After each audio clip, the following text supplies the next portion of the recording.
Yesteryear Audiobook Yesteryear, a GMA book club pick author by Caro Claire Burke. Audiobook by PSB. Subscribe to our channel for more amazing audiobooks and storytelling content.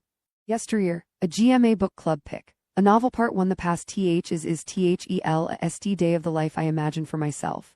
I woke up 2 minutes before my alarm went off like usual. 5:58 and bing, eyes wide open, ready to greet the day. I've never had a hard time waking up in the morning. Never used the snooze button either, not once in my life. Sobriety helps, I don't drink. Discipline helps too. I was born with spades of discipline. I'm practically overflowing with it, which is why I think I've never had that much trouble with anything in my life. Not motherhood, nor marriage, nor building a business, nor serving him.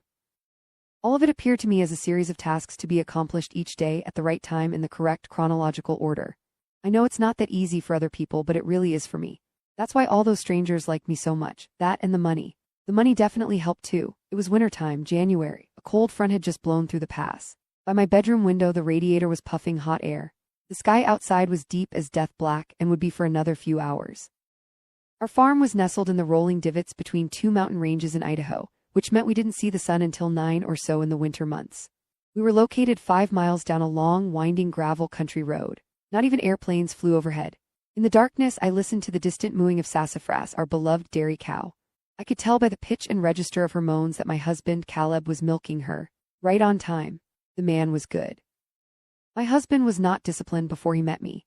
He was the youngest of 5 boys, the run of the litter in an American dynasty. His father was the latest senator in a long line of U.S. senators, currently barreling through a presidential bid, 3rd time's the charm. His mother was a homemaker who had spent most of her life drowning in Chardonnay. Together, through a near-fatal combination of paternal neglect and maternal sympathy, they had raised Caleb to be soft and spoiled and sweet. But the only thing more valuable than a person with God-given traits is a person who's willing to learn, and my husband, that man, had been willing to learn. And who was I? A flawless Christian woman. The manic pixie American dream girl of this nation's deepest, darkest fantasies. The mother every woman wanted to be and the wife every man wanted to come home to. Like a nun in a porno, it didn't make sense, but also, by God, it worked. My name is Natalie Heller Mills, and I was perfect at being alive. In the silences between sassafras's near-human groans of pleasure, sometimes I joked online that my husband had a bovine mistress, ha-ha. I could just hear the distant chicken coop chatter, that meditative bok-bok-bok-bok that served as the white noise machine of our farm.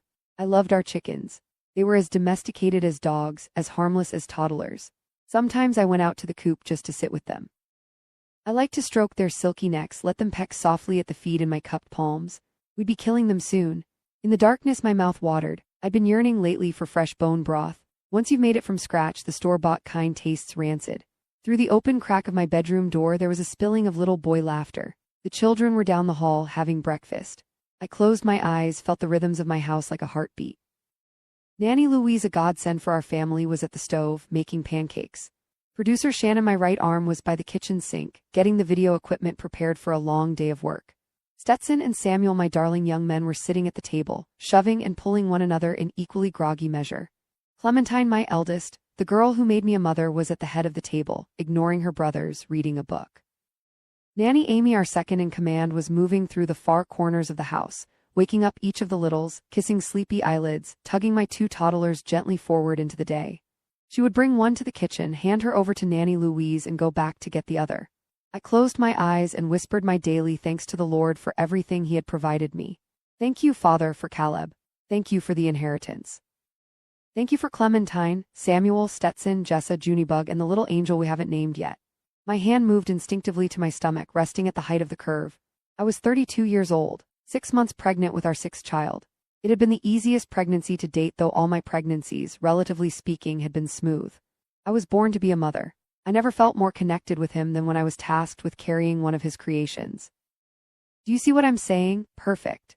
Beneath my palm, my baby girl rolled slowly to her side. My little sea creature, I loved her so much. Thank you for watching over the farm animals, Lord, and thank you for helping us pass 5 million on Instagram this week. We're only a few souls away from 1 million on YouTube, Lord.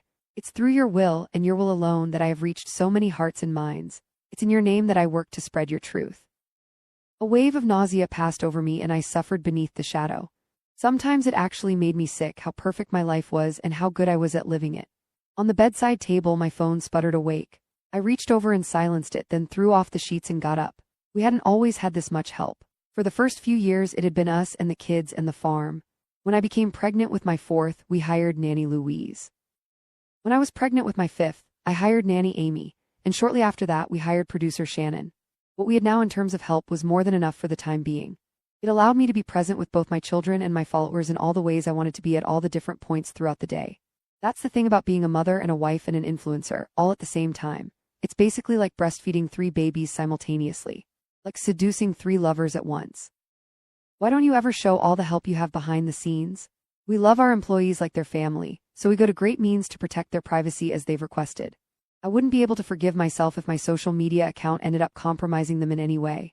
When I stepped into the kitchen, producer Shannon was in the corner, fiddling with a tripod, and my 4 oldest children were eating breakfast at the table, each wearing a thick wool sweater. Nanny Louise was helping Jessa, our 3.5-year-old, as she poured orange juice into her glass. I can do it myself, Jessa whined.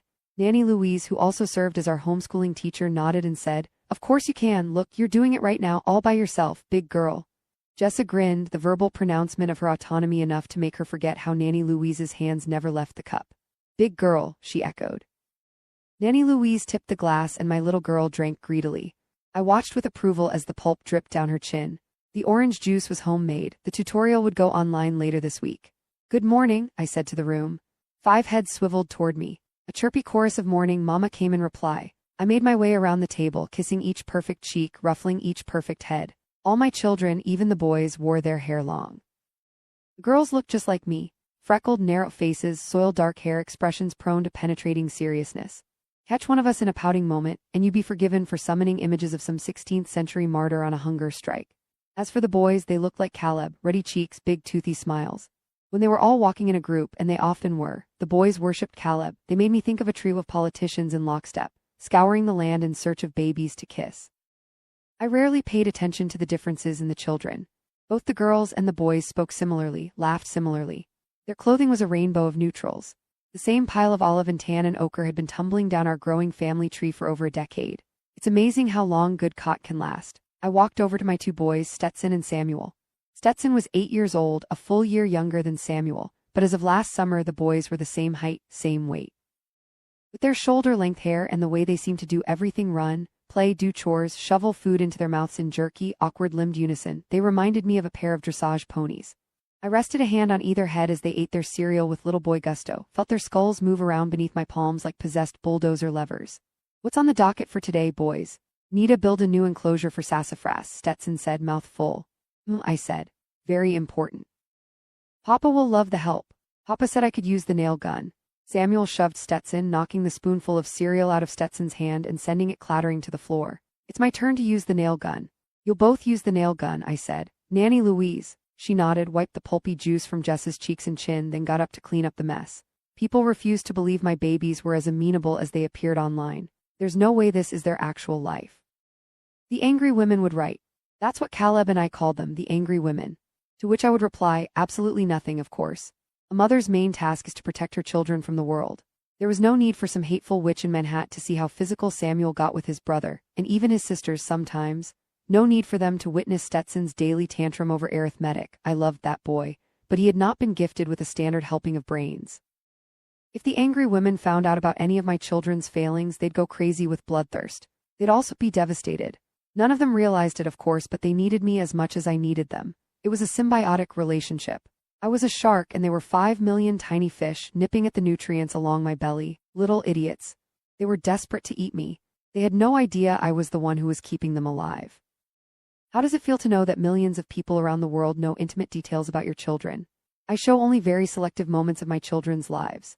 And besides, none of them have any access to screens. Have you seen the studies, by the way, of what screen time does to children's brains? If you ask me, my children are much better off in this household, where they occasionally show up in videos for my account, than in some other household where they'd be staring at an iPad all night. I mean, really. Sympathetic cluck. It's an epidemic, so sad, you should look into that. You're up early, I remarked to producer Shannon as I poured my coffee. Couldn't sleep, she said. She was frowning at one of the knobs on the camera, twisting it one way then the other, a grumpy expression on her face. When Shannon first showed up at the ranch, she was 19 years old, a Barnard dropout with pink hair and a nose ring who was willing to do professional work at a student rate. Now she was 21. The nose ring remained. The pink hair had been abandoned in the name of her natural brown.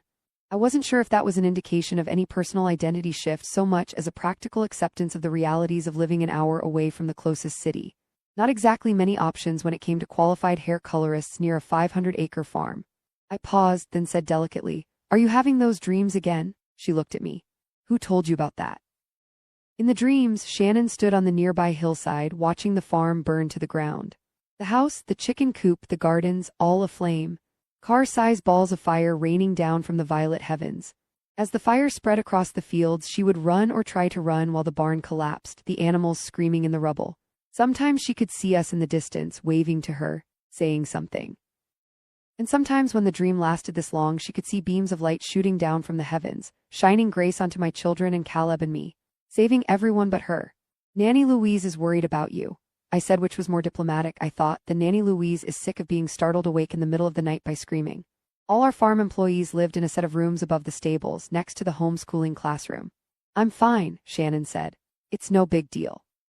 She leaned past me to plug in a battery charger. For a moment, we were silent, standing side by side in the small corner of the house where we spent nearly all our waking hours together. "You might just have the most beloved kitchen in America these days. Can you tell us a little bit about it?" Oh gosh, where do I even start? Through the camera's discerning eye, the cooking space was perfectly cluttered. A half-filled mason jar of water here, a flour spill there, a few forgot flower stems strewn across a worn-looking cutting board.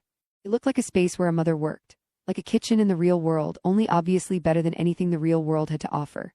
People think they want minimalism, they think they want a house absent of stuff, when in fact a perfectly uncluttered home makes them want to kill themselves. A space must always look lived in for someone to want to live in it. This is a completely obvious notion when you take a moment to really think about it, but most people don't take a moment to really think about anything. Most people are morons. Another bonus of this area of the kitchen was that it was right next to a long row of windows, so the light, once the sun rose, was a perfect soft bright at any hour of the day. Just standing near that kitchen corner made me look and feel a good 6 years younger. God-given plastic surgery, I called it privately, though I wouldn't dream of saying something like that online. The angry women would eat me alive. "Have you ever had any work done?" Laugh, laugh, laugh. "God, no, I'm sorry, no offense to others who have, but me, personally, I would never." Shannon was looking blankly at the windows now, which seemed on these early winter mornings to offer a portal into a world shrouded in black. I knew she was thinking about the dreams. It was clear she didn't even have an inkling of an idea of what they meant. How could she be so dense? God was clearly trying to reach her, in about as direct a way as he could. He was sending smoke signals and carrier pigeons and writing messages to her in the sky, and she was ignoring all of it. She'd probably schedule a call with some scam artist dream interpreter before she even considered that her brain might be offering her a non-metaphorical insight. It was a shame to watch her totally bypass revelation, but not exactly surprising. Shannon's partially Barnard-educated brain was a blunt instrument, secular and smooth. It was about as suited a tool for speaking directly with God as a pair of rubber spatulas were for open heart surgery. And why might the Lord want to reach Shannon so badly? Well, Shannon had misbehaved. Shannon looked up at me and our eyes locked. My cheeks flushed for having been caught staring at her with such an openly judgmental look on my face.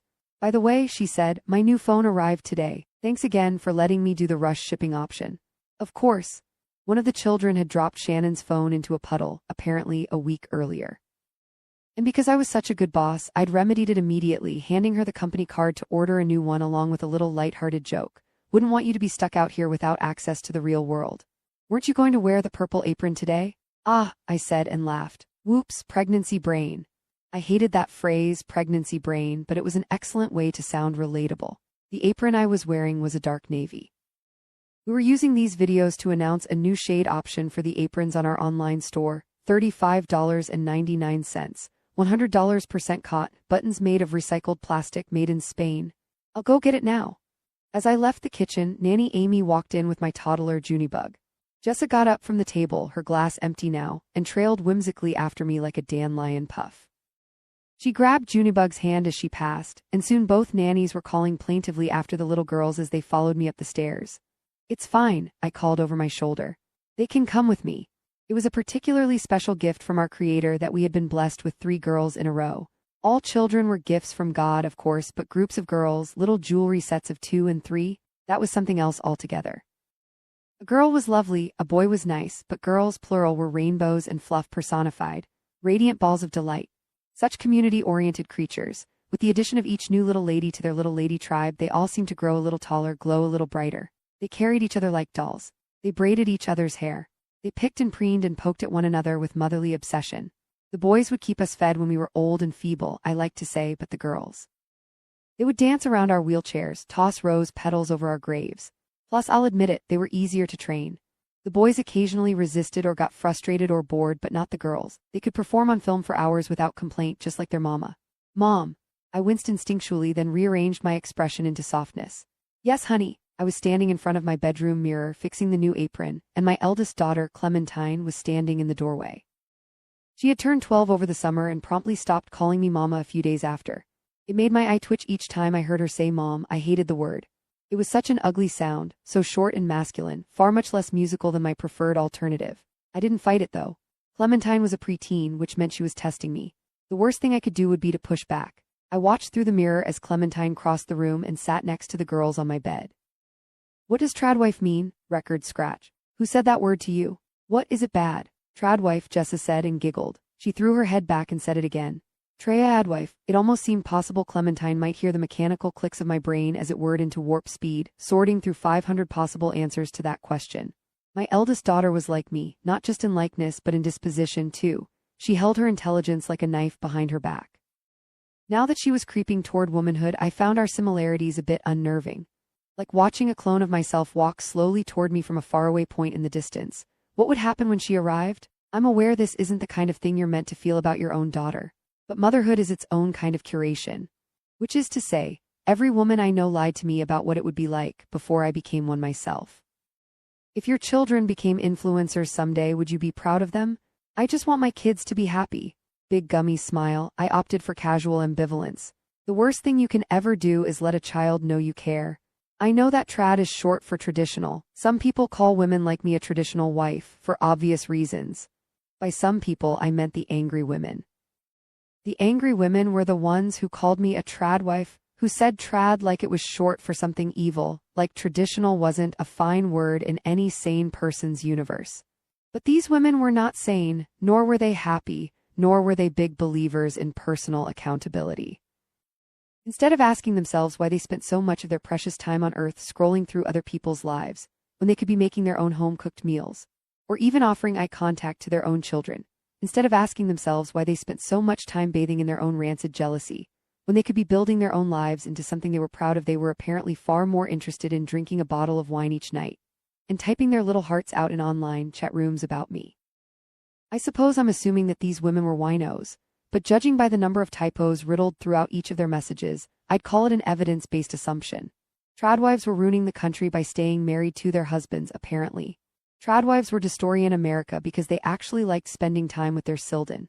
To which I would comment, in one of the 6 rotating anonymous burner accounts I used online, oh my goodness, heaven forbid.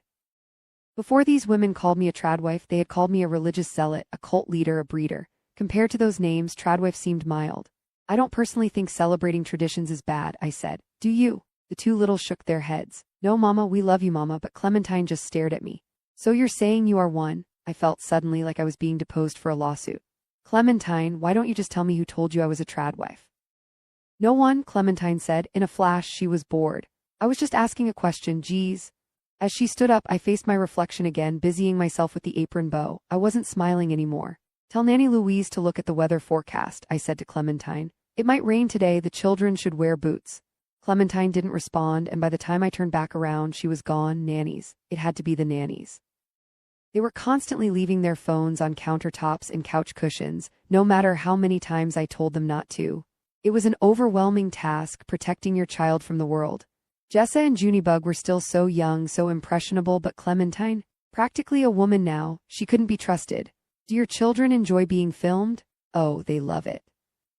The plan for this content day was to make a boule with my famous sourdough starter and to depict a nativity scene on the dough with herbs I'd personally picked from our garden.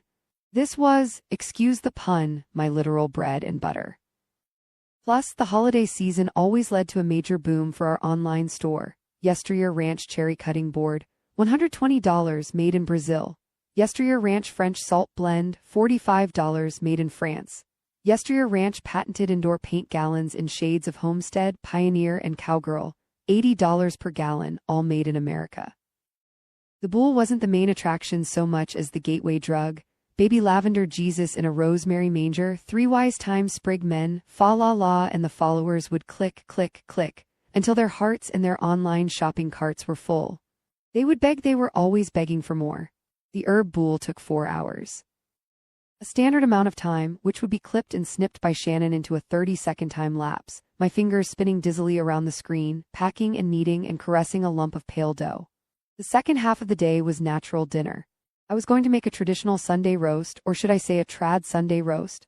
I planned to write in the caption with a winky face, that would really drive the angry women up a wall. All the ingredients would be sourced from our very own farm, except for the beef itself, which technically came from the supermarket on the other side of the mountain pass. At some point in the early afternoon, we realized we were out of fresh eggs, so we decided to make a trip to the chicken coop. The sky and the mountains performed beautifully for us. I walked blissfully over to the coop, Jessa and Junebug clinging to my skirt as we mucked along in the mud, and said hello to our ladies, which is what I called the chickens whenever I was being filmed. The ladies. Hello ladies, I sang out. How are y'all doing today? Behind me, Shannon tripped on her video cord and swore loudly. Sorry, she said, can you do that part again? Of course I could. I could do any of it on command, 1,000,000 times over in 1,000,000 variations of sing-song. Hello ladies, how are y'all doing today? Perfect, let's move on to a shot of the egg pickup. I say, someone said from behind. Is that Marilyn Monroe by the chicken coop? It might as well have been. I rolled my eyes and laughed, had a single moment to smooth my skirt and pray that Shannon was still filming before Caleb strode into the coop, grabbed me by the waist and dipped me low. He kissed me while our daughters cheered. Then he lifted me back up, grinning as I slapped him playfully on the shoulder. You got my boots all dirty? Little dirt never killed anybody. He tipped his cowboy hat to me and winked. I laughed and rolled my eyes again. We're filming, Caleb, as if he didn't know.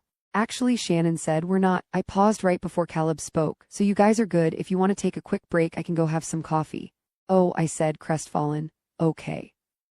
Well, we don't actually have to, but Shannon was already trudging away with the camera, walking quickly toward the house. Caleb patted my behind twice gently. As we watched Shannon throw open the front door with an unnecessary amount of force, he said, she's still upset?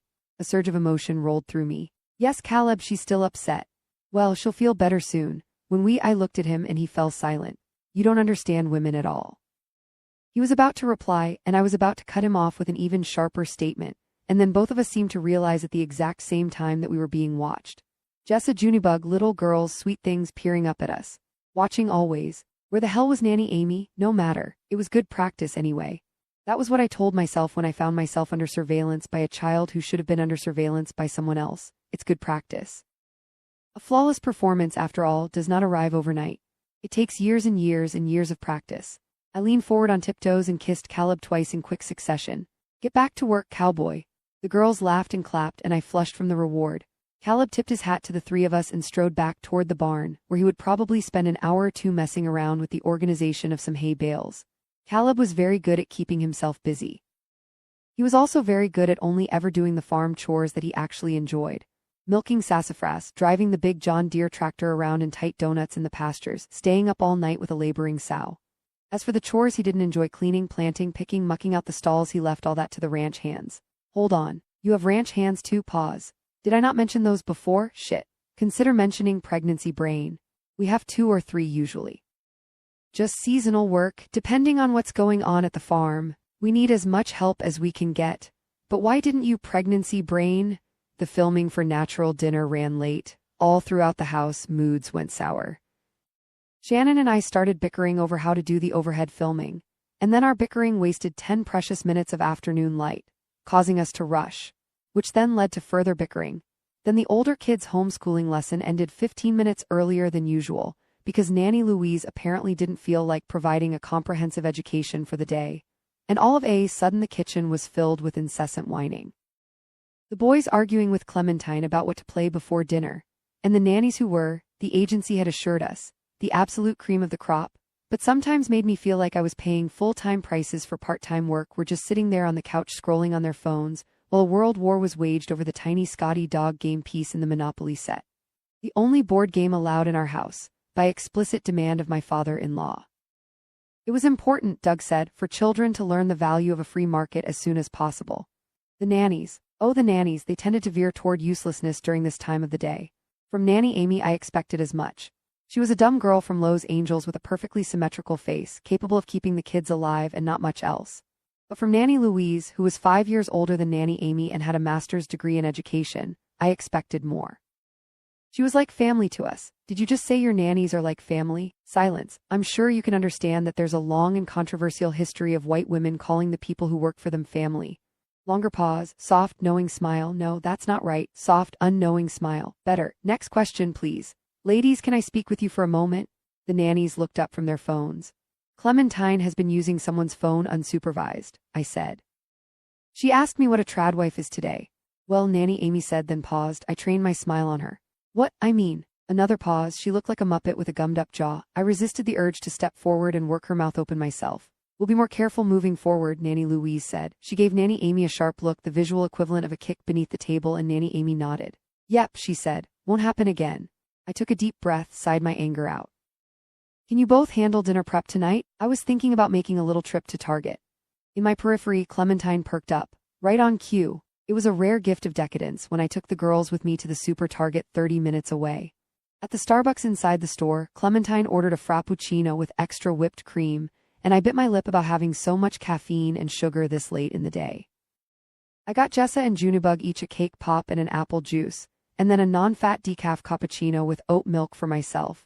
I tried to limit these trips to once a month. Usually Nanny Amy went out to pick up our groceries for us. But it was nice, even for me, to come here occasionally and float along beneath the mind-numbing fluorescence, though I will say it amazed me that so many people came here on a weekly basis. Spending more than 30 minutes at Target made me feel like I was nursing a cavity. As I pushed the cart slowly down the main aisle, the girls trotted forward and behind me in haphazard loops, hopping from distraction to delightful distraction.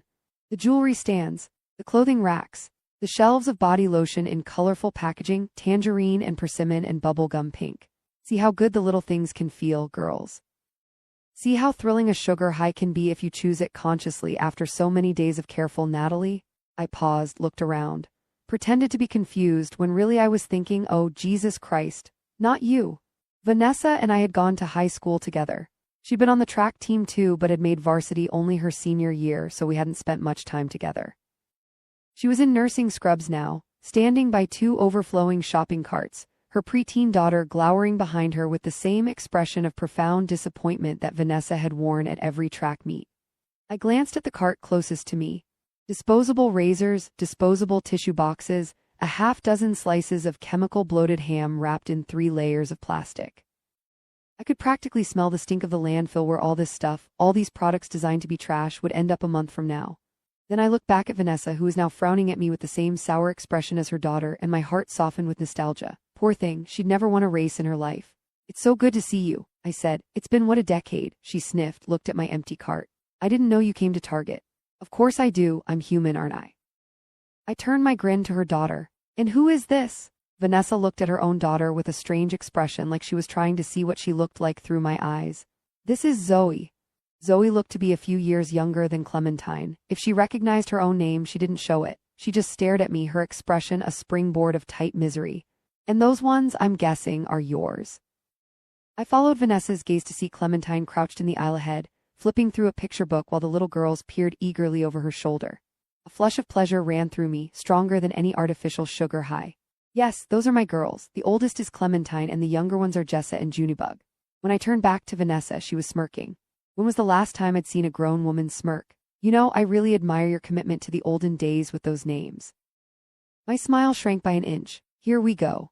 Vanessa had grown up in a strict, devout family, much stricter and more devout than my own, but she'd since emancipated herself from her parents, and now liked to write long-winded diatribes about her terrible upbringing via Facebook statuses that garnered, on average, 3 to 5 likes a pop. Vanessa wanted the world to know she was modern now. She'd changed. She ate organic. Except when she got her groceries at Target, apparently. Self-proclaimed progressive women like Vanessa were chemically addicted to hating women like me. I knew that. I knew this woman got embarrassingly drunk at family parties and pulled up my Instagram page, showing anyone stupid enough to walk past that she knew this woman personally. She knew her in high school, before launching into some recycled slur of a speech about how all traditional people are idiots. All religious people are idiots. All people who choose to live a different lifestyle than hers are idiots, idiots, idiots. When what she really wanted to say was, I am so nauseatingly jealous of this woman, I used to know that I think it might actually kill me. Women like Vanessa, with their expensive latex foreheads and their I'm with her bumper stickers, they didn't know what they wanted. They couldn't possess a truly principled stance even if someone injected it straight into their faces. Lord knows they couldn't take responsibility for their own lives, so they blamed their unhappiness on me. The dumb, ignorant, backward-thinking tradwife. Never mind the fact that I graduated in the top 3 of my high school. Never mind that I got straight A's at Harvard, studying global religious history while Vanessa ping-ponged her way through the rooms of the club rugby house at Michigan. Yes, I'll admit, I checked in on her Instagram from time to time, too. Never mind the fact that I lived my life actually adhering to all the principles they love to virtue blast on Instagram. Eat local. Support small businesses. Reduce waste. The angry women could say what they wanted, but facts were facts. I was a woman of principles. A woman defined by principles. No amount of money in the world could have got me to take a nibble of the cancerous ham in that Tetris-packed cart. No amount of smooth-brained social acceptance could have got me to name my daughter something so toothlessly trendy, something that so desperately shouted, "Pick me as Zoe." Cunt. Sorry, Lord. My anger was getting the best of me these days. It was a problem that needed to be fixed, and I planned, I really did, to fix it. If I'd had a little more time, I swear I would have fixed it. It's wonderful to see you, I said smoothly. You should bring the kids over to the farm sometime. I peered down at Vanessa's sullen ogre of a daughter. I bet you'd love to see where ham comes from, wouldn't you? Vanessa let out a tiny moan, as intimate and shameful as an accidental fart in mixed company. Her face turned a bright shade of pink. I knew it was the kind of threaded offer that would catch in her molars. She would know the offer was half-hearted but still consider the possibility anyways, because Vanessa probably wanted to see my picturesque little farm in person more than she wanted anything else in her life. The chickens, my ladies. The big red barn which photographed so beautifully in any kind of light. The gardens, oh the gardens. The pseudo-erotic fantasy of us baking my signature lemon zest cake together, the two of us laughing at some stupid thing, our children playing peaceably together in the background. None of it would ever happen, and yet, the idea of that impossible day would sit there, growing bacteria in the back of her throat for the next week or month or year. A profoundly humiliating desire, as strong and confusing an animal as the ones that inspired her to watch lesbian porn on low volume while her husband was sleeping next to her.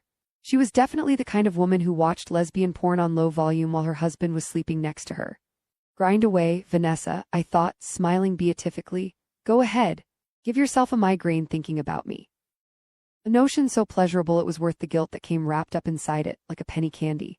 She would think about my famous little farm for a year, and then she would bite the bullet and order one of my branded Dutch oven sets, $250 made in Taiwan, and she would mail it to a friend's house, one whose name I didn't recognize, so that I never found out that she personally gave me money. That's how much this woman hated me. That's how much she hated herself. Say you'll come sometime, I said one last time, smiling wide. Please just say it. Thanks, Vanessa said shortly. I will. She looked like she'd swallowed a bottle of Advil. I beamed in reply. We said a few more pointless things, long enough for Vanessa to take a few more obvious glances at my body, noticing, no doubt, that the skirt hanging loose around my hips was the very same one I'd worn in school a decade earlier, and long enough for me to pointedly ignore her body altogether. Do I even have to say it? We said goodbye. As I turned the corner with my girls, Vanessa threw a middle finger at my back. I didn't see her do it, but I felt her do it. I swear I did. And who could blame her? I had the life she always wanted, the life she still wanted but could no longer admit. Vanessa was liberated, sure, but I was happy. And it was such a shame, wasn't it? The way some women so willingly compromised every ounce of themselves in the name of building a life for themselves that they didn't enjoy. I passed Vanessa once more at the checkout line and gave a cheerful wave, but she didn't see me. She was bickering with her daughter over something in the cart. By this point, I'd regained my composure and felt nothing but pity for her again. What do your friends think of your success online? They're happy for me, why wouldn't they be? Pity, I pitied her. But also, fuck her. Sorry, Lord, but really, fuck her. By the time we reached the car, it was dark out and I was practically spitting with fury. Vanessa, that bitch, was undoubtedly going to run home to post about me in one of those stupid snarky online forums, but you didn't think someone like Natalie would shop at Target. And then I would have to suffer a whole week of online commentary, and Shannon? The nerve. The absolute unbelievable nerve of that spoiled, uneducated, morally bankrupt little son of a breathe, Natalie. Just breathe. Clementine was in the back, buckling the girls into their car seats. I sat in the driver's seat, staring straight ahead, my hands flexed tightly on the steering wheel. I glanced down at my phone on the console. My temper settled. Yes, that would be nice. I could share the moment myself and take the wind right out of Vanessa's stupid little sails. I picked up the phone and pressed record right as Clementine was getting into the passenger seat. "Girls," I said, smiling into the lit-up screen, "what did you get at our very special trip to Target today?" Jessa and Junebug squealed in response. "A stuffy, sparkly lotion. What about you, Clementine?" I angled the camera so it featured me grinning and Clementine's form in the passenger seat. Clementine had got a new shade of nail polish, but she didn't reply. She was facing away from me. "Clementine, what did you get at? Stop filming me." I froze, my face flooded with heat. She'd never done that before, not once. I glanced quickly in the rearview mirror. Jessa was playing with a bracelet on Junebug's wrist, Junebug babbling quietly about the new stuffed animal. I pressed the button to stop recording and set the phone face down in my lap. My hands were shaking. I threw the car into drive and we rolled toward the parking lot exit. "I didn't know you were unhappy being filmed, Clementine," I said as we rolled onto the quiet mountain highway toward home. "I've always told you to tell me if you felt that way." "Haven't I?" I hadn't. Clementine rested her forehead against the window. "I'm telling you now." "Fair enough," I said. None of the girls were looking at me anymore, and yet for some reason I was smiling. "Stop it," I told myself sharply. "Stop smiling like that," but I couldn't. I didn't. "When it comes to consent, do you think children are capable of—" "Oh, please, pause. Can I finish my question?" Longer pause. "Yes, of course. When it comes to consent and the use of children's likenesses on public social media accounts, actually, I need to take a quick break to use the restroom. Would that be all right?" Later that night, Caleb walked into our bedroom and said, "I spoke to my dad again today." Oh, I was reading my emails, mass deleting spam messages while the nannies got the children ready for bed. At that moment, a new email pinged my inbox. It was from Shannon. The subject line read, "Formal resignation." I paused. Stared at the subject line for a few moments, then I clicked on it. "Natalie, I'm writing to let you know that I won't be working for you any longer. Between what happened over the summer and all the nightmares, it's clear that this job isn't good for my mental health any longer. I've got a bus ticket for later tonight. I don't need a ride. Nanny Amy is going to drive me to the station. For what it's worth, I don't think you're a bad person. I think you're just confused. Please tell the kids I love them. Shannon. P.S. I'm sorry for screwing up your content calendar." "Natalie, hello, anyone there?" "Sorry," I said. I need to look at something quickly. Give me one sec."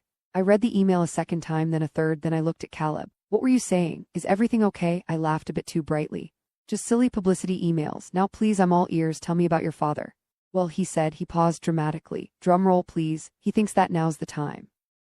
I nodded impatiently. I already knew what he was going to say before remembering this was meant to be the grand reveal. "Play along, Natalie. Say your lines. Now's the time for what, darling?" I knew exactly what was coming. In fact, I had seen all this coming. My father-in-law's political push for Caleb, Shannon's letter of resignation had arguably orchestrated it myself, but still, I found myself unaccountably shocked that it was finally happening. Here we go. The dominoes are starting to fall. And yet, how dare she? I suppose it was the tone of the email that got under my skin more than the email itself. Such faux maturity, dripping with unearned condescension. Exactly the kind of letter you would expect from a 21-year-old.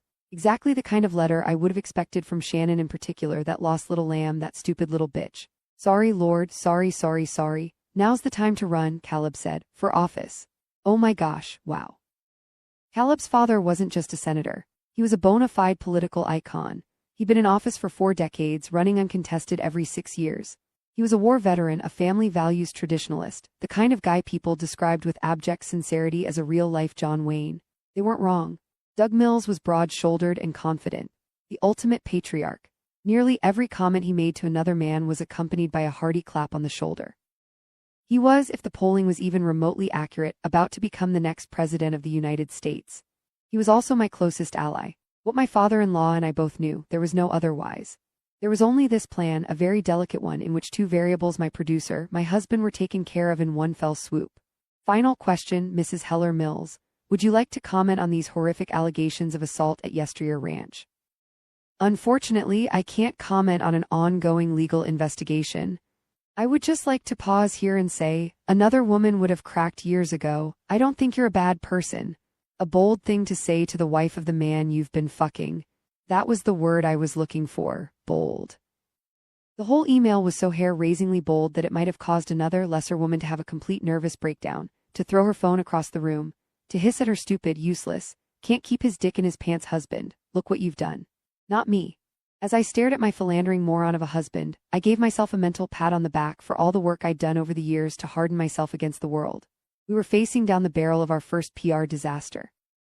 I could already see the headlines: allegations, royal and famous family. Even worse, is Natalie Heller Mills a cult leader? Former producer speaks out. Would a headline like that ruin a nascent political career? Assuredly not. America didn't care one iota about morality when it came to politicians. If anything, we expected them to be a little sleazy. It might improve the odds for my coddled husband in the heartland. Might even give me a boost in followers, too. That poor pregnant woman doing her best to keep her family together. Really, if you think about it, this whole situation would make for a hell of an Instagram post. But I was getting ahead of myself.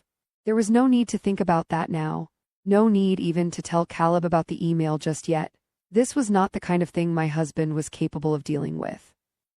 Not the kind of thing he who, despite his best efforts, still wore his masculinity so roughly and unnaturally, as if it were an ill-fitting sweater I'd forced over his head would be able to fix.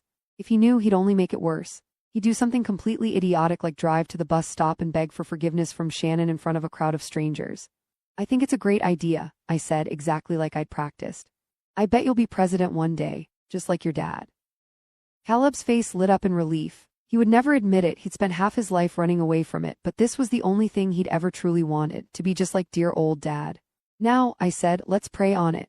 We kneeled together at the foot of the couch. I pressed my forehead into my clasped hands and tried to breathe the anger out of me, but I couldn't. It was like a germ. It just kept replicating in my stomach. Usually my husband's failures were easy to forgive, but tonight I wanted to kill him. I could practically see his insipid prayers float past me in little Comic Sans thought bubbles. Please keep my kids safe, Lord, along with the chickens.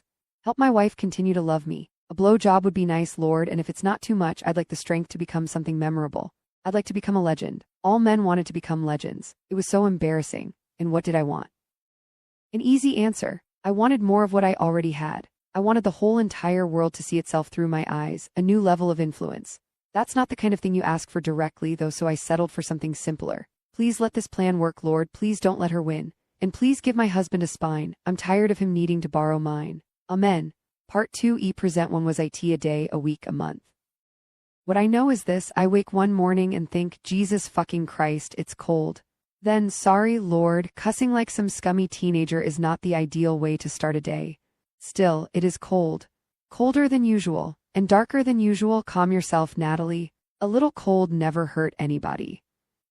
When my sister and I were little, it was a Christmas Eve tradition for my mother to tell us stories about our ancestors, how they came to America through Ellis Island, then crossed the West on horse and buggy, laying stake to the most fertile land they could find. The days of yesteryear were not for the faint of heart, my mother would drone on, a distant, romantic look in her eye. Think how brave your great-great-great-grandparents had to be. Imagine facing down Indians with arrows. Defending your cattle from wolves, catching fish straight from the stream, drinking milk straight from the udder. Imagine girls trying to stay alive through the coldest, longest, darkest winters you can imagine without even the dream of electricity to keep you warm. I'd started doing that with my own children too, talking about the olden days as if they were something I could speak to, when the truth was I'd never been truly cold a day in my life. Until now. The power is definitely out. Why isn't the generator kicking on? Relax. But I can't. My thoughts are flowing quickly. I'm wide awake from the cold, making a quick mental list of the handyman we could call to fix the power, of whom I could possibly blame for this mishap. I should investigate the warranty on the generator. It's only 5 years old, and then finally I remind myself again to stop. Natalie, breathe. This is not the right time in the day to be thinking about chores. It's the time of day to ground my thoughts in spiritual gratitude, to center myself before the blessed chaos of another day. I give a little shiver shake of my head, try to start again. Thank you, Father, for Caleb. Thank you for the inheritance. Thank you for Clementine, Samuel, Stetson. I reach for our comforter to pull it tighter around me. Then I freeze. This is not my comforter. My fingers are not clutching the flannel linen hybrid duvet I bought the previous summer. Instead, I'm shivering beneath a stiff, thin quilt. Cautiously, I pull a hand out from under the covers and run my fingers across the surface, feeling what appear to be the thick tracings of hand-knitted designs. The first snake of fear slithers through me. Caleb, I whisper, no response. If my body's clock is correct, and it always has been, every single day of my life, then it's near exactly 6 in the morning. Surely Caleb is already up and out at the barn, performing the daily milking. Surely this unrecognizable quilt is just some rag from the linen closet that the cleaner chose to use until our normal duvet was clean. So why hasn't my alarm gone off yet? Panic seizes me. I lurch for the bedside table where I leave my phone to charge each night. My hands slap air instead of smooth walnut. I fall out of the bed and onto the floor, knees cracking painfully against the hardwood. I cry out in the darkness, then clap a hand over my mouth, suddenly terrified of making a noise. Fuck. This time I don't pause to apologize to the Lord. There's no time to apologize. Slick-knifed thoughts are running through my brain, each one making me gasp a little in the refrigerated quiet. I've been abducted, kidnapped. Someone must be here with me. Someone is going to kill me. I'm too young to die, too beautiful to die. It's always the young, beautiful ones who die. Right as I'm about to pass out from fright, I hear something familiar, a ripple of children's laughter. I pause. Cock my head at the sound. More laughter, multiple children. Little girls, it sounds like. My girls? Then there's another whisper, an older voice shushing them sternly. Clementine, is that you? Then another bright peal of laughter. A decade's worth of motherhood places that voice at 4 years old, maybe 5. Jessa, Junibug. I move into sitting position on the floor, stare in the direction of the sound. Slowly my eyes adjust to the darkness. Soon I can see the faint outline of a door. Speak, I tell myself. Say something. Hello, is anyone there? There's an immediate reply from the other room. Mama, we're having breakfast. A current of queasy relief flows through me. I stand up, ignoring all the sensory information my feet are screaming upward to my brain. This frigid, knotted, lumpy floor is not your Brazilian imported hardwood, and walk toward the sound, trailing my fingers along the wall until I reach the door and find the doorknob, my doorknob in the black. I open the door, exposing the dark hallway. This is my doorknob and that was my quilt, and this is my house. It's cold because there was a storm and the power went out. Things feel different because it's dark and you're afraid, and everything feels different in the dark when you're afraid. I march forward through the hallway, which is dark but not as dark as the bedroom. I move quickly, trusting my instinctual knowledge of this house. I've spent so many evenings awake in the middle of the night in this home, so brain dead and exhausted from round-the-clock breastfeeding that I might as well have been the actual Walking Dead. I know this house like I know myself, and with each correctly placed step I become more relieved and I walk a little faster. What a strange way to wake up, I think, with a rising happiness. What a terrible dream. As I make the final steps before the turn into the kitchen, I think about how this would make for a good video later on in the day. Afternoon, y'all. Had the weirdest experience this morning. I'm sure all you hardworking mamas will understand. I turn the corner and step into the warm light of the kitchen and stop short. This is my home. This is not my home. I'm looking at my kitchen, which is also somehow not my kitchen. The size and layout and decorations are near exactly the same dining table, the same chairs, the same wooden countertops, but the floorboards are wider and uneven, and there are no overhead lights. No light whatsoever, I realize slowly, except for the fireplace. In my house, the kitchen fireplace is non-functional. In this house, the flames pop and crackle in the cold, providing the only light in the room, illuminating the others. Sitting by the fire are my children, who are also not my children. 4 of them, 2 girls, 2 boys, all wearing raggedy-looking clothes that remind me of a pioneer reenactment. The oldest, a dark-eyed girl who looks to be a teenager.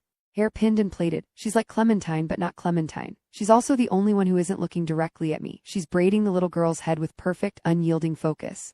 All these children look like they could be my children. None of them are my actual children. I take one step back, then another. A floorboard creaks beneath my feet. The older girl's eyes snap up and meet mine. I know fear.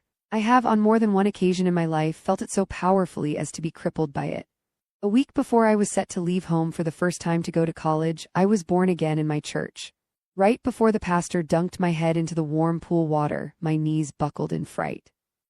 There it was, flooding through my body as the priest held me limply up by the armpits, a drowning sense of human inadequacy, a blank terror at what this world would become, if not for the saving grace he offered us. For those 3 seconds before I went underwater, I felt a complete and total clarity of how broken everything was. My life, my family, my country, my planet. We, all of humanity, were alone, weren't we? Was he even coming to save us? Or were we abandoned, stuck on this forsaken rock, spinning dizzily through the black toward nothing? Then I dropped beneath the water and the fear fell away, and the warmth, the love came tunneling through. I felt fear again when I was giving birth for the first time. I was 20 years old in the hospital, and the nurses were offering banal little platitudes I could just barely hear over the sound of my own panicked gasps.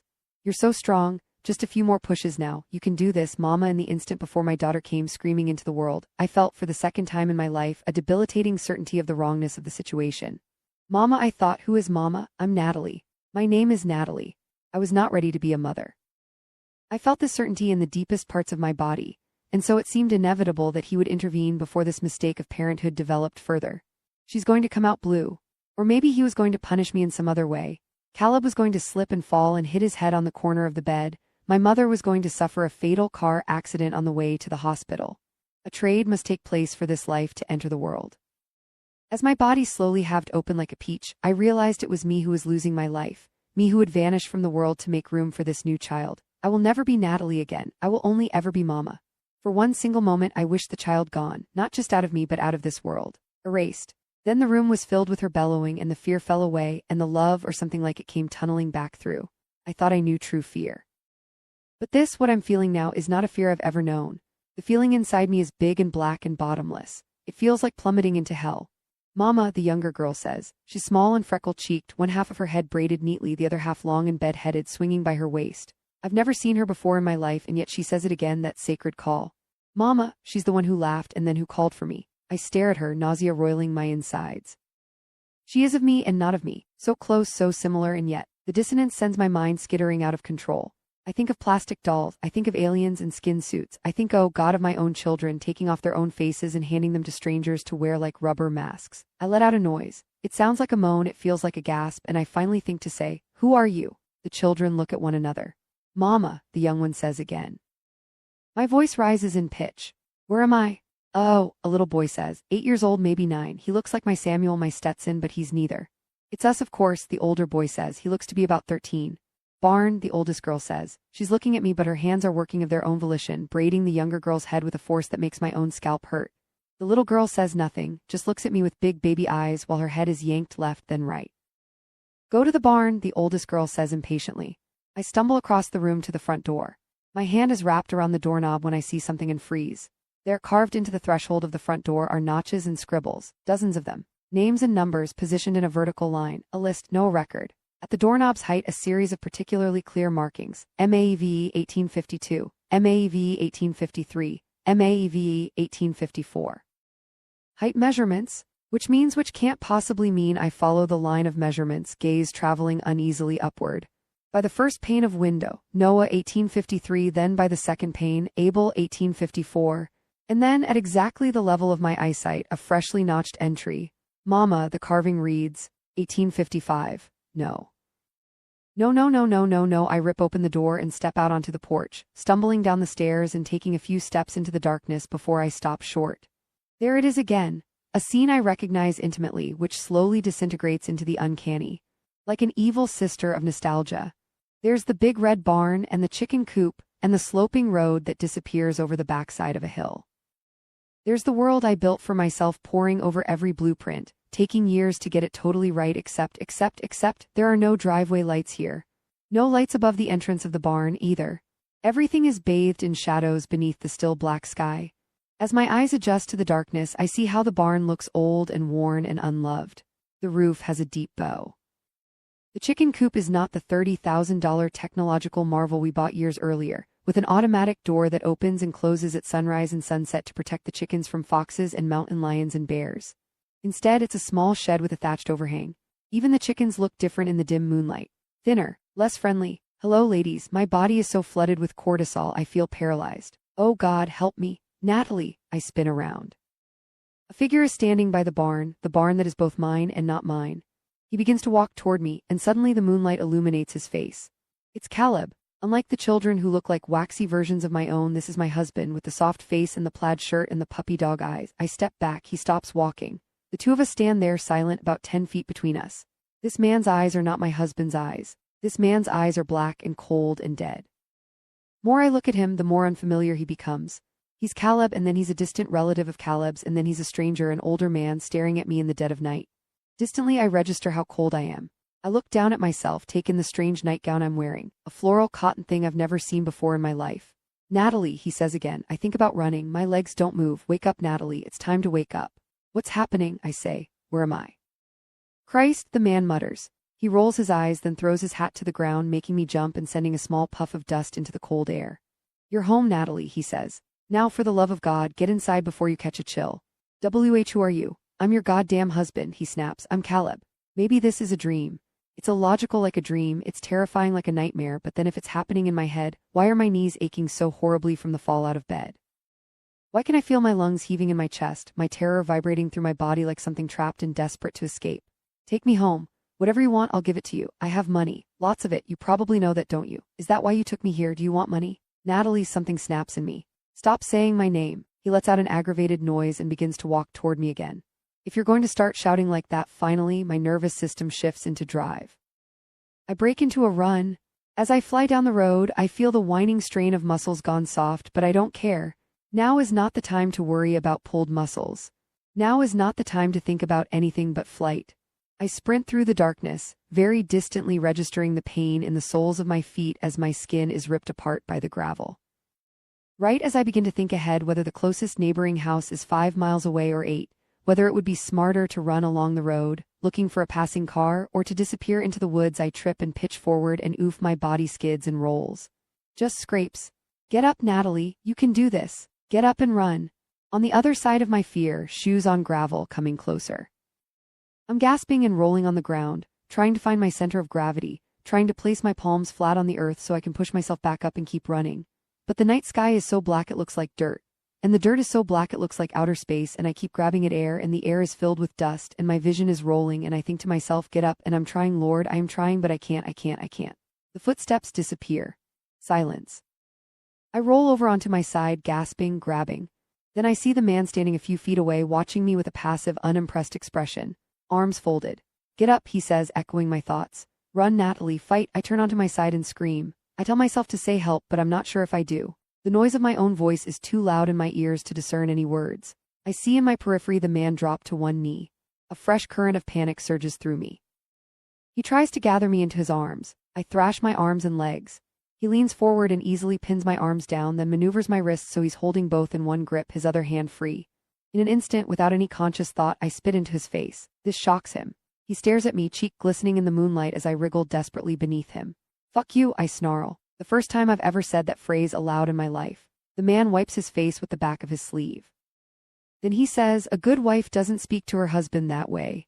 He rears back and slaps me so hard the whole world turns black. 2 I was 17 years old when I left my family for the first time. I was going to college in Boston, Harvard University. Remember what I said about being disciplined? Yeah. By the time I was 12, I was practically running my weekly Sunday school lessons while the actual teacher, some neighborhood dad who reeked of booze and liked to hit on the girls in the confirmation class above us, slept off his hangover in the back. Sharp as a tack, my father used to say about me, be careful or you might get pricked. And then he would laugh and laugh and laugh.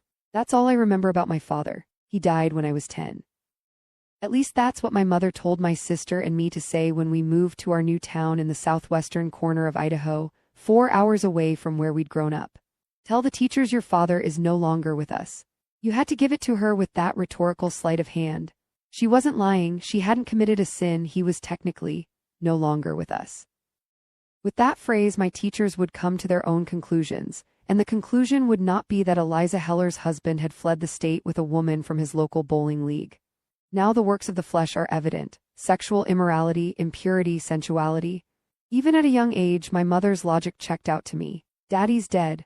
So sad, may he rest in peace, amen. My father was the kind of man who called a woman smart only when it worked as a beer-soaked punchline for his friends at a party. I'd be lying if I said I missed him, but I did what my mother said, because this was the world I was born into. A world where good Christian women moonlighted as crisis managers for their good Christian men. The rules were laid out at church service and Sunday school, and over the dinner table each night.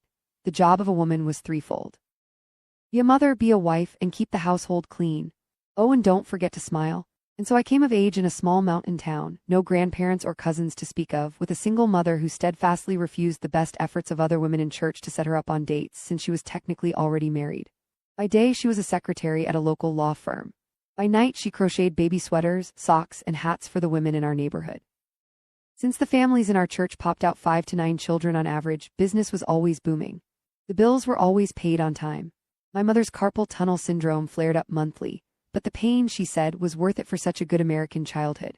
Even so, we were not the kind of household that could afford worldly luxuries like tuition, which is why, when the full ride offer came in the mail, there was nothing my mother could say except, oh my.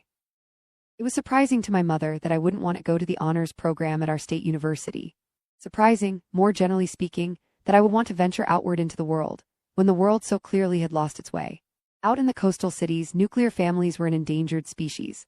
Children ran barefoot in the streets while their fathers philandered in third-floor walk-ups, and their mothers smoked crack on the stoops. Some women didn't know they were women anymore.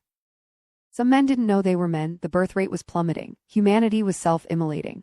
The white race was going extinct.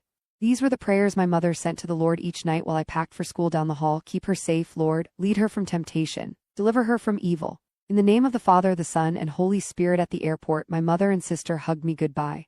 Don't do cocaine, my sister Abigail said fearfully. She was 2 years older than me, with a heart-shaped face, wide Bambi eyes, and a crumb of a diamond ring on her finger. She was engaged to her high school sweetheart, a pimple-faced corn dog of a young man with a bad temper, Bryce. Together they were enrolled at the local community college. Abigail had no intentions of ever leaving our hometown, or of reading a book that was written by someone whose name was not Paul or David or John. Remember, Natty, my mother said, just remember to be kind. Her expression was bright with piousness, almost oily with it. She kept glancing around at the other Idaho families in the ticketing area, nearly all of whom were dressed like us, in long prairie dresses with hair braided down their backs, and nearly all of whom were larger than us by a factor of 2 or 3. Nearby, a woman led a line of 8 children to the baggage drop, a fat stack of passports in her hands, an expression of beatific exhaustion on her face. My mother watched them pass, her face almost naked with regret. In our community, a family with only 2 children was suspiciously small, the opposite of blessed. Well, what could you do? Her husband was no longer with us. Everyone believes in something, she said, still watching the family. You can reach anyone if you show them kindness. I know, Mother, her attention snapped back to me. I'm serious, Natty, be nice. I swallowed a hiss. I didn't want to fight, but it was a low blow for her to end the goodbye on this, the greatest shame of both of our lives. I was not and had never been a very social girl. I was polite and well-mannered. I was reliable and hardworking and clever, concerningly so, my mother would say to women at church when she thought I couldn't hear, but extroverted. Not so much. Friends, technically none to speak of. It's not going to be a problem, I said. I meant it, though not in the way I knew she would take it. This was, secretly, why I was going to Boston. I was going to a school and a city where intellect would matter much more than being likable. Bostonians, as far as I could tell from what I'd read at our desktop computer back home, were famously smart and famously uninterested in pleasantries. That kind of world was undoubtedly the one where I belonged. I hugged my sister and mother one more time, then I gathered my bags and marched forward to the security line. As I inched along, I felt an urge to turn around and wave to my family one more time. But then I thought of Gomorrah, of what happens to women who look over their shoulders at the world they leave behind. The Lord rained down burning sulfur on Sodom and Gomorrah. Thus he overthrew those cities and the entire plain, destroying all those living in the cities and also the vegetation in the land. But Lot's wife looked back and she became a pillar of salt. Don't look back, don't look back. What happened to the women in the Bible who looked forward, though? What about them? I couldn't remember, but there was something about the notion that felt instinctively wrong to me. It sniffed of greed and felt worryingly close to witchcraft. Do not turn to mediums or necromancers. Do not seek them out, and so make yourselves unclean by them. Best not to take the risk. And so I found a seat at my departure gate and stared pointedly at the carpet, determined not to look forward or backward until the flight attendants called for my group number and the rest of my life began. 3FTERCALEB@ND. I bought the farm. We met with several architects and contractors to discuss a renovation. Most of them scratched their heads at our demands. The house on the property was from the late 1800s but had been fully renovated just a few years ago. The windows were new, the appliances were new, the roof and the light fixtures and the floors were new. And now we wanted to renovate it. Again, you do realize this will cost $500,000, the first architect said. You do realize the resale value will be cut in half, the first contractor said. Are you both completely insane? The second, third, and fourth architects said. I want it to feel like stepping into a time machine, I kept repeating in every meeting. I want it to feel authentic. Authentic to what? One of the architects asked. Then I would add the 5 most important words in any business meeting. Money is not a concern. The 6th man we spoke with was the one we decided to work with. He didn't try to talk us out of any of our plans, nor did he raise his eyebrows when I listed my requests. I wanted the dishwasher and microwave and all modern kitchen appliances to be hidden from view. I wanted a claw foot tub absolutely dripping in natural light. I wanted wide plank floors that felt like they'd been ripped straight out of the Mayflower herself. I wanted all the aesthetics of the olden times and all the amenities of modernity. And I wanted this seemingly irreconcilable set of desires to be somehow reconciled via a series of impeccable design decisions. As I spoke, this contractor, an older man who'd worked for decades in the area, took notes prodigiously. At each of my requests, he would nod and say in a quiet monotone, "We can certainly do that, ma'am." Right before the meeting ended, the contractor looked at me with a totally straight face and said, "Will you be wanting indoor toilets, ma'am, or would you prefer an outhouse?" I laughed stiffly. "Indoor toilets are fine." "Great." He shut his notebook and looked at us. "Let's build you to a time machine." "Welcome to the time machine." I'm lying beneath the covers of that god-awful quilt, curled in the fetal position. I have no idea what time it is. I've woken from what felt less like a nap and more like anesthetized surgery. My left eye socket is pulsing in a steady throb. The skin on my palms, forearms, and legs stings horribly. My feet don't hurt so much as they feel unnervingly warm, swollen with blood. My brain, too, is ringing and spinning in a way that makes me wonder if I have a concussion. Wake up, Natalie. Mama, we're having breakfast. Go to the barn. A good wife doesn't speak to her husband that way. Uh-oh, it's us, of course. I'm your goddamn husband. Mama, 1855. It's hard to think right now. Literally. I can actually feel the muscular effort of conjuring thoughts as if every word is a rock I must find and then pull from the mud. It must have been that man who carried me back to bed after he knocked me unconscious. Caleb, allegedly, an older version of my Caleb, old Caleb. As I lie there on my side, I imagine him carrying me, touching my skin, tucking me into bed, doing God knows whatever else while I was passed out. It makes me want to vomit, except it's unlikely that I'll actually vomit. My stomach is growling and whining. I roll onto my side, wincing as my body lights up in 10 different locations. It's not just the injuries. My body generally feels old and worn out. I pause, blink slowly. Consider the parts of my body I can see readily. The backs of my hands, my forearms. It's hard to consider the state of my skin when my body is streaked with grime and dirt. There are no mirrors in this room, no way to see my own reflection, no way to reassure myself that I am, in fact, my actual self. Amazing, the things a person can take for granted. I've never once paused to think about the sheer miracle that is a mirror. I've never once considered there might be a day when I would be desperate to see myself, only to realize I was lacking the necessary tools to do so. I close my eyes, try to cool down my overheating brain. Calm yourself, Natalie, regroup, think. My brain weakly oozes little darts of panic in response. Mama, I twitch at the sound. Lift my head off the pillow. Ouch, a headache pierces the back of my skull like a surgical needle. There's that little girl standing by the doorway. Same one who called for me earlier. She's wearing one of those strange pilgrim outfits, hair fully braided. My heart squeezes in a sort of heartsick revulsion, the kind I felt in the early days of postpartum with Clementine. That innate instinct to love a child, especially one who looks like you, coupled with the overwhelming desire to kill the needful thing, to bash its head in and run. The girl moves inside the room, her little hand trailing the wall. It's Maeve, Mama, she says shyly.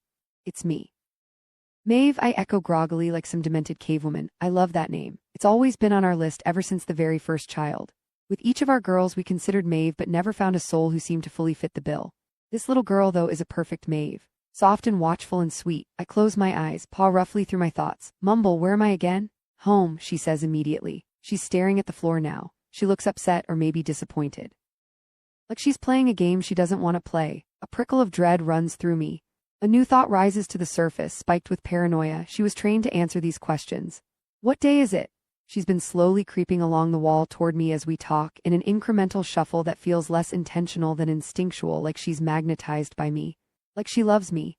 Like my heart stutters a little bit like I'm her mother. She kicks softly at the nightstand, flicks her gaze toward me, flicks it away when our eyes meet. Wednesday. My brain latches onto the information with such quick and immediate relief. This is a word we know. This is a day of the week where we are from that. It takes me a few moments to realize I can't remember what my last day was back home. What do I remember? Such a simple question, and yet it feels impossible to answer. I remember my mother and my sister. I remember marrying Caleb. I remember giving birth. I remember the email from Shannon. For the record, I don't think you're a bad person. Oh, and that hopeful look on my husband's face when he said, "It's time to run your eye, Mama," Maeve says. She's by the bed now. She hesitates, then steps closer, bringing a hand to my swollen face. I flinch and close my eyes, preparing for the shudder of pain. When nothing happens, I open my eyes. Her finger is hovering above my skin. She knows what a bruise is. She doesn't want to hurt me. Hungry, Mama? My stomach rumbles in response. Yes, I admit. Very. Come to the kitchen, come have a biscuit. I hesitate. Where is your father, your boss? That man. Out working, she says, with Abel and Noah. Abel, Noah, names as biblical as they come. How old is this girl? She looks like a 6 or 7 year old, but she speaks like she's 3 or 4. For a shameful moment, I want to grab her by the shoulders and shake her little body until the truth comes sputtering out of her like vomit. When was I taken from my home? How long has it been? What happened to me? Are my children and husband looking for me right now? Are the toddlers having meltdowns? Is the baby screaming for me? The baby. My hand flies to my stomach, my little sea creature. The baby's gone. I'm not 6 months pregnant anymore. My mouth gapes open in a silent scream.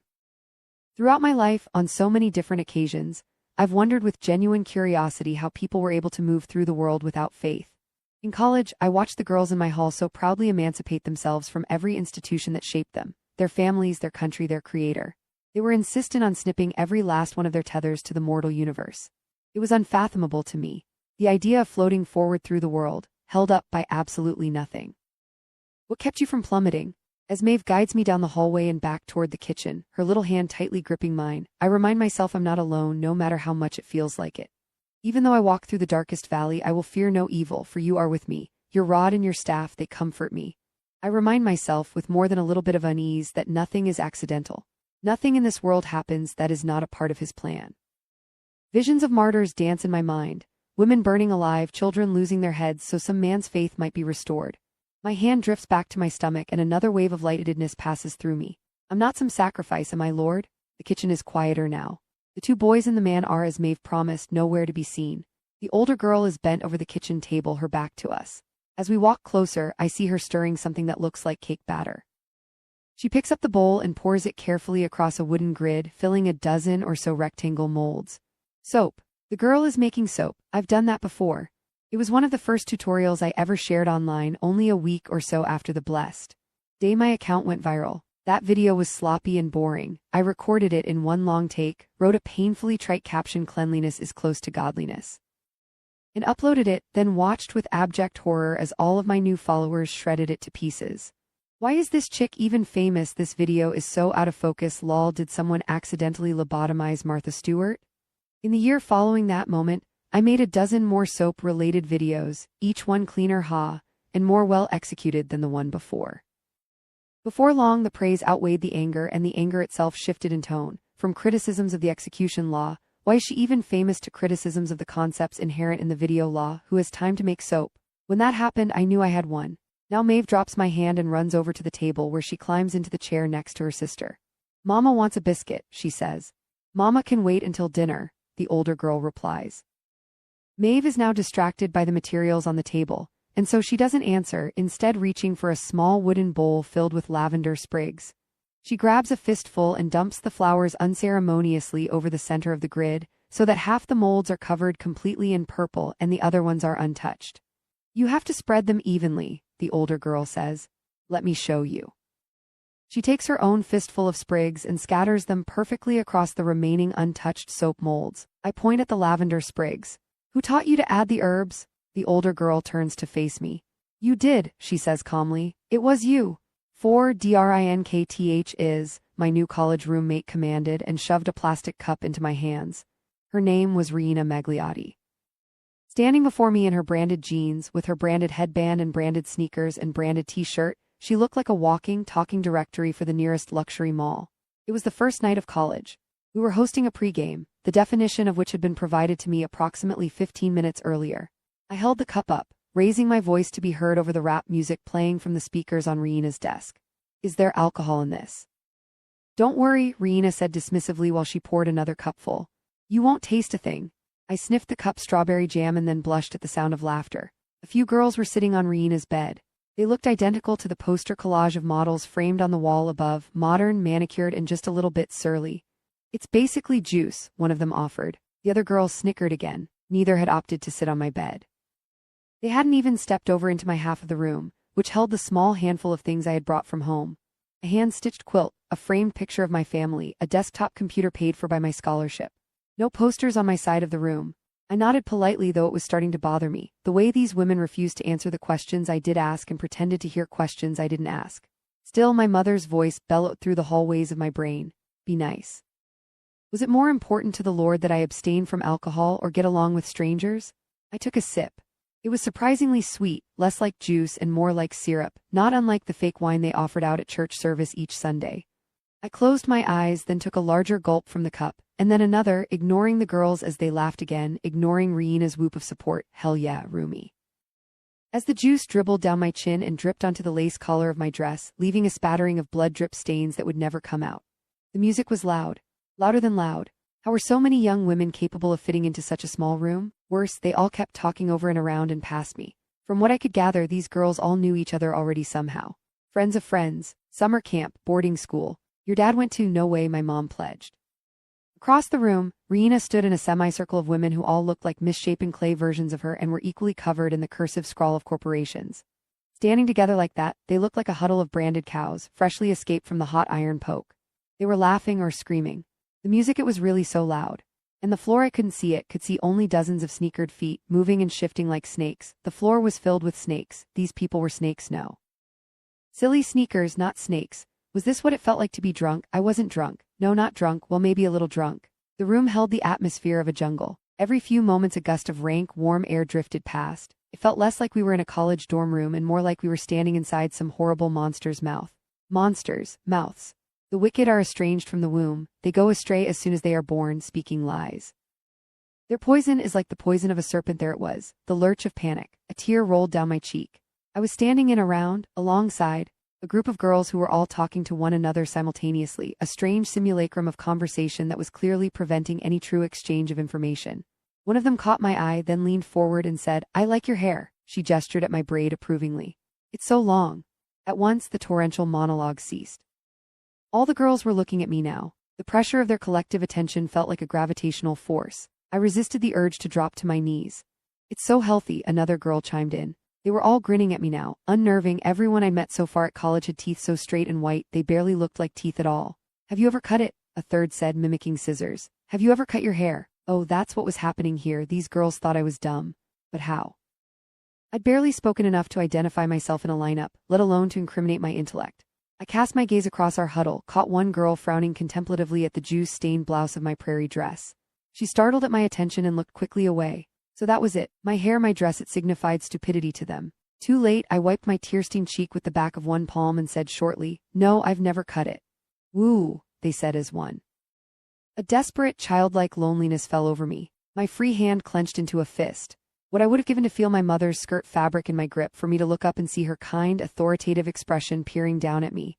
"Ready to go home, Natty?" "Yes, Mother, I'm ready to go home." "I'd like to leave now," I announced, even though this was my bedroom. "Sure," one girl said comfortingly. "You can totally do that."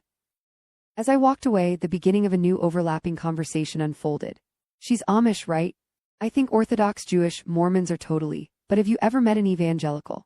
For an hour I sat in a floral upholstered chair in the recreation room, listening to the pre-games taking place up and down the hall.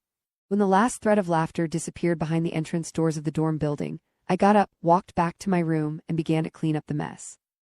"This is hell," I thought calmly as I scrubbed at the sticky red stains all over my brand new computer keyboard. No, this was hell. 4 hours later, I woke to Riina stumbling into the room with a boy, talking loudly but in such a way that suggested she thought she was actually whispering. "You're so hot. Here, quiet, my roommate is sleeping." There was the slow creak of her mattress as it sagged beneath the weight of 2 bodies. The boy didn't speak, but I felt him in the room with us. I heard him breathe. "Come here," she whispered, and he did. Soon the sounds that came from the other side of the room were as intellectually incomprehensible as they were instinctually horrible.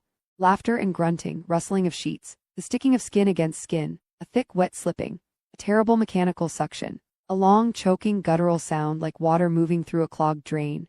Then, a rushing gasp, not unlike the first breath of air one takes after breaching the surface of a lake. Riina mumbled, "Didn't like that."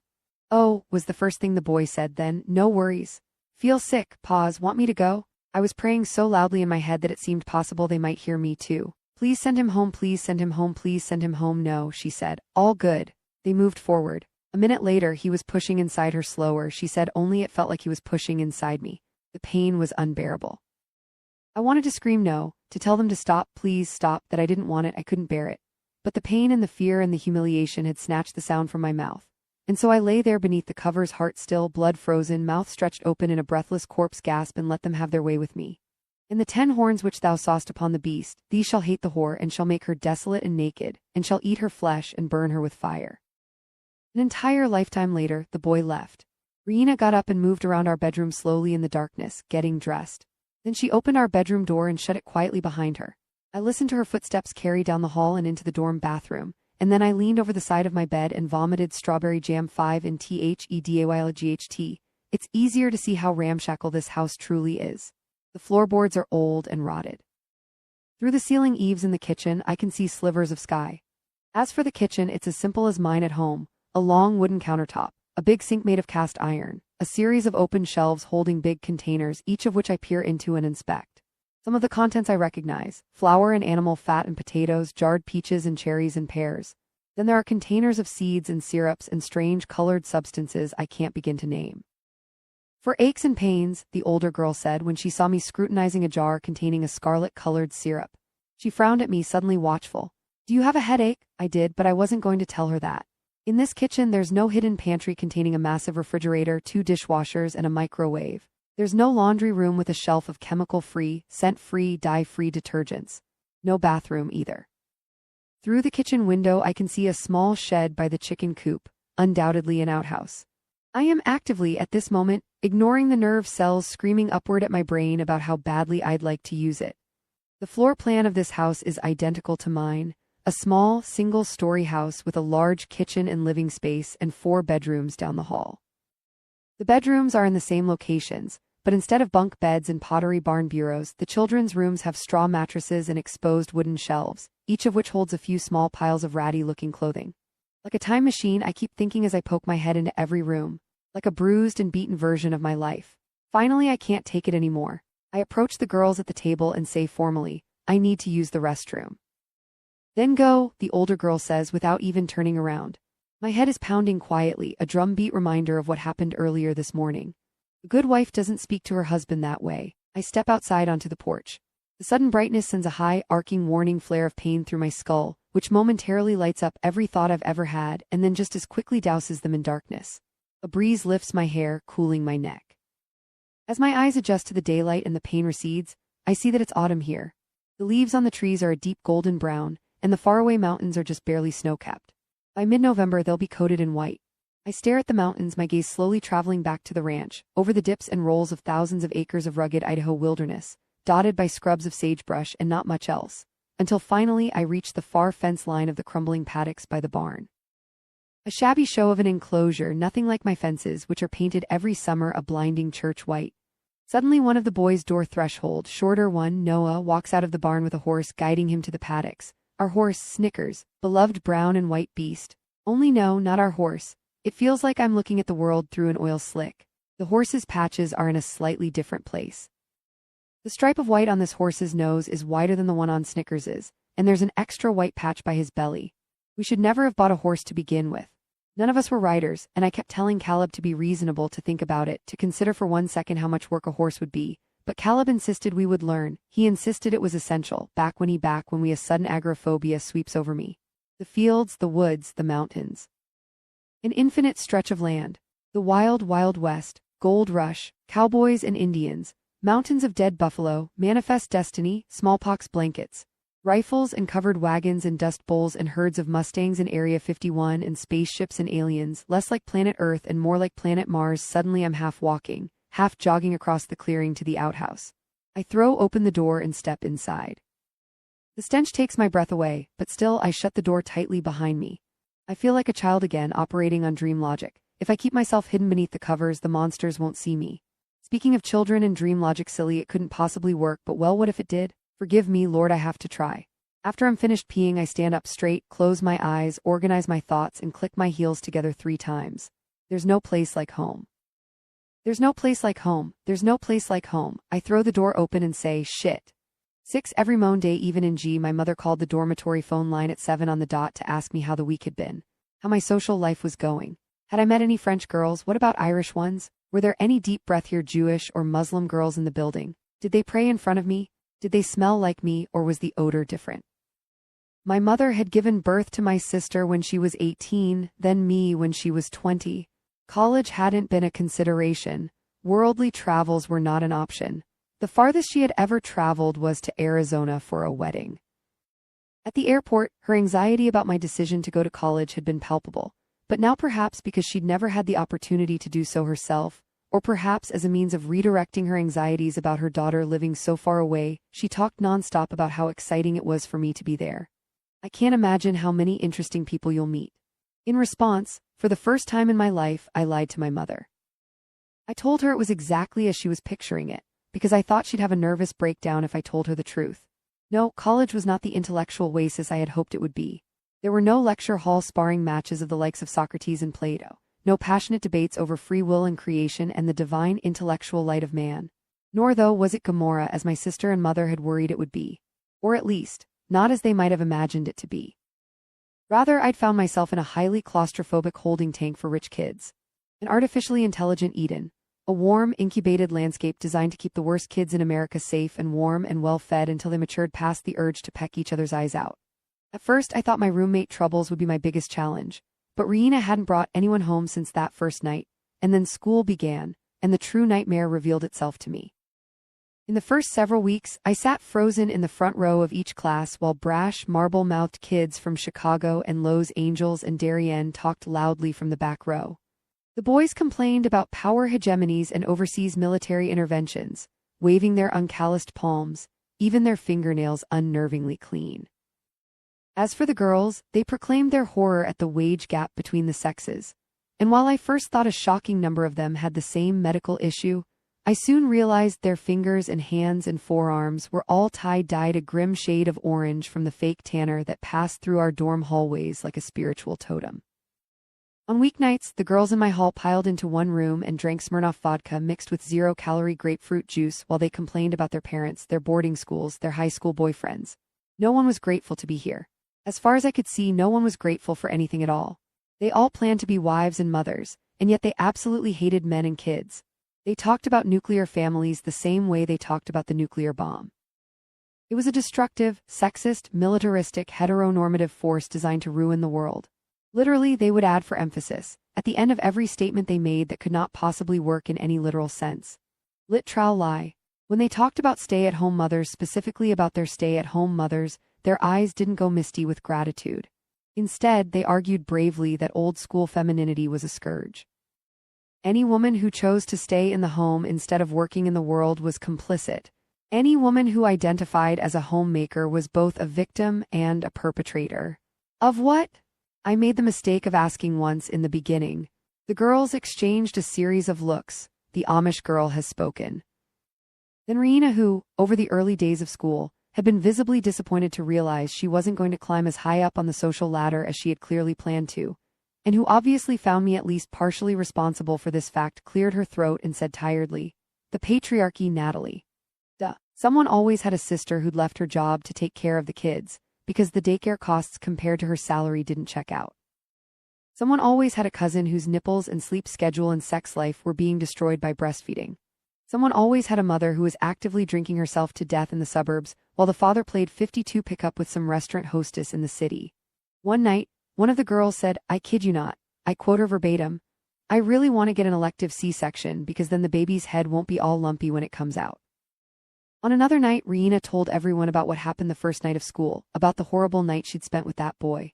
He was a predator, she insisted. He gave off major rape vibes. He'd skull-fucked her, she said she could barely breathe. And then he'd pressured her into sex, and everyone should write his name down, they should remember it and never go home with him, because men like him could never be trusted. I sat on the opposite bunk bed, mute with horror, while she went on. I was already aware that these young women enjoyed blurring the line between fact and fiction. Nuclear families were destructive. C-sections desirable? Pray tell, ladies, in what world? But here now was a glaring journalistic error, a false insurance claim about a hit and run that never happened, and I was the only witness. Be nice, my mother warned. I stared into the cup of sparkling water in my lap. Each night, after 2 or 3 hours of this kind of group discussion, the girls would say good night, and I would slowly put my nightgown on, feeling lightheaded and a little bit sick. It felt like I was being waterboarded to death by modernity. As I got into bed, my fingers shaking so hard, I could barely pull back my sheets. It was my mother my mind groped blindly toward, like a dying plant twisting itself into contortions toward the light. I thought of the aprons she hand-embroidered for my sister and me, our names in perfect pink cursive across the breast pocket, and I bit my tongue until it bled. An excruciating thing to admit, I missed being around women who were nice. It was grim. I'd gone exactly what I wanted, a school where everyone was profoundly, jaw-droppingly unlikable. I could practically hear the Lord whispering in my ear, be careful what you wish for, little lamb. You just might get it. Situation was not tenable, but each time I filed a request to move to a single room in another dorm building, the request was denied. Are you in an unsafe situation? My raw advisor asked one day. After my 7th formal request to move, she had paid me a visit while Riina was in class. Well, I hedged. Not physically, no, but spiritually. I nodded vigorously. Very much so. But she was already handing my request back to me. I'm sorry, but they're not going to approve this. And then one night, the Lord delivered in the most unexpected of ways. It was a Thursday evening. Riina was getting ready to host another pregame in our room. Tonight was going to be a big night for Riina, I had gathered through the conversations she had with other girls in front of me. She was going to hook up with a guy she'd been talking to for weeks. Out of the corner of my eye, I watched Reina take her 4th shot of vodka in 20 minutes. Predator, I thought, from the safe cocoon of my bed. I'd long since given up the pretense of drinking at these events. I was in pajamas under the covers, a textbook open in my lap. A trio of girls arrived, looking nervously around at our empty dorm room. Undoubtedly they had thought more people would be here. Are we early? Oh my god, hi, Reina trilled, sailing past the awkwardness. Come in, come in, come in, I was just pouring your drinks. 2 of the girls lived in our hall and therefore had learned over the early weeks of school not to talk to me. That Catholic girl is weird, but one of the girls was from another dorm. Hey, she said. Natalie, right? When I looked at her, she added, we're in the same gender studies class. Reina frowned. Isn't that like a 400-person lecture? Well, yeah, but Natalie got into this intense debate with the professor the other day about biological differences. She had all these studies lined up in her arsenal too, like bam, women are physically weaker, bam, men aren't good at domestic chores because their eyesight is designed for predatorial work, bam, the female body is designed to nurture, and what do you think of that? The professor was so pissed, the girl said and laughed. It was honestly hilarious. I didn't say anything. I had thought that the professor had enjoyed that debate. A terribly lonely thought fell over me. Everyone here, even the faculty, seemed to hate me. Whatever, Reina said. Natalie doesn't care what other people think. Do you, Natalie? Reina had done this occasionally in the first few days of school, speak up vaguely on my behalf, but now she used me more frequently as a prop or a punchline for her own flailing social life. I was a dove, and she was an amateur magician standing in front of an auditorium of mostly empty seats, groping around for my feathers in the depths of her big black hat. What other people think of me is none of my business, I said quietly. God, Natalie. Reina gave me a preening look as she poured more vodka into her cup. You are so precious. Did your mother tell you to say that? A flower of heat bloomed in my chest as the girls laughed easily with each other. It was a flippant joke. Reina certainly didn't expect me to respond as the dove ever snap at the magician's fingers, which is probably why she seemed so startled when I said, just because you hate your mother doesn't mean I have to hate mine. A silence filled the room. Reina set down the vodka handle. I never said I hate my mother, she looked at the girls. When did I say I hate my mother? I returned my attention to my book. Seriously, I love my mother. Of course you do, one of the girls assured Reina, but it must not have worked to soothe her because when Reina spoke again, her voice was laced with fury. Do you want to know what I think, Natalie? No, Reina, I don't know what you think. In fact, I'm shocked to learn you have any interiority to speak of. I think that you think you're better than all of us. I flipped the page. Are you even listening to me? Without looking up, I said, is that another rhetorical question? Or are you actually interested in hearing a different perspective on the world than your own? The girls behind her tittered in surprise. The Baptist girl thinks. You're mean, Natalie, Reina said. She was slurring a little bit, her tongue anesthetized from vodka. This conversation never would have happened if she wasn't drunk. You roll your eyes when we talk. You make little comments under your breath. You think we don't notice, but we do. And you're extra mean to me. You ignore half the things I say to you. And I think it's because you're jealous of me because I have friends and a boyfriend, even in this moment. I registered that this was a big stretch for her to make. A surprisingly brave or perhaps embarrassingly drunk one. Especially in front of these girls, and you on the other hand are all alone with your imaginary friends, Jesus and Mary and the Holy fucking Spirit. I stared at the page, my brain clicking softly as the girls laughed. I thought for the millionth time that autumn of my mother. What was she doing right now? Probably wiping down the countertops, putting away the leftovers from dinner, humming one of the church hymns she always had stuck in her head. In my entire life, I'd never known my mother to hate anyone, but I felt certain she would hate these girls. At the very least, she'd be appalled to know what they spent their time thinking about. You're wrong, Mama. Not everyone believes in something. At college, there are an astonishing number of people who believe in absolutely nothing at all. My mother had always encouraged me to be a shining light for others, but I was certain that no level of illumination would save these women from the horror of themselves. If anything, they seemed to revel in the pitch-black aimlessness of their lives. They were proud of it, happy to wander blindly forth into a lifetime of selfishness. It was deeply disturbing. Most disturbing of all was the fact that these lost, hateful girls thought someone like me should inherently be jealous of someone like them. No fucking way. Sorry, Lord. I'm not jealous of you, Reina, I said. I closed my book on my finger to keep the page, then I looked at her. If anything, I feel sorry for you because you're unintelligent and you lack creativity. But most of all, I feel sorry because a person like you will never know true wonder, not once in your life. Her mouth fell open. You are such a bitch. Well, I tapped my finger lightly on the golden embroidered cross on the book cover. I don't concern myself with the opinions of whores. What did you just call me? You heard me. I looked past Reina to her friends.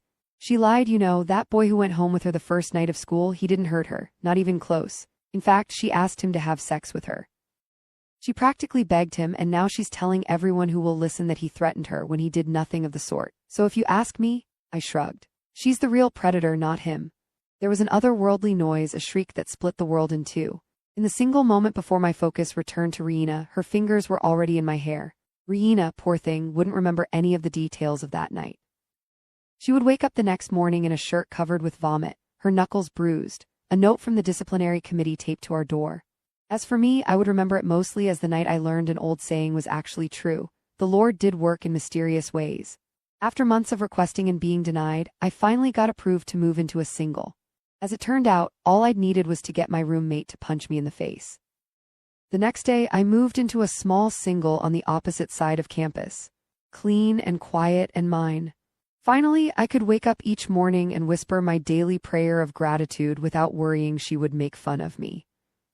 I could read quietly at night with the door firmly closed, rather than suffering the backward looks of pity from Riina's friends, while they came in and out to borrow makeup and clothing in preparation for their weekly excursion to the local frat house, where they would, if they were lucky, revel in 10 to 30 minutes of verbal abuse with the object of their affections before he got bored and decided to finger someone else. At night, while my new dorm neighbors laughed and screamed in one of the rooms down the hall, I stuffed a towel under the crack of the door. I did my homework, and then I did all my extra assignments, and then I sat at my desktop computer and scrolled through a series of lo-fi internet forums, searching for answers to the questions that had sprung up since I arrived at college. Why do modern women hate men so much? Why do modern women hate kids so much?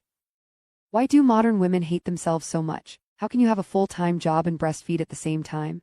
Instead of answers, though, I only found stories as well as more questions. Why is the anger getting worse? The modern women asked the forums. Why am I not ready for kids? Where does unhappiness come from? Why can't I seem to remember what I was originally going to do with this college degree?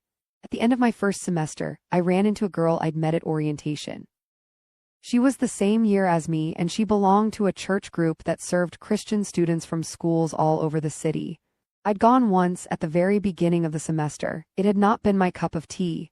You really should come to a meeting again, she said. We've got a great group of regulars. It's just not really my thing, I said. This was, I thought, much nicer to say than the truth. The girls in your group are dumb as rocks, and the idea of sharing spiritual communion with them would probably feel like getting intellectually stoned to death. Her expression faltered.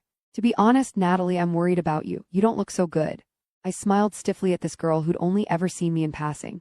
Excuse me, your hair is greasy and you have these dark circles under your eyes. Are you eating, sleeping? Do you want to talk sometime? It was the kind of pathologically invasive comment I was used to getting from my mother and the other women at church service back home. The kind of thing you would say to a stranger only if you'd been raised to believe that one woman's failure to keep up appearances reflected poorly on all other women, too. Someone like Riina would have immediately told this girl that she was being rude and inappropriate and sexist. Fuck off. But neither of us was like Riina, and this girl knew it. Suddenly I was so homesick I burst into tears. Before long the girl was hugging me, saying, There, I know, as I snotted up her shirt. The next week I started going to the church group. It was held in one of the basement rooms of the main library at Harvard. I sat with the dumb girls, I suffered their little snuffling moans and sighs of glory to God, and it was fine. At least the people in the group knew the sky was blue. At least they didn't spit out mother like the word alone was a pregnancy contraction. At least they were friendly to me. I was still lonely, but now the loneliness felt manageable, like something I could survive. Then one cold winter evening in the early weeks of my second semester, I met Caleb. 7BACK in the olden days. Girls, do you know what it was like to live out in the new territories? The Great Western Expanse. Some people lived in small western towns smaller than any town you've ever seen. Imagine a handful of buildings clustered along a dirt road. A church, an inn, a general store, a saloon. If you were lucky, the church might have an organ and the saloon might have a piano, and you might grow up knowing music and community and God. But some families didn't even have that, girls. Some people lived all on their own, in the middle of nowhere, huddled against the elements of endless prairie or mountains or woods. No saloons or general stores, no music or neighbors or heavenly worship to speak of. Their meals were simple and their lives were honorable. By day, they caught and cooked and cleaned. By night, they sat around the fire to keep warm, and the adults entertained the children with tall tales about great battles in faraway lands. How does that sound, girls? How would you like a life like that? The sun is setting now. I'm sitting in a chair at the kitchen table. Through the window above the sink, I can see the sun falling behind the trees. Orange light spills through the warped glass panes, striping the room with radioactive glow. My mind tilts and lurches uncontrollably like a broken amusement park ride. I'm not, I will not, I cannot, I think I might be, no, no, I am your husband, Mama. Mama. A few feet away from me, that girl is crouched by the fire, her skirt tucked carefully between her thighs to keep from catching flame. The only one whose name isn't notched into the threshold. I watch her flip each potato half, one by one, revealing a series of perfectly crisp skins, and I think of the careful carvings in the wood, and I just know that she is the bookkeeper in charge of these records. Excuse me, I say. She doesn't reply. Excuse me. What is your? The girl stands up and turns to face me, and at the sight of her face like Clementine, Lord save me, I lose my train of thought. Her expression is not a crumble of disappointment, the way Maeve's was earlier. Instead, she looks annoyed. Mary, she says, my name is Mary, now will you go get more wood, please? I stare at the girl, suddenly sick. Mary, I repeat, she nods impatiently. For hours now my thoughts have fluttered and flitted tirelessly around me overhead. Now they stop short and drop out of the sky one by one until just one remains. Do you want to know the gender? The technician said brightly. Sex, I replied absently. It was summertime, a few months before Shannon quit. I was holding my phone steady as I recorded a video of the ultrasound screen. The angry women loved any chance they could get to crawl inside me. I glanced at the technician and added, you mean the sex of the baby? That's what I said. You said gender, not sex. The technician glanced helplessly at Caleb, who said, yes, we want to know. Alrighty then, let's just see what we can find. The technician's wand moved slowly over my stomach, like one of those deep-sea drones scanning the ocean floor for any possible signs of life. I stared at the gray matter, imagining my baby as a jellyfish, a sea otter, a darting silver minnow. Congratulations, Mr. and Mrs. Mills, you're having a girl. What do you think about the name Mary? Caleb whispered as we left the office. At that moment there was a quiet little thud in my stomach, her first kick. That's her name, Mary. Mary.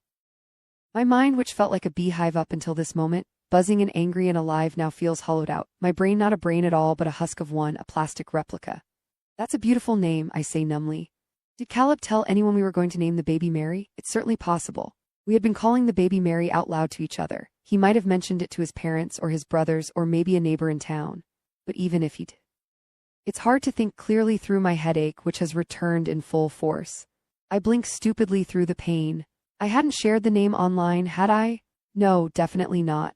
I did that only once when I was pregnant with Junebug, and the experience was so miserable that I swore I would never do it again.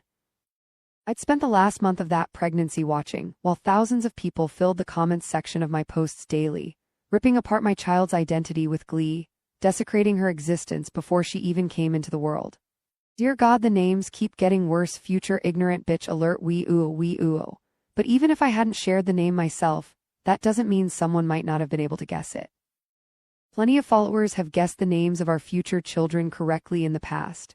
When you have thousands of comments on a picture of your swollen stomach, it becomes a matter of odds, and besides, there is only a small collection of names that reasonably fits into our aesthetic. I know that. A chill runs through me. Maybe old Caleb is actually one of my followers.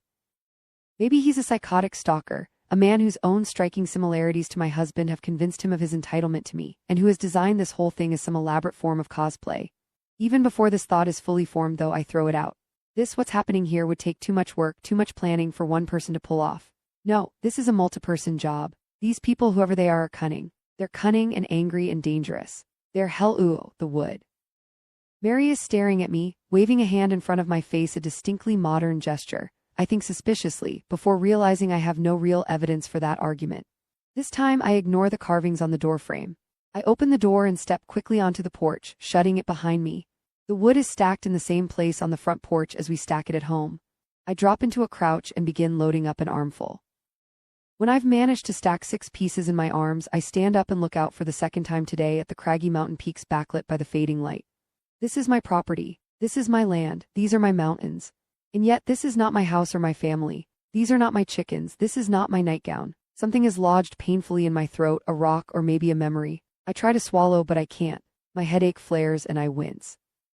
It feels like my brain has been carved up with a butcher's knife. I take a deep, shaky breath. With the wood balanced in the crook of one elbow, my free hand travels to my stomach instinctively, looking for a place to rest, to comfort, and then it freezes. Mary, something horrible is happening here. This place, these people, I look out across the fields. The sun is nearly gone now. It'll be dark soon. In an instant the phrase takes on new weight, dark soon. Dark, as in impossible to see. Go. In a breath I'm gone. By the time I register the sound of the wood clattering to the porch, I'm already down the stairs, sprinting across the frostbitten grass, running, faster now, quieter now, forget the driveway and just get to the woods behind me. A door slaps open. Someone cries mama, the barn is a blur of red alongside me and then it's behind me and I'm flying toward the tree line. Mama, I don't look back. I reach the trees and then yes, I'm in the trees, crashing wildly through the leaves, my heart thrashing to the rhythm of my pumping legs, the ghostly blur of birch trees flying past, and then the world goes white. For the righteous one may fall 7 times and he will get up again. But the wicked will be made to stumble by calamity. 1 second I am running, and the next I am on the ground writhing, trying to understand. What is, why is. I see the pain before I feel it, a steel trap clamped around my ankle, metal teeth sunken fully into flesh. No, I think distantly, that can't be right. And then the nerve signals finally reach my brain and a terrible noise pours from my mouth, a high wailing keen. I'm on my side trying and failing to pry open the steel maw with my own 2 shaking hands when I see in the distance, old Caleb jogging across the fields toward me. I scream or try to, and then my eyes roll back in my head. My God, forgive me, and then old Caleb is here on one knee. He presses something and the trap springs open. Relax, woman, he shouts over my screams of pain. Calm down. My ankle, I scream. My ankle, I am in the leaves, gasping in pain, and then old Caleb is carrying me back to the house, my body thrown over his shoulder like a sack of potatoes. And then I am in the kitchen by the fire, Mary dabbing ointment along the jagged river canyons of my skin while I shout and twitch in agony. Even through the pain and the fear and the shock, I can't help but notice that the ointment smells like bacon grease. I need stitches. A doctor. Call an ambulance right now. The 2 boys are sitting at the kitchen table looking at their hands. Maeve is down the hallway, sobbing behind a closed door. Mama, mama, mama, like she feels the pain herself. And then there is Mary pulling something out of a folded leather pouch. A needle, yes, and a thread so thick it almost looks like twine. Hold her still, she tells old Caleb. This is going to hurt. 8THENIGHT I met Caleb Mills. He was sitting in a folding chair for our church group. He held a flimsy paper plate steady with one hand and was picking at a mound of soft cheese with the other. He glanced up at me. He was cute. The kind of guy who looked like a farmer's son even while he was sitting in a church basement in Cambridge, wearing a button-down shirt and khaki pants. We made eye contact, then I sat down and we didn't look at each other again. The next meeting he asked for my name. The meeting after that he asked where I was from. The 4th meeting, did I want to get coffee sometime? That's how slowly our relationship moved at the beginning. Dating in my religion works that way. It feels like you're rolling very slowly down a very long runway, then right as you think you're going to die for lack of momentum, you find yourself lifting up, spinning wildly toward the sun in a sudden aerial ascent. On our first date, Caleb bought me a scone. He told me about his family, his fancy political father and his soon-to-be fancy political brothers, all of them senators in waiting, like a little line of princes. Jack, John, George, Henry, Caleb. Such a perfectly American list that I would later wonder if their father had allowed one of his political consultants to advise on names with highest rates of electability. His mother had always wanted a daughter, Caleb told me, but instead she got 5 boys. He smiled ruefully at that and I thought, I would take 5 of those. In exchange, I told him about my dead father, my 3-legged family. He learned about Abigail and her fiancé. He winced when I said Bryce and that inspired a rare gift from me, a genuine laugh. Then I told him about the mountain range that circled my town, how rarefied the air felt at such high elevation. You can't help but feel like you're living closer to heaven. So you don't want to stay on the East Coast after graduation then? Caleb was from the Dust Bowls of California. Like me, he thought the lifestyle inherent to living in a city was unnatural. A world meant for gerbils, not people. Where do you want to go then? I paused. Where did I want to go? I want a farm with chickens. I want to live near my mother.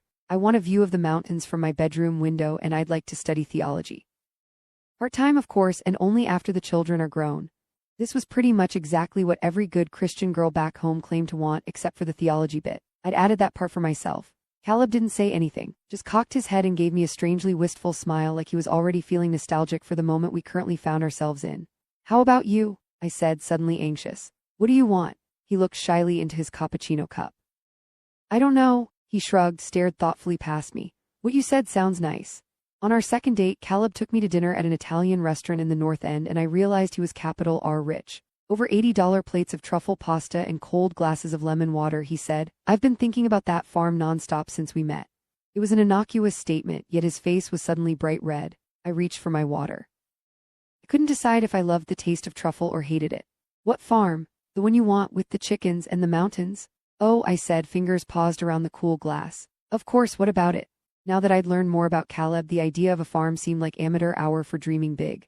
In any ways, the girls back home talked about farms only because it was distasteful for them to say what they really wanted, to be like Caleb, wealthy. I can't stop thinking about it, he said. You could teach me everything you know and I'm a quick learner. He was blushing so furiously that I might have worried he was having an allergic reaction if I wasn't so preoccupied with the present issue at hand. Teach. What did Caleb mean by teach? I never said I knew how to farm, yet here we were talking about living in the middle of nowhere, teaching each other how to what? Rake dirt, milk a cow, cut a chicken's head off. The way Caleb was staring at me with that intense, pained look in his face, he clearly needed an answer, but an answer to what? Relax, I told myself. This is just a moment. It doesn't really matter. Here is what did matter. He was young and handsome and wealthy. Most important of all, he liked me. Really liked me. He said I was fascinating and funny and beautiful. No one had ever thought I was any of those things. I'd spent my whole life alone, floating like a specter at the far edges of elementary school friendships, then glaring at the huddled cliques I walked past in middle school, then openly denouncing them in high school. And here suddenly was a fundamentally likable person somehow liking me. Is it a choice if there's only one option? Trust in the Lord with all your heart, do not depend on your own understanding. Seek His will in all you do, and He will show you which path to take. I leaned across the table and pressed my hand over his.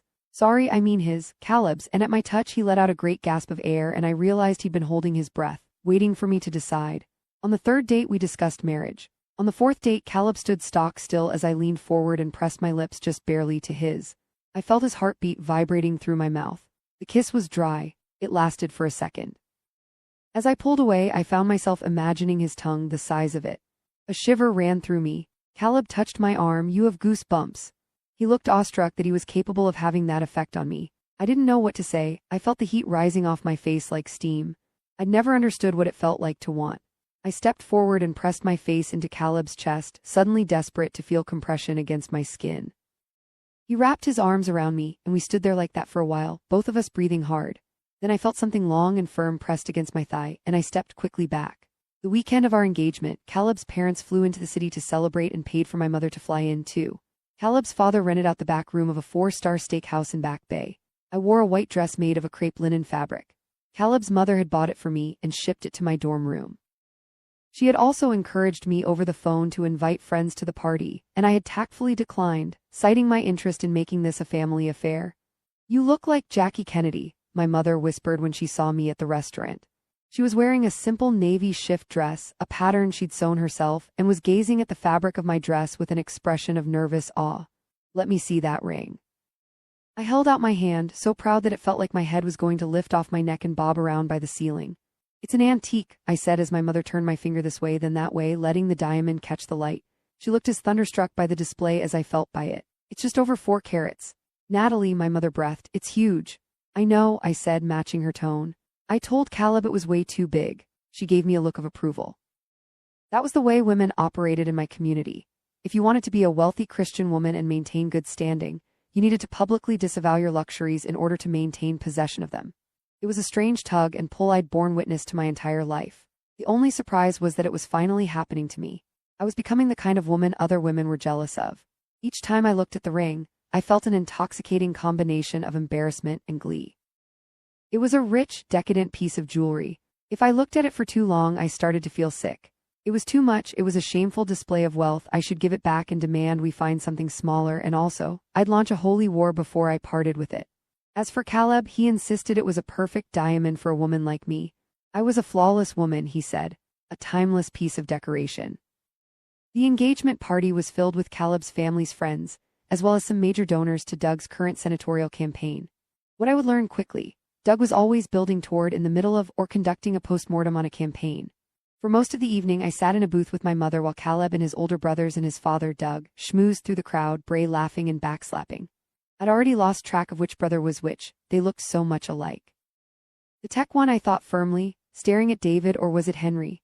No, John was the finance one, yes, Henry was the tech one, and George and Jack were the political advisors. Amelia floated quietly behind the men, smiling brightly in their shadow, occasionally tugging at her pink Chanel skirt and blazer set like some special edition presidential Barbie. When I first met her earlier that night, she told me in a soft, fluttery falsetto to call her mama.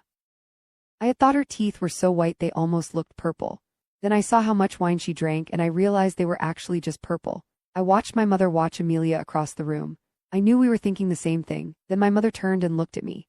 A silent conversation unfolded. This is what you want, then? She seemed genuinely surprised. She didn't know Caleb or his family yet, but she'd seen enough to understand what was happening here. When she had talked about my future, it had always been Natalie the professor, Natalie the academic. Of course, the assumption of children and homemaking was always there too, hovering in the white space between all those hypothetical careers. My mother, a breadwinner herself, was lopsidedly progressive in that way. She didn't believe in divorce, but she did genuinely believe her smartest daughter would have it all. A good job and a good family, in Jesus' name, amen. If you marry this man, she said to me now with her blinking eyes, you will become his smiling shadow. A year ago, I wouldn't have wanted that, but the last 6 months had changed me. I blinked back in answer. I thought I wanted the world, Mama, but I've seen the world now and I want no part in it. At the other end of the room, Caleb's father clinked his glass. Can the happy couple make their way to the stage? The crowd parted like the Red Sea before me. I didn't hesitate. Snightime. I'm slouched on a wobbly ancient bullshit chair in the corner of this wobbly ancient bullshit kitchen, holding a big hunk of ice wrapped in a dish towel to my eye. Yes, my eye. Remember when my face was the problem mere hours ago?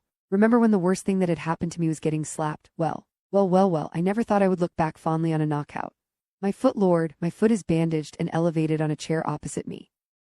I've passed out twice now, once from the pain of the needle piercing the muscle, and once when I woke up halfway through and saw what my stitched skin looked like.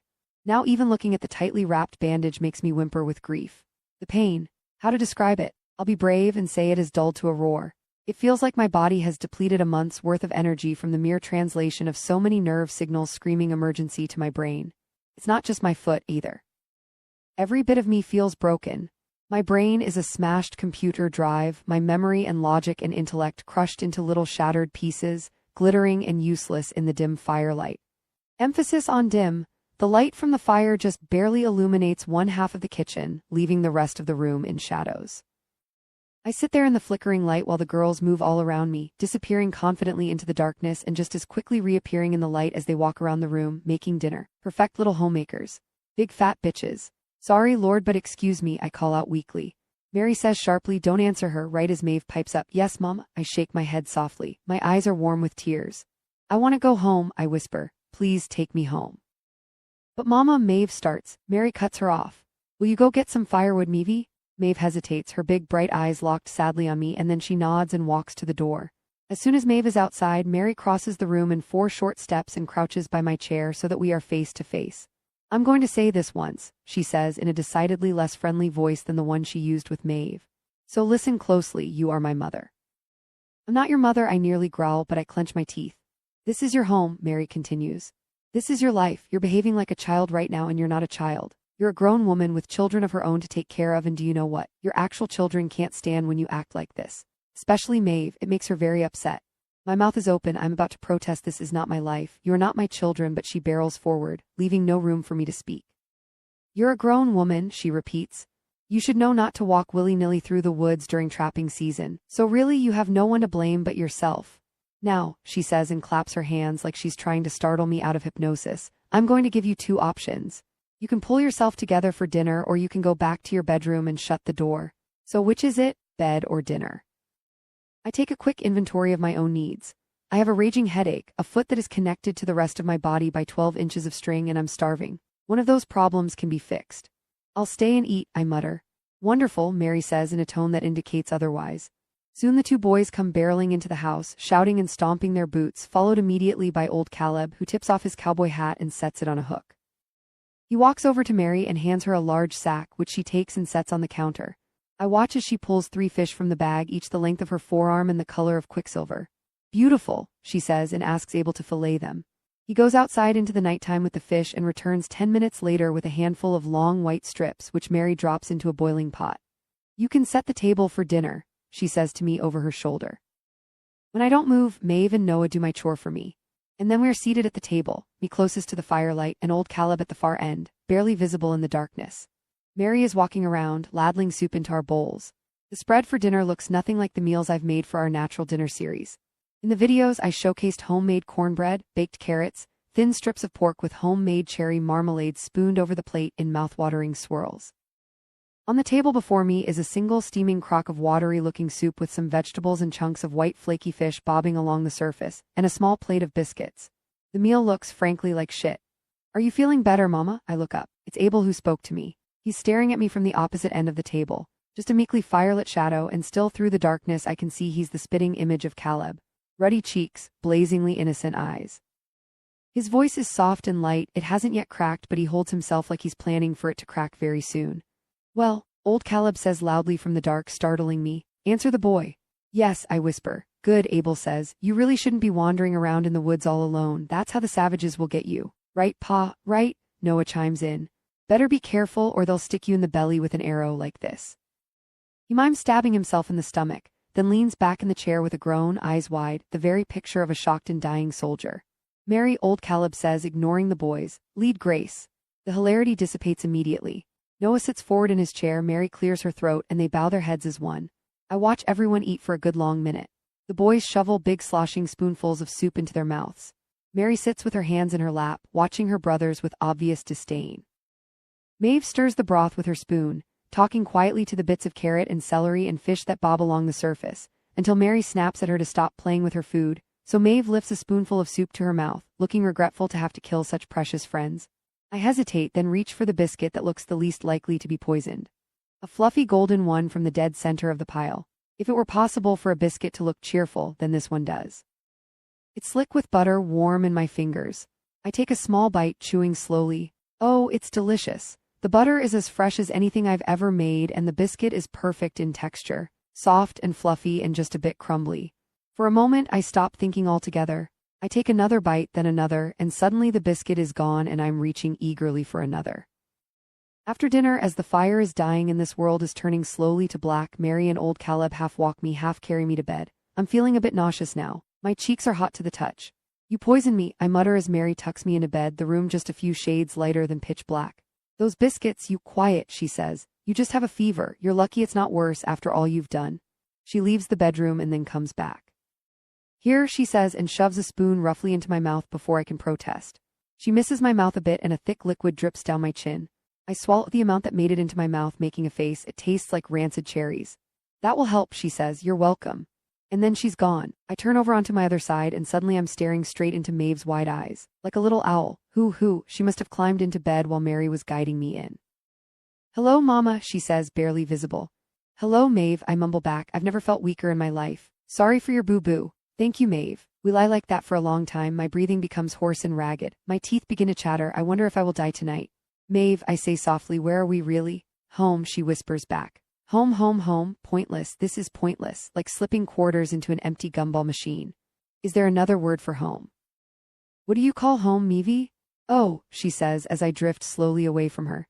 Yesteryear, Mama, that's what we call home.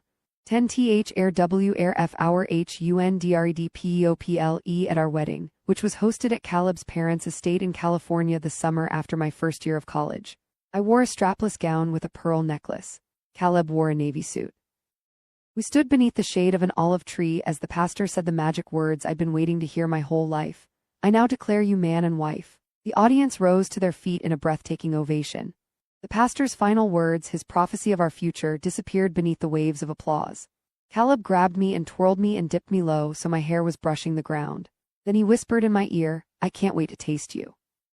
At the reception, a 12-person band was playing a famous song by Cher, and I was sitting in one of the chairs at the main dining table, drinking a glass of water, enjoying a moment alone after so many rounds of small talk with balding, Botoxed billionaire donors Vote Mills. When my sister dropped into the chair next to me and said, I think I might be pregnant. She was 21 years old that night, wearing an emerald chiffon bridesmaid dress that Amelia had picked out. The dress had looked beautiful in the catalog, but had the unfortunate effect of making my sister, who was generally understood to be the prettier of the two of us, look like an unappreciated vegetable. She and Bryce had married several months earlier with a backyard reception at his parents' house. She had cried all day long, insisting they were tears of happiness. Bryce had passed out shirtless on the lawn well before nightfall. She amended her statement now. I took 2 tests, and they're both positive. So I'm most likely pregnant. Well, I set my empty glass down. I'm so happy for you, she sighed. I just wish Bryce wasn't so drunk right now. I tried to channel the patience of my mother. Isn't Bryce always drunk? She didn't reply, just looked longingly out at the dance floor where Bryce was headbanging wildly, his tie fashioned like a hippie headband on his forehead. He mimed an electric guitar, then dropped to his knees and licked the length of the invisible neck. He's been so temperamental lately. Temperamental, I thought, was a particularly dignified way to describe a man who had earlier that day screamingly accused the concierge of the 4-star hotel where they were staying, courtesy of the Mills family, of rifling through his varsity football high school duffel bag to steal the Visa gift card from his wallet. Go tell him, I said, suddenly desperate for both of them to be gone. Tell him you're pregnant right now. You're right. That'd make him so happy, don't you think? Of course it would, a child is always a gift. Then my husband, walked up in his immaculately tailored suit and all the bad feelings fell away. I don't mean to interrupt, Caleb began, but I had already jumped up and taken his hand. It was midnight when we left the reception. We were staying in the carriage house on the opposite side of the estate. In one moment, we were stumbling through the open door, kissing and pulling at buttons, and the next moment we were naked on the bed, frozen in Grecian poses of despair. Both of us were virgins. I could see now that Caleb's comment to me earlier at the altar had not been, as I originally thought, an indication of pure erotic instinct, but rather an act of deep courage, a last-ditch Hail Mary effort to summon his own sexual prowess into the world before he faced the most intimidating vision of his life, his wife's naked body. Caleb's hand hovered over my breast, then pressed firmly, hands spread wide like a catcher's mitt. Both of us let out a noise, a pairing of grunts. He'd never seen an adult woman's body, he told me that night. I would later learn this was technically a lie, that his mother had a tendency to take baths with her sons well into their early adolescence, that he'd gone to third base with a second cousin at a family reunion. In an effort for momentum, I reached down and wrapped my hand around his penis. So this was what it felt like. Soft like lamb's skin, but honestly, about 50% less inflated than I expected. Caleb let out another grunt and rocked his hips against me. I was equal parts nauseated and aroused. I could feel his heartbeat pulsing in my grip. Caleb's eyes were closed, his mouth parted in a grim expression of pleasure. Maybe, he muttered, you could, you know. A thread of irritation stitched itself in my chest. No, Caleb, I don't know. Well, you could spit into your hand or maybe kinda use your mouth, to nope, I cried out. No thank you, let's just do it the normal way, please. He sighed and opened his eyes. It took several minutes for him to maneuver halfway inside me. It helped that I was wet. It didn't help that he was about as hard as half-risen dough. I couldn't believe it. All my life I'd been imagining a sausage or a cucumber, something to fill me completely. I had not been prepared for sex to feel and to look like Caleb's penis did, which was fine in girth and length but lacked the fortitude to enter me of its own accord. I felt like I needed to throw a dish towel over his penis and wait an hour to let it rise. The silver lining of Caleb's softness was that losing my virginity didn't hurt. It felt more like a sponge was moving near my stomach, like someone was very gently cleaning me from the inside out. I love you, I whispered as he breathed heavily in my ear. I love you, God, I love you, God. Caleb met his first missionary ejaculation with abject panic. Oh, holy shit, he gasped. What the hell? A year later, the spring of my sophomore year, I was walking to a review class for an upcoming final when I ran into Rihanna for the first time in a long while. The poor thing was not doing well. I was living off campus by then, in an apartment that Caleb's parents had rented for us, so it spoke to just how big of a story this was that I'd overheard it in the hallways to begin with. The boy Rihanna had been seeing had unprotected anal sex with someone else. In response to that, Rihanna needed to get an AIDS test and had been so infuriated by her own humiliation that she retaliated by giving a blowjob to his brother, a high school student who'd been visiting for the weekend. And in response to that, her crush had called her a fat, ugly whore in the middle of a packed dance floor. Lord have mercy on their souls. Now she looked awful, bloated and sweaty and hungover, like a human beer can. She was smoking a cigarette outside the building I needed to enter. When she saw me, her mouth actually fell open. Natalie, my God. I was just past 6 months pregnant. She stared at my bump with a look that harkened a word I hadn't thought of since childhood, gobsmacked. She looked absolutely gobsmacked. You're glowing, she said with obvious disappointment. I pointed at the cigarette in her fingers. Do you mind? She stubbed out the cigarette, still eyeing me with abject surprise. I knew what she was thinking. I was twice as beautiful as I'd ever been. I'd never been ugly, per se, but there had always been a certain sharpness to my expression, a hawkishness to my gaze that kept me from being outright attractive. At first I thought the pregnancy might have added some fat to my face, some much-needed softening. Eventually, though, I realized what it was that made me look so different. For the first time in my life, I was happy. I got married last summer, I said, to a man named Caleb Mills. He's a senior, do you know him? We smiled cagily at each other. Of course I know him, she said. Well, I don't know him, but I know of his dad, obviously. Her gaze reached my ring finger. Congratulations. Like she was swallowing a mouthful of blood. Where are you off to this summer? I asked. She stared longingly at the crushed cigarette by her boot. An internship at McKinsey. It was exactly the kind of opportunity that girls like Rihanna said they wanted, competitive and respectful and well paid. And after all the time I'd spent online in those lonely months of my first semester, all those midnight hours pouring through panicked chat threads and editorial screeds about the desperate plight of the uppity working woman, I knew exactly what would come next. As long as Rihanna didn't screw up royally over the next few summers, she'd get a job offer from the firm after graduation, 6 figures right out of the gate. Living the dream. She would start working 70 or 80 hours a week, subsisting mostly on a diet of cocaine and Red Bull. Her coworkers would comprise a bullpen of male colleagues, men who screwed the small handful of women in the office nonstop, personally and professionally. From here on out, Riena's life was going to be hard. She would have to work hard to get the job and hard to keep it and even harder to get promoted. And any promotion she received would lead only to more work, more responsibilities, more hours in the office. And in the meantime, she would have to squeeze out a few free hours a week to do everything else.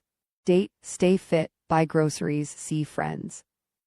If she was one of the lucky ones, she would keep receiving small little bumps to her salary, smaller, of course, than the bumps her male colleagues received, but no matter. No biggie, Riina would grow used to this quickly. The simple act of receiving less than she wanted at the same exact time she watched someone else receive more than she could have hoped for.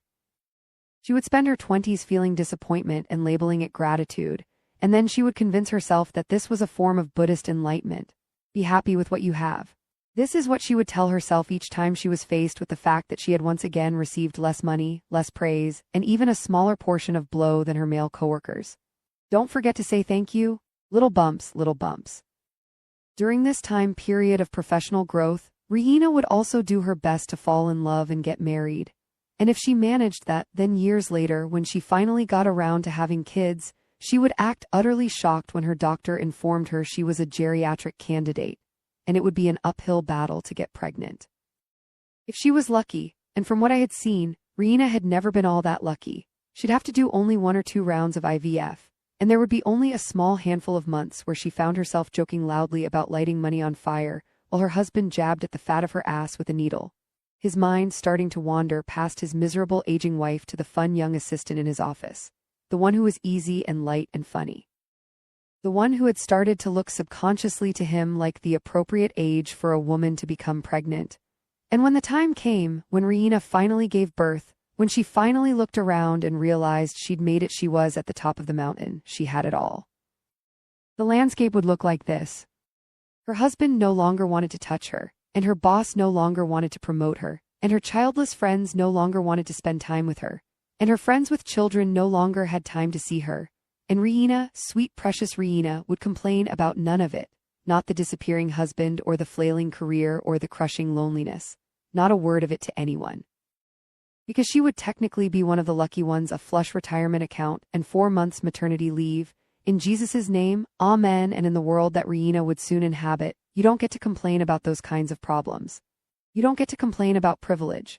It was clear Riina was dreading it, not just the internship but the rest of her own life, as if she'd been shot through by some fairy tale curse. As if she wasn't one of the most spoiled people on the planet, free to do whatever she wanted, if only she had the brains or the courage to consider any other path forward beyond the one that feminism, that nasty witch, had offered her. Silly, stupid Riina had bitten the poisoned apple straight down to the core. Standing there that day, she looked so miserable at the prospect of her own empowered future that I nearly laughed out loud. Well, I said brightly, congratulations to you too then. I know those internships are so hard to get. I was practically choking on my satisfaction at this point. The euphoria of my victory was making my vision blur. I won, you stupid fucking bitch. Sorry, Lord, I won. Well, Riina said, I guess I'll see you around or something. You won't actually. I couldn't resist, I just couldn't. I've decided to leave school. Caleb's graduating this spring and I can always finish up my degree online. We really want to spend some time in Paris before the baby comes. It's a girl, by the way. Did I mention that? I'm having a girl. If I could have punctuated that sentence by socking Riina straight in her miserable little face, I would have. What perfect synchronicity that would have offered to our short, joyless relationship. Instead, I waved goodbye, making a point to really wiggle my fingers so the diamond caught the light, and then I slipped past her, the first angry woman in my life, and skipped forward into the future. 11 IDREA med. I was giving birth on a farm in the middle of nowhere. No, not right. I dreamed I was giving many births, all the labor of my life at once. A doctor and a husband and a midwife stood over me. They shouted, push. I was terrified and calm and euphoric and regretful. The baby wouldn't budge, the baby slipped right out. I felt the earth-shattering horror of the first time on my back, staring wildly at an antiseptic ceiling and the easy chemical slip of the following 3, and the roaring triumph on all 4s of the 5th, finally at home, finally in charge, and then dozens of babies were pouring out of me. One after another, crying and gasping on a dirty hardwood floor, blood stains on my thighs, years of them. Caked in sedimental layers on my skin, the doctor and the husband and the midwife had mouths but no eyes. None of the babies had feet. Mama, everyone cried. 12 on THEFOURTH day of a record heat wave in August, I met our first child, a 6-pound girl with coal black eyes. Clementine. Caleb thought she was my clone. I thought she looked nothing like me. In fact, I didn't think she looked like any baby I'd ever seen.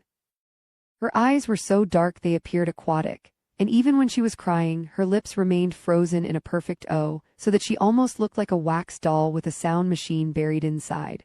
And what could I say about the way she looked at me when I was holding her in my arms? How else could I describe the expression of this child, if not malevolent? Of course, I didn't say this to anyone. In front of my mother and my husband and my in-laws and the nurses, I cooed and cried and said, "Isn't she perfect?" But when I was alone with the baby, I held her at arm's length. I whispered, "Who are you?" It didn't help that I was exhausted. It didn't help that I had wanted a home birth, then panicked from the pain at the last minute and told Caleb to call an ambulance, even though I was already on all fours in a pink inflatable pool, my midwife begging me to reconsider. It didn't help that I'd never really thought about giving birth in any practical sense, in the same way I'd never thought hard about any of the parts of my life I was predestined for. Motherhood, marriage, the afterlife. Why worry over inevitability? All my life, I'd understood and accepted that I was brought into this world for the explicit purpose of eventually bringing other lives into this world, like a never-ending baton pass, an infinite relay of God's glory. I'd assumed I would step into the role naturally since the role itself was natural, was nature, but nothing felt natural about this. I feel like an experiment, I told my mother. I can't stand all this beeping and poking and prodding. It was the closest I could get to telling her how I felt, the closest I could get to saying, "You're sure this one is mine?" "You'll feel better when you get home," my mother said airily. "Childbirth takes the wind right out of you." It was mid-morning, the second day. My mother was fluttering around the room, rearranging the half-dozen flower arrangements I had received, fluffing the one decorative pillow on the hospital chair. "No one said childbirth was easy, honey," she said over her shoulder while she fiddled with the window blinds. "They just said it would be worth it." I stared moodily at nothing. No one had said either of those things to me, and no one, certainly no one, had mentioned how ugly childbirth could be, how gruesome and messy. If I was 3 ounces stupider, I might have expected the stork to drop a baby off at my doorstep, baked to perfection. Of course I'd known in some rough practical sense that my body would have to split open for a child to leave it, but I hadn't been remotely prepared for the bald terror of it. Hadn't known that my softest and most private patch of skin would rip a full inch. Hadn't known the delivery room would smell like iron from all the blood loss, not to mention literal human excrement. I felt like one of those teenage boys shipped off to Normandy for D-Day. From my position in the hospital bed, I kept staring wildly around with bright, unseeing eyes. One half of my brain certain someone was going to swoop in and save me, heal me, wake me up from this terrible dream, and the other half certain I was already dead. "I don't want to go home."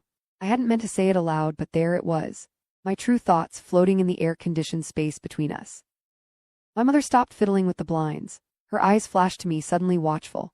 "Is it Caleb?" The nurse in the corner was suddenly very busy with her clipboard. The only warning my mother had given me for this period of my life had been that Caleb might not find me attractive after the baby was born. "It's only natural," she added. "It'll pass." This was the latest iteration of a piece of advice she'd given to my sister and me for years. Men are like babies, their needs are not negotiable. "It has nothing to do with Caleb," I said. "It's just the thing is, I think there's been a mistake." My mother cocked her head. When she spoke again, her voice was artificially bright. "What kind of mistake?" The nurse set her clipboard down.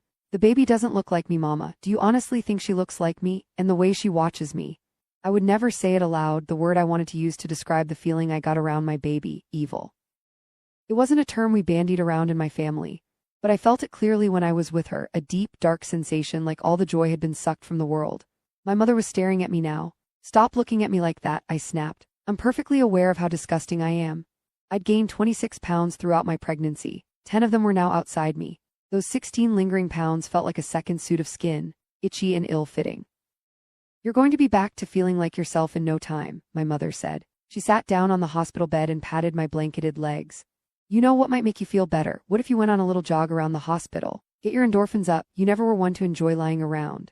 The suggestion struck me simultaneously as completely insane, and also as the first rational thing a person had said to me in days. The old me did love to jog. The old me did hate lying around. The nurse was looking at my mother now. "She absolutely cannot go on a jog right now." My mother made a tusk noise like she'd forgot to mention the most important part. "She ran track in high school. That doesn't change the fact that she needs time to heal." The nurse gave my mother a meaningful look. "And if you ask me, it sounds like she needs to see a psycholo, you know," I said, ignoring the nurse entirely, I do think a jog would be nice."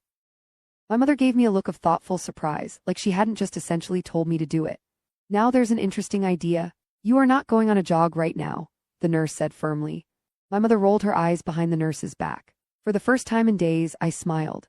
It took 10 minutes to wait for the next nursing shift change to take advantage of the commotion and sneak down the hallway wearing nothing but a hospital gown and my mother's sneakers. It took another 15 minutes to jog walk around the perimeter of the emergency room parking lot. By the time I closed the loop at the hospital entrance, it felt like I was experiencing the early stages of organ failure.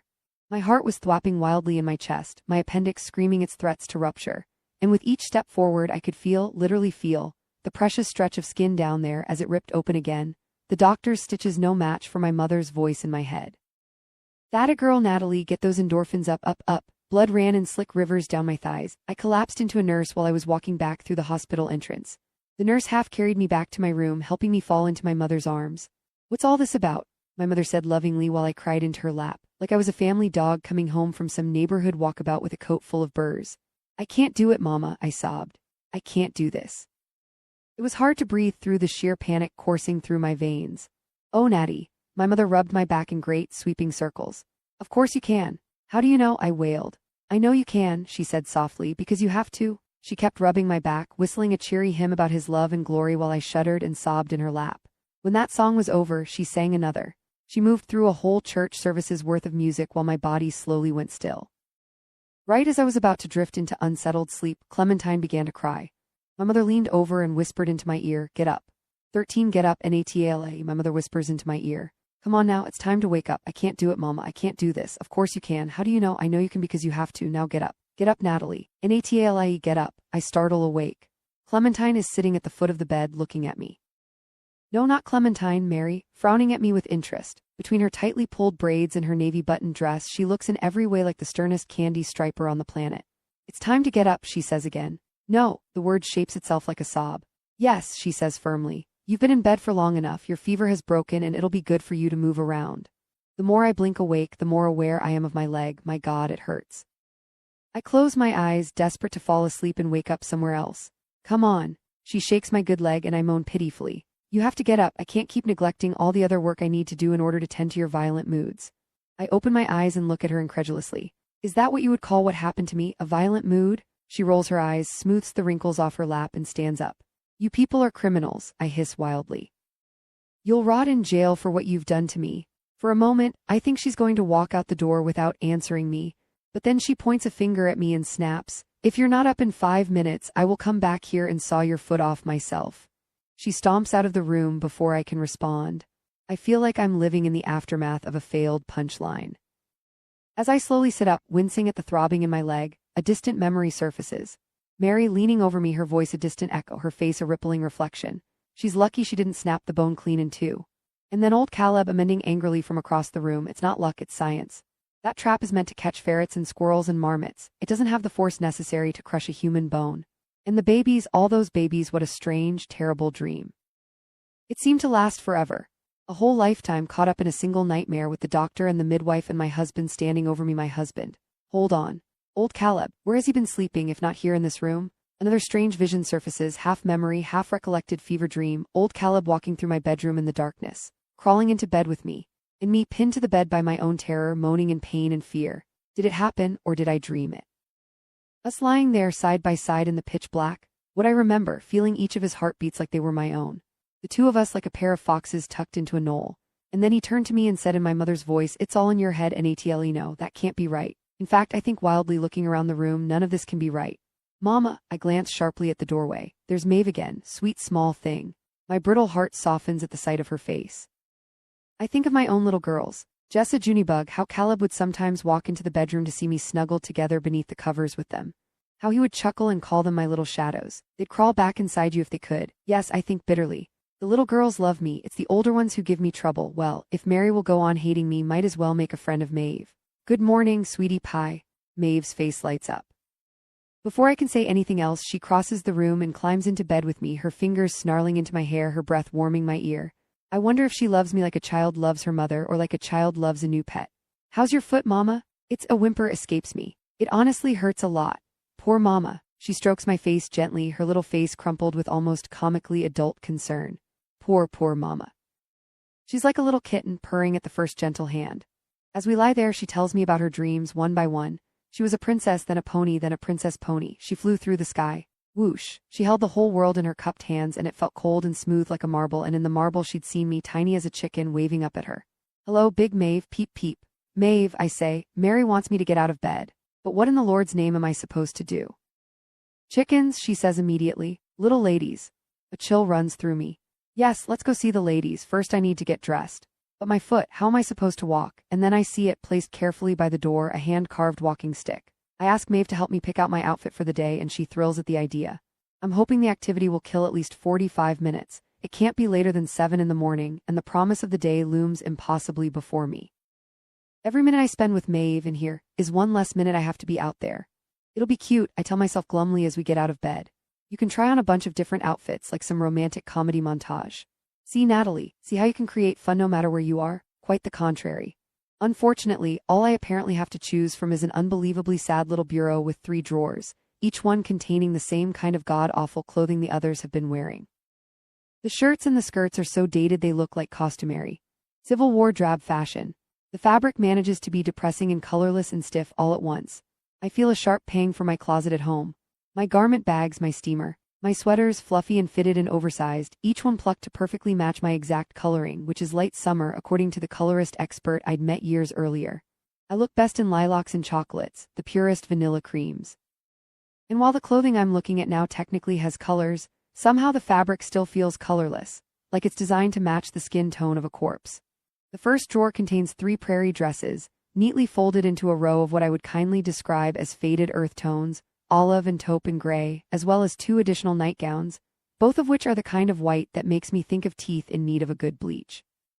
Perhaps the single most valuable learning of college, that teeth could and should be bleached. I pull out the olive-colored prairie dress. This'll do. Next drawer, sweaters all in bruisey blues and gym class grays. My God, is everything starch caught? I feel a near romantic yearning for linens and flannel blends. Wool, how have I been so unappreciative of wool? Just the thought of cashmere makes my throat tight. Even a terrible polyester blend would make me cry in relief. I take a deep breath, then sigh all my frustration out. I pull one depressing gray sweater out of the pile of folded depressing gray sweaters. Then I give Maeve my best cheery look, even though I'm starting to feel a little suicidal. I slip on a piece of fabric that feels like a burlap sack, then find a small, sad pair of lace-up boots by the bureau. I put one on, it fits snug around my foot. Practically form-fitted, I leave my bandaged foot free. Well, I say to Maeve once I'm dressed. What do you think? I do a little spin and she laughs and claps for me. I don't need a mirror to know it looks terrible on me. I feel like an American Girl doll. I fix the buttons on my sweater and say to Maeve, chickens? Chickens, she agrees and reaches for my hand. The sky is a light purple when we step outside. It's early morning. Maeve guides me down the steps and toward the coop. I limp slowly forward, resting all my weight on the carved handle of the walking stick with each half step. The blood has rushed downward. My leg is now pounding with near excruciating heat. It feels like I'm rising to a boil from the inside out. I glance over at the mountains, their peaks and crags lit with the rising sun, and feel a sudden and overwhelming urge to bash my head against something hard. The night before, or maybe the night before the night before, or the night before the night before the night before, when I was lying in bed alone, delirious with pain and panic, I tried to convince myself that the things I'd seen weren't actually there, that in my fear I'd misunderstood a cardboard cutout for the real thing. You're on set, I told myself while I was shivering and moaning and crying beneath that kill-yourself quilt. You're at Universal Studios, thousands of miles away from your home. It's all a big, fancy, expensive illusion. Even the steel trap, even the pain, all of it is a magic trick, a miracle sleight of hand. As I walk outside in the frigid mountain air, the words that had worked so well to comfort me now ring hollow and childish. The great shark bite gash on my ankle is not fake. The pain is not imagined. Those mountains in the distance are not cardboard. This crisp, thin air is not being pumped through a vent. I'm still exactly where I've always been. If anything, it's everyone and everything else in my life that have left, my real family and my real house and my real clothing. My whole world has packed up and left me behind. All of it replaced by cheap impersonations, like one of those artificial pioneer villages you see advertised on the billboards along Route 66. At that moment, Mary steps out onto the front porch with a rug and beats it over the side of the railing. I watch the dust carry away in the air. It's such a perfectly trained moment, like something out of a movie, that I think suddenly, too perfect. A second later, Maeve is tugging me along, chattering her good morning to the rising sun and the falling moon and the big purple sky, when I trip on something with my good foot and cry out. I look down and see something by my boot. There, buried halfway in the dirt, is something small and black. Mama, Maeve chirps. Hold on, I murmur. I drop to a one-legged crouch and pick gently at the nub until I'm able to pull it out of the packed earth. It rolls lightly across my palm, leaving a trail of dust, coming to rest at the center of my love and lifelines. It's plastic. It looks like a broken piece of lapel microphone, the kind you clip to a shirt collar or tuck away by a windowsill. I've used them thousands of times before. I scrutinize the little black nub. I haven't been taken away to some faraway film set, but perhaps the film set has come to me. Mama, Maeve says more impatiently now. I'm coming. I glance quickly at the house and then over my shoulder at the fields. I tuck the nub into my skirt pocket and stand up. 14th day of MYDISCHARGE. I sat in a wheelchair at the hospital entrance, my child squirming angrily in my arms, my mother's hands resting firmly on my shoulders, while we waited for my husband to navigate the parking lot pay machine. I swallowed the urge to let the baby roll off my lap, to raise the swaddled blanket over my head and chuck her as far as I could manage. Beautiful day, my mother said. It is, I replied. A car alarm went off in the distance. While my mother hummed the melody to Lamb of God, I gazed up at the sky and prayed furiously for death. At home, I got out of the car, left the baby in the car seat, and walked straight up the stairs and into my childhood bedroom. At some indeterminate point between the moment I told my mother I didn't think the child was mine, and the moment I was discharged, it had been decided that we would be staying at her house for the indefinite future. I got into bed while my mother carried Clementine upstairs behind me and moved to the diaper table in the corner. There, she kept saying over quick Velcro rips. That's a good girl. To whom I wasn't sure. I pulled the covers over my head and waited for them to leave. Time did not pass. I lay beneath the comforter, frozen beneath the frigid beam of his fury, staring up at a gauzy layer of purple fabric, which functioned like a roving eyelid, reducing the world to a series of lights and shadows. It felt like I was a baby, floating in amniotic space. It felt also like I was dead, waiting for the Lord to pull the spirit from my hardened body. My mother must have sensed the general direction of my hopelessness, because she kept saying an old Sunday school line to me every time she came upstairs to change a diaper or bring me a meal or help me with a feeding. Doubt your doubts before you doubt your faith, sweetheart. I didn't reply. Sleep, breastfeed, breastfeed, sleep. Sleep, sleep, sleep, breastfeed, cry, breastfeed, sleep, kill yourself, no sorry, sleep. At one point my sister came to visit me. Abigail was a mother of 2 now. She had given birth a few months after my wedding, then immediately got pregnant again, and now had a 1-month-old in addition to her 14-month-old. 2 boys, Brandon and Brady. She thought the matching B names were cute. Privately, my mother had concerns about this strategy. If, God willing, Abigail had a family of 5 or 6 or 7, would she really have all the names start with B? Wouldn't we all grow tired of the sound? As Abigail perched at the foot of my bed, I tensed myself, waiting for some version of my mother's speech. Doubt your doubts, etc. When Abigail finally spoke, though her voice was so quiet that it nearly blended into the whizzing drone of the rotating fan. It's awful, isn't it? I said nothing. Didn't even let myself exhale for how surely a yes would slip out with my breath. Not the babies are perfect. She let out a quick ragged gasp. I'm just so tired. And Bryce, another pause.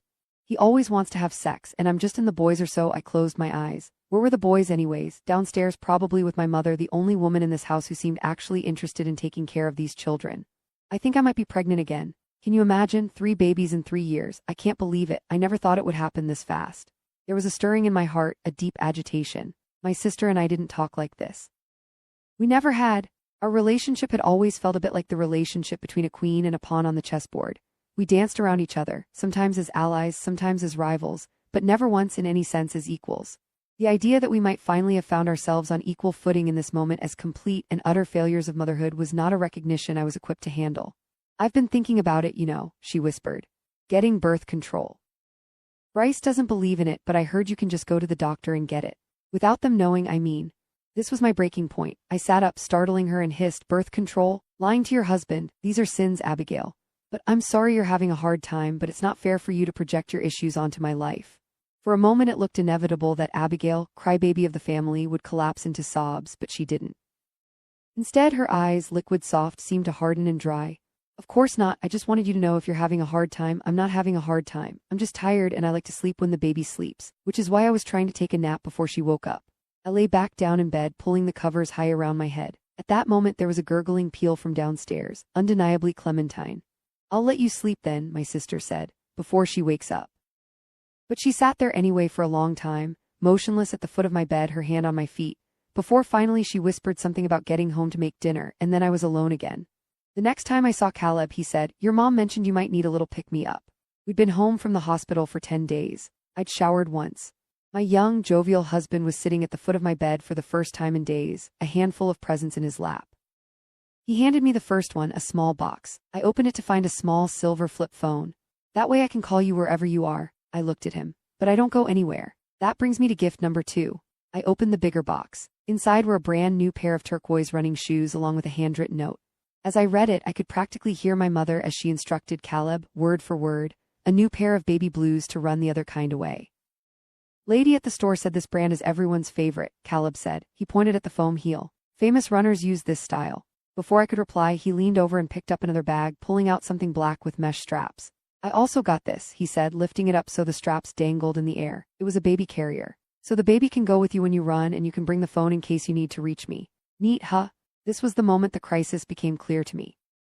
This was the moment I realized my husband was an actual, honest-to-God idiot. When he suggested with all the sincerity in the world that I might like to bring our 2-week-old newborn with me on a jog. I imagined Clementine's tiny brain bouncing around like a bruised fruit in her Play-Doh skull while I stumbled through an asthma attack on some nearby sidewalk, phone to my ear, waiting for someone at home to pick up. On one of our early dates, Caleb had said he wasn't book smart, but that wasn't the full truth, was it? The full truth was that he wasn't anything smart. He was a nice, dumb, rich kid. And what did that make me? A fool. An embarrassment of a woman. At the most important moment in my life, I'd made a critical error of judgment. I'd mistaken a man's wealth for his intellect. I'd assumed that Caleb's presence at Harvard justified some sort of success of critical thinking skills, but I hadn't considered until now that he'd gotten in on the worth of his last name alone. The realization filled my mouth with a bright, acidic flavor, like I'd swallowed some sort of lemon-scented disinfectant. I blinked rapidly, my eyes stinging. A girl like Rena never would have made a mistake like this. My husband was an idiot. Worse, there was absolutely nothing to be done about it. In the world that I came from, divorce was a German word that translated loosely to a lifetime of destitution, and misery followed by an eternity in hell. You didn't leave your husband if he slapped you in the face, or had an affair, or set you up on a weekly allowance so sparse that you snapped at your children when they spilled a glass of milk. And you certainly didn't leave your husband if he was just some dumb rich guy. The disappointment was so big that I had trouble seeing it with any clarity. I felt myself stepping back and then back again in an effort to see the picture more fully. The coffee date, the fancy Italian dinner, the engagement party, the wedding, all our sunny afternoons sitting on patios in Paris, smiling mildly at nothing. What did we talk about? I couldn't remember a single substantial conversation. There it was, I couldn't avoid it now. The dawning, prickly sense that I knew my husband as well as I knew the elderly cashier who bagged groceries in my hometown. I was feeling a bit woozy now. Suddenly I was overwhelmed by the realization that this man was nowhere near as handsome as I had been telling myself he was. Maybe it was the nausea. But no, his eyes were closer together than I thought they were. And the tip of his nose had always been so bulbous. And what about the acne on his chin? Did my husband have a pizza face on the day of our wedding? Caleb registered the force of my attention. Is everything okay, Natty? At the sound of my own name, my self-awareness snapped back into place. I shook off the misery with the shivering force of a wet dog. Tell me, I said, how do you know me so well? He grinned. He kissed me. He helped me out of bed so I could lace up the straps. I was just over 2 weeks postpartum. I couldn't run or even jog without ripping my stitches and unleashing a rush of clotted blood. But I could walk. Boy, could I walk. And so I began a daily ritual of walking for hours through my neighborhood in the late afternoon. In the beginning, I left the cell phone and the baby carrier and the baby at home, and before long it was my favorite part of the day. I liked watching the steady stream of cars rolling down the road, peeling off one by one into various driveways. I watched the husbands get out of pickup trucks and SUVs and small, sleek sedans. I glanced into kitchen windows to see wives in purple and blue and pink aprons pulling roast chickens out of the oven, setting the trays down, and calling over their shoulders for their children to come down for dinner. The kitchens gleamed. The lawns were lush and vibrant. This was the world that the girls in college had found so revolting. These were the driveways they prayed their cars would never pull into. And yet it was unmistakable. These wives and husbands and children were visibly happier than anyone I'd gone to school with. The families were assembly line functional. The marriages were superglue tight. The epiphany arrived slowly for me. With each house I passed, each husband hopping out of the car with a spring in his step, each wife joyfully pulling a tray out of the oven, the realization became clearer and clearer until I had completed the neighborhood loop and was standing back in front of my mother's house, right where I started.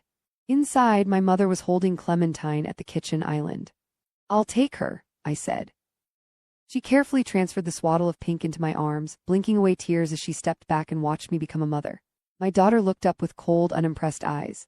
Caleb was right, she did look just like me. I held her gaze, trying to communicate silently. "We've gone off to a rocky start, haven't we? Let me reintroduce myself. I'm Natalie, I'm your mother, and I'm going to be in charge from here on out. You don't have to pretend to like me, but I'm going to pretend to like you. I will fake the emotions until I genuinely feel them. That's a promise, okay?" She blinked twice, then snuffled her grudging approval. I lifted her head to my lips, kissed her tissue-soft forehead. "I think I'll take her on my walk tomorrow," I said. "I think that would be very nice," my mother said gently. Then I walked into the living room where Caleb was watching football. "Caleb," I said, positioning myself between my husband and his sight of the game. When his gaze moved slowly to me, I said brightly, "When are you going to get a job?" 15 SIL imp SLOLY toward the chicken coop, Maeve's small warm hand in mine. I can just barely feel the small little nub bouncing softly in the skirt pocket against my thigh. On the outside, I hope I look calm. On the inside, I'm screaming. Maeve lets go of my hand and opens the wire entry to the coop, then runs over to the chickens, who balk at her in greeting. "Hello, ladies," she says grandly. She turns around and looks at me with that little girl expression I know so well, the look a child gives her mother when she wants approval. I weakly echo the same statement to the coop. "Hello, ladies." I really think I might throw up. Maeve pets each chicken on the head as she passes. She has a name for each one of them: Teacup and Little Loaf and Mrs. Princess Sweater. Before I know it, she's sitting cross-legged among the ladies, chatting happily to each of them like she's at a tea party, the task of collecting their eggs forgotten for the time being. I stand by the entrance, my hand in my pocket, the pebble held tightly in my fist, small and hard like a bullet. Someone is watching me, I know it. In fact, I don't just know it, I feel it, too, deep in my gut. Every move I make is being logged somewhere, every action recorded, every word transcribed. There's an artifice to this world, a subtle glimmer of surreality at the edges. It feels less like real life and more like an idea of real life, less like reality and more like a show. A reality show. I play back the last 2 days as if it were a pilot episode in reverse. The microphone, the clothing, the steel trap, the soap molds, the slap. "Be extra nice to Mama today," Maeve says sternly to the bobbing, idiot chicken heads like a little school teacher. She has a big boo-boo. She isn't feeling good. "What are you guys doing out there?" Mary is standing on the porch, calling over to us. "Hurry up already." "Coming," Maeve calls in response, then stands up, wiping the dust from her dress. What kind of reality show would allow a man to slap a woman? What kind of people would stand idly by while she stepped into a steel trap and nearly chopped off her own foot? None, I tell myself while Maeve drops eggs one at a time into my basket, the little black nub hot in my fist. Then I pause and consider it. I've had a sweet tooth for reality television ever since my college days. I started watching a number of franchise shows in Boston and could never quite bring myself to stop. A dating show, a married at first sight show, a strangers living together show. I've been watching these shows for a decade now, so I know there's always some kind of scuffle in the penultimate episode of the season, some drunken slap fight to stoke bitter conversations at the reunion. Granted, those fights nearly always take place between members of the same sex, but still. There's no denying that they're getting scummier every year, the scenes slanting downward into more degrading and outlandish scenarios. At the outset, back in the days when I was sitting alone in the dorm rec room, the only person still in the building on a Friday night at 10, the reality dating shows were filled with cheerily idiotic women able to convince themselves to some degree of logic that the experience would be an enjoyable milestone in their lives. A decade later, no woman with 2 brain cells and a pulse could be able to convince herself of that fact. The new crowd of young women know the world that claims to love them so much actually wants nothing more than to bloodlet them slowly over time, to devour them alive. These girls aren't disciplined or well-bred enough to choose a life path like the one I chose, the poor things, so they have to find another way to build currency. They have to whore themselves out, smash the glass, get the cash, and run. Not an ideal path, but also not the stupidest by a long shot. The stupidest path is Riena's path, accepting a job in an industry designed, filled, and run by men. The truth is that whoring yourself out can take you pretty far if you do it with intention. Look at Mary Magdalene. Now there is a woman who understood the assignment. When I think about the most recent seasons of my favorite dating shows, how even the more upscale, family-friendly shows have started forcing the girls to give confessionals while groggy with sleep deprivation, and cross-eyed from a steady gargling of mimosas for the better part of a day, I feel a strange, numbing sense of relief. America hates women. What a comfort to remember. It is, I decide, entirely possible that a reality show premiering in the next few years would allow a man to hit a woman and knock her out. Equally possible that they would allow that same woman to wander through a minefield of archaic booby traps and nearly blow off her foot in the process. In fact, this really perks me up. It's more than possible. It's likely, arguably inevitable, practically necessary. The angry women, after all, are defined by their own infinite capacity for restlessness.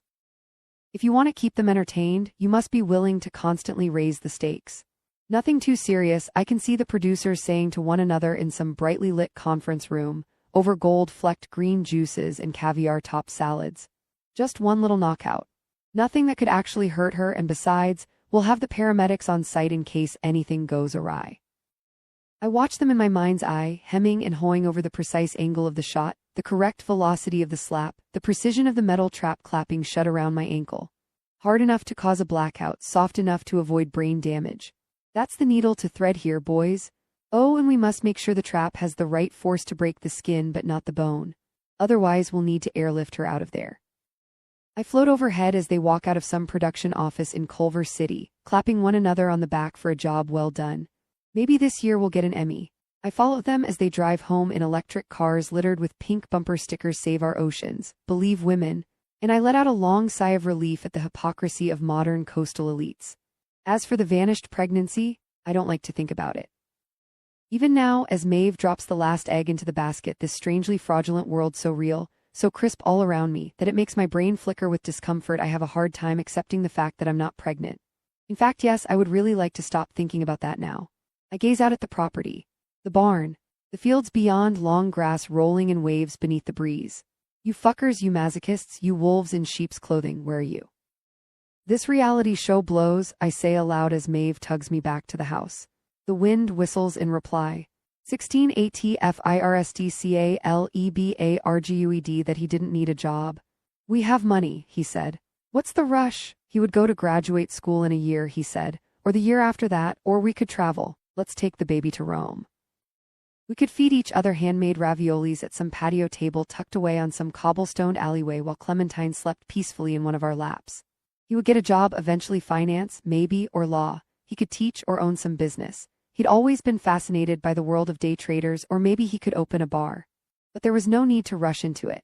Why not enjoy this special period of our lives, newlyweds with a newlyborn?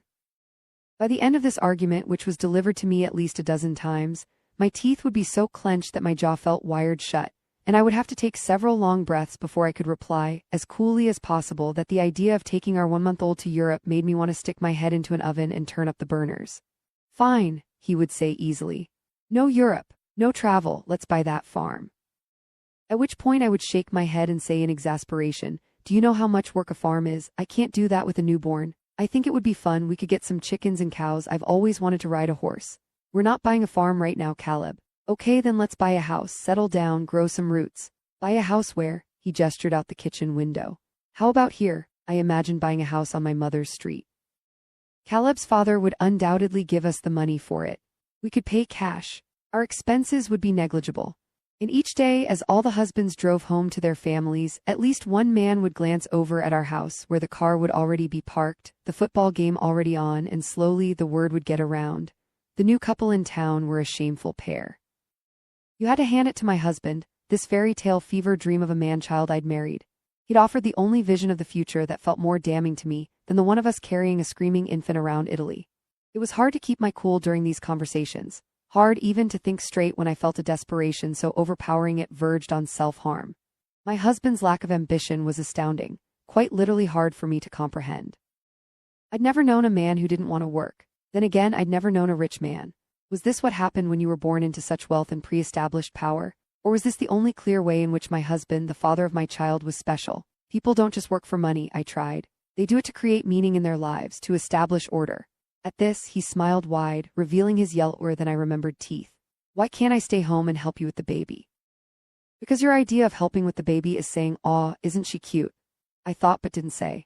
Because you aren't even remotely helpful with the baby, you can't clip her nails or apply her diaper cream or give her a bottle in the dark without causing her to wake up. And because I don't need you to be a nanny, I need you to do the things I cannot do and be the things I cannot be. I need you to get a job, dear husband. I need you to be a man. Because it's not healthy to do nothing, I screeched instead. These conversations always ended in some relatively agreeable place, where Caleb would promise to look around online for something that might fit.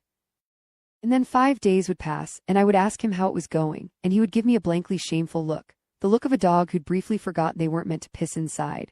And then I would have to walk into the bathroom, shut the door, lock it, turn on the shower and the bathroom faucet, and scream into one of my mother's lovingly embroidered hand towels. God bless this house. And then one afternoon Caleb came home with the weekly grocery haul and a new yoga mat. For exercise, he said when my mother asked nervously what he planned to do with it. Ah, she said, of course. But she kept glancing at it with a look of genuine terror, like it might just become a murder weapon if she didn't keep tabs on it. Eventually, after dinner, she picked up the yoga mat and disappeared down the hallway. When she came back, the yoga mat was gone. She caught my eye and winked, but my husband had other plans. The next day he wandered around the house, whistling absently, opening drawers and closet doors until he found the mat rolled up behind the umbrella stand.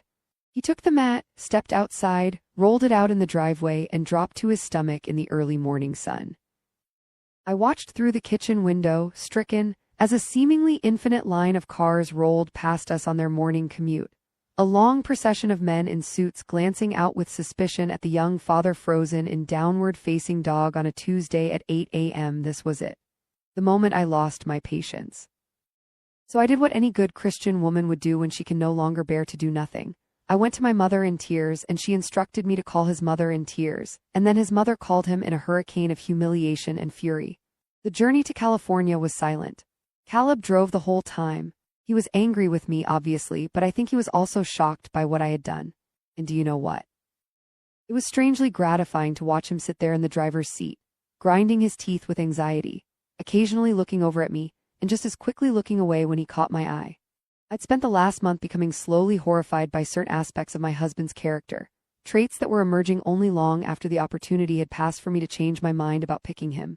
So it felt like the inevitable next step for him to become equally horrified by me. I could practically watch his brain as it made slow, thoughtful jumps toward grand conclusions. Natalie, the perfectly agreeable wife, was capable of going behind his back and complaining to his mother. Natalie, the prim and faithful girl, was not afraid of snapping at her husband's neck. Maybe even Natalie was not as pretty as he remembered. Was it just him, or was her face a bit more angular perhaps than it had looked at their wedding? Had her chin always been so pointy? Had her eyes always been so lifeless, so cold? Oh, what a shame, what an absolute shame. Poor Caleb had been conned, bamboozled, tricked. His young, beautiful, fertile wife had been so relaxed for the first year of marriage. So easygoing, so quiet, she hadn't demanded a single thing. Now cue the horror movie soundtrack in his head, dun dun dun. She'd started to speak up. She'd started to make some demands. As we drove through the flatlands in silence, I could practically hear our minds moaning in unison. It isn't fair. 6 hours into the 12-hour drive, Caleb cleared his throat and said, "I didn't know that volume," I whispered in terror. I was practically sitting sideways in the passenger seat, glancing backward at the car seat every 30 seconds. Clementine was napping fitfully. Each little squeak she let out made my back go rigid with fear. I glanced over at him, then whispered proddingly at the volume I wanted him to match. "What didn't you know?" "That you were unhappy," he said to my relief quite quietly. "I didn't know, you didn't tell me." I frowned. Happy, that wasn't a word I had considered in this situation. "It's not that I'm unhappy, I just want us to settle in, Caleb." "And so you called my mother." The deadened, quiet tone Caleb was using was new. I felt like I was watching a pet perform a naughty trick I hadn't taught them. A parakeet unraveling a toilet roll. "Where did you learn that?" "You should have to tell me," he said. "If you're unhappy, you should be required to tell me that." "I'm not unhappy," I said again. We were both staring at the long ribbon of highway ahead, barren salt flats all around us. In the corner of my eye, I clocked Caleb's tight, double-handed grip on the wheel with an almost academic interest. "Well, this is what an angry husband looks like. You know," Caleb said, "it's really not that unusual to not know what you want to do with your life right out of college." "Of course it isn't, but it's not that unusual. Really it isn't." I didn't reply. The clarification I had wanted to add, but ideally a man should have some purpose before he decides to bring another life into the world, now felt too combative. "I just thought," Caleb said, "I thought you would be." The silence stretched too long. "What, you thought I'd be what?" "Never mind." We didn't speak again for the rest of the drive. Caleb's parents lived outside Napa Valley on an old Spanish estate with 24-hour surveillance and an active working vineyard. The property had been in their family for 4 generations. It was nearly as old as the family's most precious heirloom, their history of political ambition. As we pulled onto the Mills estate driveway, a long and winding road buffeted by live oak trees, and beyond the oak trees, migrant workers, hundreds of them, sweating beneath the late afternoon sun. I breathed a sigh of relief. Thank you, Lord, for the inheritance. Doug and Amelia were waiting for us when we rolled up to the great circular entranceway. Doug in a button-down shirt rolled up at the elbows, Amelia in a collared shirt dress. Not a wrinkle between the two of them. Like a pair of vintage figurines, Mr. and Mrs. America positioned just so in front of the massive double-entrance oak doors. The car rolled to a stop and they approached us with matching grins. Doug opened the passenger door for me and I turned to him with the biggest, fakest smile I could muster. Look who made it, Doug roared. Where's my gorgeous little grandbaby? Amelia exclaimed. Clementine was half awake when I opened the back seat door. I unbuckled and pulled her out of the car seat with all the care and precision of a bomb disarming expert. To my amazement, she performed perfectly for the moment, gazing up at her grandparents with a little twinkle in her usually miserable dark eyes. I stared down at my daughter with a new measure of respect. You sure can make a mean baby, Natalie, Doug said. Before I could reply, Amelia lifted Clementine out of my arms. That's a darling little girl, yes, ma'am. Then she looked up at me, her face a veneer of hostess perfection. Pink painted lips, eyebrows plucked into a perfect bridge. You must be exhausted, Natalie. Let's get you a cold glass of water, then I'll have Maria make you a cappuccino. You'll love Maria, she's an absolute godsend. As it would turn out, I would never actually get to know Maria at all. The employees at the Mills estate were trained to be discreet, which meant that they optimized their work schedules such that they were practically invisible to me throughout the day. Caleb slammed the car door shut. The three of us looked over at him. Hello, Mother, he said formally. Hello, Father. Caleb walked around the car and stood there, arms limp by his sides as Doug gave him a bear hug. He stared blankly at me over his father's shoulder as if to say, Are you happy now? But Caleb's parents seemed unbothered by his gloom. As we walked inside, I fell a few steps behind the three of them and watched as Doug and Amelia talked at him simultaneously, his mother relaying the latest gossip with the neighbors while his father brayed about how lazy the new garden workers were. Couldn't honestly understand why she would send little Richard to a boarding school at such a young age. Caught him napping at lunchtime, snoring, can you believe it? I could practically see Caleb wilting with each step he took farther into the house. He looked like a houseplant getting tortured with a hair dryer. You've had such a long drive, Amelia said to us. She was holding Clementine in the practiced crook of one arm. Why don't we get Lewis to take your bags upstairs? She rested a tentative hand on Caleb's shoulder. He shrugged it off and said, I can carry my own bags. Not a problem, she replied smoothly. In the meantime, can I get you both something to drink? A seltzer or a coffee? Doug chimed in. Pint of beer. Caleb's face was a crumple of fury, but still he muttered, a glass of milk would be nice. My expression was frozen in a debutante scream. Milk. My husband wanted milk. Beneath the artificial delight was a curdling feeling, a distinctly unsettling sense that I had unknowingly married and been impregnated by a toddler. At the exact moment my mask fell, my father-in-law glanced over at me. His gaze was every bit as curious as his son's was hostile. I could practically hear what he was thinking. Why did you marry my son? How to answer that question? Natalie's like a border collie, my mother used to say to the other women at church. She needs a project, otherwise she starts chewing the cabinet corners. Are you saying my son is a project? I imagined Doug saying. No, I imagined my mother replying. I'm saying he's the cabinet corner. The Mills estate was large and sparse and cold. The hallways were so wide they felt academic in nature, a far cry from the corridors, which snaked alongside the hallways, no wider than 3 feet, to be used exclusively by Maria and Lewis and all the other godsends who worked at the estate. Each room was painted in earth tones and contained about 3 fewer pieces of furniture than the space called for. Amelia claimed that clutter gave her anxiety. She also claimed that too much company at once, another form of clutter, I supposed, gave her anxiety, which meant we would only ever see Caleb's brothers and their families at holidays. For a few days at a time, and even then, nearly everyone but us would retire in the evenings to one of the nearby 4-star hotels, though there were more than enough rooms to house everyone at the estate. Another left turn in my marriage. I thought I was marrying into a big, boisterous American family, but I would never actually get to know Caleb's brothers nor their wives or children, and they would never take an interest in me. Years into our marriage, I would learn accidentally over a New Year's celebration that the 4 other families went on vacations together. And this was when I realized that the strangely pungent anxiety radiating from the Mills family was not a universal stink, but rather one that was exclusively associated with Caleb and his mother. After that, on the rare occasion all the families were together, I would watch how the 4 older brothers instinctually grouped themselves away from Caleb, showing their backs to him like puppies crowding out a sick runt, and I would wonder if this animal dynamic had happened the night of my engagement party. Then like a 1-2 punch, I would remember a strange, small detail of our wedding. Caleb hadn't had a best man. His brothers had sat in the front row with all the other guests. On that first day, though, none of this was immediately clear to me. I carried Clementine into the bedroom where we would be staying.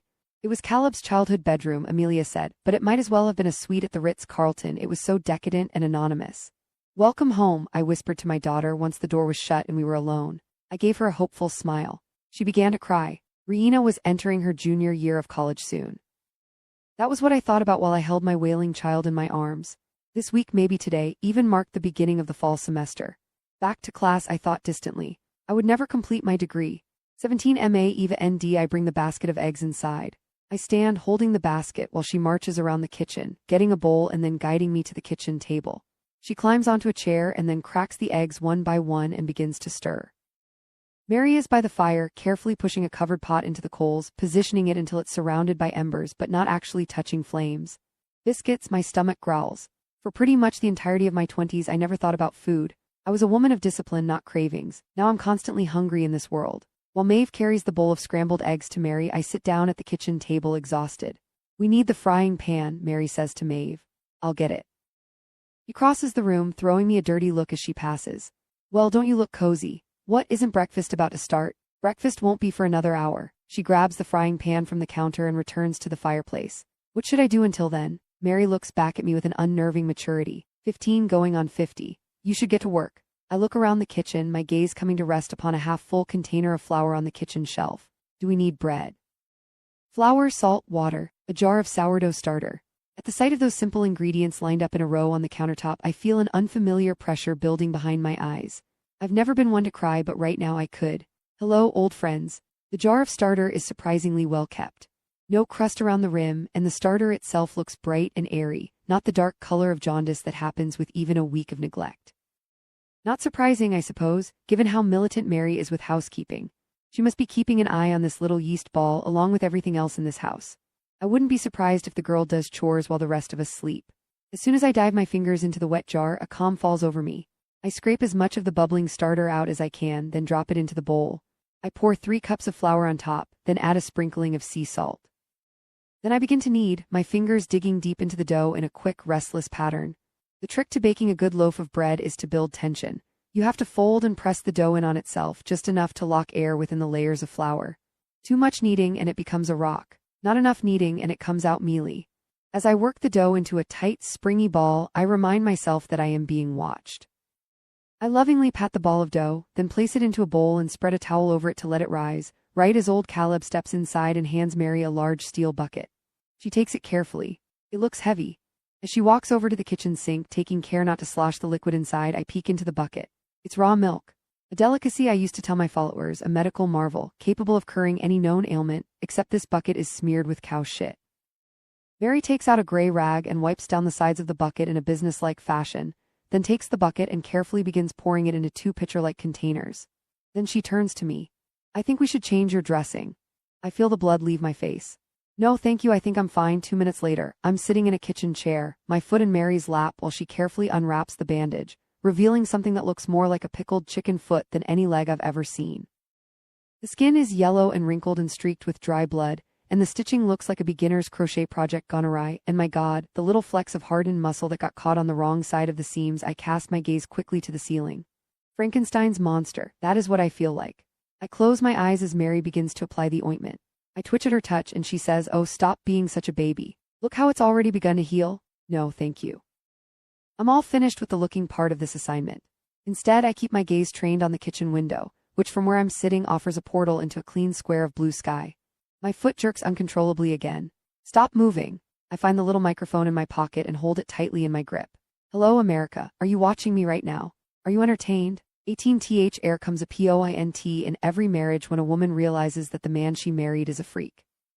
This is inevitable. It cannot be avoided. The only real question in the matter is what type of freak your husband will be, meaning. If you are lucky, you will find out your husband is preternaturally into vintage children's train sets, and you will not find out that your husband pays high school cheerleaders for sex. That is the best we homemakers can hope for in this life. A man whose freakishness is not unspeakably violent or technically illegal, and therefore is something we are able to bear. This is what my mother told me on our daily phone calls in those first few weeks of my time at the Mills estate. whenever I mentioned my husband's particular behaviors. His refusal to get a job, his adolescent mewlings at his parents when they were simply trying to be nice.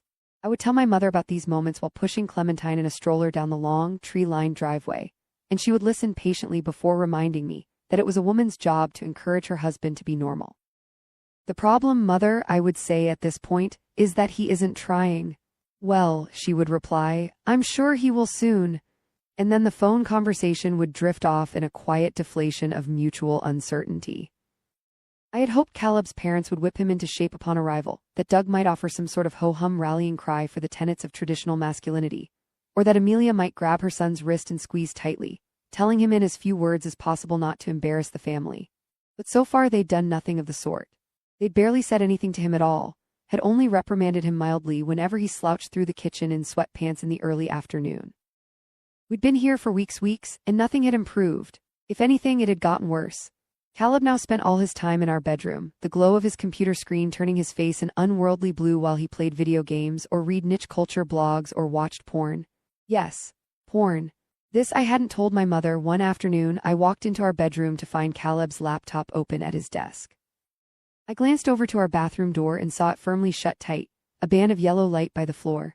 I walked over to his desk, hoping to find the browser open to a job listing. Instead, I found a grotesque still of a couple naked and frozen mid-thrust. Before my brain short-circuited, I noted the long line of tabs open at the top of the browser: husband plus wife, real couple, fuck passionately for 1 whole hour, intense kissing leads to squirting orgasm. Amateur couple have hot intimate fuck session, lots of pussy licking. Then I stepped forward and slammed the laptop screen shut. My wagon was hitched to a sex pervert. Then one night, the moment I was waiting and hoping and praying for finally arrived. It was evening, late October. We'd been at the Mills estate for a month. I was on my way to the laundry room when I came across Amelia and Doug sitting beneath the dim light of the island pendants, a bottle of white wine sweating on the counter between them.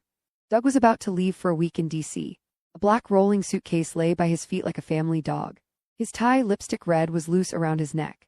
It was a casual scene, somewhat nostalgic. Like a Norman Rockwell painting, a nightcap between a traveling salesman and his homemaker wife. But something about their expectant faces unnerved me. I hadn't expected to catch either of their gazes so quickly, nor had I expected those gazes to hold such quiet urgency, and suddenly I felt destabilized, like I was floating through the half-second when dream tips over into nightmare.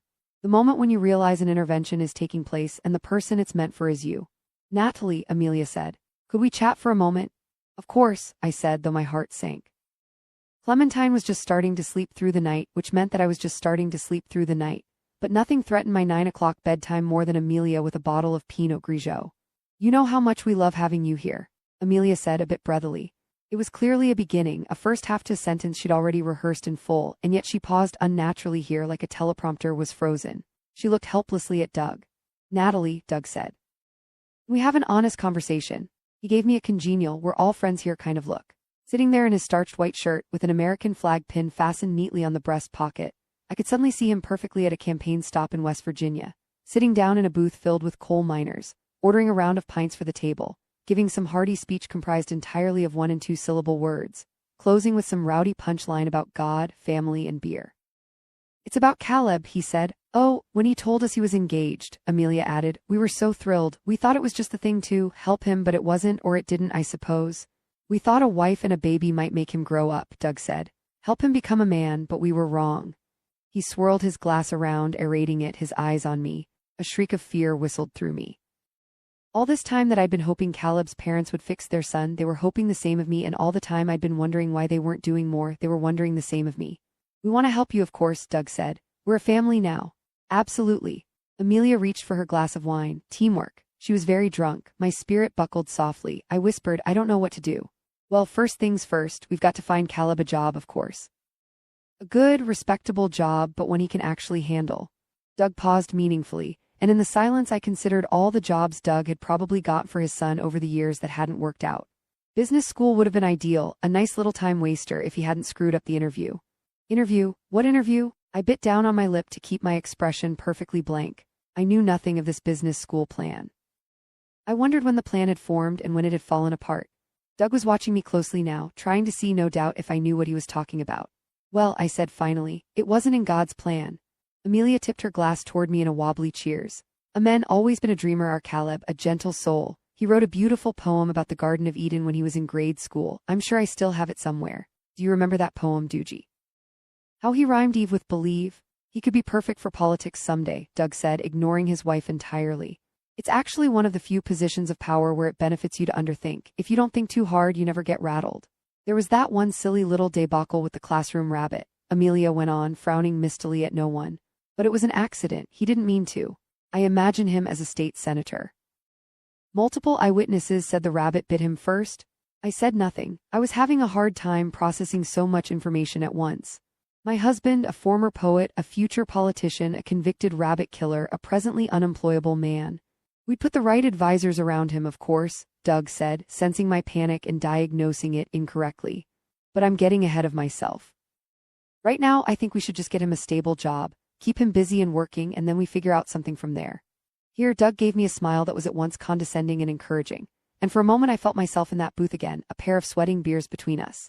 I was a coal miner, a warehouse worker, a union man, and he was the man who would save my job, feed my family, resurrect my town. Then I blinked and remembered who I was, and the room tilted a degree. I placed a hand on the counter to steady myself. What are you asking me to do exactly? Well, Natalie, for all intents and purposes, you're the man in the family right now. Big sharky grin. I can get him a job, sure, but you've got to make him do it. He paused, seemed to realize only then that I was standing while they were seated. Would you like to get comfortable? I walked around the island and pulled out a stool like the good little dog, I mean wife that I was. Bark, bark. There was a vineyard down the road, apparently. Doug was good friends with the owner. There was a management position available for Caleb. Nothing special, but it would keep him busy all day long, and he would oversee the farm workers on the property. If he got a job in business someday, he could technically describe this work as management experience on a bullet point, and if he opted for a political run, he could say he had experience working alongside people from all walks of life. If he got fired, well, no one would be the wiser. As Doug went on, describing a position that basically amounted to vineyard janitor, I found myself nodding along like a bobblehead. It was the opposite of what I had hoped for, and still I heard myself say, as if Doug had popped a quarter into the back of my skull and cranked some hidden shaft. What a perfect idea. When I came back upstairs with the laundry, Caleb was standing over the bassinet, staring down at our daughter in the darkness. I paused at the door threshold. Caleb gave me a thumbs up, still asleep, and I sighed with relief. I set down the laundry by the bed and walked over to him. I wish there was a job for playing with babies, Caleb whispered. I'd be great at that. I didn't say anything.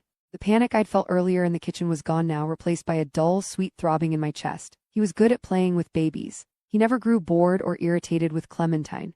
He found her endlessly entertaining.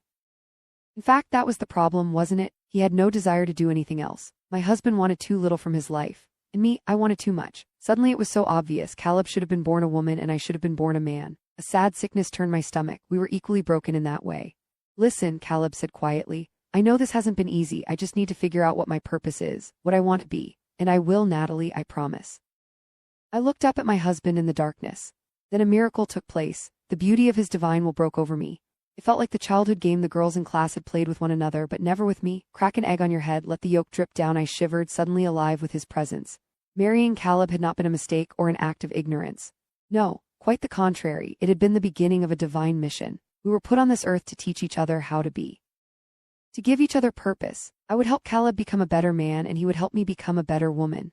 Through my example, Caleb would grow stronger, more ambitious, and through his example I'd grow softer, more loving with our children. Like a balancing of liquids, he would take and I would give until we met each other in the middle. It would be the job of a lifetime for both of us. We were a match made in hell, I mean heaven. I could see it now. I tilted my face upward toward him in the darkness, and for the first time since the baby was born, we kissed with tongue. Make love to me, I whispered bravely. We tumbled backward into our bed and had breathless, missionary, mushy penis sex. Afterward, in the darkness, while Caleb snored beside me, I cried silent tears at the beauty of the Lord's bounty. The next day, mid-afternoon, I woke Clementine up from her nap and brought her to Caleb. I'm busy right now, he said, holding our daughter in the air between us like she was a leaking food delivery bag. Not for the next hour, you're not. You're taking our daughter for a walk. I stood in the doorway, waving merrily at my husband as he pushed the stroller down the driveway. When he was far enough away, I shut the door and crossed the house to Doug's study. Tell your friend thanks, but no thanks, I said to Doug once he'd welcomed me in. I'll find Caleb something better. Oh, yes. It's my job anyways, I'm his wife.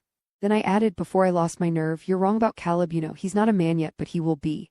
Doug let out a bark of surprised laughter. It kind of sounds like you're making a bet, Miss Natalie. I held out my hand. May the best man win. 19WELL. The worst possible thing to happen has happened, worse even than having a foot caught in a steel trap. The bread I made was bad. Actually, bad is an understatement. It was completely inedible, hard like a rock in some places, mealy and soft in other places. No flavor whatsoever, even though I remember sprinkling my regular amount of salt into the bowl. Mary told me to make another bowl. She said it doesn't matter, that food is food and I should get over it.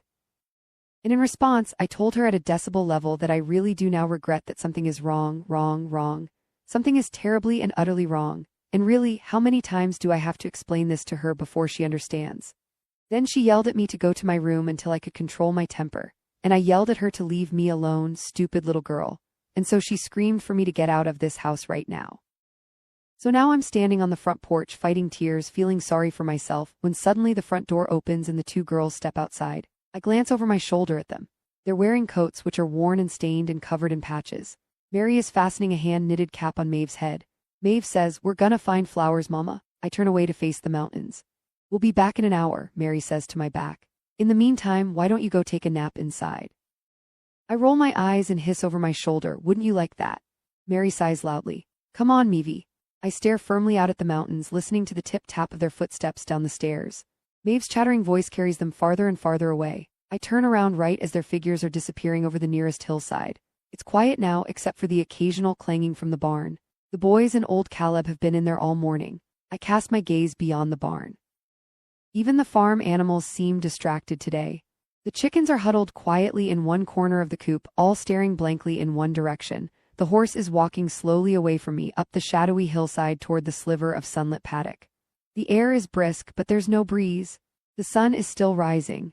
Go, run, now. I stare at the fields, considering this intrusive thought. I wonder where it comes from, if the voice in my head that is telling me to run is the Lord, or my gut instinct, or a byproduct of an undiagnosed concussion. It's foolish anyways, a terrible idea. I've tried it twice now and received a beating for it both times. And besides, running is no longer an option. The best I can manage is a slow crawl. No reason to try to escape right now, I think, leaning on my walking stick. Might as well just stay here. I rock back and forth on my one good heel. Yes, I should stay here.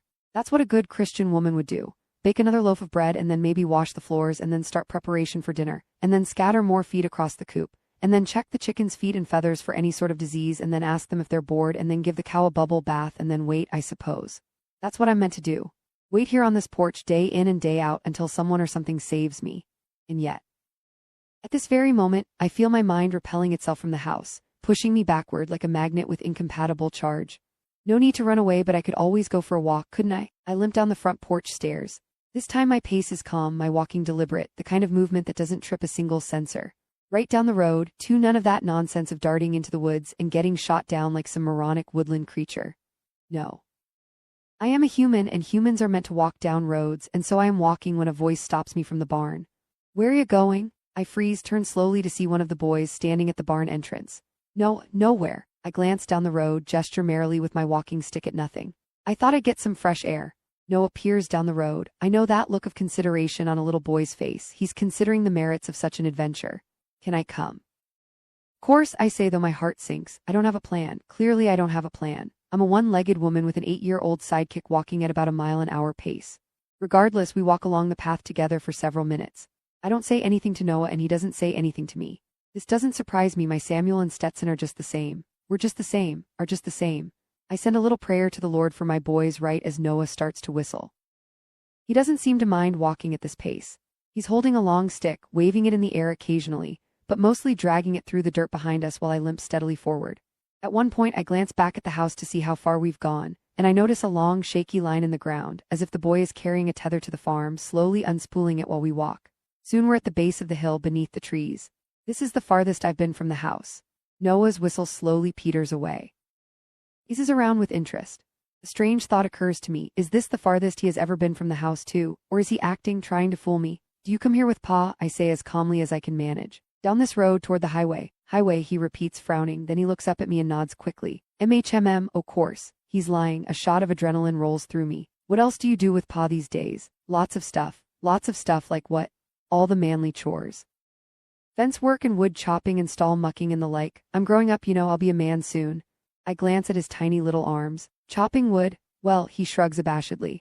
I guess I mostly watch that, but I'm in charge of the horse completely. I brush him and shave his hooves and keep him in good health. What's his name? Whose name? The horse, he snorts. Horses don't have names, Mama, don't be silly. Ah, I say after a moment. Of course, silly me. Very silly, Noah says happily. But yes, the horse is my job, and it's a very big job if you really think about it. I have to feed him twice a day and check him for scratches or injuries and keep him occupied so that he doesn't chew on the fence on account of boredom. What about Abel? Abel's better at chopping wood than me, he admits.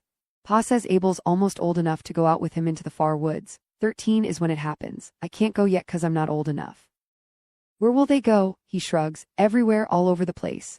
All over the place, like where? Suddenly my ears ring with silence, the sudden absence of sound, like a radio has been turned off. I turn around and see Noah standing 10 feet back, stick paused in the dirt. The spool apparently has run out of thread. We can't go any farther, he says. Why not? I laugh lightly, a flimsy trinkle of sound. He stares past me at the road beyond. There's evil out there, he says with the uncanny calmness of a child who barely understands what they're saying. Wolves and Indians and other souls who are bent on our spiritual destruction. A breeze rolls through. The leaves whisper overhead. I'm staring at this boy and I am thinking that the evil out there is surely no match for the evil right here standing in front of me claiming to be my child. I'm your mother and I am telling you it's fine, I say. So come on now, let's go. Noah doesn't move.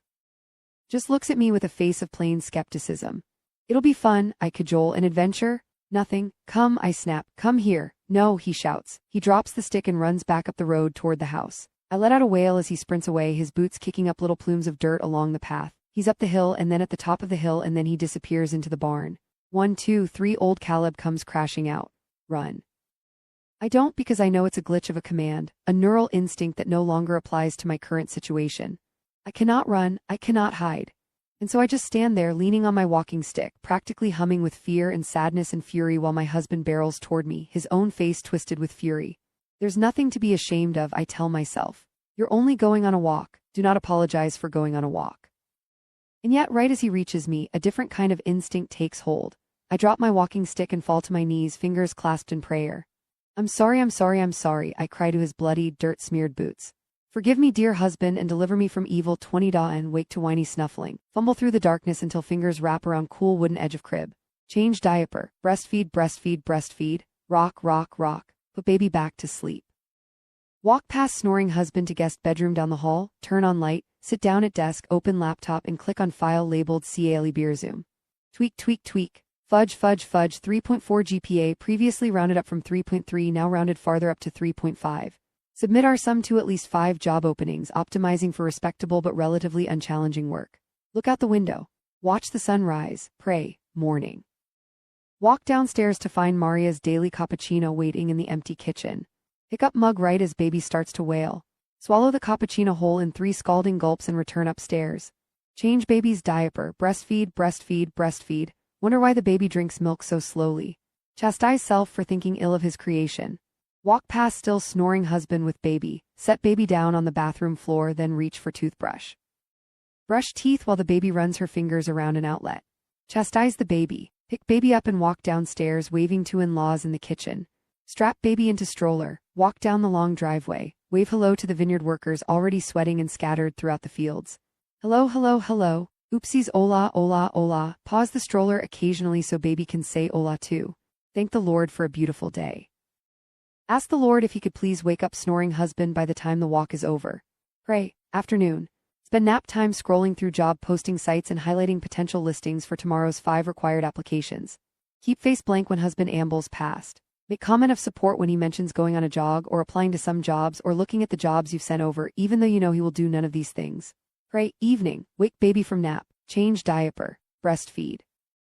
Breastfeed, breastfeed. Close eyes and count to 10 over the sound of baby's sudden inexplicable wails. Swallow very strong instinct to slap the baby. Ask the baby in a cooing murmur what she wants. What do you want? Rock baby. Breastfeed baby. Consider shaking baby. Resist urge to shake baby. Strap baby to chest. Help mother-in-law with dinner. Steak or chicken or pork chops. Biscuits or sliced sourdough loaf or cornbread. Asparagus or broccolini. Hold hands. Pray. Spoon peach mush into baby's mouth while father-in-law considers aloud, for the millionth time, a presidential run. Agree with mother-in-law when she says her line about him being the right man for the moment. Agree with father-in-law when he says his line about the need to return to traditional family values. Agree with husband when he says his line about the chicken being cooked perfectly. Give all the credit to your mother-in-law, even though she is riding high on a pharmaceutical steed and almost loaded the chicken into the oven when it was fully frozen. Smile, smile, smile, smile, smile, smile, pray. The days passed, but just barely. Like a deck of trick cards, so little variation. One night I was standing in the kitchen, swaying back and forth to keep Clementine asleep in the carrier, watching Amelia drown some stalks of broccolini in olive oil when she set down the bottle and said, "You look tired." I didn't know what to say. I was tired, of course I was tired, but Amelia and I did not share vulnerabilities with each other. I wasn't even aware she had intimacies to provide.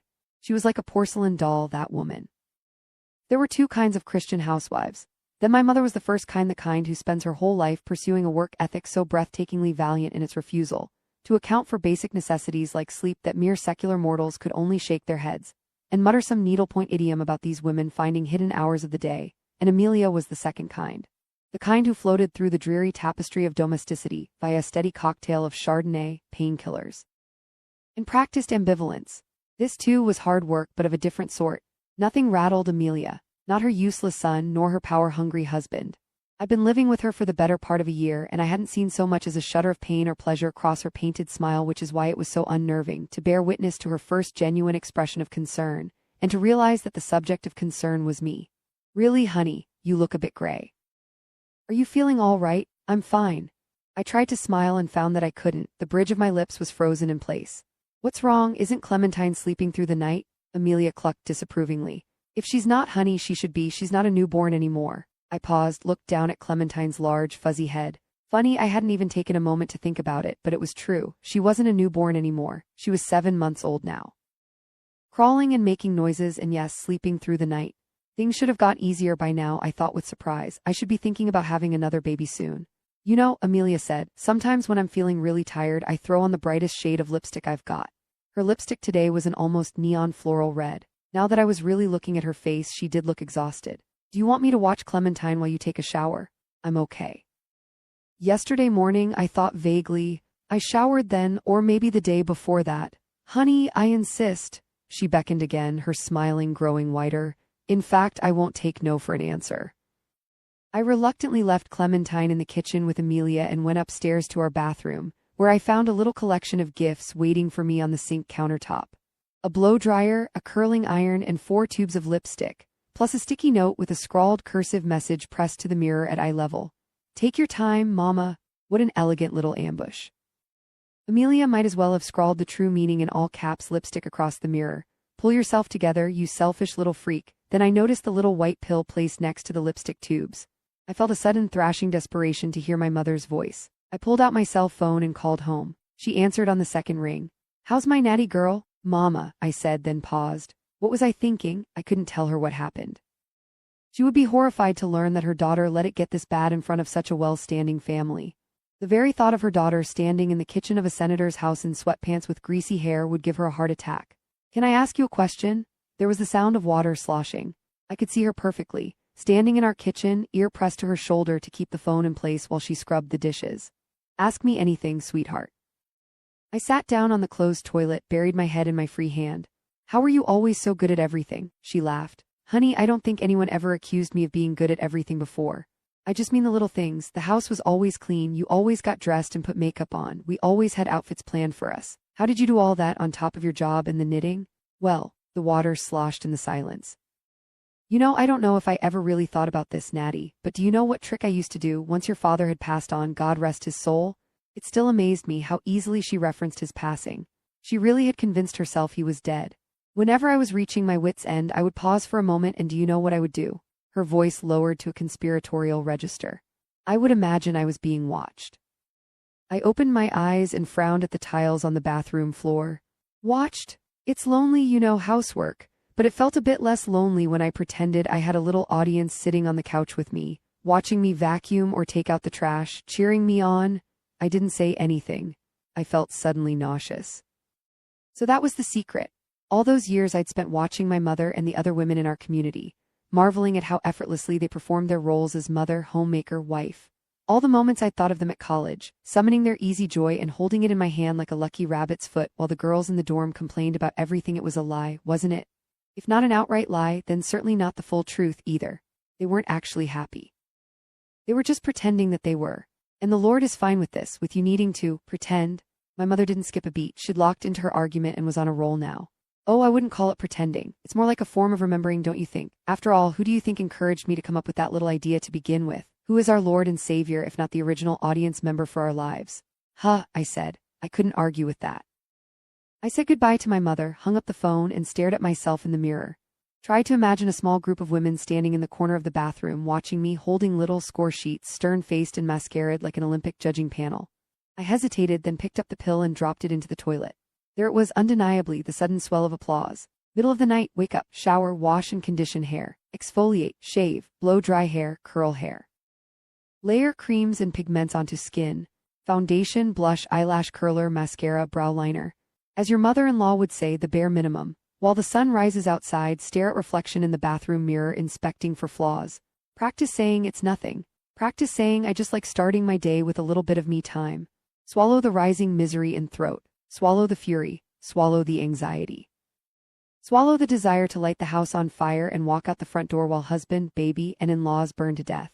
Breathe, breathe, breathe, kill yourself, no conjure the audience. Conjure Jesus, conjure mother, conjure Rihanna. Yes, that's the ticket. Rihanna back east, pulling an all-nighter in a corner cubicle in the basement library of school, slouched before a beam of artificial light, eating some tasteless protein bar so filled with chemicals it could survive a nuclear holocaust. Watch her as she pauses. Gets the sense prickling on the back of her neck that she's being watched. She looks up and scans the room. Her gaze lands on you. Oh, the baby's crying, go get your baby. Rihanna disappeared from the bathroom, leaving me alone with my reflection, which grinned sharply back at me. The days passed more quickly after that. And then one afternoon, Amelia pulled me aside in the hallway to compliment my fresh new look. I was like a brand new woman, she said, her eyes wide with approval. She stepped closer to me, close enough for me to smell the Chardonnay on her breath as she said, "Work like a charm, don't they?" "What do?" "Oh, you know." She winked, or tried to wink. Her facial expression seemed to suffer from an extended stutter step of removal from her nerve signals. The result was that one eyelid closed very slowly and reopened, giving the effect of a malfunctioning animatronic doll. She leaned in and whispered, "Do you know what they called them in my day?" I shrugged helplessly. "Mother's little helper." The awareness dawned uncomfortably on me. It had been weeks since she gave me that one pill. Did she honestly think, through some deranged thread of Pinot Grigio-soaked dream logic, that a single dose had kept me going for weeks? "I'll get you a prescription," she slurred. "I have a doctor friend, a friend who's a doctor." "Oh," I said quickly, "I don't want to put you out." "Oh, honey, I get them in bulk. And anyways, what do you think family is for?" Then she stepped forward and gave me a strange, drapey hug. Standing there with her arms wrapped around me, I felt like I was in the embrace of a great stiff-winged bird, feathers fluttering with wind. No, not feathers, not wind. But then what was that shuddering movement? I stiffened and the arms wrapped tighter. She was sobbing, I realized. Sobbing hard into my neck, mumbling something that sounded like help. "Amelia," I said with shock. "Oh, there." Just as quickly she stepped back and I swallowed a gasp. Her eyes were bloodshot and raccoon-rimmed with mascara, and she was smiling fiercely, even though she had started to hiccup a bit from the force of her sobs. "Oh, don't pay attention to me." "Hiccup. I'm just happy for you, that's all." "Amelia, call me Mama," she hissed, smiling wider. She gave my shoulder one last rub, emitting a gleeful little sob, and then said, "I'm going to freshen up before dinner." Then she loped meanderingly down the hallway and turned into the master bedroom, the door shutting behind her with a click. 21 IM of FICIALLY on HUZARREST. A humiliating blow to the last remaining ounce of dignity, not to mention mobility, that I had in this horror show of a world. A fabric rope made of 3 ragged towels is tied in an infinity loop around my ankles, right above my bandage, making it just barely possible for me to shuffle around the kitchen at a glacial pace. Even at a creep, it's hard to keep my balance. Even harder to use my walking stick properly, and so I keep nearly falling over or gasping at the pain of my bandage rubbing against the fabric as I follow Mary's commands. "Bring me the potato basket, go get the sharper knife, carry this crock to the fire, sweep up the crumbs from the floor." I can't help but notice that she's intentionally making me do as many trips back and forth to the kitchen as possible. I can't help but think she's desperate to see me trip and fall flat on my face. "You know," I say, on my 10th crawl toward the fire to retrieve a spoon that she magically forgot to ask for when I was there earlier to drop off the crock pot of venison stew, "that your life would be much easier if you were just doing this without me. You know that, right?" "Of course I do, but Papa said." I roll my eyes and grab the spoon, then begin my pilgrimage back across the room. "Papa sure did say." In fact, Papa said specifically, If you cause another problem if you try to leave this ranch, or even worse, try to take a child with you, I'll tie you up by the horse and see how you do overnight, you exhausting wretch of a woman. I hand her the spoon. I can barely walk as it is, don't you think this is a bit unnecessary? This morning I would have agreed with you, she says breezily.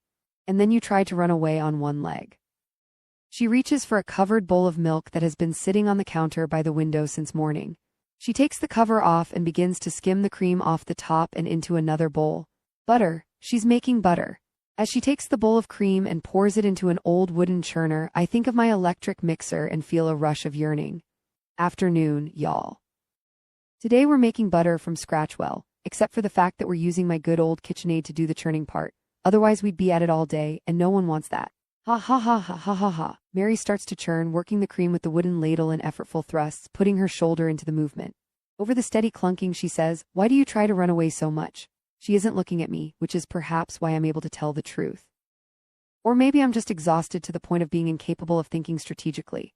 Or maybe I am a lunatic stuck in a nightmare and there is nothing left to lose. Or maybe I am dreaming. Or maybe this whole world is going to shit and I am a victim of my own motherfucking because I'm not supposed to be here, that's why. She pauses mid-churn, looks at me. You're not supposed to be here. No, I'm not. You are not supposed to be here. No, where are you supposed to be if not here? I gesture helplessly at nothing. I'm supposed to be here, but here should be different. But this is what is here. What else could be here if not this? Who could be here if not us? I feel like I'm frozen in the pages of a children's nursery rhyme. I am here, I am there, I am miserable everywhere. Forget it, I say. Mary gives me a chiding look. Really, the way you let your mind run wild with fiction, no wonder you're so exhausted all the time. She begins to churn again. Anyways, you know not to go to the woods. There are all manner of terrible things in there. Wolves and Indians and other souls who are bent on our spiritual destruction, I mutter sniffly. Yeah, I know, Mary stiffens. The churning increases in speed. There are people in the world who don't have a family at all. And how would you like that, being all alone in the woods, no one to save you when you stumble into a trap? A gust of anger whips through me, strong enough to snap a neck. You are not my family, Mary freezes. The room falls silent. Go get more firewood, she says quietly, and I'm suddenly transported back to my real house, my real life, as I say to Clementine, go tell Nanny Louise to check the forecast. The kind of meaningless command designed to remind someone who's in charge. Designed also to give you a moment to collect your shaking breath. Mary doesn't speak to me for the rest of the night. At dinner, though, she does hand me a piece of bread slathered in fresh butter. A peace offering. This world, I realize, is full of them, or rather, the girl holding the buttered bread is. She stares at me, palm extended. The butter is delicious. 22:00 Saturday morning. Caleb burst into our bedroom and said triumphantly, I found my purpose. It was winter time. The holidays had come and gone. Caleb's brothers and their families had descended upon the estate for Christmas and New Year's, the veritable flock of Mills children dragging mud through the hallways, the brothers sharing raunchy jokes in Doug's office, the women smiling mildly at one another over champagne flutes in the kitchen, and then they had all gone again, returning to their lives in San Francisco and Manhattan and D.C. And still, Caleb and I remained here. Now it was January. Which meant Rihanna was back in Boston in her off-campus apartment. At this very moment she was probably still in bed, perhaps just waking up now, leaning halfway over the mattress, fingers dragging groggily past empty red Solo cups on the floor, searching for a half-drunk bottle of Gatorade or a Tylenol bottle to soothe her pounding headache. I, on the other hand, was at the changing station, moving through the fourth diaper blowout of the week. My fingernails were dark with shit. I had a deranged expression on my face, something between a grin and a grimace. Pretend you're being watched, my mother whispered in my mind, an especially easy task at the current moment, since Clementine was lying on her back, actively glaring at me while I pulled out the fifth baby wipe. Hold on, I sang softly, that's it, almost finished. I glanced over my shoulder, only just processing my husband's entry into the room. Your purpose. I tossed the final wipe to the side and began fastening Clementine into a new diaper. I resisted the urge to reply in sing-song, did you finally check the couch cushions? Remember when we drove past my old school the other week? Clementine let out a warning shriek, and I moved more quickly with the diaper straps. Well, I stopped by the other day, just to say hi to everyone. That's my husband, I thought merrily, saying hello to everyone at a private school in the middle of nowhere. Not a concern in the world, while his wife uses her last 5 brain cells to power wash a baby's butt crack, and they need a substitute kindergarten teacher this spring. The current teacher is on maternity leave, and they love to find teachers who are alums. Perfect timing, don't you think? I fastened the snaps on the diaper and picked Clementine up, then turned to face him. What about that is perfect. They need someone to fill the position. I need a job. He held his two palms up in the air, weighing them equally like a math equation had been solved. I sat down on the bed, letting Clementine crawl onto the comforter and into Caleb's arms. You're saying you want to replace her. Don't you remember our conversation a few weeks ago? How I said I wished I could play with kids for a job? A kindergarten teacher. My husband wanted to be a kindergarten teacher. My first thought, I had never met a kindergarten teacher who wasn't a 60-year-old woman. Then the second thought arrived. What's the salary? I didn't ask. He didn't ask. Of course he didn't ask. I didn't know you wanted to be a teacher. I didn't either, but now that I think about it, I think I'd be good at it. A pit formed in my stomach. He would be good at it. He'd be incredible. He would probably love spending all day with children, teaching them all the benign bits of information about the world that any idiot adult could master. Blue is a primary color. Fish have gills. If he started this job, he would want to do it for the rest of his life, and the dream of a respectable life would be over. We would be consigned to life as a kindergarten family. Dimly, I registered that there was some poetic justice to the phrase. We were a couple with a diagnosis so serious it bordered on medical. Failure to launch. I watched as Caleb played patty cake with Clementine's feet. She let out a gurgle of laughter, the kind she never did with me, and my chest constricted. A sad, quiet thought. None of this had gone the way I thought it would. I looked at my husband, who was now making goo-goo faces at our daughter. Do you even know what they teach children in school, Caleb? What? They teach them that being a Christian is a terrible thing. That gender is a construct and that marriage is some destructive force. Do you want that for our kids? Of course not, Caleb said. He frowned. Do they really teach that these days? I nodded somberly. They teach little white children to feel guilty about the fact that our country used to have slaves. My public school hadn't taught this, but I'd heard of other schools that had. Or rather, my mother had heard about it from another woman at a church bake sale, who had heard about it from her sister's best friend, who was a principal at an afflicted middle school in California or Maryland or Canada.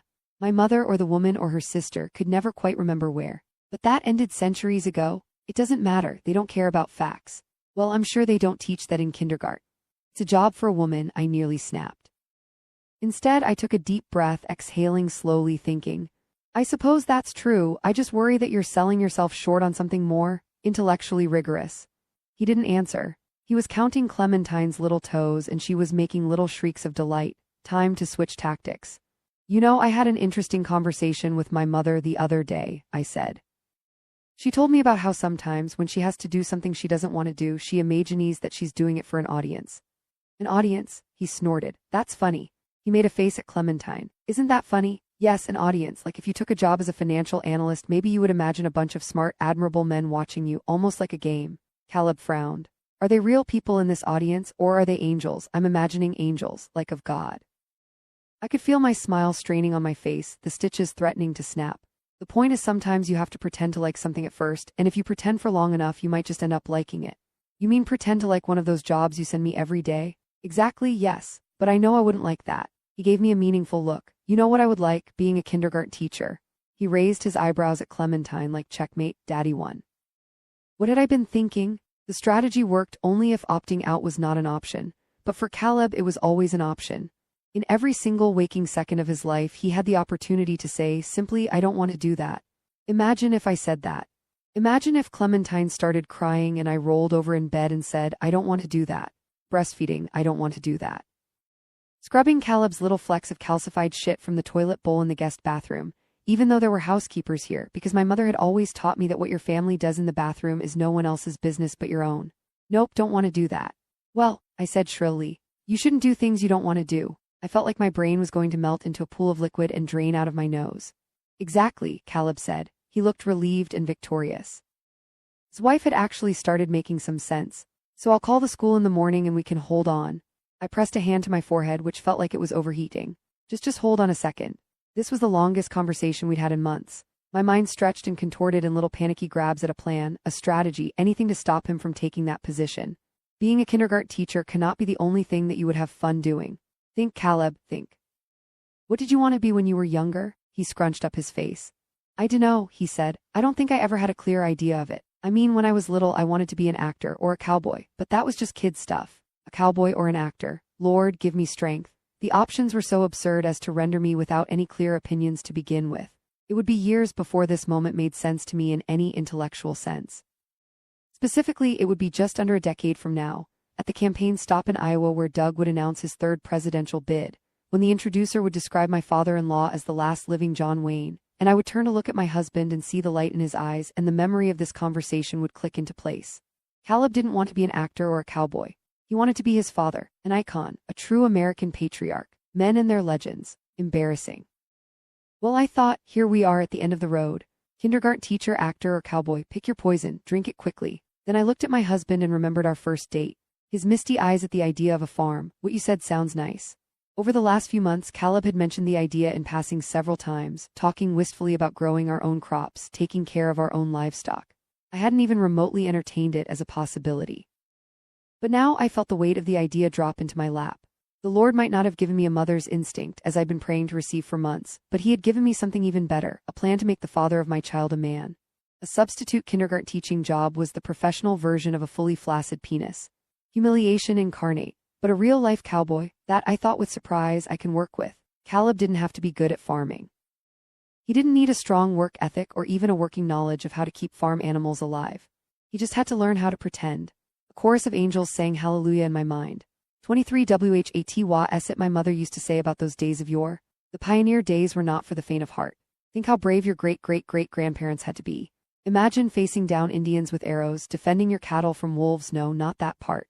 The other part. The part where she did just a little bit too much to drink at the Christmas Eve church mixer and was pink-cheeked and misty-eyed, kicking off her boots and crawling under the covers with us, her breath sweet sour with vermouth.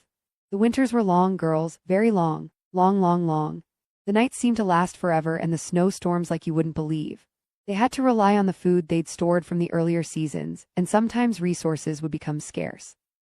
My sister at this point would usually butt in. What would they do if they couldn't find food, Mama?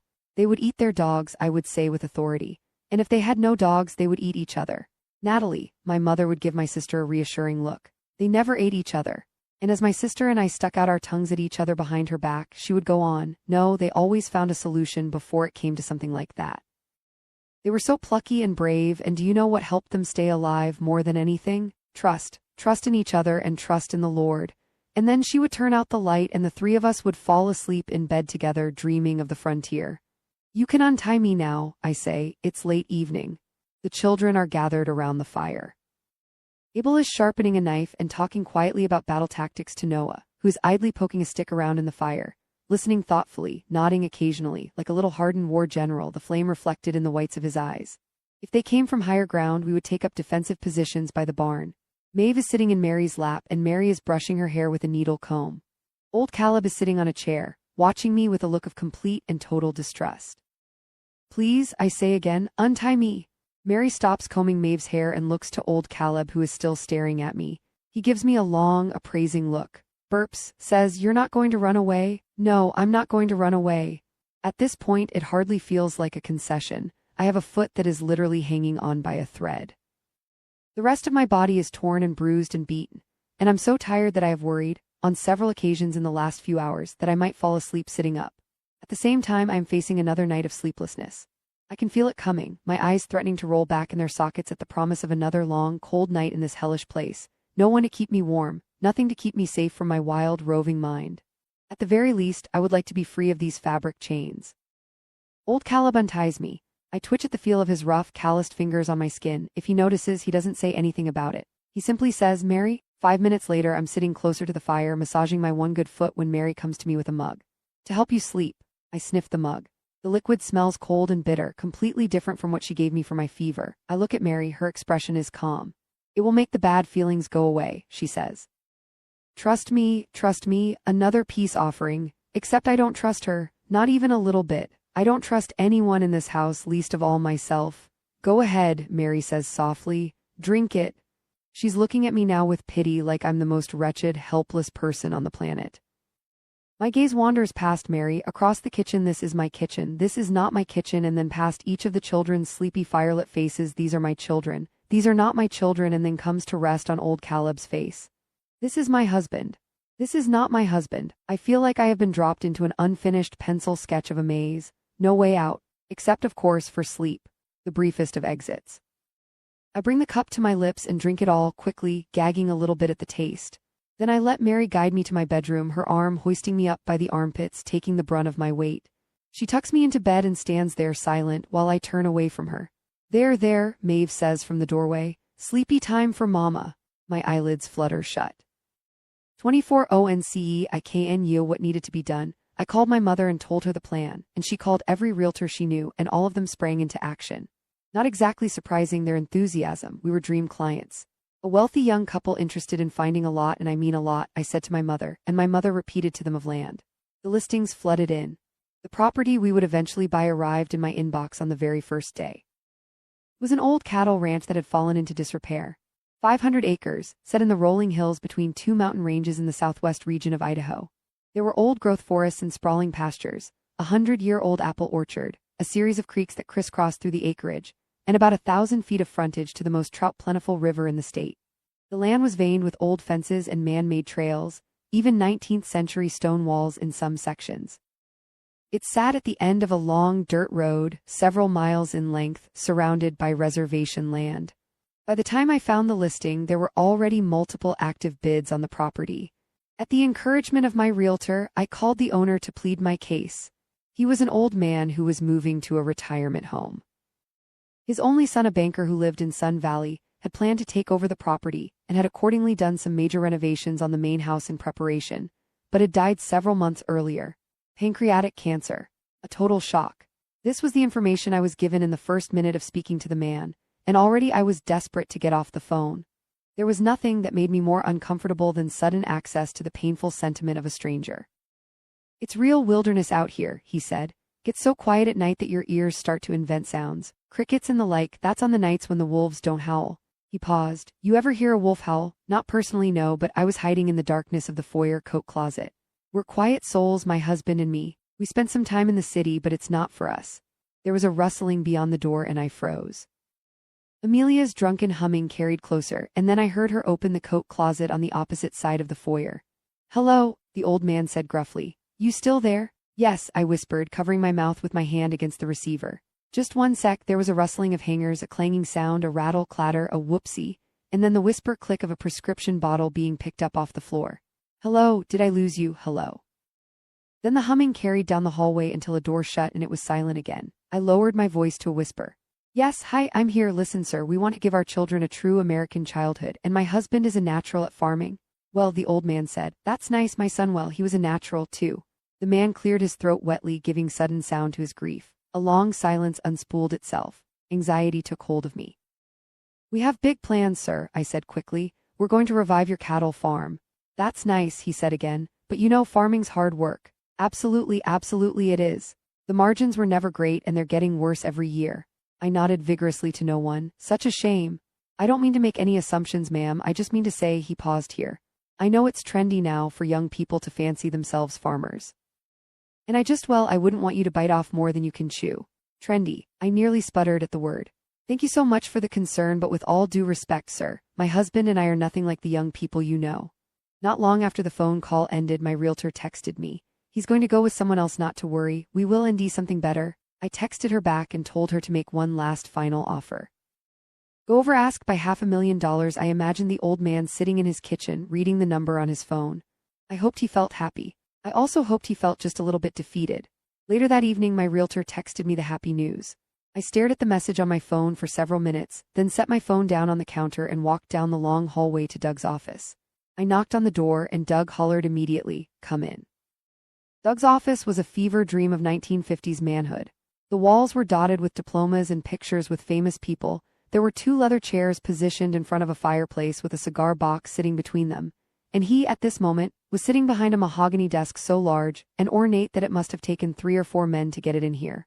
"Have a seat," he said, gesturing at the chair in front of the desk. As I was lowering myself into the seat, he said, "I just paid a consulting firm $100,000 for them to tell me I'm old." He barked out a laugh. "I'm 55, in the prime of my life, but apparently according to them I am, and I'll quote them here." He rustled through a loose stack of papers on his desk, pulling out the one he needed, rapidly falling out of favor with a number of core demographics. I didn't know what to say to that. I was only vaguely aware of Doug's politics to begin with: God, family, and beer. A traditional values man. I thought of Rihanna, who had spent the summer interning as a consultant, and wondered if it was her firm that had done the audit on Doug's electability. Surely she would have relished that work. "Is it your policies?" Doug's eyes flashed to me, and I knew I'd overstepped. "It's never about the policies," he said sharply. "A good politician doesn't change his policies, only the messaging." "Right," I said immediately. "Of course. Well, you obviously are the expert. I'm just a housewife." It was the first time I'd said that word aloud in reference to myself, and now I felt a not unpleasant reorganizing sensation in my body, almost like I was face down on a chiropractor's table, feeling my spine crack gradually into a strange and new, if technically correct, alignment. Pain that promised to give way to relief. Well, Doug said. The housewife comment had clearly mollified him. No need to solve the questions of my political career today. What can I help you with, Natalie? I took a deep breath and said exactly what I had rehearsed. I found a solution for Caleb, not just a short-term one either, but something permanent, something life-altering. Doug said nothing, merely raised his eyebrows. Caleb isn't right for the corporate world, we both know it. You could get him 1,000 jobs and he would quit 1,000 times. But this, I think he would enjoy. I handed Doug a slip of handwritten paper and he frowned at it. This is an address, he said. Look it up online. Doug pulled the listing up onto his computer, then whistled slowly. I saw the message in all red, sale pending, and my heart shot into my throat. Doug was still staring at the first picture on the carousel, an aerial shot of the barn and the pastures beyond. I don't even know what I'm looking at. You're looking at a prime piece of Idaho land, which will eventually be your son's cattle farm. Doug didn't say anything, just clicked through the pictures. Finally, he leaned back in his chair and looked at me. You think my son is capable of running a cattle farm? Of course not, we'll hire people for that. You'll hire people. Yes, we'll start small and then expand. Local meats, fresh eggs, raw milk. Did you know how much people love raw milk? I did actually, he said absently. One of my interns wrote up a report on it. He was tapping his finger absent-mindedly on the desk in a rhythm that matched my heartbeat. Tap, tap, tap, tap, I have to say, he said suddenly. I have half a mind to encourage this just to watch it all fall apart. For a moment I forgot to breathe. I could practically see his little horror show daydream playing out in the air between us in real time. Drop the dumbest son and his bitchy little wife out into the heartland and watch them as they claw and scratch and struggle to survive. If there was popcorn on the desk, he would have reached for a handful. It won't go wrong, I said. It's going to work. And you want me to pay for it? Yes, I do. And if my eyesight isn't failing me, you already put an offer on it that was accepted. My blood went cold. I tried to nod. My chin just barely moved. How much do you need?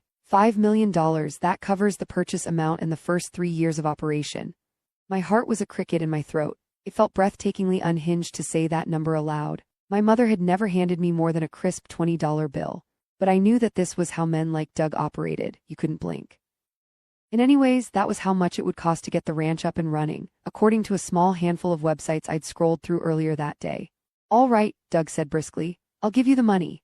A strange liquid cocktail of euphoria and disappointment dripped through me. I'd done it, I'd secured the funds, but also it seemed like I could maybe have asked for more. But in return, Natalie, you need to give me something else. There was a stilling in the room. My father-in-law was smiling at me in a strange way. It was a transparent look, the kind of look my husband hadn't given me since our wedding day. The look a man gives a woman when he's imagining her naked body, considering what he will do with it, the warmth of it, the softness, fingers molding skin like clay, a hotness pooled in my stomach, spreading down my legs. What do you want from me? What I had known from the very first moment I met him. Doug was a real man. Effortlessly masculine. He didn't ask for power or respect or submission, he demanded it. He was the kind of man to climb up a mountain of dead bodies in the name of touching the sky. I hated him, I wanted him dead, and also, I sometimes imagine what it would feel like for a man like that to have me. Biblically, I mean. Which is another way of saying, if Doug had asked me what I thought he was going to ask me, I might have given it to him. I might even have liked it. Might even have asked, when everything was said and done, for more. I want you to have more babies with my son. The warm, liquid feeling in my stomach hardened and froze. Doug was still looking at me, but his gaze had dropped from my face to my stomach. As if the force of his own imagination might be enough to impregnate me on its own. None of this felt erotic anymore. It felt cold and mechanical, impossibly sterile. The only way this man wanted to enter me was through a scheduled procedure. Frigid silver tongs and a long bovine syringe. Amelia says you're still breastfeeding, he said. It's harder to get pregnant if you're breastfeeding, you know that, right? Close your eyes, Natalie, relax, you're going to feel a small pinch in 3, 2, 1. There we go, nice and easy. Now hold still, that's the deal. I'll pay for this little farm fantasy, and in return you'll give my son a big American family. A terrifying thought. Did Doug know how cold my marital bed was? Did he know that his son preferred to stare with pained focus at some point in the distance over my head whenever he found himself in the disappointing position of having to thrust over me? Did he know that even that poor attempt at a performance happened so infrequently as to feel like a revelation whenever it finally did? I will, I said as brightly as I could. That was always the plan. Well, Doug said and reached for his phone. Just wanted to make sure. I'll make the call to the accountant today. He was looking at a paper on his desk now, trying to make sense of his own handwriting. Thanks for coming in, sweetheart, he said without looking up. And with that, I was dismissed. I left Doug's office and walked down the long hallway to the foyer in a daze. It was just after 5, a time of day that usually reminded me of my mother. She hated that strange, dusky hour when one could be sitting and reading a book with none of the lights on, only to look up and realize she was sitting in the pitch black. There was nothing my mother found more disturbing than a sudden wash of darkness. But from now on, I knew, this time of day when the light left the world would remind me exclusively of Doug. I reached the foot of the stairs. Across the hallway through the kitchen, Amelia was standing at the counter, humming Fr. Elise softly to herself, a large pork loin defrosting on a baking tray behind her. I watched as she crushed one of her small white pills with the back of a spoon against the countertop, then swept the powder into her palm and sprinkled it into a small cup of fat-free pudding. She took a big bite, closing her eyes in rapture. Upstairs, Clementine was still in her crib napping and Caleb was at his desk, watching some YouTube video where a man with an absurdly gelled goatee was gesticulating wildly, the volume on low. "Caleb, I told you that you have to wake her up by 4. I crossed the room and reached over into the crib, patting Clementine's bum softly. "Now she's going to go to sleep late." "Sorry," he said. "My bad." I glanced over my shoulder as Clementine started to squeak awake. "Are you even listening to me, or are you just used to saying sorry?" "Yeah," he said absent-mindedly. "Hey, did you know that there are teachers who vaccinate kids at school, like without even telling the parents?" I picked Clementine up from her crib, then turned back to him. "I've never heard of that, no." "Unbelievable, right?" "And apparently, there's this one school in Southern California that makes the kids crawl around on their hands and knees all day to make them feel like insignificant little worms." I sighed. The conversation with Doug had left me drained, almost physically sore. It felt like my father-in-law had handled me roughly, squeezing me, rolling me around in his palm, and now my brain and my uterus felt equally tender, like a pair of bruised fruits. "Don't be ridiculous. It's true. I was doing research on what you said to me the other day about what schools do to kids. And you were right, Natty, only it's worse, so much worse." I crossed the room and peered down at the paused screen while Clementine drowsily patted my cheek with her tiny fingers. The title read in all caps, "The Hidden Truth of America's Public School System." "This guy looks like a wacko," I said finally. "He's a doctor, Natalie, show him some respect." "And anyways, he's the one who helped me realize how ridiculous it was for me to want to be a kindergarten teacher. Do you know, Natalie, why I've been struggling so much lately? Why I can't seem to find my purpose? It's not my fault, actually. It's the people in charge of this country who are trying to feminize men." "Isn't your father one of the people in charge of this country?" Caleb sighed. "Yeah, but like, only in an institutional way. And he's trying to feminize you." "No." He seemed frustrated that I wasn't understanding. "Everyone is. Think about it, in the olden days I'd have been a soldier by now, or a blacksmith. Since when do you want to be a blacksmith?" "I don't. My point is just I wasn't meant to live this way." I had no idea what he was talking about. If there was one thing I knew for sure, it's that Caleb would have been the worst soldier on the planet. It was ironic. We were close to alignment. I couldn't agree more that my husband had been behaving as of late, like a silly little girl, and yet also I'd never felt more lost in a conversation. Clearly it had been a mistake to send him down a public school curriculum rabbit hole. I made a mental note to circle back on that soon, but now was not the moment for that. Now was showtime, the single biggest presentation of my life. "Listen," I said, "speaking of your purpose, I found something that might interest you." I showed him the listing. Clementine played with my hair while I stood by his chair, watching as he flipped through the slideshow, each picture reflected neatly in the whites of his eyes. Rolling fields, click. Big red barn, click. House buffeted by distant mountains, click. When Caleb finished the slideshow, he looked at me with a gaping, almost lustful expression. "Checkmate, you'll do this?" he asked. "For me? I will do this for you with one condition. We need to have sex more often." Caleb looked pained. "Natalie, I don't need you to say anything," I said. "I just need you to agree, once a week minimum and at least 3 times in my fertile window." I paused, then said meaningfully, "For Clementine, a basic tenet of Christian life, to deny your child the gift of siblings was the cruelest act of child abuse imaginable." "For Clementine," he repeated, "and we can homeschool them out there on our farm. Keep them away from the pedophiles in the school system." I hadn't planned on homeschooling the kids. At first, a flare of panic lit up in me at the thought of another role to fail at mother, wife, homemaker, teacher, but then I remembered the money and relaxed. Teachers were cheap. We'd find room for one in the budget. "Fine," I said. "We can hire a teacher. I'm sure there's some sort of curriculum package online that we can order." He considered this. "Can I choose the curriculum package?" "Sure. You can choose the curriculum package." So this was how it felt, marital compromise in action. "Oh," Caleb added, "and also no cattle." "But it's a cattle farm." He shook his head firmly. "We'll grow vegetables." Vegetables, do you know how cows feel when they die? Natty, terrified. So what do you think you're eating when you eat beef? Meaningful pause. Terror, you're eating terror. I stared at my husband. I couldn't even begin to think of a coherent yet gentle rebuttal to that claim. I wasn't even sure if I needed one. Wasn't this the man who had happily eaten a hamburger 3 days ago? How many videos had he watched today anyways? Caleb nodded decisively. That's what we'll be known for: nutritious, organic, non-terrified sustenance. And also, all good ranches have some sort of name. We'll have to think about what we name ours. Actually, I said sweetly, I already have a name in mind. 25 Mornin' G again. I open my eyes and realize with fathomless relief that I made it through the entire night without waking up once. No nightmares, no insomnia, just sleep. A miracle. For the first time in days, I'm not crippled by terror. My thoughts are still jerky and loose-limbed, my mind humming along nervously, but the panic is softer now, less urgent. After 3 days of exposure to the light, my fear has grown a layer of peachy fuzz. I can hold it in one hand.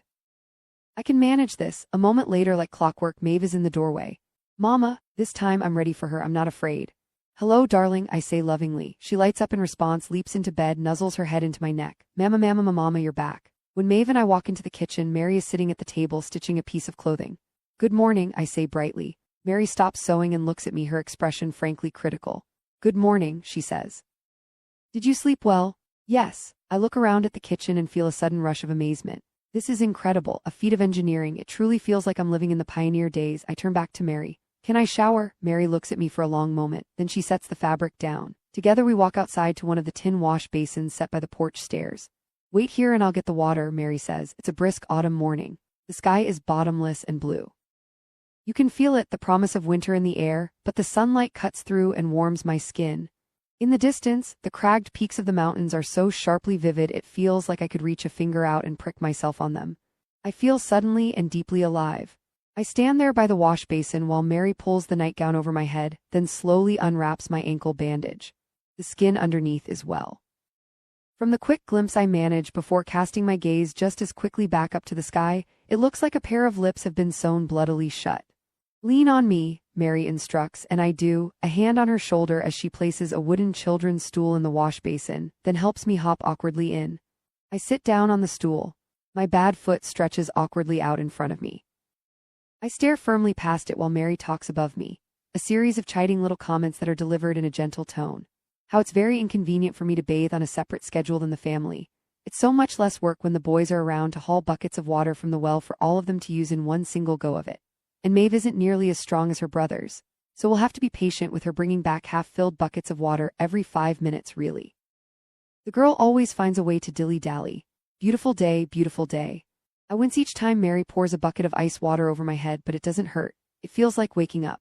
Mary scrubs my skin with a misshapen bar of homemade soap up my arms and down my legs, carefully around my mangled ankle and then back up again, over my belly and breasts and then across my back.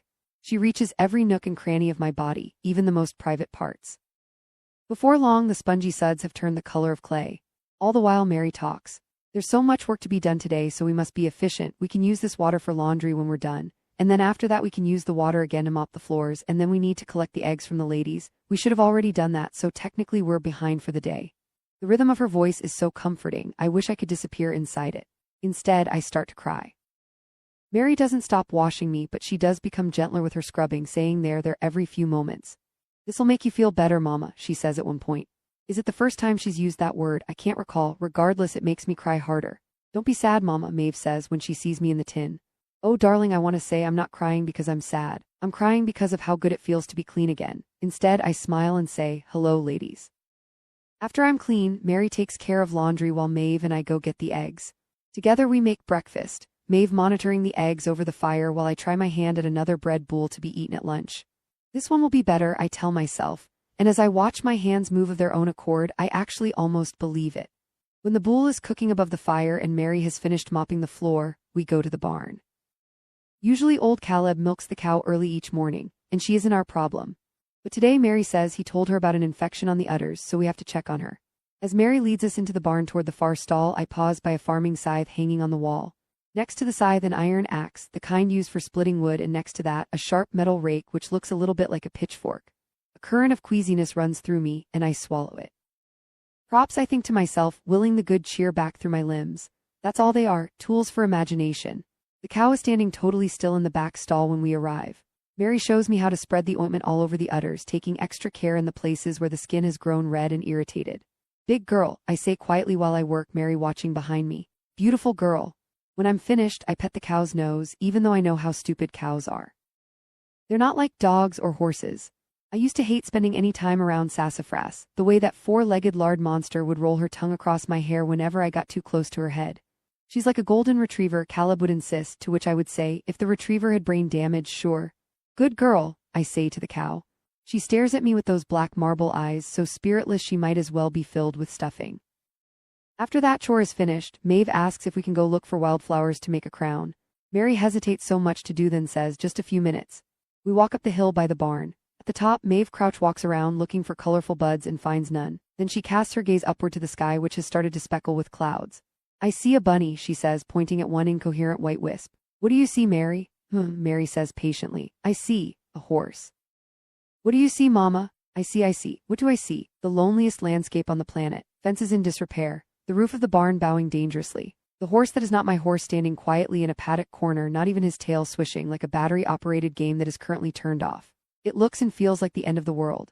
Like Judgment Day came and went and took everyone but us. It looks like hell, I think happily, and then pause. Hell happy. Shouldn't hell terrify me? Yes, I think it should. But I can't seem to summon fear or anger now that I think about it, or even sadness. Those emotions are far away right now behind a padlocked door down the longest of long hallways. All I feel is fine. I feel fine. I cock my head at the thought. What do I feel fine? The tonic. The tonic Mary gave me. That must be what's making me feel this way. Terrible, I think experimentally. How terrible of her to drug me, but it doesn't feel terrible. It feels incredible. Clear and cool and calm, the world around me sweetly blurry like I'm floating face down in a river, eyes open underwater, staring at the muck and the grime, saying hello and then goodbye as I float mercifully past. Thank God someone finally drugged me. Bunny, I manage finally.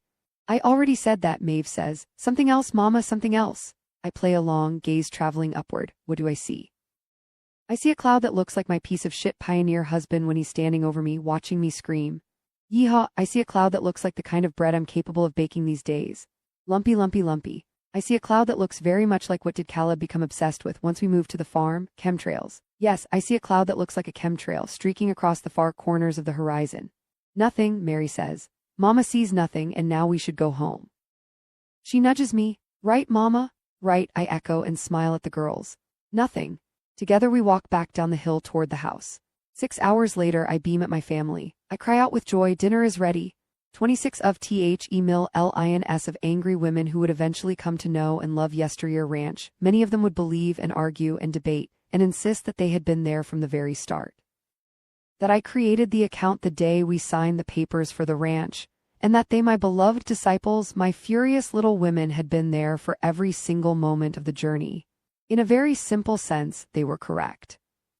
I did create the account the day we signed for the ranch, and if a very simple person, and it seems many of my followers were very simple people, were to skim along the first pictures of my account, hopping from happy caption to happy caption, they might make the assumption that they were witnessing the foundation setting of an empire, the brick-by-brick creation of a true American dream. The only problem with that assumption would be the dates. Meaning, I shared a mere 6 pictures over the course of the first 3 years.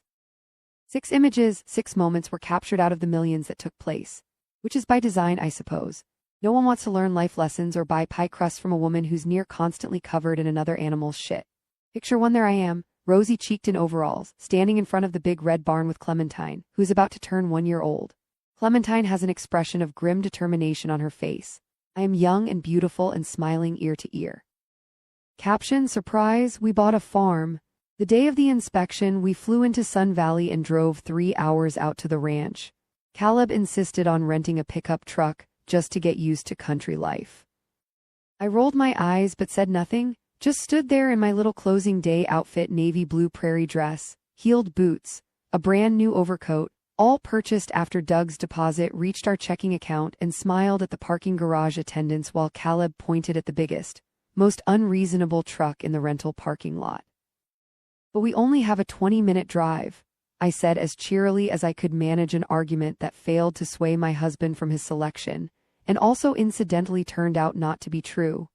Initially, back at the Mills estate, I had looked up the distance from my mother's house to the driveway entrance of Yesteryear and saw it was 20 miles. Utterly manageable, I thought. Except I hadn't accounted for all the lovely little details of rural life that would stretch those 20 miles into a marathon drive. The cattle pass grates, the winding mountain roads, the industrial-sized tractors that motored along at 5 miles an hour in the middle of the road. Those 3 hours felt longer than the entirety of our 12-hour road trip from Idaho to California, because my once quiet husband was now fully incapable of shutting up. He talked nonstop about soil acidity and tractor options, the benefits of growing garlic versus buying it at the store, why raw milk was so much safer than pasteurized. At one point he glanced out the side of the driver window and said, "See that?" I gazed out at the mountains. "See what?" "Nothing," he said, "no chemtrails overhead." As he set down the soda, burped, and rolled into a long monologue about how we should file right away for dark sky protections, I reminded myself to set screen limits for my husband when we got home. He'd been spending too much time on YouTube these days. He was starting to sound like a hick. Eventually we finally turned off the highway and down the long dirt road that would become our long dirt road, and my mood brightened considerably. For another 5 minutes we rolled along bumpily beneath the trees in silence. Then we turned the final corner and climbed up and over the hill, and the truck came to a stop by the barn. Caleb threw the car into park and said, "Damn, breathtaking." It was breathtaking. The barn, the mountains, the house, all of it was so much more beautiful in 3 dimensions than I could have possibly imagined when I saw it online. Dead center in this tableau was one of my mother's real estate agent friends, who was standing by the porch stairs, nearly hopping with excitement to meet us. This was undoubtedly the biggest commission of her life. A minute later, Caleb took that infamous first picture of me and Clementine. We'd upgraded our flip phones to smartphones recently. Caleb had downloaded social media apps for both of us. "This is how people share information now," he had said, insisting I should create an account too, but all I saw on my feed once I did were bags and wine bottles and bright white teeth. The picture would, on that first day, receive 4 likes in total from the 4 people who followed me: my sister, my mother-in-law, and Caleb. I didn't care. In fact, it would be several years before I realized that the laws of social media were the same as the laws of physics, equal parts invisible and accumulative in their power. Like the scientists who first discovered the atom, how could they have possibly known that the identification of something so small, so elemental, could one day lead to the nuclear bomb? Picture 2, a landscape portrait of the rolling, snow-covered hills of yesteryear. Blinding, untouched white, beneath a divinely blue sky. Caption: "There's a season for everything." During our inspection, we learned about an infestation of black mold that had taken over one of the bathrooms in the house. I thought of that poor old man who had been unknowingly breathing in the spores and his son with the cancer. Very sad. Then I realized that dealing with the mold meant more time at Doug and Amelia's house, so I said, "Can't we just take our chances?" Caleb gave me a look. Clementine could develop asthma. Plenty of people have asthma and go on to live perfectly full lives. Caleb didn't buy that, and so we waited while the house was chemically treated, and they kept finding more mold. "There are so many black clouds, it almost looks like a fairy tale curse," the contractor said cheerfully, and before we knew it, another set of seasons passed with my in-laws. During that time, the strangest thing happened. My husband began waking up at the same time as me. By 5 in the morning, as I was moving through my beauty routine, he would already be in front of his computer, scrolling through online chat forums about farming.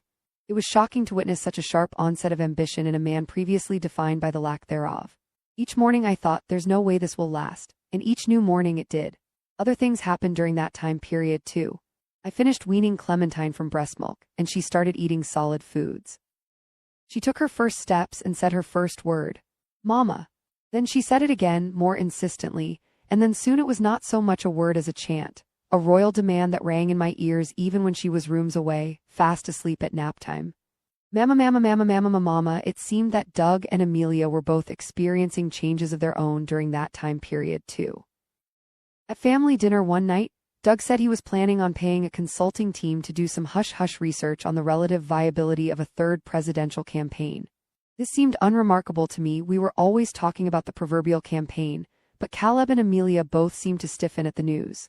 This meant, apparently, that it was actually happening. Another bid for president was now on the family horizon. "Excuse me," Amelia said softly, and I watched in surprise as she left the table. Later, Caleb told me the last presidential campaign, which took place when he was in middle school, had been hard on their marriage. "She doesn't like all the cameras and questions," he said, which made me realize that attention, or too much of it, could become another form of clutter. After that, I started finding pudding cups hidden in the trash beneath coffee filters and banana peels.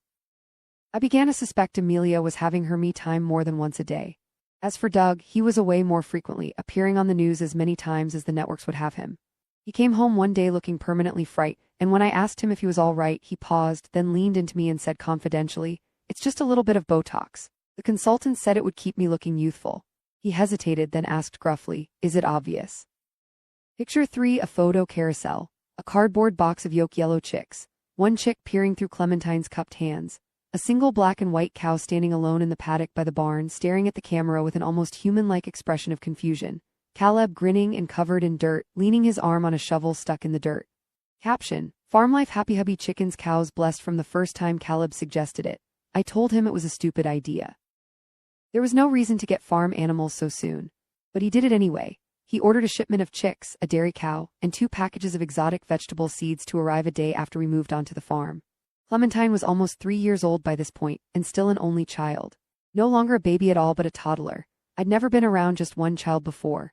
There was an intensity to our time together that I found exhausting and unnerving even when it was going well. I was desperate for more children, not just because of my agreement with Doug, but also because I was certain the arrival of another child would have an alleviating effect on my relationship with the one I already had. Both of us, I think, were frequently exhausted from being the recipient of so much focus from the other. The day the chicks arrived, I picked one up and placed it into Clementine's hands. The chick began to squeak wildly, like a little ambulance siren. "Peep, peep, peep, peep, he's afraid," she said. Just a moment ago it seemed she had said mama for the first time, and already she was speaking almost exclusively in short sentences, ones that always felt like declarations of her mother's failure. "I'm hungry. You're mad. He's afraid." "Hold on," I commanded. She kept perfectly still as I took the picture, her face frozen in somberness, then she set him down on the floor. The chick waddle sprinted back to the cluster of other chicks. Clementine stood back up and held out her hand, a small yellow-white dollop of excrement on her palm. She looked at it for a long moment, then she stepped forward and wiped it on the thigh of my jeans. All the chicks died shortly after arrival. Whatever killed them caused their bodies to bloat like little tennis balls. We tossed them. Then the dairy cow's udders grew swollen and infected, and soon she was banging her head against the barn wall in a terrifying staccato rhythm. Thud, thud, thud. Out of boredom, Caleb thought. But how to entertain a cow? Look it up, I said. By that time, though, the online forum filled with experienced farmers was no longer receptive to Caleb's questions. While the men had been helpful at first, eagerly answering Caleb's questions, they'd recently grown angry, telling him he shouldn't have gotten a dairy cow, that he should sell the cow immediately and get some certifications first. What was he thinking, they asked. Did he really think he could do this overnight? And so he went on another forum, this one titled DIY Farmers. The men were much nicer there. "Mastitis," Caleb said triumphantly, 5 days into the head-banging issue. "She has all the symptoms of mastitis?" "Great," I said. "What's mastitis?" The cow died a month later. We stood over her body in the barn. I looked at Caleb. "What do farmers do with dead cows?" "They burn them or bury them in compost. Or call someone to pick up the body and take it to a facility where it can be processed into fertilizer. But only if there are no transmissible diseases. And even then, you should be careful, because too many calls for too many dead cows can lead to a formal investigation."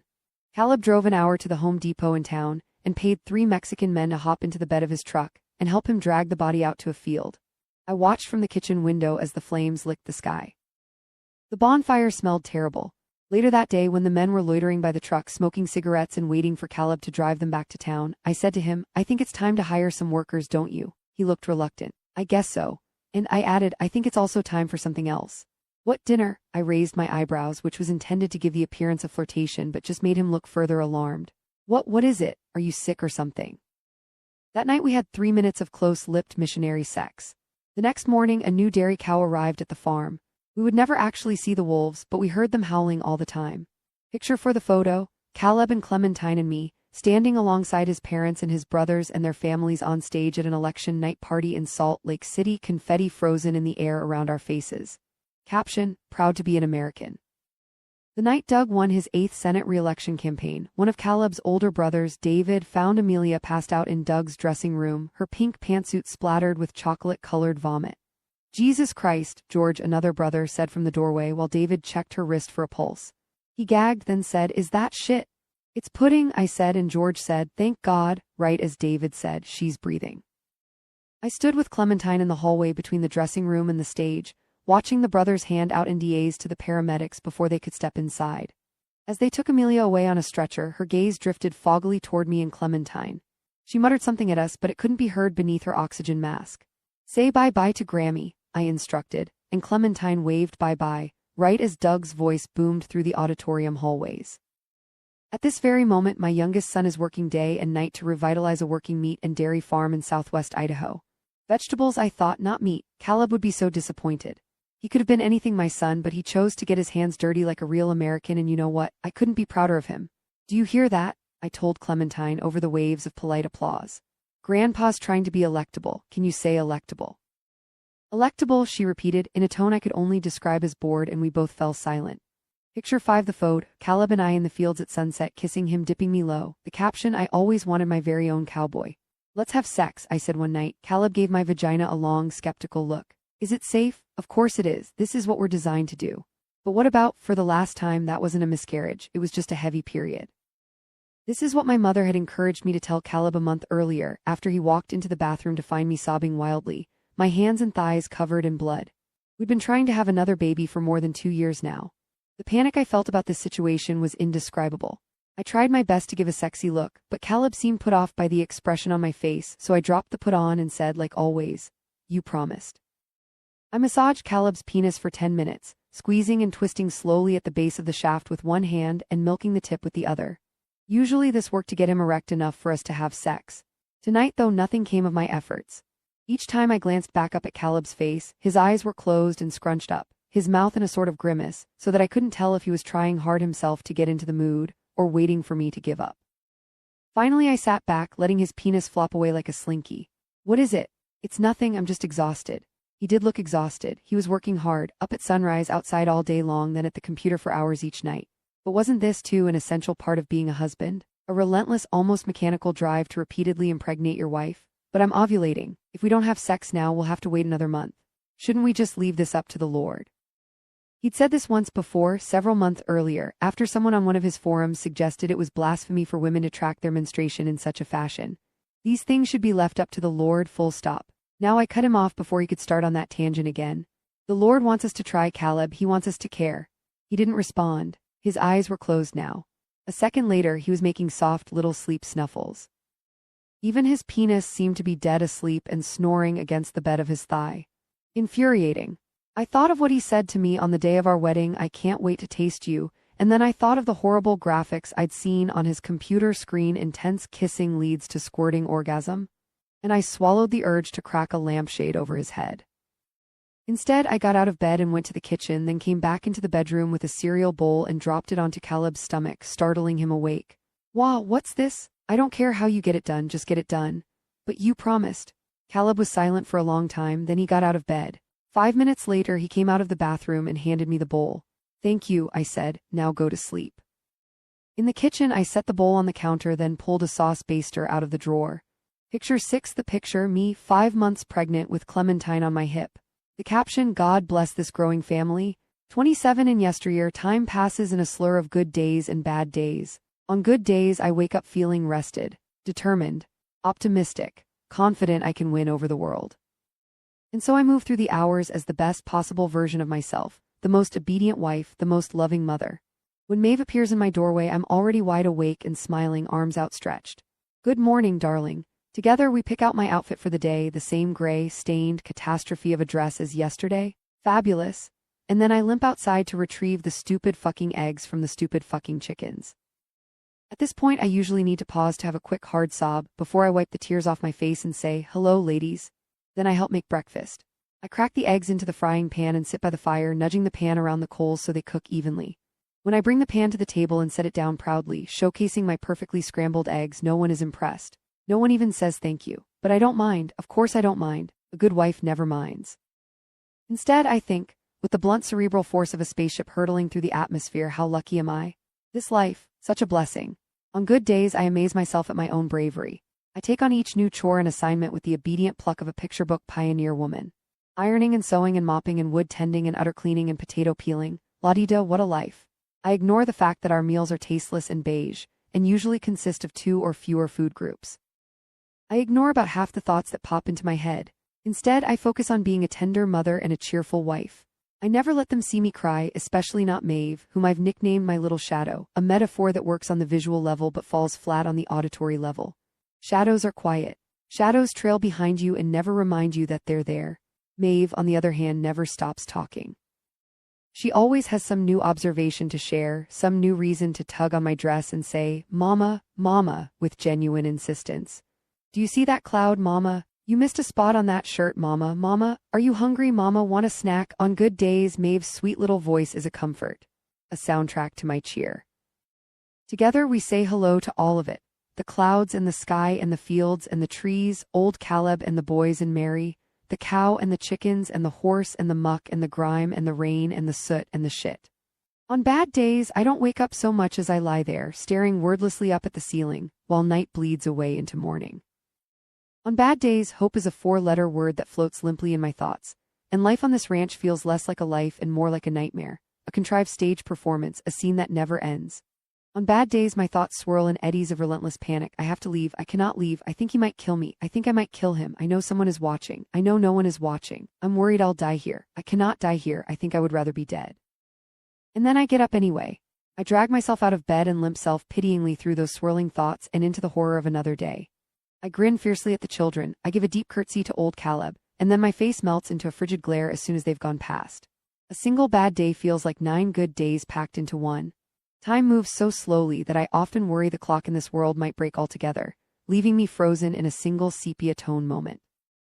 On bad days, I wake up in a panic. I cannot stay here, and so to calm myself down, I tell myself that today must be the last day. Today must be the day some celebrity runs up the driveway, interrupting me in the middle of one of my terrible chores, laughing hysterically at my anguish. A man with a massive video camera on his shoulder recording the whole thing. Tomorrow, I will return to a house that smells of lemon-scented cleaning supplies. Tomorrow, I will wake up to a round, pregnant belly and the sound of the nannies making breakfast. Tomorrow, I will not have to shit in a rickety old shed outside. And then the day passes in the same dreary rotation as the day before chicken coop. Hello, ladies. Breakfast boule baked to the opposite of perfection. Chores, chores, chores, hemming, ironing, sweeping, dinner prep, dinner, stare exhaustedly into the fire until I'm about to fall asleep on my chair, and then the day is over and I walk slowly back to my bedroom. Stunned with exhaustion, my clothing pounds heavier from all the sweat and dirt, and I get into bed before I remember, for the millionth time. It didn't happen today, nothing changed. Language fails to describe how this feels. Depression, the very concept of it, falls flat in the face of this experience. The best word I can come up with is purgatory, and even that feels a bit too tame. On good nights, Mary brings me tonic to help me sleep. On bad nights, she barely even looks at me, and the darkness of the night, the darkness of this life, threatens to swallow me whole. Which brings me to the laundry. Oh, the laundry, the laundry. Even on a good day, the laundry threatens to drown me. If a person had told me before I ended up here that the simple act of washing clothes could take you hours, that it could cause your fingers to crack and bleed from the cold, I would have laughed and said they must be doing something wrong. I would have said that I would find a way to do it in half the time, and do you know what? I would have been fucking wrong. Every few days, good or bad, rain or shine or frigid goddamn cold in the early afternoon, Mary positions me outside in front of 3 large aluminum tins of water. She hands me a broom, one of her homemade bars of soap, and a pile of laundry large enough to defy the senses. The soap is made with lye. My fingers begin to sizzle within minutes of use. First, I drop the laundry into the first tin, and then I scrub, scrub, scrub, sizzle, sizzle, sizzle, and then I use the broom to lift the hulking pile of soaked clothes into the next tin to wash the soap off. If I didn't hate the clothing here enough before, I hate it doubly now. And so I have to sit all afternoon long and scrub, scrub, scrub, until my fingers become so burned and numb that they lose the ability to grip the washboard tightly, or until the clothes are clean. I have yet to finish the chore due to the latter reason. So far, it's always been the former. I am waging a daily battle against the inherent dirtiness of this farm, and I am losing. The worst part, besides the bleeding fingers and the freezing water and the screaming pain in my lower back, and the blinding fury I feel within 15 minutes of getting started, is the location. By which I mean, the spot by the front porch where I do the laundry allows me a perfect view of Caleb and the boys whenever they're working in the nearby fields, which means that I get to watch those fuckers in real time as they grow dirtier and dirtier throughout the day. I sit there and watch with an outrage that froths and bubbles in all the ways that my sourdough starter now refuses to, as the boys wrestle one another to the ground, rolling around gleefully in the mud until their father picks them up by the scruffs of their collars and sets them back on their feet. The long dresses I wear are heavy and thick, poorly sewn and covered in stains. They make me clumsy. I trip and swear each time I step outside. I stub the toe on my bad foot and scream like I've been shot. I find myself caked in dirt by midday. The only remotely nice part of the day is evening time, when dinner is over and I get to sit by the fire with Mary and Maeve. I'm still required to be doing work, to be clear, but stitching up rips in clothing is a walk in the park compared to plunging my fingers into the frigid cold. While they talk, I focus on the stitching in my lap. The topics they cover are sweetly inane. Eve will ask Mary about her dreams, for example, and Mary will very obviously fabricate the kind of dream scenario that a child would enjoy. I fell into an ocean of pancakes and then syrup fell like rain. When they reach the bounds of their own impossibly limited imaginations, they talk about chores and weather and barnyard animals. I can feel myself getting stupider by the day. Regardless, I stay silent. I sit in my chair and focus on my stitching and try to take solace in the warmth of the fire. I think but don't say this life is an exercise in insanity. I'm being watched, I remind myself on good days and bad days again and again. Like a mantra, someone somewhere has to be watching me right now. They have to be, there's no other option I can accept. And whoever's watching me, I want them to see how helpless I am. How beautiful I can be, even in the ugliest possible situation. It's always the helpless and beautiful ones who are kidnapped. Sure, but it's also the helpless and beautiful ones who are saved. 28 Nattie, my mother was saying. I know you have so much on your plate right now with the farm and the little ones, so please tell me if this is too much to ask, but Abigail was saying she'd love to come visit with the kids for the weekend, and I thought what a lovely idea. Oh, I said. What a surprise. I was holding my 2-month-old son in my arms. Samuel. I'd been breastfeeding in the darkness in a barely furnished room when my mother called. It was technically Clementine's room. It was her mattress in the corner of the room, her books arranged in a neat little pile on the opposite wall. We kept forgetting to order the rest of the furniture. The princess bed frame, the matching pink bookshelf. They were floating in my laptop, waiting patiently in an online shopping cart. I just kept forgetting to purchase them. It was June, our second summer on the farm. On the other side of this great nation, Riina was living in New York City as a recent graduate. I knew this because I checked on her Instagram account daily. I saw every highly unattractive selfie she shared of herself, raccoon-eyed on the subway at 3 in the morning, surrounded by young men and women who always looked like they were mid-conversation and trying to ignore her. I knew she hadn't gotten a gig at McKinsey when she announced that she was working at some no-name mid-tier consulting firm that would require her to travel every other weekend. She was flailing, obviously, and I, on the other hand, was thriving. I just needed to remember to order that furniture. So what do you think? My mother said. Should we come this weekend? Now's a good time for Abigail to travel. Only my mother would describe an hour's drive as traveling. Abigail was 5 months pregnant with her 5th child. She'd lapped me several times over with her children. I hated her for it. What do I think? I echoed softly. What did I think? Samuel snuffled in my arms, smacking his lips loudly. I stared at his little face in the darkness, smushed up against my breast.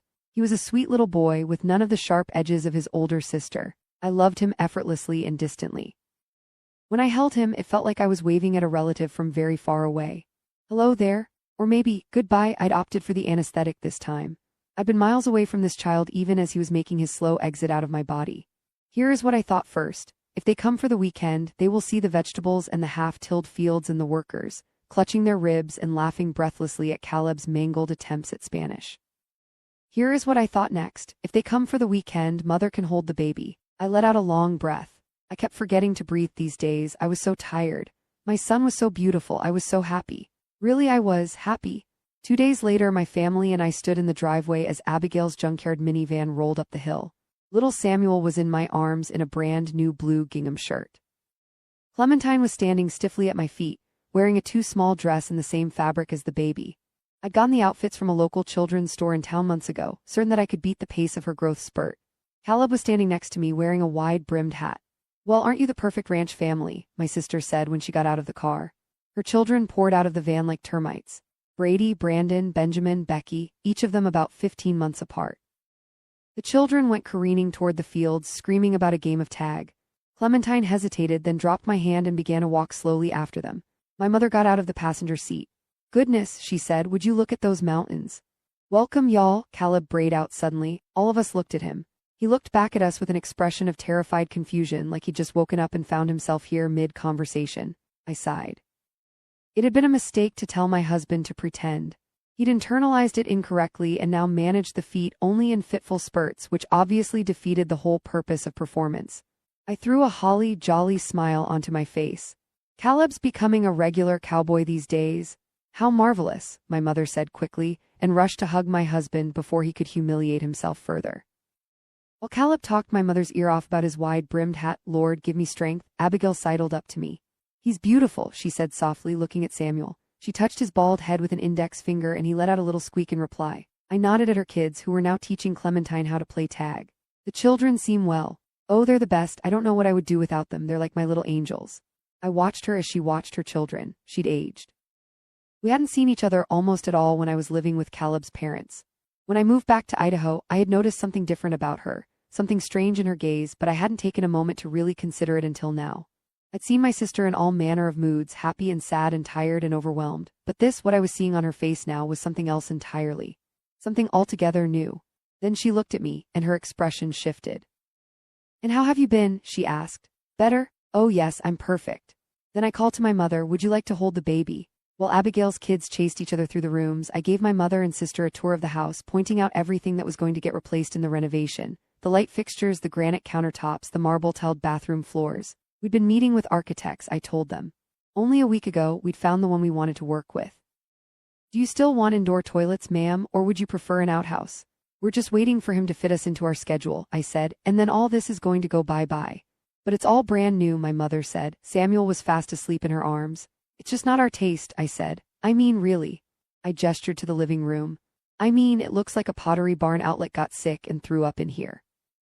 My sister stared at a nearby wall sconce, as if trying to understand what a light fixture could have done to warrant such violent execution. Well, don't throw out all these perfectly good appliances, at least donate them. Abigail paused delicately. I could probably take some stuff if it would help you, I mean. It was obvious Christian speak, for I'd like your leftovers, please. I played along, feigning interest at the idea of donation. It would be so helpful if you did that for us. Still, my mother looked fretful. Do you really want to get rid of all these perfectly good appliances? It'll cost you a fortune to replace. I gave her an apologetic wince. Money is not a concern. Except it was, oh it was, a little secret I told no one, that I barely acknowledged even in the quiet of my own thoughts. The money was nearly gone. We hadn't pulled the trigger on the renovation because I wasn't yet clear on how we would be able to afford it. We were just about to hit the 3-year anniversary of the farm. We'd eradicated the black mold and restored the structural integrity of the barn and bought brand new top-of-the-line tractors. We had tilled fields and daily workers and a cow and some chickens. We paid the financial equivalent of the GDP of a small nation in taxes each year. And also, we had yet to turn a profit as small as a penny.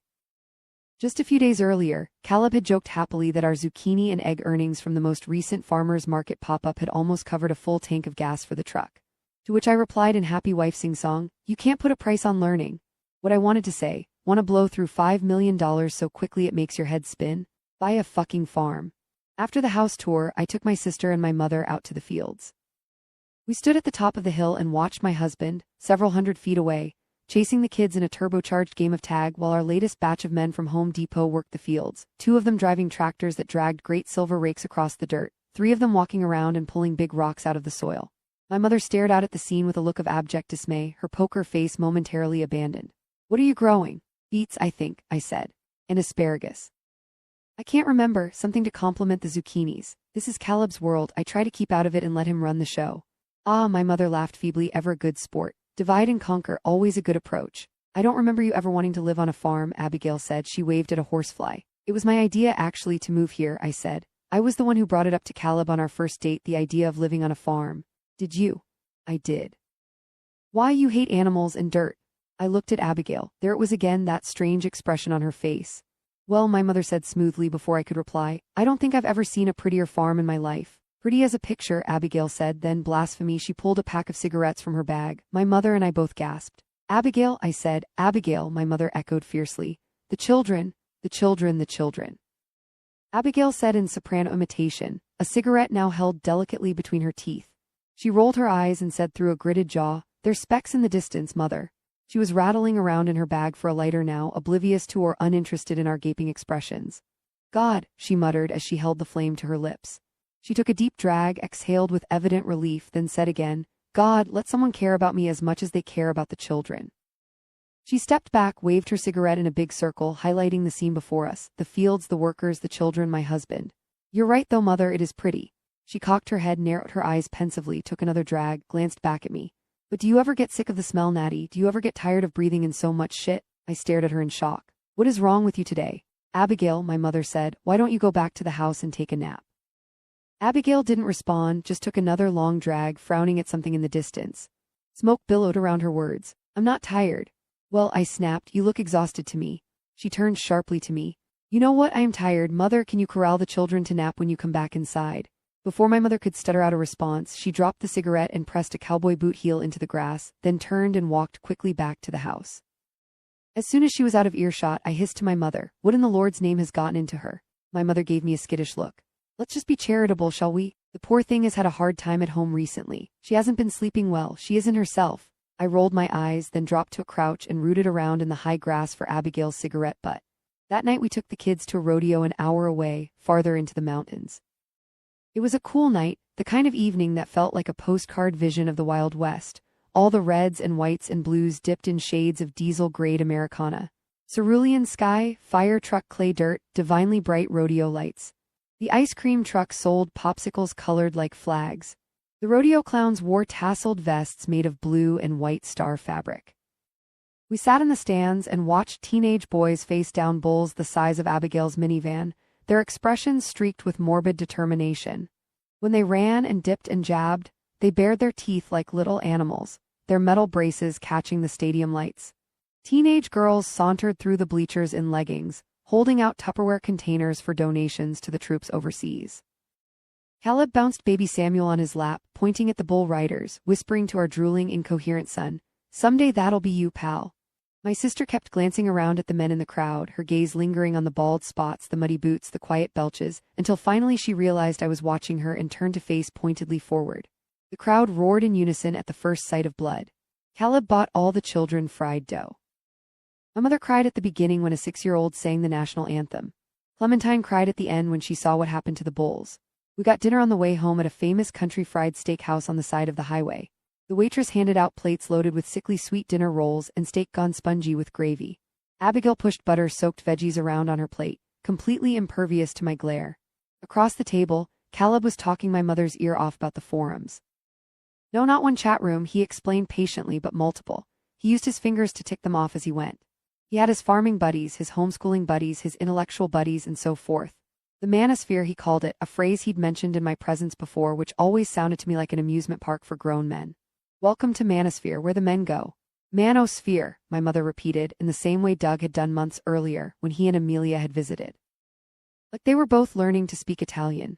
Amelia hadn't said anything at all. They were only stopping by for the night on their way to drop her off at a rehab clinic in Wyoming, and she had accordingly spent the whole dinner looking mournfully at her glass of Sauvignon Blanc, like she was spending a last evening with a lover before the war was on. Manosphere, Doug had said a second time, frowning slightly at the thought. Then he tapped Caleb's phone and said, "Show me." My mother, on the other hand, merely sat back in her chair in contemplation. When we got home, Caleb told us to relax in the living room. "You ladies spend time together," Caleb said, taking the baby from my arms. "I'll give the kids a bath." I frowned. All of them at once. It seemed a bit unnatural. Abigail's oldest, Brady, was now 7 and seemed to play a bit rough, but Caleb waved my concern away and began corralling them down the hall. "Not the baby, though," I called after him. "Don't put the baby in the bath." "Duh," he called back. Meanwhile, Abigail was already pulling a bottle of urine yellow Chardonnay out of her bag. "What about a glass of wine, Mama, Natalie?" "But you're pregnant," I said. "A thimble won't hurt me," she said, then filled a goblet-sized glass to the brim. I didn't say anything, just exchanged a glance with my mother while Abigail handed us our glasses and guided us over to the couch. I couldn't remember the last time I'd seen my mother have a glass of wine on an evening that had not been sanctioned as celebratory by the church. Now she took one without comment. "So," Abigail said finally once we were seated, "there's something I want to tell you all." I sat down on the couch expectantly. The way my sister was sitting, with her hand resting on her pregnant stomach, I couldn't help but think she looked so old. Only 2 years older than me, not yet 30, but she could have been 45. Her forehead held 3 deep etchings that gave her a look of constant, parenthetical despair, and too many of her body parts had begun to swing at the smallest movement. Her arms, her breasts, her jowls. Not fat, not yet at least, but deflated. That's what children and poverty do, suck the collagen right out of you. "I'm leaving Bryce," Abigail said. My mother sat back and clapped her hand to her chest as if she'd been shot. I, on the other hand, let out a little laugh because I honestly thought my sister was making a bad joke to lighten the mood from such a tense day. When her severe expression didn't break, though, I said, "You can't be serious." "Lord," my mother moaned. "Lord, help me." "I called a divorce lawyer," Abigail said. "I signed a retainer." I shook my head.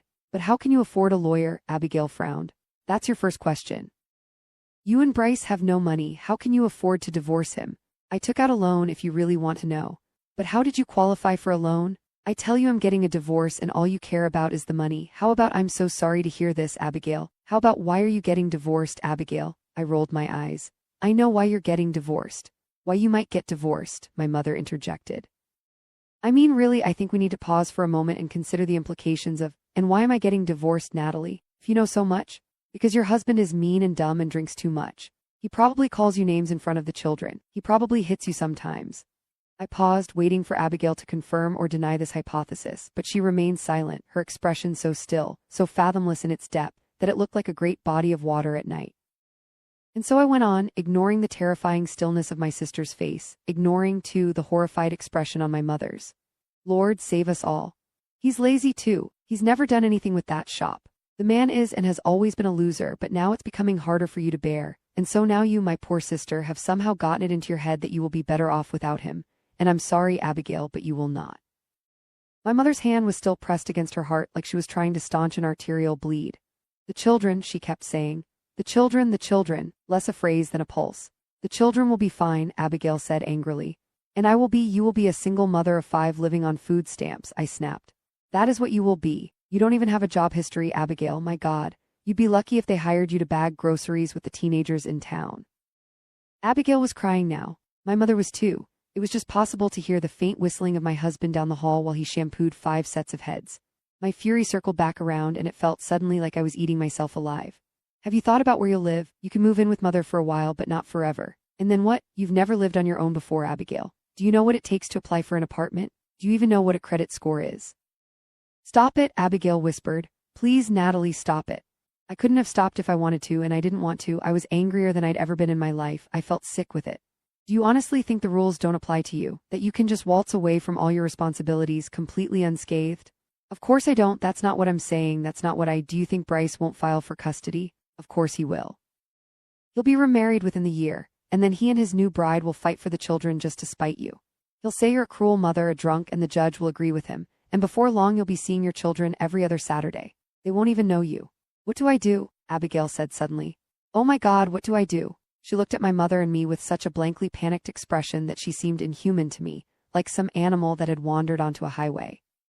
"Stop it," I nearly hissed. "Stop looking like that, so pathetic," but I was officially out of breath. My mother scooched over to Abigail on the couch. There. Oh, Abigail, honey, just take a deep breath." I breathed in sharply, and for a moment I was back in that hospital room, gasping in panic at my own irretrievable mistake. My heart constricted painfully, and I stood up. "I'm going to check on the children." As I walked down the hallway, a memory surfaced, a stapled set of papers handed to me a few days before my wedding. "I can't do it, Mama," Abigail sobbed behind me. "I can't do this for another 40 years.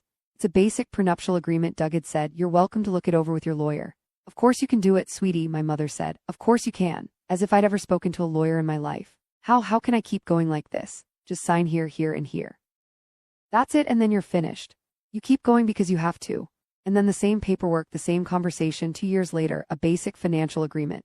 "The children will be done with their bath soon. They can't see their mother in such a state now, can they? Caleb's name and Caleb's name alone will be on the deed for the ranch." A twinkle in Doug's eye as he explained this small asterisk to our original gentleman's agreement.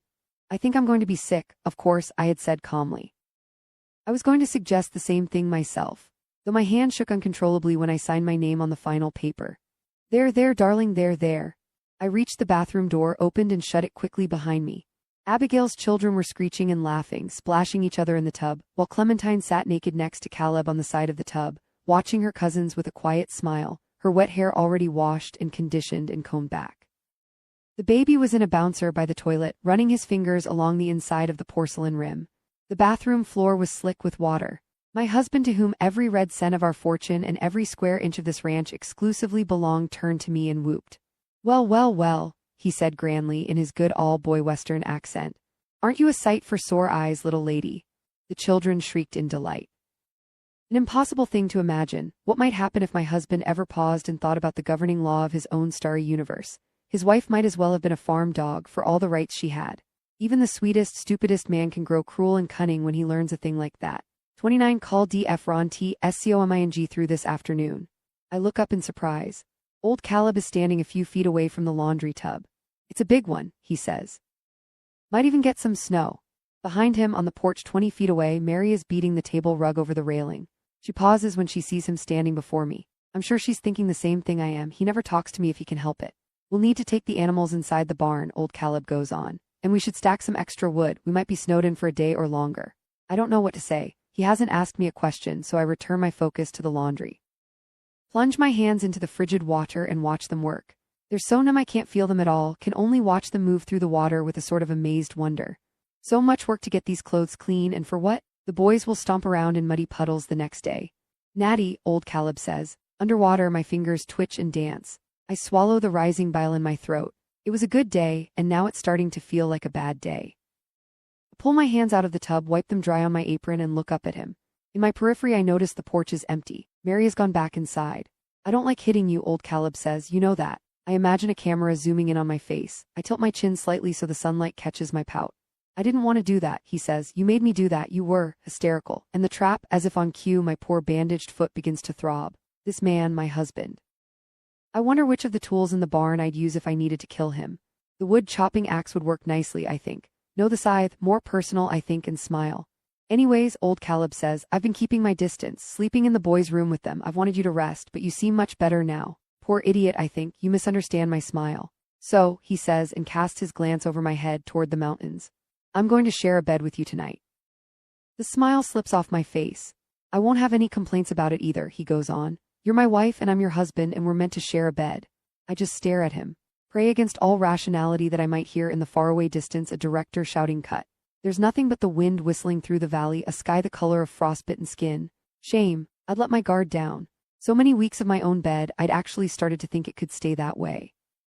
But of course that's not how this works. Everyone has a role on this farm. Old Caleb tends to the fields, and Noah tends to the horse, and Abel tends to his father, and Mary tends to the kitchen and to Maeve, and Maeve tends to the chickens and me. A few days ago I might have said my role is to take care of the laundry. That is, of course, not correct. The laundry is an addendum, a footnote, a mid-afternoon side quest for a woman with too much time on her hands. This, right here, is my true role. To spread my legs when my husband demands. To have as many children as I can until my legs give out beneath me, and to feel nothing but gratitude on the hour of my death. To smile while the spirit hemorrhages out of me. It really is funny to think of how I all but begged Caleb in our early years of marriage to become the kind of man who is standing before me now. The opposite of a kindergarten teacher, a farmer, a cowboy, a patriarch, a man without a single soft edge. I craved it, I prayed for it, and what did the Lord do? He listened. He gave me what I wanted. He gave me a man. For the husband is the head of the wife as Christ is the head of the church, his body, and is himself its savior. Old Caleb is looking at me expectantly. I feel like I'm sitting beneath a spotlight, like the whole world is waiting for me to speak. Can someone tell me my line? Yes, master. As you wish, master. Should I lift my skirts and bend over right here by the laundry, master? Would you like to come on my face or my tits, master? But that last joke doesn't work, does it? This man doesn't want to come anywhere but deep, deep inside me, so that I may have Lord save me from this waking nightmare, a baby. Here, in this world. I wipe my wet hands against the fabric of my lap, then look up at him. Who are you really? Old Caleb shakes his head, looks up at the sky, looks back at me. I don't think I'm interested in playing this game today. A voice in my head echoing softly, America hates angry women. The Lord hates angry women. You hate angry women. Do not be an angry woman, except I am angry. I am very, very angry. So angry that I can't keep myself from saying, what do you want from me? I want you to behave like a mother and wife, Old Caleb snaps, and suddenly I realize he's angry too. As angry as I am. It's a terrifying, thrilling realization. You could strike a match through the air between us and watch it catch flame.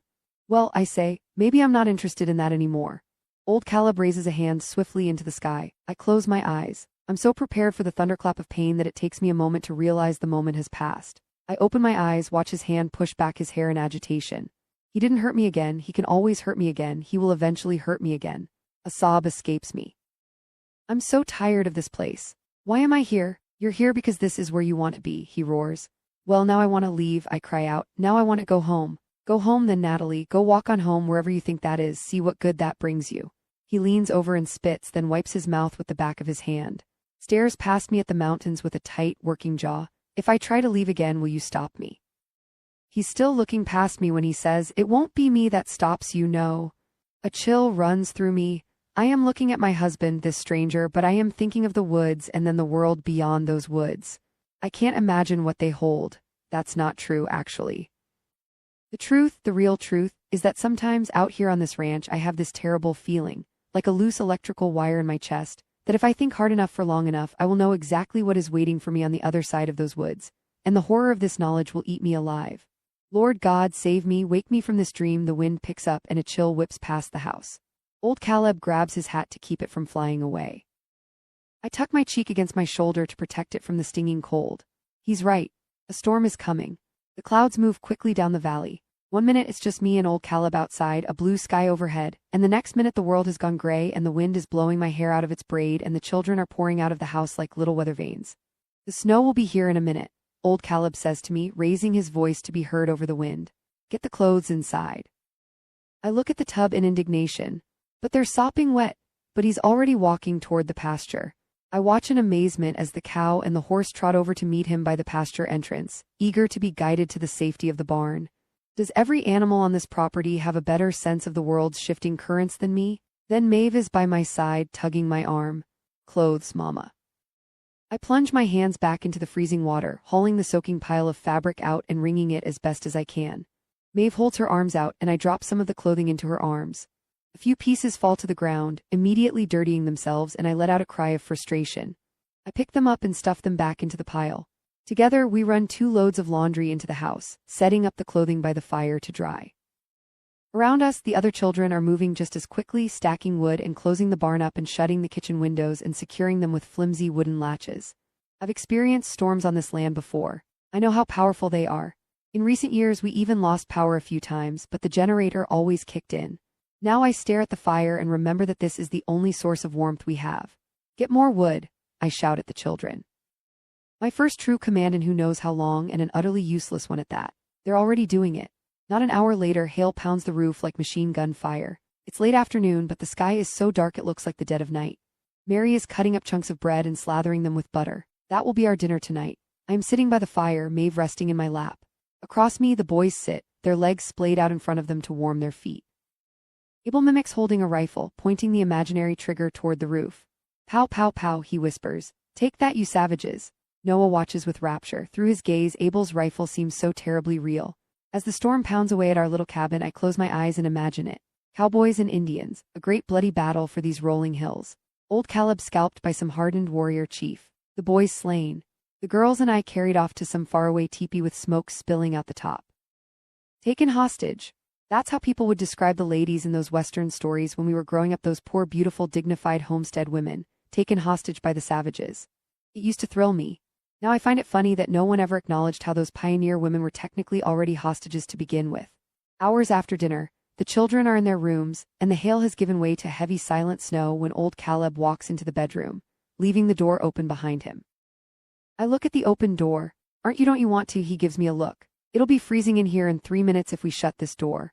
Well then, I suppose the children will listen. I lie in our bed, the quilt pulled up to my chin, and watch as he takes off his cowboy hat and sets it on the bureau. He hesitates. Then he gives a little shake of the head as if ridding himself of some terrible thought and begins to undress. My mind skitters nervously left and right. I think of reality shows, of producer vans and scripted conversations, and my spirit tightens in my chest. What a silly fantasy. That little pebble I pulled from the ground and shoved under my mattress, what a shameful game of play pretend. A desperate act of imagination. This home is no production set. There are no hidden cameras in the kitchen, no microphones tucked away in the collar lines of the children. No one is coming to save me and take me home. If I needed any more evidence to prove this point, it is here right now in this room. Maybe a show might soon allow a man to hit a woman, might even allow her to walk right into the steel jaws of a trap, but we're not yet at the point where he could rape her. Though of course it can't be rape, what's happening here. There's no such thing as a husband raping his wife. His shirt's off now. His pants fall to his feet and he kicks them to the corner. He takes off his underwear. This is my husband's body. There is the mole on his stomach. There is the leftward-leaning hang of his ball sack. I'm biblically familiar with this alien body. I close my eyes and send off a quick prayer. Stay with me, Lord. Do not leave me in my hour of need. He reaches for my body beneath the blanket, hand on hip, turning me over, climbing across, opening me up. You've done this countless times before, Natalie. There's no reason to be afraid, except this man's erection is hard, harder than hard, fully risen. It doesn't help that I'm completely dry. From the deepest part of my body, 3 words rise to the surface, the greatest and most instinctual act of survival I can offer for myself. I love you, I say. Above me, my husband smiles. It hurts. He doesn't ask me what I want. He doesn't ask if I'm all right. It's exactly how I imagined sex to be when I was a young girl. A man who takes without asking, who fills me completely, who assumes control of my body and finger puppets me from the inside out. Yes, exactly this. Like Abel's imaginary rifle, terribly real. He grunts, pulls out of me, flips my body over, and re-enters from behind. I cry out. I feel like a barnyard animal, a pig rutting in the straw, but it's a relief to let the whites of my eyes travel wildly around the room, searching for some sort of visual comfort. The windows, the wall, this quilt. The pace of this, the steady thudding my teeth rattle in my skull. I focus on the stitching beneath my fingers while prayers fly along the corridors of my mind. Though outwardly we are wasting away, yet inwardly we are being renewed day by day. For our light and momentary troubles are achieving for us an eternal glory that far outweighs them all. So we fix our eyes not on what is seen, but on what is unseen, since what is seen is temporary, but what is unseen is eternal. A pause, a single tap on my thigh, a manual instruction like I'm a trusty quarter horse. I lower my thigh. He pushes deeper. I gasp. In an instant the pain tips over into brightness, heavenly warmth, a love I've never known. Instinct takes over. I find myself reaching toward it, arching my body in response, lifting my head in ecstatic prayer. How long, O Lord? How long will you hide your face from me? Consider and answer me, O Lord my God. Light up my eyes. And then he does. He answers my prayer. He speaks back to me. The room fills with light. I cry out in shock. Old Caleb keeps pushing, carrying my body closer and closer to his heavenly arms. It feels like choir music is echoing through my limbs, and I say thank you. I say, oh God, my God. I say yes, yes, yes, yes, oh my God, I say yes. We are lying together, husband and wife, in the freezing dark. Old Caleb is snoring. I am wide awake, staring into the darkness, counting my breaths. When I reach 100, I sit up, throw back the covers, and get out of bed. I stand by the mattress for a moment, listening to his steady breathing to make sure my movement hasn't woken him up. He lets out a long, nasal snore. I tiptoe away from the bed, slip through the door, step out in the hallway, and close the door a few inches behind me. Then I walk quickly down the hallway and into the kitchen, where the fire is still working feebly. I add a log to the fire. The children have been sleeping for hours, hopefully. The house is quiet as death. Now that I'm alone, I'm buffeted by a strange, chilling calm. I've had a revelation. No, not a revelation. That would imply the realization is new, and it doesn't feel new. It feels like a truth I've known all my life, like a childhood memory resurfacing after so many years of being lost to the annals of my mind. I'm under surveillance in this house, yes, but only by him. All of this is a test. My maker wants to see what I am capable of. I sigh and wander wordlessly over to the kitchen sink. Watch the snow falling onto the roof of the barn. It's gathering quickly. We'll get several feet overnight. Doubt your doubts before you doubt your faith, sweetheart. Sometimes the most obvious truths of our world are the ones that get buried most easily. Obviously, the Lord has put me here, on this homestead, with this family, and like all things he does, he brought me here with intention, with a plan. So much of my life was dedicated to broadcasting a vision of nostalgia, a better and more beautiful version of America, a celebration of the days of yore. Now the Lord wants me to feel the truth of my own message. He wants me to learn and listen and improve and submit, and well, I'm not sure exactly what the end goal is, but that's fine. He'll tell me when he's ready. In the darkness of the kitchen, I pray feverishly, whispering my gratitude, then I bless myself and drop into a crouch. I hike my nightgown up and scrape as much of old Caleb out of me as I can. I make 2 promises to myself. First, I won't forget the Lord's message again. And second, I won't allow myself to get pregnant here. I'll do anything, Lord, please, anything but that. As I finger myself, my mother's voice echoes in my head, a gentle, loving song. A man may work from sun to sun, but a woman's work is never done, never done, never done. 30 The morn and G that my sister and mother were set to leave, my mother asked me to take a walk with her in the fields. We left Abigail where she was, lying on the couch, watching cartoons sullenly with the children, and were barely halfway across the driveway when my mother said, "How are you doing, Natalie?" I tried to match her display of warmth. "I'm fine, how are you?" She sighed and stopped walking, and I reluctantly stopped too. We were standing by the barn, facing the mountains, while she fiddled nervously with the cross on her necklace. "Lord bless mothers with daughters," she muttered. "You clearly have something to say," I said brightly. "So spit it out, please." "Well, I'm worried about you." "You're worried about me. You're worried about me when Abigail's over there threatening to get—" I lowered my voice to a forceful whisper. "Even though we were alone, divorced," she gave a helpless shrug. "It's my fault. The way I raised you both all alone, no father figure in the house. I thought it would all work out, but maybe it wasn't. Right. As my mother launched into her monologue, I felt a combination of humiliation and fury lift me out of my body. My spirit rose until it was hovering by the roof of the barn. Worried about the children. Not sure why you're renovating a house that's already. Farming is not something to be taken so. A very nice man, but I'm worried that he might be. It was a deeply painful monologue to receive, and I'm sure for my mother to deliver. I was suddenly shocked, nearly bowled over by how utterly pathetic the situation was. The situation meaning my life. My children, my husband, my home, Yesteryear Ranch, our stupid fucking farm. Why had I thought this would work? She was right, of course. I'd known it all along. In the quietest part of me, we were failing at make-believe. My husband was not a natural John Wayne. I was not an effortless housewife. We could fool our loved ones from afar, but up close you could smell it. Something rotten in the air. While my mother went on, I cast my gaze out across the fields. In the far distance, Caleb was tending to his zucchini plants, worthless vegetables. We might as well have been growing pennies. At that moment he stood up and waved cheerfully. My mother paused her speech, something about Clementine and her ill-fitting dress, so sad. Could I really not take the time to find the poor thing something in her size? And the two of us, trained in politeness as we were, both waved cheerfully back. A new thought came to me, the most alarming of all. It wouldn't be easy to get my husband to give this up. He loved the farm. He didn't notice the smell, or if he did, he wasn't bothered by it.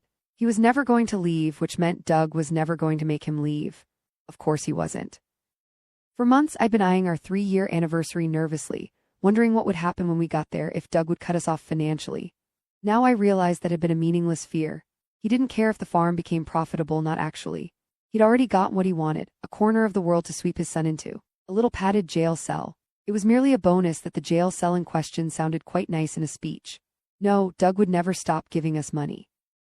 He would simply give us less and less and less, which meant that I was stuck here, trapped, alone in the middle of nowhere with, God help me, my husband and children in perpetuity, slowly creeping toward poverty. A crest of panic swelled in me. I gazed tearfully at the sky. There were no other choices, Lord. You brought me here. You dropped every breadcrumb. You wouldn't leave me alone now, would you? You're doing so much, Natalie, my mother said.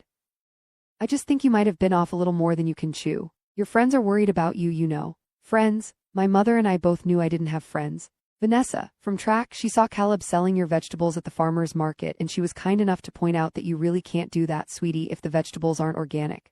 But they are organic. She said she saw a pesticide barrel in a corner of one of your photos. She's lying. My face was so warm I was practically panting. Well, honey. My mother stared meaningfully behind me, and I turned around to see a pesticide barrel by the barn. A flare of anger whistled through me, so hot and painful I nearly gasped.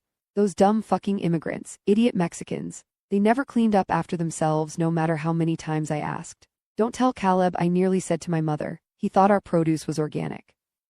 It was important to him that our produce was organic, more important, apparently, than turning a profit. After the 3rd season of failed crops, I'd taken matters into my own hands, told the workers to spray the fields at night, told them to be very intentional with hiding the barrels. Doug was right. What a border problem we had. It was really nice of Vanessa to mention, you know, my mother went on. She was worried about you. The fines for that kind of confusion can send a business into the poorhouse. What exactly do you want me to do, mother? What she wanted was exactly what she wanted for my sister, too, to sweep the mess into a closet, shut the door, and lock it. I just want you to be happy, she said. There it was again, that pointless word. Of course I'm happy, I said angrily. Don't I look happy? An hour later, Caleb and the kids and I stood in the driveway waving goodbye, the one working brake light on that piece of shit van blinking rapidly at us as it halted its way down the hill. It felt like receiving a message in Morse code. Pull your life together. I swallowed the urge to pick up a rock and knock out the second brake light, silencing my mother's last effort at communication. Well, that was fun, Caleb said, right as Samuel started to wail and squirm in my arms. The poor child was hungry, probably, or tired, or constipated. Who knew? Certainly not me, Mama, Clementine said. She tugged on my skirts. Mama, Mama, Samuel wailed louder, a piercing shriek that struck my nervous system and reverberated through my body like a whacked funny bone. Mama, Mama, Mama, I looked down at Clementine. What? She seemed surprised by my attention. She hesitated, then said quietly, I want to live at Auntie Abigail's house. I could have slapped her for that. Really, I could have. What's for dinner anyways? Caleb said. I want to live with my cousins, Clementine added. I want to play tag. The world was so small in that moment, the sky so fully sapped of oxygen that it felt like someone had wrapped my head in plastic wrap and was patiently waiting for me to suffocate to death. Mama. Natty, Mama, Mama, what would Rihanna do? The thought snuck in before I could stop it. How would someone like Rihanna respond to such breathtaking humiliation? She'd probably drink a coffee mug's worth of vodka, draw a wobbly lipstick arc around the general area of her lips, and go galloping after a man who didn't want her. Not exactly a useful example. But what about the other, smarter girls in our dorm hall who rotated through boyfriends seasonally? The girls who Rihanna tried and failed to be? The answer came down from on high. They would post a thirst trap. Thirst trap, noun, slang. A social media post, especially a selfie or other photo, intended to elicit sexual attention, appreciation of one's attractiveness, or other positive feedback. Example: a photo of a proud, thin, youthful-looking Christian woman standing with her growing litter in front of a $5 million barn. Cheese. I want another baby, I said to Caleb over Samuel's furious cries. And I want to take a picture. I didn't know which request Caleb was addressing, and perhaps he didn't either when he said confusedly, "Right now?" "Yes," I snapped, "right now." I stood with a cranky Clementine and a wailing Samuel in front of the barn while Caleb took a series of horrible pictures. Each time he handed me the phone, I looked at the photo with shocked dismay. "Forget it," I snapped finally. "Just forget it. I'll do it myself. Take the baby."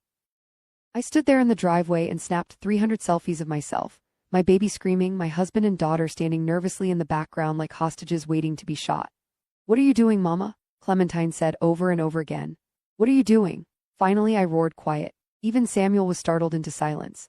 Then it was just the sound of the wind and the creaking trees and an eagle crying in the distance while I pressed the soundless capture button again and again and again. Eventually, Clementine and Caleb started walking away. "The baby was getting cold," he said. That was when I finally got the money shot, a close-up of my face, my cheeks berry pink, smiling at the lens while my family walked away from me toward the barn. I looked, yes, startled by my own life, like I might burst into laughter at the sight of so many blessings behind me, the children and the husband and the big red barn. I looked like another woman entirely, my family like another family, this farm like another farm. I wrote a caption, "Sometimes I can't believe this is my actual honest-to-God life," and then I pressed post. It was the most important day of my life. The day I stopped working on my husband, my farm, my family, and returned to work on an old, beloved project, myself. I walked back inside to make dinner for my family. After dinner, I knocked myself up again. 31 today, MA Eva ND. I spent all day long sewing little hats for the chickens, our ladies. It's the most fun I've had in who knows how long. Truly a very good day. The morning started simply enough, Maeve posing a question to my back while I picked out my outfit for the day. "Do you think the ladies get cold in the winter, Mama?" Ever since the first snowfall, she's been asking this question. She noticed how the cow and the horse are protected in their stalls at night, insulated by hay, and then she asked why the chickens don't sleep inside their coop. I told her quite plainly that the chickens are stupid. They should be keeping warm inside the coop, and if they die, they have no one to blame but themselves. But still, she kept asking and worrying and fretting over their comfort, and so finally I said, "Why don't we ask them what they want?" And so we trudged through the snow to the chicken coop and asked the little brainless animals what they thought. Maeve, an adept translator of chicken speak, confirmed soberly to me that the ladies were a bit chilly in the cold weather. "Well," I said just as seriously, "it looks like we have a mission to accomplish." Half an hour later at breakfast, Mary said she would be gone for a few hours collecting saffron in the woods, and I told her about our very important plans for the chickens. "You'll do this after your chores are done, right?" She looked sternly between the two of us. "Don't take forever on this and don't be wasteful." And so Maeve and I stood on the porch, her little hand held tightly in mine, while we watched Mary walk down the road and disappear around the bend, leaving behind a clean trail of footsteps in the snow. For a moment my throat felt painfully tight. Why does she get to walk away from the ranch so easily? And then I remembered the Lord and the divine right of his planning, and I bowed my head in apology. I squeezed Maeve's hand, raised my eyebrows. "What do you say we front-load the fun today, Meavy?" Coats proved too difficult. The birds hated when Maeve tried to extend their wings to measure for the armholes. So hats it was, and now we are here, sitting at the kitchen table in the late afternoon, putting the finishing touches on these winter caps, which look like a drab combination of a fedora and a beret, when Mary walks back in through the front door, kicking snow off her boots, and says, "Oh, please tell me you haven't been working on those all day." "Okay," I say. "We haven't been working on these all day." I wink at Maeve and she laughs and laughs. Mary sighs, seems on the verge of saying something sharp, and then nothing. "Almost done with this one, Mama," Maeve says cheerily. She holds up a mess of destroyed fabric. I glance over my shoulder at Mary, who is standing strangely by the counter, staring out the kitchen window at nothing. How long has she been gone? Much longer than a few hours. The whole day, practically. "Have you been collecting saffron this whole time, Mary?" For a moment it sounds like she doesn't hear me, she just keeps staring out the window like she's in a trance. "I found mushrooms too," she says finally. She turns for her bag, then pauses, noticing something by her foot, a scrap of fabric. She picks it up. Is this one of your sweaters, Maeve? It's one of mine, I say quickly. One I never wear. She never wears it, Maeve echoes. Really, Mary, we swear. Mary nods slowly, then tucks the scrap in with the folded pile of clean rags in the kitchen corner. I know what she wants to say. This is wasteful. How careless of you to cut it up into scraps for a farm animal, which is why it's so strange when she says to Maeve, it's okay, little chicken. I'll get dinner ready and you can finish your work on these hats. Very important. Then she turns away from us to busy herself with dinner work. From where I sit, I can see just the shape of her hands. They're shaking. She curls them into fists and presses them hard against the counter. Something is wrong. I turn to Maeve. I'm going to help Mary with the mushrooms for a few minutes. I leave Maeve at the table and approach Mary. So, I say, how was your walk? Fine. She's pulling mushrooms out of her bag, sending little clumps of dirt flying.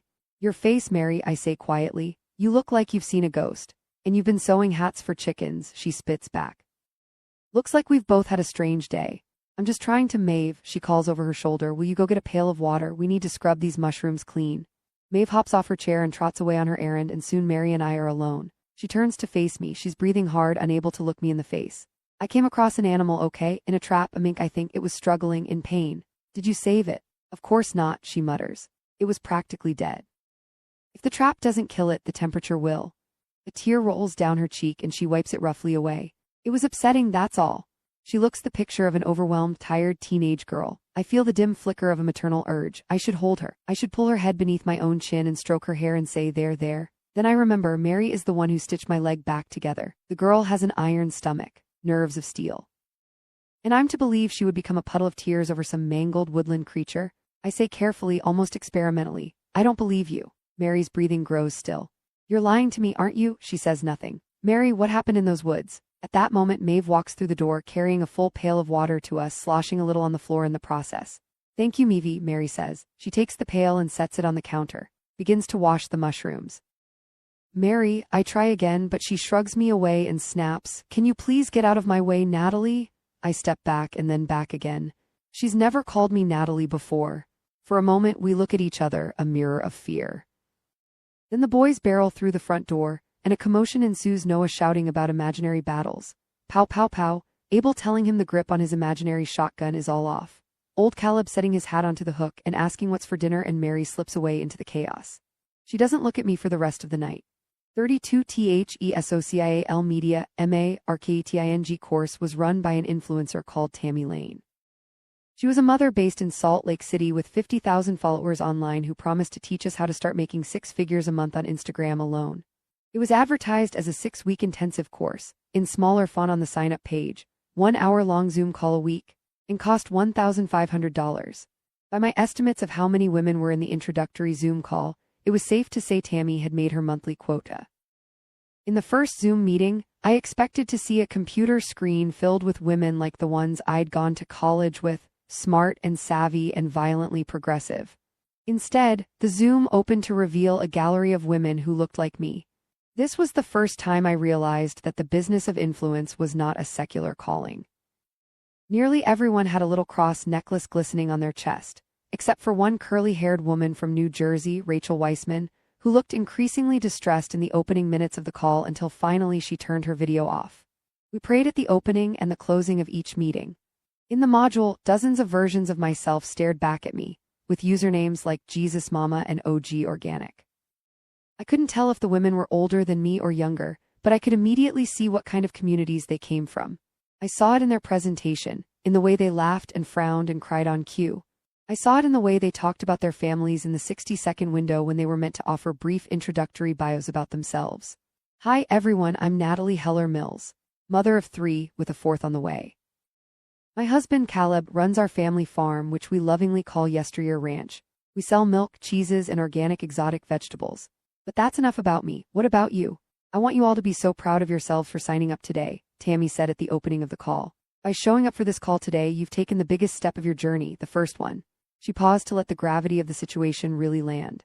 Tammy was the kind of woman who screamed debutante. She was taking the call from her immaculate kitchen. Each time she spoke, she shifted the laptop a little bit so that a new part of the room was highlighted. The 8-burner stovetop, the 2 stainless steel dishwashers, the sparkling countertops, the rows of mason jars containing neat little piles of powder, ranging in color from terracotta brown to cocaine white. At times she would lean in toward the laptop screen, blocking out the background entirely, her poreless face beaming out at us like a lunar eclipse. The hardest thing a mother will ever do is to put herself first. Am I right? Raise your hand, ladies, if you haven't put yourself first in years. 100 hands shot into the air. I thought this is unbearably corny, but I should put my hand up too just to play along. Then I realized my hand was already raised. Tammy was good. According to Tammy, the most powerful force on the planet was the power of the divine Christian feminine, trademark pending. We were limitless resources, the original Energizer bunnies. All we needed to do to achieve our wildest dreams was to channel our own infinite store of energy. If you are your true, authentic self, then the sales will happen effortlessly, she said confidently while she clicked through a clearly homemade PowerPoint presentation. The slides sped quickly along and seemed only loosely connected to what Tammy was saying. A stock picture of a blonde woman twirling in a field of flowers, a screenshot of a bank account with a balance of $80,000, a cartoon pyramid rendering of Maslow's hierarchy of needs with a frowny-faced lady stick figure standing at the bottom.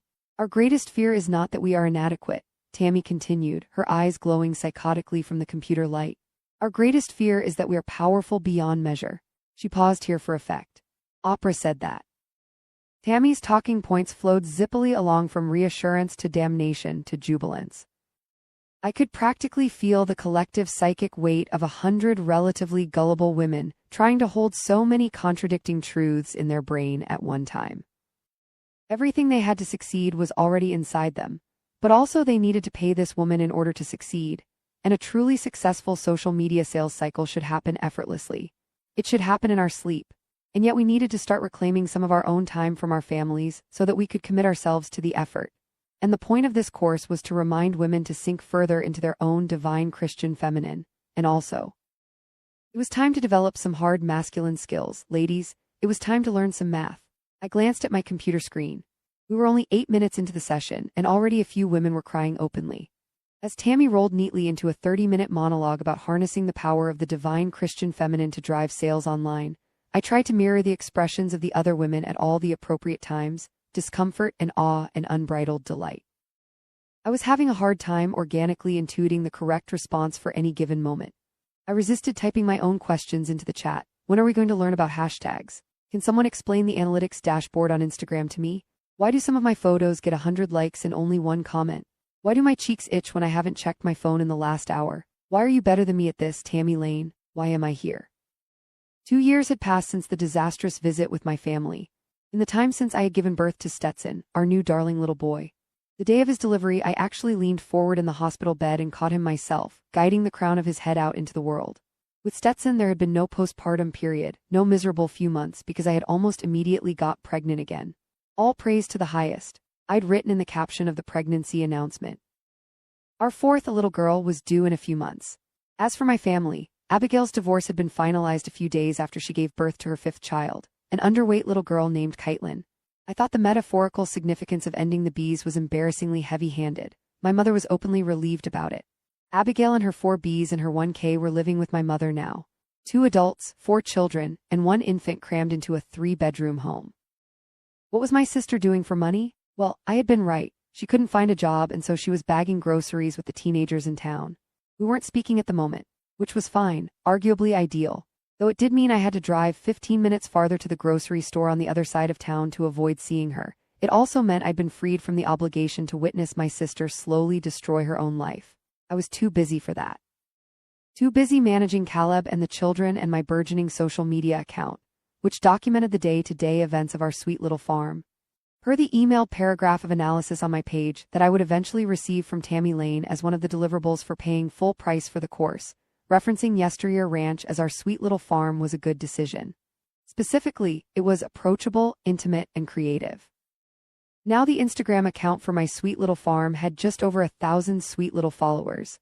Only half of them, it seemed, were actually human, and none of them were interested in telling me what they thought of my sweet little farm. These followers never commented on my pictures. They never sent me private messages. Only a small handful of them were even willing to take the meager step of pressing like on the photos. Sometimes it felt like I was standing on my front porch, staring out at a silent army. What do you want? I wanted to say. How do I activate you? I had no clue. Before long, the account felt less like an interesting errand and more like a necessary chore, a constant itch I needed to scratch. If Tammy's social media ad had never reached me, I might have given up on the account entirely. I certainly wouldn't have realized on my own that the account could become profitable. But the ad did find me. More importantly, it found me at the perfect time, only an hour or so after I finally had the phone call with Doug that I had been dreading for months. He was pulling back on funds, he said, in advance of his presidential run. Our annual disbursement would be cut in half. That's the thing about running for president, he said amiably. It'll bankrupt you if you're not careful. Want to make 6 figures a month of passive income from your social media account? Yes. Yes, I did. In fact, I needed to. Hence the class. Hence my willingness to give Tammy Lane $1,500 for a course that could have been designed by an 8th grader. Hence my patience as Tammy launched into her 5th monologue about divine inner light. No matter how grating or generic she seemed to me, I had to admit, there was something she was doing right. Something she had figured out that I, for some reason, could not. After all, no one would have paid $1,500 to get Instagram advice from me. After Tammy's big Zoom speech, she promised we would get into hard numbers at next week's meeting. We split off into breakout rooms of 10 and 12, where we would give one another open feedback on our accounts. In my Zoom breakout room, 10 of the 12 women were from Idaho, and everyone lived on a farm. For an hour, our assigned mentor, a young woman named Cassidy who had 20,000 followers and who was, I would learn many months later, Tammy Lane's niece, ran us through a series of spiritual exercises to unlock the lioness within. The first thing we did was share, round robin style, some details about our social media presence. A woman named Robin went first. I'm Robian, she said in chirpy sing-song. And I run a cattle ranch. A chorus of women replied in unison, like the Greek chorus for a play about pyramid schemes. Robin. Cassidy pulled Robin's Instagram up onto the shared screen and we collectively went through her photos, telling her what we liked and didn't like. Like the spontaneous photos of her children. Authentic, dislike, the captions where she talked, jokingly, about hating the future wives of her 12 and 13-year-old sons. Cringe. Like the picture of a thunderstorm sweeping over the flatlands, combined with a Bible passage about the Lord's power. Appropriate? Dislike, the picture of Robin smiling next to her local butcher with a big grin, both of them covered in blood. Nightmarish. You're totally on the right path, Cassidy said passionately. You just need to narrow in on your specific message. Know what I mean? The distraught expression on Robin's face indicated that no, she did not understand what Cassidy meant, but already we were moving along to Ashley Ann, a woman from, you guessed it, Idaho, who helped her husband run, you guessed it, a cattle farm. I'm just really struggling to differentiate myself. Cassidy, our fearless teenage leader, nodded sagely. It's the hardest and most important part. You need to dig deep, deep down and ask yourself, what makes me so special? What can I offer that other people can't? Right, Ashley Ann said, nodding fervently. I mean right now, Cassidy said kindly. Tell us right now what makes you special. The Zoom call was silent. Ashley Ann said. It was very apparent that everyone on the call had realized simultaneously that they were interfacing with their direct competitors. Everyone had some kind of farm. Everyone was trying to sell their farm products directly to consumers online. I'm funny, Ashley Ann said, and kind. Perfect, Cassidy gushed. So now you just have to show those things on your account. But I have a question actually, another woman said nervously. Does anyone ever call y'all a breeder? Cassidy looked confused. Like cattle breeder? No, like breeding humans? There was an undulation of discomfort. I thought of the one comment I had received in the last week from an anonymous user without a picture. Giving off major cult vibes. FYI, let's talk about online trolls at the end of the call, Cassidy said firmly. She gazed across all the little face boxes, clearly trying to restore a sense of authority.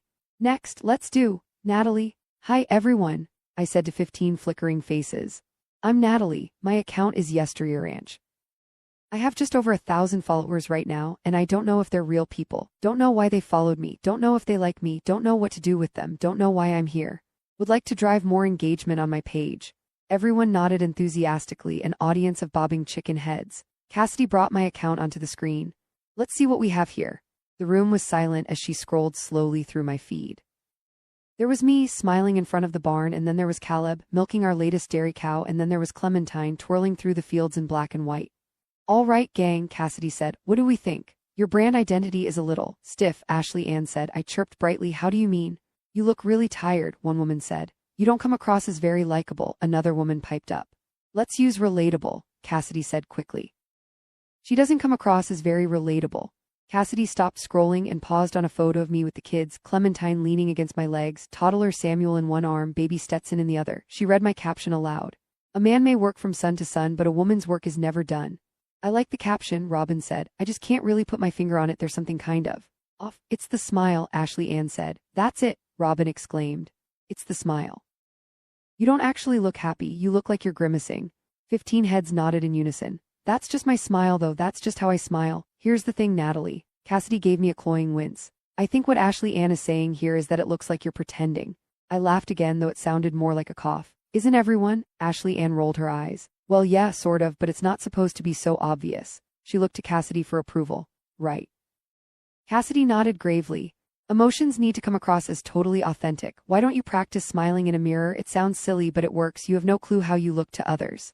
Mama, I turned around. Clementine was standing in the doorway, 6 years old, gripping her blankie tightly in one fist, dark, watchful eyes, mouth small and pink as a rosebud. What are you doing? The Zoom call had ended. It was late at night. Caleb was down at his office in the barn, sitting in front of the computer, and I'm practicing being likable. Clementine walked over to the mirror, peered at her own reflection. What's likable? I positioned her in front of me so that we were looking at each other in the mirror. For the millionth time, I found myself startled at how similar we looked, down to the scowl. A little minnow of irritation swam through me. You have no clue how you look to others.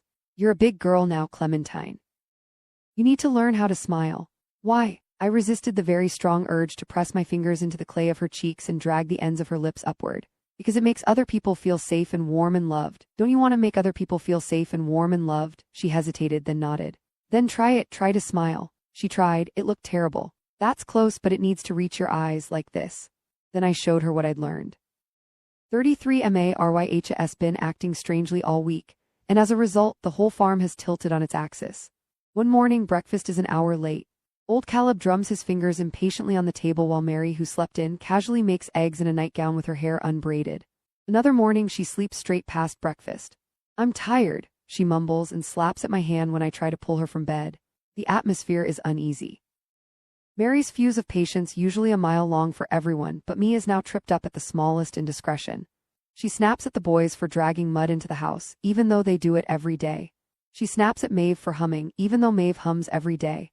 As for me, she ignores me entirely. She's barely said a word to me since the day she called me Natalie. And whenever old Caleb is inside, his gaze floats between Mary and me. He watches her short temper, her angry knife chopping as she prepares potatoes for dinner, and then his gaze falls on me with an anvil drop thud. I know what he is thinking. Do something. But what? We suffer 5 nights like this. Then one night after dinner, I'm sitting by the fire with Maeve when I see out of the corner of my eye Mary, wrapped up in a blanket, walking silently past the kitchen and out the front door. Abel says, "Where are you going?" "Out," she says, just like that, out. Like she's a teenager about to hop into the back seat of someone's car. She shuts the door behind her. Distantly, beyond the wood and glass, I can hear the porch creak beneath her feet. HMMPH, Noah says. Women, Abel adds, and the 2 boys shake their heads. Go talk with her, old Caleb says to me. I give him an annoyed look. Why don't you go talk to her? This is women's business, go.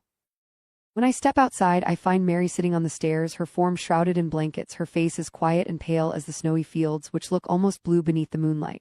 I sit down next to her. I brought my coat, but it's patched and threadbare, and already the cold is settling into my bones. It can't be warmer than 10 degrees tonight. Tell me, I say. Tell you what? Little puffs of breath color the air between us. Tell me what you're thinking. She's quiet for a moment. Then she says quietly, has anyone ever lied to you? I consider the question, which feels structurally like a thin sheet of ice over a deep body of water. Any movement and we could both fall through. I think of my mother sitting at the edge of the hospital bed when I was 20 years old. Soon you'll feel like yourself again. Young, I was so young then. Young enough to think my mother was telling me the truth. But she was pretending, wasn't she? Always pretending. Though I don't blame her for it, or for waiting until just the right moment to let me in on the secret. It's all some vital game, isn't it? No more than a game.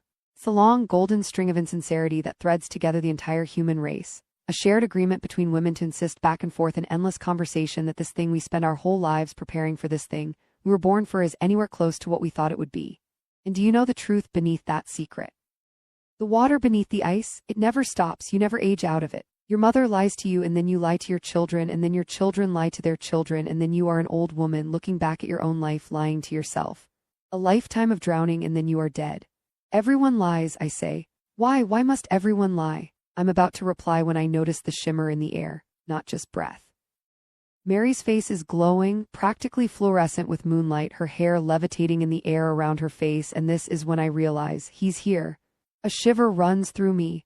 Hello, Father, I feel him on this porch. I see him in her speaking to me. It's happening right now, the test, everything comes together. The walk in the woods, and Mary's face strangely blank, like she was experiencing some ecstatic vision, like some holy force had entered her, and that strange moment when she called me Natalie, and how terrified she looked, like she hadn't been in control of what she said. The Lord has been visiting me through Mary. I think carefully. Why is it inevitable that people must lie? It's technically the Christian thing to do to say people should never lie, but that in itself feels like a lie. For example, if my mother hadn't lied to me about motherhood, I might never have had children. And wouldn't that have been a greater sin than the sin she made in lying to me? The Lord is staring fiercely at me now. There are little pinpricks of pink on his cheeks from the cold, or maybe from his intensity of feeling. Answer me, child, he says. The words slip out of my mouth like someone is pulling a string. People lie for all kinds of reasons. They lie to hurt people and to help people, and sometimes because they can't bear the truth. The Lord is watching me closely now. I feel the heat of his love on my face. Go on, child, he says, keep talking.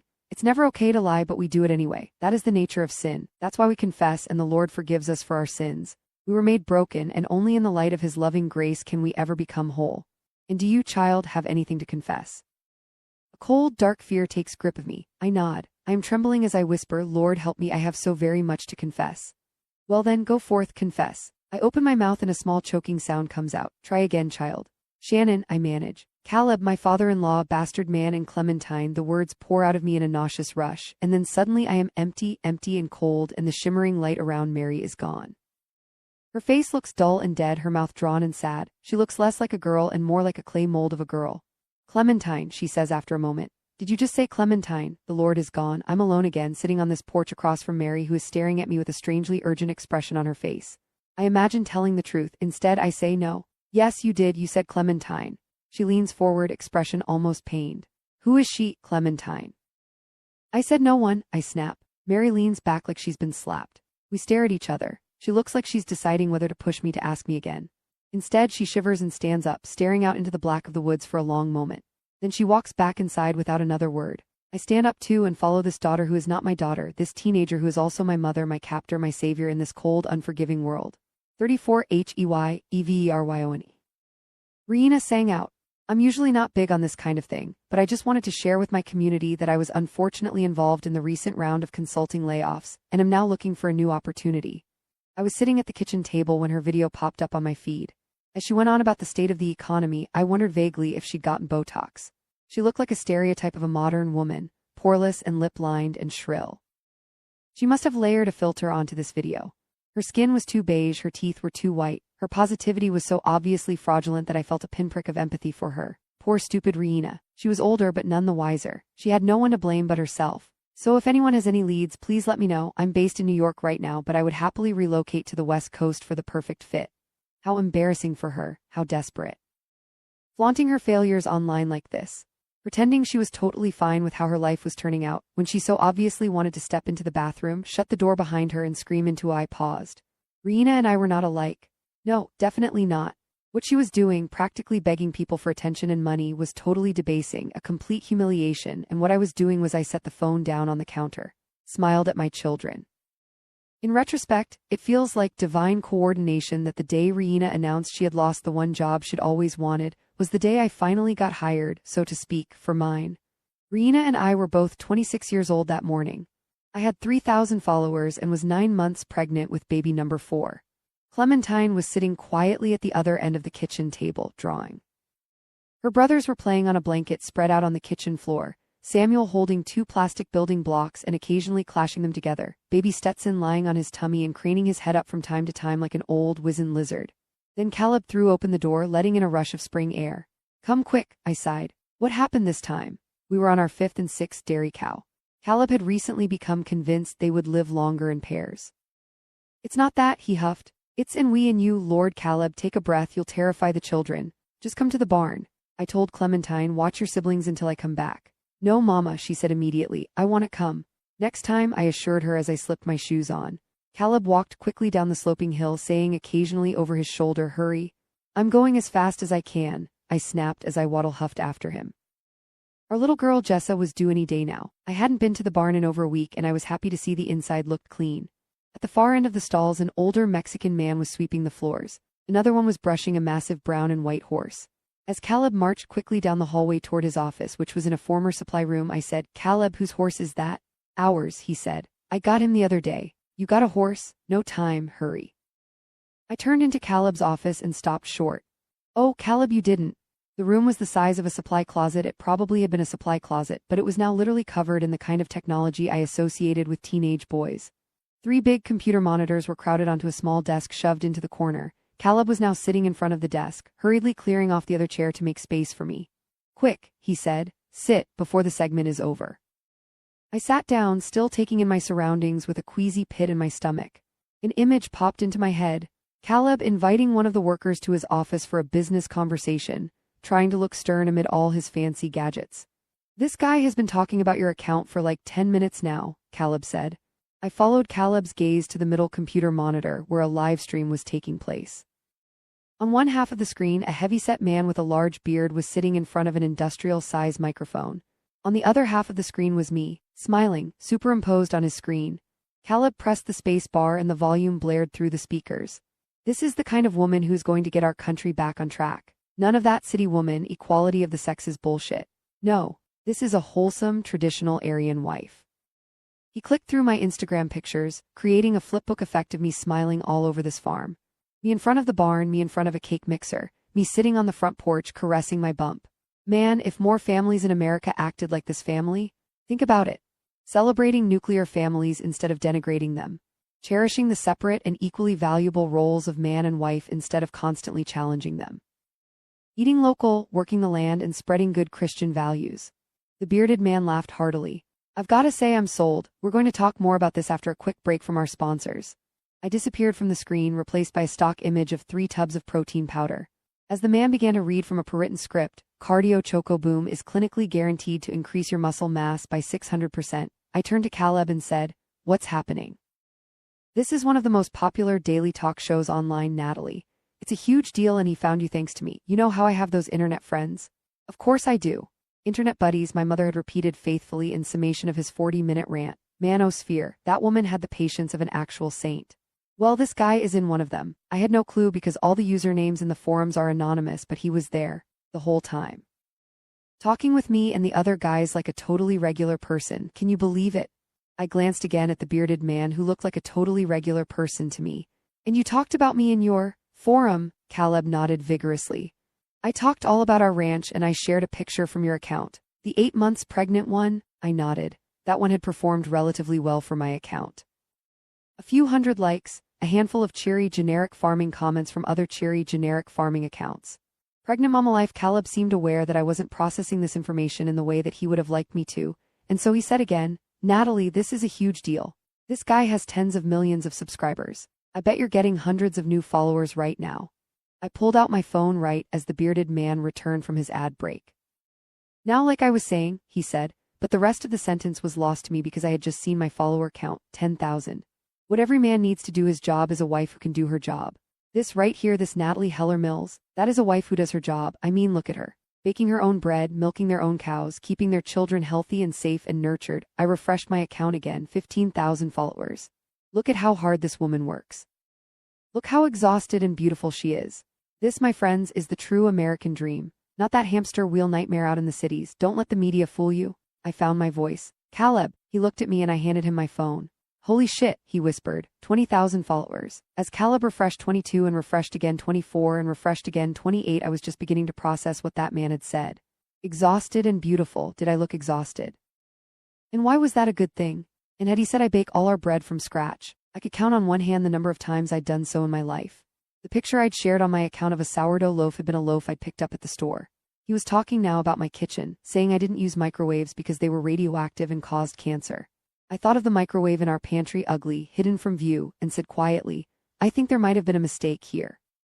Over the next 24 hours, I would gain over 300,000 followers.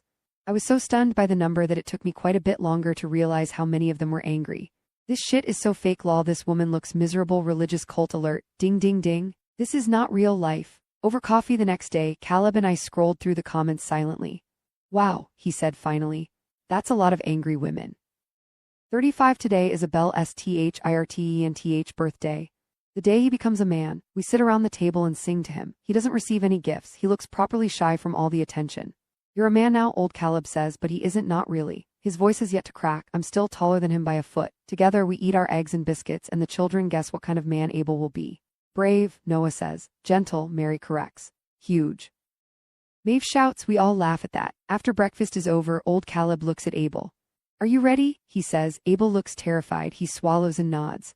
Mary, Maeve, Noah, and I stand on the porch watching silently as Abel and Caleb walk slowly down the hill. Abel is old enough now for what? Only old Caleb knows. The rest of the children simply parrot what he has told him. They're off to the far woods. They're going everywhere. What I am thinking, it's easy to go everywhere when you're the one who sets the traps. Good luck, Noah shouts to his brother when they're almost out of sight. Abel turns halfway to shout something back, but then old Caleb puts his arm around Abel's shoulders, steering him forward, and soon the two of them are away, out of sight, off to a place only men can go. Trust in the Lord, I remind myself. Outwardly, I am smiling. Inwardly, I feel like how Noah looks right now, desperately sad for having been left behind. Well, Mary says, what an exciting morning. She turns to Noah and says softly, it'll be your turn before you know it.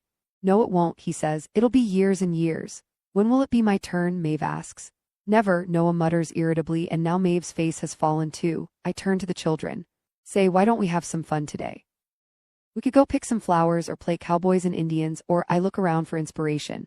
What do pioneer children do for fun? My gaze lands on the horse standing in the far shadows of the paddock. What about the horse? Why don't you take turns riding the horse? Flower picking is for little girls and horses aren't meant to be ridden, Noah says exasperatedly. Do you understand anything? I laugh confusedly. What do you mean, horses aren't meant to be? He bellows in return. You don't understand anything. Noah, Mary says sharply before I can respond. You don't speak to your mother like that. But she's useless, he cries. His face is all red now. He looks despondent. She's so bad at being a mother. Noah, enough. Mary looks like she's on the verge of slapping him. I touch her shoulder and say, really, it's fine, I'm fine. To Noah I say gently, do you want to help me bake some bread? No, he cries. That's women's work. Mary steps toward Noah, either to reproach him or offer comfort, but he backs away from her reach. He's even more upset now. Tears are falling down his face. You're all stupid women, he shouts, and then he runs down the porch stairs and down to the barn. Let him be, Mary says. Hours later, when dinner is ready, Mary walks down to the barn. She reemerges with Noah in her arms, curled up so that he looks much smaller than he actually is. He's covered in hay and fast asleep. I stand by the kitchen sink, watching through the window as she slowly carries him up to the house. The sun is setting. The men have not come home yet. 36 THEIPHONESTAND I'd bought from Amazon was crap. It was meant to stand firm on any surface, a collapsible tripod with a wiry neck like an octopus leg, designed to twist and swirl so you could take a picture from any angle. An ideal accessory for any serious influencer. The brand packaging informed me, except the plastic nubs keeping the tripod stable were too nubby, and the octopus leg wasn't grippy enough to hold my phone in place. And so each time I finally positioned it perfectly, my phone would clatter loudly to the floor when I started to chop the first carrot. If I wanted it to stay put, I had to wedge it into place with 2 cookbooks on either side. Usually that did the trick. It was 5:30 in the morning. I'd been up for 2 hours already. I'd blown out my hair and then plaited it into a carefully messy, obscenely voluminous braid. I'd spent 25 minutes putting on my makeup. I'd recently mastered a YouTube tutorial on how to achieve a nakedly gorgeous complexion. As I chopped the vegetables, I kept my expression blankly pleasant, reminded myself not to turn my body toward the cutting board, and focused all my energy on breathing. These were hard-won lessons. In my first attempt at a cooking video weeks earlier, I'd recorded about 7 hours worth of bread content before realizing my face looked pinched and sour. I could practically hear Ashley Ann's cloying whine. Not very likable, Natalie. Try again. It had been just over 3 months since that bearded man featured my account on his show. We now had 1 million followers. Whoosh. The shift in growth had been so steep that it actually felt like the air at Yesteryear Ranch was now thinner than it was before. Like we physically rose in elevation from all the eyeballs on our little corner of the universe. Why me? This was the question that rang through my mind each morning when I woke up and prepared to face down an audience the size of a small nation. When I realized they wanted video content in addition to images. When I learned that my video content was nowhere near up to snuff. When I put the children to bed, and then stayed up until 3 in the morning reading tutorials about how to get it right. When I spent hours scrolling through the internet, looking for a recipe to crib. When I reminded myself again and again that failure was not an option. Why me? Well, it was like Doug said, a good politician doesn't change his policies, just the messaging. A good influencer doesn't change herself, just the packaging. And while Tammy Lane and Cassidy and Ashley Ann and Robin and all those other idiot women hadn't understood the key to perfect packaging, the bearded man certainly had. The day he did that live stream, he offered a crash course in marketing that was literally priceless. He taught me how to market myself, and as a double whammy, he taught the audience how to love me. Which made me think of something I'd read long ago, back in college, the night after my date with Caleb at the Italian restaurant. The cold glasses of water, that truffle pasta. The strangest flavor I'd ever encountered. Terrible yet mouth-watering. Trust me, Caleb had said, when I noted my confusion aloud. You'll develop a taste for it, and then you'll be obsessed. Back in my dorm room that night, I went online and learned about the pigs who were trained to seek out those delicacies in the wild. The smell was so intoxicating to them, it nearly drove them mad. People aren't so different from pigs, apparently. Once they learn a rotten thing can be eaten, they will eat it, and then they will become addicted to it. They will let it drive them mad. That bearded man. He was the first person to smell the rot of our farm and label it a delicacy. Those homesteading folks over at Yesteryear Ranch, with the tired young mother and the grinning doltish cowboy, they were, as it turned out, not rotten at all, but a perfectly fermented vision of America. Delicious, the bearded man announced, and everyone else rushed toward me with their forks. Why does she talk like that?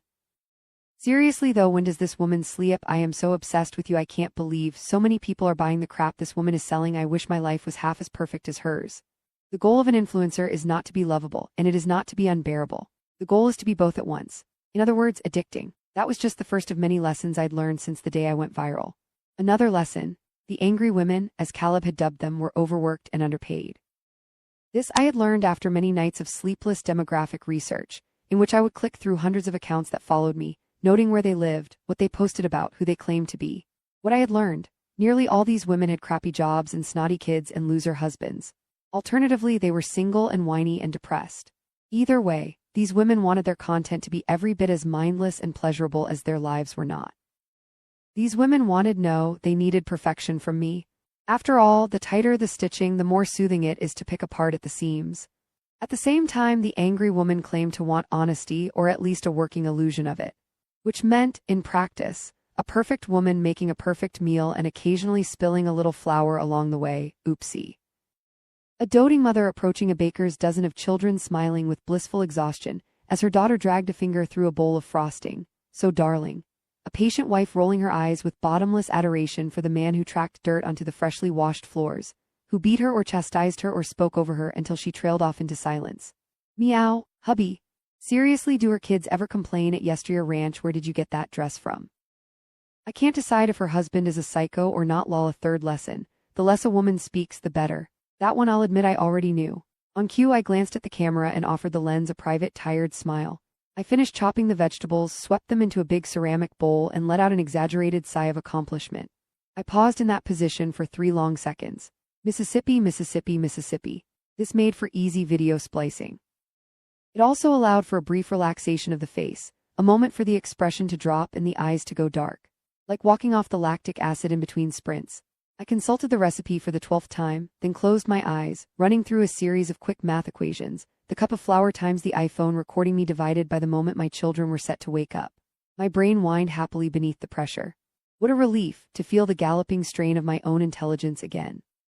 I felt like I was back in high school. No, I felt like I was a child again, a baby, doubling my inventory of instincts on a near daily basis. Developing a computer-like knowledge of cooking and baking and producing. Each sleepless night brought me closer to full mastery of myself, I supposed, the performance of me, of her. After the vegetables came the beef shank. First, the twine. I pulled open the silverware drawer, then the cooking utensil drawer. No twine. Where the hell was it? I slammed the door shut. Caleb, wake up. Caleb rolled over on his side, squinted up at me in the darkness. W time is it? It's 6, I whispered. I was sitting on the side of our bed, shrugging on a new sweater. It was a soft lilac cashmere and had cost $600, the most I'd ever spent on a single piece of clothing. The color expert I'd met virtually a month earlier had sworn by this brand. She'd said their style was so on brand for me. I need to go get twine, I said, cuffing the sleeves like she'd taught me to.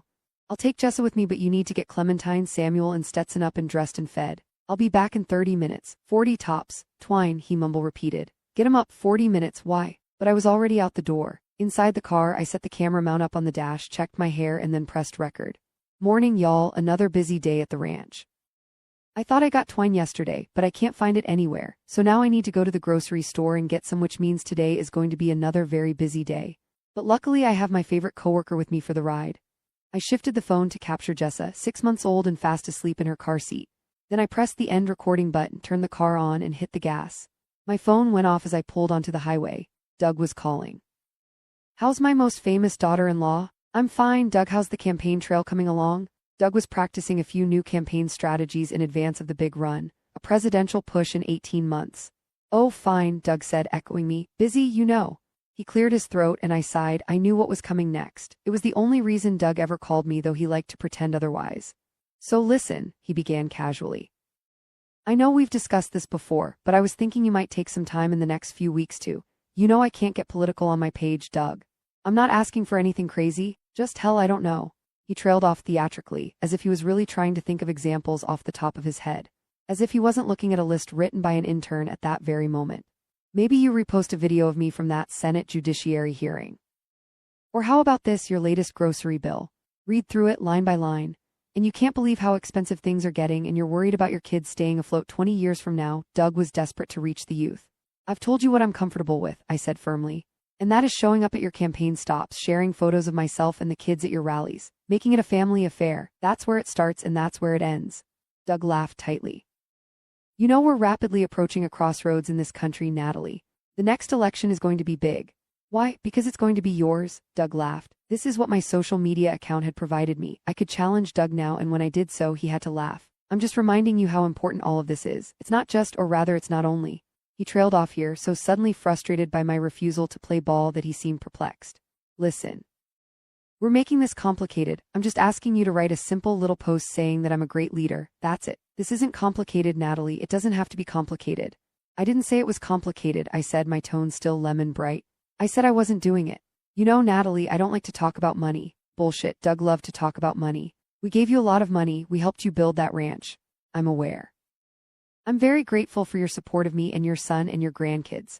"Well, what if the world found out just how much money I gave you?" I paused. Doug had never tried this tack before. "Are you threatening me, Doug?" "Of course I'm not. I'm just," he exhaled slowly and loudly into the phone.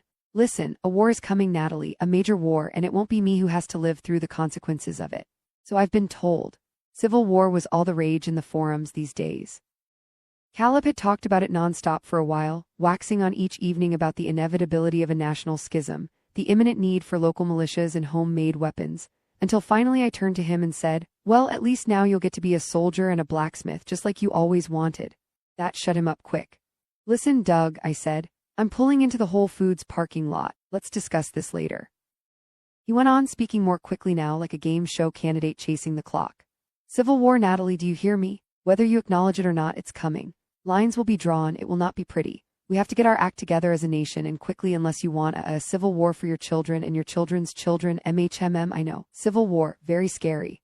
"Listen, I'm at the grocery store. Can we pick this up at another time?"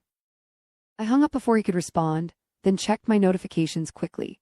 My brain is breaking, like, how does she do all of this? "Hey everyone, local farmer here. Just want to say their farming practices are totally unethical, dude. Mark my words, this woman is miserable." The first week after I went viral, comments like these had destabilized me to the point that I could barely walk in a straight line.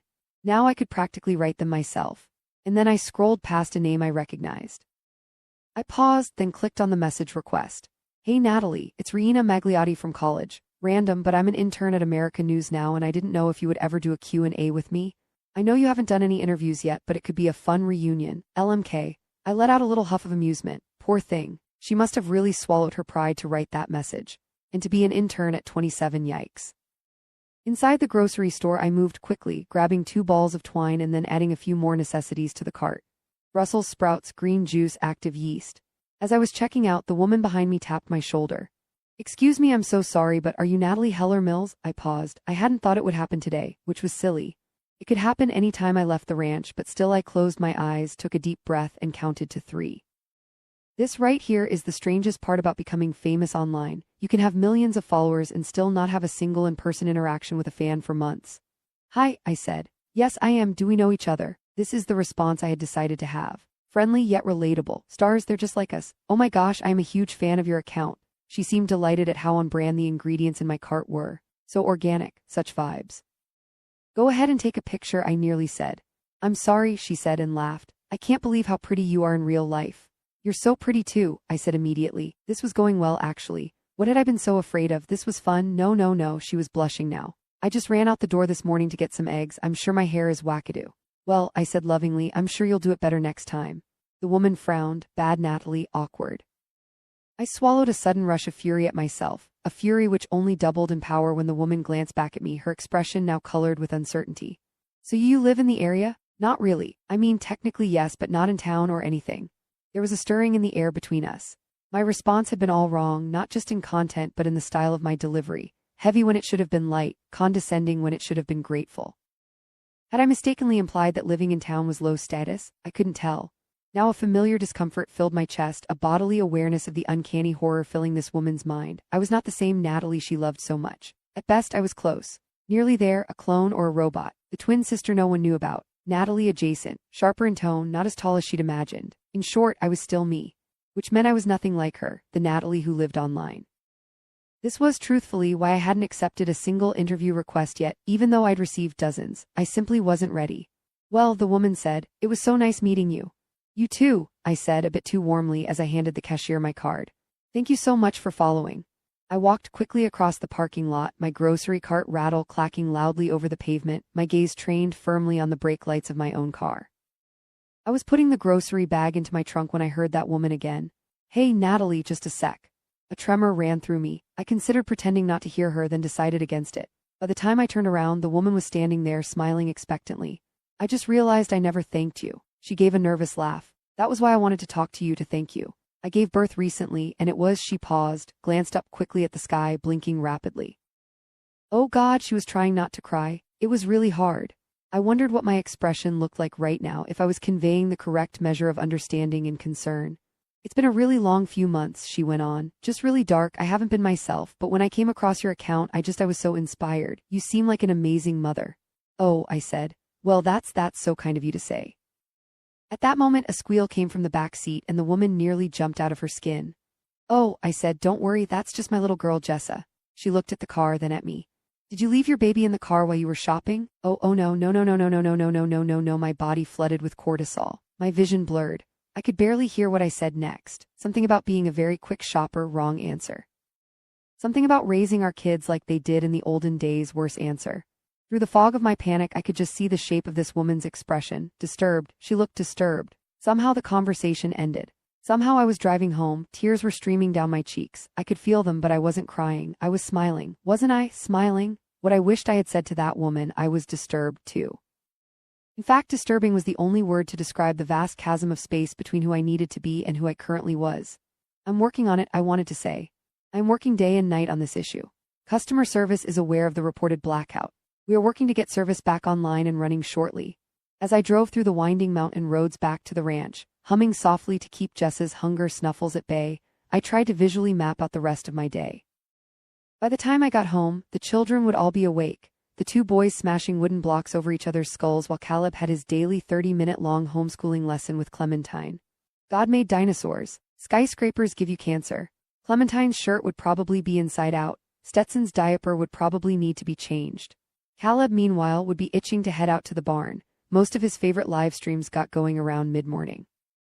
And so he would leave me with the kids, and I would ask Clementine to watch Samuel while I took care of Stetson and Jessa, swapping out both diapers, applying rash creams, breastfeeding Jessa, giving Stetson a warm bottle of milk.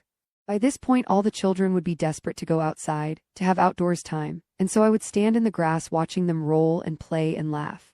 That would be a good moment for me to be able to plan out the recipe. And then we would have lunchtime and then nap time, and everyone but Clementine would sleep for 2 hours, at which point I could set her up with a book on the couch and tell her it's Mama's quiet time. 2 hours, plenty of time to film. And then the children would wake up and need to be fed and diapered and entertained all over again. But yes, as long as I took advantage of nap time and didn't make any mistakes with the recipe, I could be finished with filming by 4, maybe 5 at the latest. Natalie. I turned around. It was nighttime. Caleb was in the doorway holding a bucket and an ice pick. At the same time we said, "What are you doing?" A long silence unfolded. "Clementine came to the barn," Caleb said. "She said she hasn't eaten." As if on cue, Clementine stepped forward from behind Caleb. "Bitch," I thought before I could stop myself, followed immediately by, "No, of course not, just a child, just your child. I was so tired. You forgot to make them dinner again, didn't you?" "I didn't forget." I gestured at the roast in front of me. "It's right here, it's almost ready." Caleb looked genuinely concerned. "It's 9 at night." I blinked. The floorboards slanted. I rested a hand on the countertop to keep from falling forward. I gazed helplessly around the room. Stetson and Samuel were asleep in the playpen, stretched out on their bellies. One look at the baby monitor showed Jessa in her crib. Thank God, I thought before I could censor my own thoughts. Thank God I put her in the crib. I must have lost track of time. He looked incredulously at me. That's all you have to say? I said. I, Natalie, Caleb said fiercely. How rarely he said my name aloud. I paused, then I said something awful, something I'd been thinking for weeks. I think we maybe need a nanny. Our children don't need a nanny, he replied immediately. They need a mother. Checkmate, no acceptable counter to that. I nodded, properly chastened. He was right, of course. What kind of mother couldn't take care of her own children? No nanny, Caleb repeated. Then my husband's expression softened, and he also placed a hand on the counter, as if to steady himself, and I realized he was exhausted too. Giving himself a moment to recover from his own constant performance, not of the role I had thought he would take on Hello, Cowboy, but of something much subtler and therefore more demanding, that of a hardened Christian man. He didn't play with the children anymore, not in the same way he used to. Sometimes I caught him looking at them wistfully, especially toddler Stetson or baby Jessa, but he never actually acted on his longing anymore. He couldn't. Real men didn't do things like that. We can have a full-time babysitter, I think, he said tiredly, rubbing one eye. Babysitters are fine. Clementine was standing by the baking dish now, quietly eating a roasted carrot. I crossed the room toward my husband and wrapped my arms around him. Our first hug in years. Then I began to cry. The woman in the videos with her flipbook of smiles? That was online Natalie, and she was designed to be good at being alive. Nothing was hard for her, not motherhood, nor marriage, nor building a business, nor serving him. All of it appeared to her as a series of tasks to be accomplished each day, at the right time in the correct chronological order. Online Natalie started each morning by giving thanks for all the Lord had given her. She greeted her children lovingly each morning. She had sex with her husband every night. She was tired all the time, but it never made her ugly or angry or bitter. It only ever made her more beautiful. And she was right there, wasn't she? Standing, smiling, beckoning. Any day now I would wrap my fingers around her neck and pull her forward. Let her topple into me. 37 THELSTFU days have been very peaceful on the ranch. Mary's mood has improved. Abel seemed to enjoy his trip with old Caleb and has left with him several times since then. On the first day he came back grinning and told Noah, "I'll tell you when you're old enough." Now Noah walks around all day with a dazed, slightly ecstatic look in his eye, like he knows the day of his own death. In me, I think the Lord is happy with me. I can feel him all around me, stronger than I ever have in my life. Sometimes when I'm doing laundry or getting eggs from the coop, I tilt my expression to catch the cold winter sunlight, and I swear I can feel his breath on my cheek. When I was a girl, I thought of the Lord the way other girls in my class thought of crushes. I imagined the lines of his face each night when I fell asleep. I doodled his name in my notebook in cursive, swirling hearts in glitter gel pen pink. I wondered if he thought of me as frequently as I thought of him. And sometimes as a reward, I think, for such pure thoughts he would enter my body, filling me with an unbearable pleasure, a sense of communion so deep and animal and satiating that it left me slick and panting upon its departure. I stopped experiencing those moments the day I was married. But now, miracle of miracles, the feeling has returned. I feel him everywhere, in the air, in the ground beneath my feet. I feel him too on the evenings old Caleb reaches for my hips beneath the quilt.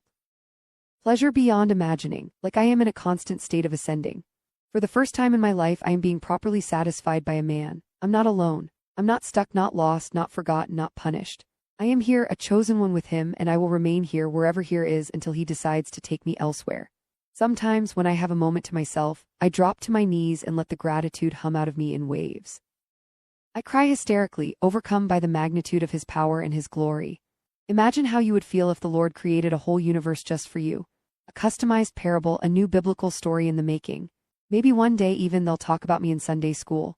Saint Natalie, I like the ring of that. The days slip away from me, a blur of divine exhaustion. Another week passes and then another. The temperature drops further. Dinner comes earlier. We are crowded around the fire by mid-evening each night. Mary takes old Caleb's most worn-out pairs of socks, the ones that have become so thin at the toes that no amount of restitching will save them, and she turns them into a new pair of sock puppets for Maeve, with mismatched button eyes. Maeve has 2 puppets already. She's been begging Mary for a 3rd pair of puppets. Mary tells her to be patient, and Maeve, a good little girl, usually manages to quiet herself for a good 30 minutes before she comes sidling back up to the table, eyeing Mary's handiwork with an interest verging on desperation. Finally, Mary finishes and gives Maeve the 3rd pair, and Maeve is so excited by the gift that she becomes overwhelmed and cries fat little girl tears. At It's such a startlingly adorable scene that I begin to laugh. And amid all the joy I think to myself, yes, I can bear this life. I can even sometimes enjoy it. And then just as quickly I'm thinking of my other children, the ones who are out there, somewhere in this life, in another life, and the laughter dies in my chest. The girls notice the change in temperature and back away immediately. The boys eye me warily from across the room, and I spend the rest of the night staring moodily at nothing. Then one morning, I wake up and realize two things simultaneously. It's been almost 2 months since old Caleb slapped me that cold, dark morning, and I haven't got my period. 38 LOUICCRENSHARRIVED at the farm on a blustery spring morning wearing a peacoat, holding an old-fashioned suitcase in one hand. I was thrilled with how perfectly she fit the aesthetic of the role she needed to fill. Our very own Mary Poppins. "Hello there," she said to Clementine and stuck out her hand. We were standing in the corner of the living room where the children kept their toys. "Hello there," Clementine echoed and shook Louise's hand. She gestured formally at her doll set. "Would you like to have tea with me?" Nanny Louise nodded. "Absolutely I would." She dropped down to crouch, letting the children gather around her like townspeople encountering a stranger from a foreign land. "So," she said while Samuel surveyed her nose to nose with an appraising look. "Hard to believe my oldest boy is nearly 4. My agency says you're an influencer." I laughed brightly. "Sort of, I don't think of myself like one, but I guess it's technically true." She poked Samuel in the tummy and he burst into hysterics. Stetson now toddled over and presented his tummy to her. "Hard to believe my youngest boy is nearly wait, no, I had used that line already." Well, Stetson was too. She poked his tummy and both boys screamed with terrified delight. Over their laughter she said, "What do you sell?" "Well, up until now it's just been paid advertisements, but I'm planning a cookware line. Mixing bowls, cutting boards, preserved foods, that kind of thing, direct to consumer. So much work to plan." I gave a self-deprecating grimace and held the expression in place patiently until she turned around and looked at me. Then my face morphed into bright laughter again and she laughed politely too. It was working.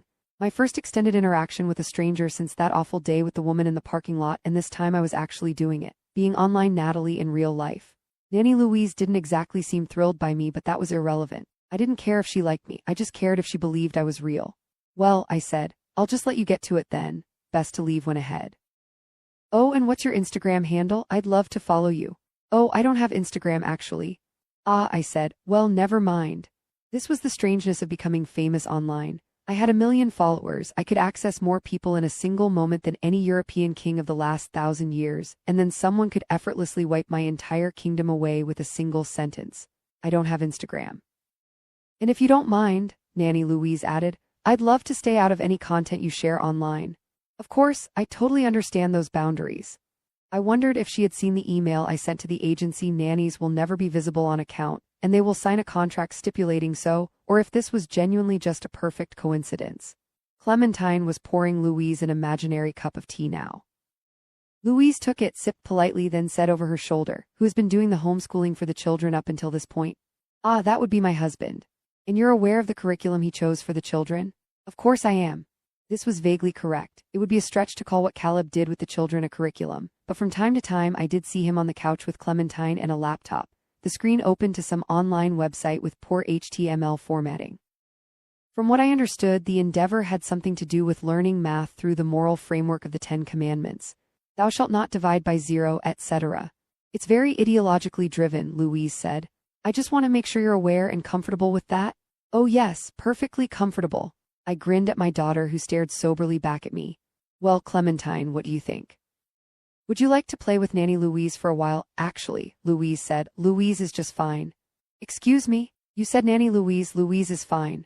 Well, that wouldn't do. I'd been really looking forward to calling her Nanny Louise. It sounded more magical, like we were living in a storybook. "It doesn't matter," I told myself. "She'll never be online. The angry women will never meet her," but it did matter. It mattered to me. These moments happen frequently now. Spending so much time online, I sometimes found myself actively uncomfortable, almost revolted by the discombobulation of my offline life. The piles of dishes in the sink, the silent watchful eye of my daughter, no musical overlay to soften our interactions. And now Louise is just fine, terrible, like rubbing velvet the wrong way. I gathered myself, then said firmly, "I'd really like to call you Nanny Louise." There was the slightest pause, then she shrugged. "Okay, and your littlest one?" "Where is she?" "Jessa," I said. "Our little firecracker. She's sleeping. I'll bring her to you at 3. Jessa was barely a year old, not so much a firecracker as a mushy puddle of need and want, but I needed a way to differentiate her online, a way for the angry women to know and remember her, and she had been very fussy lately, and so the moniker had stuck. "Great," Louise said, and her attention turned back to the children. I walked away from the living room, through the kitchen, and into the pantry. The tension in my chest fell away, so suddenly and powerfully that I lowered myself to the ground, letting the pleasure roll through me in waves. I would never be alone with my children again. What a beautiful time to be alive. It was springtime. The ranch was bursting at the seams with life. The fields were freckled with bluebonnets. On a quiet day sapped of wind, you could tilt your ear and hear the river, rushing and foaming with all the snow runoff from the mountains. But it was the kind of beauty that felt impossible to grasp in person. It wasn't just an option to organize this moment in the walled structure of a phone screen, it was essential. The best way to experience it, if only my mother agreed. It just seems very ostentatious, she had said when we met a week earlier for coffee. Do you really want so many people seeing Jessa in a diaper? I shrugged mildly. I already felt quite certain that my children were far safer online, their best selves preserved inside the four walls of my phone like little bugs in amber, than they could ever be in the real world. I thought of the woman at the grocery store, her disturbed expression. Even the cruelest comment I received online was no match for the memory of her face. I think you just don't understand how social media works. But what if someone develops a fascination with them? Or with you? You mean like a kidnapper or something? She nodded nervously. Mother, I highly doubt I'm important enough for someone to kidnap. Do you know how many accounts online have tens of millions of followers, let alone hundreds of millions? She looked stricken at the thought. I don't know, she said, giving me a wobbly, disoriented look. Maybe 5. It was also at this coffee date my mother told me Abigail was seeing someone. A pastor, actually. He's helping her study for her GED. A pastor, I said and laughed. What kind of pastor would date a single mother? Well, she sipped her coffee. We've been going to a new church, actually. A new church? My mother had gone to the same church for my whole life. What do you mean a new church? It's very hip. This pastor, his name is Ben, he doesn't believe divorce is a sin and he thinks, well. She leaned forward and said quietly, he feels very strongly that the gays should feel welcome just like anyone else. I said nothing. Just looked at her, waiting for her to add her own opinion, which was surely different than Pastor Ben's opinion. This, after all, was the woman who had grabbed my hand and dragged me across the street in town whenever we passed the local bookshop, which was, in her words, owned by a man with a little too much spring in his step. Instead, she shrugged and said innocently, his arguments are compelling. Each person in my inner circle was responding to my sudden fame differently. Doug was obsessed with the newfound access I had to the minds of American women. My mother was worried about the children. My mother-in-law hadn't offered her opinion yet. Ever since she finished drying out in Wyoming, her conversational endeavors had been cut in half. In the handful of times I'd seen her since, she'd spoken only in short, raspy bursts and was constantly licking her lips like she was dying of thirst. And my sister. I realized at coffee with my mother that I didn't know what my sister thought of my virality. We barely spoke beyond occasional small talk on the family group chat. I logged onto Instagram to her account and let out a little gasp. Abigail wasn't following me anymore. I called her on the drive back from town. She answered on the 8th ring. Natalie, she said, what a surprise. She was outside. I could hear birds and children shouting and the distant, punctuated shriek of a referee whistle. What can I do for you? Do I need a specific reason to call my sister? You do, yes. They were the 3 sharpest words she'd ever said to me, and yet her voice was strangely cheery. I wondered if people were standing all around her right now, maybe even Pastor Ben. If so, then my mother's voice was surely ringing in her head, never cause a scene. Well, I said, that hardly seems fair. Okay, I could hear her shrug through the phone. My mistake then, what's up, how are you? I'm good. I was caught now. I didn't want to prove her theory correct, and yet I needed to know, and the words came tumbling out of me before I could stop them. Why don't you follow me on Instagram? There was a pause on the line. That's why you're calling? It's not a big deal, I'm just curious. Oh, you know I don't spend much time on Instagram. This was true. Her own account had 4 pictures, all of staged family photos. She had less than 100 followers. I'm so busy right now, with the kids and nursing school and Ben, I don't have time for all that. That's not really an answer to the question though, is it? It's just, she sighed. I heard her say to someone 1 minute. Then she was walking and the sound of other voices was falling away as she said quietly into the receiver, look, I don't want to fight. I know we've had arguments over the years, but I'm really just trying to simplify my life, you know? Of course I know. I had no clue what she was talking about. But it's just confusing, okay? The way you act on that account, it makes me feel like I'm having a stroke, like someone body snatched my only sister. That's a little bit dramatic, Abigail. Okay, maybe it is, but it's how I feel. I've been going to therapy, you know, and therapy? Yes, therapy. I told Mama she should go too, and she said she would consider it. Who's paying for this therapy? Is it that man you've been seeing? Then, Natalie, you're confessing all your secrets to some random man and you think what I'm doing is strange. It's a woman. What? The therapist I'm confessing all my secrets to, she replied flatly. She's a woman and she says it's fine for me not to follow you online. Anyways, I have to go, Natalie. Give hugs to the kids and Caleb for me, okay? And then she hung up, infuriating. I'd been straining for a fight, but she was like water. I couldn't get a grip on anything. And then of course there was Caleb. Turns out we made a lot of money last month, he said one day. We were in the kitchen, it was late afternoon. Nanny Louise had been living with us for a week. I was sitting at the table with my notebook, mapping out the plans for a rhubarb pie tutorial when he spoke. I paused and looked at him. Did we? Yeah, some sort of buyer called Quick Cash paid us $80,000. Can you believe that? Need to call the accountants though, cause I'm not sure they actually bought any of our vegetables. Must be some kind of processing mistake. Caleb was looking at me closely now, scrutinizing me. It was a kind of look that hadn't existed in his inventory of looks when we got married. But like my closet of smiles, Caleb had grown his own garden of expressions, 1,000 variations of suspicion. That was what they taught you in the forums, to be suspicious of everything. I'd watched Caleb grow suspicious of schools, and then of the skies, and then of the world, and now I realized with surprise he was becoming suspicious of me. Do you know what Quick Cash is, Natty? I feigned uncertainty. I think that's the name of the payment processing system for Instagram. Are we making that much money on Instagram? There it was, that one single word I'd been dreading. I guess we did this month, I said with as much stupid housewife energy as I could muster. Wow. What about the month before? Oh, my gaze cast across the kitchen as if the correct answer might present itself to me. I'm not sure, I guess I'd have to go online and check. Well, I spoke to our accountants and they said the money, that $80,000, was scheduled to go into some random banking account they didn't have access to, which must have been some sort of mistake. Right? He was looking hard at me now, like he didn't believe I was real. Stupid. What a stupid idea. So reckless and immoral. What had I been thinking? What kind of woman tries to hide money from her husband? There were only two possible answers to that question, and neither was acceptable. 1, she is a woman who doesn't trust her husband. 2, she is a woman who doesn't want to share. Right, I said finally. Silly me, pregnancy brain, pregnancy brain. The latest phrase I'd been trying out, which if the fury it elicited from the angry women was any indication, appeared to be perfectly fermented. That's what I thought, Caleb said and chuckled. Pregnancy brain. So anyways, I asked them to see if any other payments had been forwarded to that bank account, and what do you know they had? Every payment from Quick Cash for the last 4 months has gone into that account. $220,000 in total. He laughed. That's a whole lot of pregnancy brain. I was feeling very cold now. Anyways, they fixed it so the money will go straight into our official LLC account from now on. Thank you so much for clearing that up. Do you know I'm just going to go to the bathroom for a moment? I didn't turn around, but I felt his gaze on me until I turned the corner. Once I was safely inside the bathroom, I turned the faucet on and looked at myself in the mirror. I felt incredibly nauseous and a little bit lightheaded. Stop it, I said quietly. Stop feeling this way. But the nausea wouldn't go away and the pressure in my chest was unbearable. I was finding it hard to breathe. Maybe it's just sickening how perfect my life is. I paused. The pressure in my chest lightened a bit. My online Natalie sensors flickered green and I pushed dizzyingly forward. Sometimes it actually makes me nauseous. How satisfying, no, how perfect my life is and how good I am at living it. That would do. The problem was that Caleb couldn't be trusted with money. Really, he couldn't. He spent it on all manner of stupid things for the farm, which is why I called Instagram support that night, waiting 45 minutes on hold to speak with a human to ask them if they could split the incoming payments before they even hit my checking account. Yes, I told them in a whisper.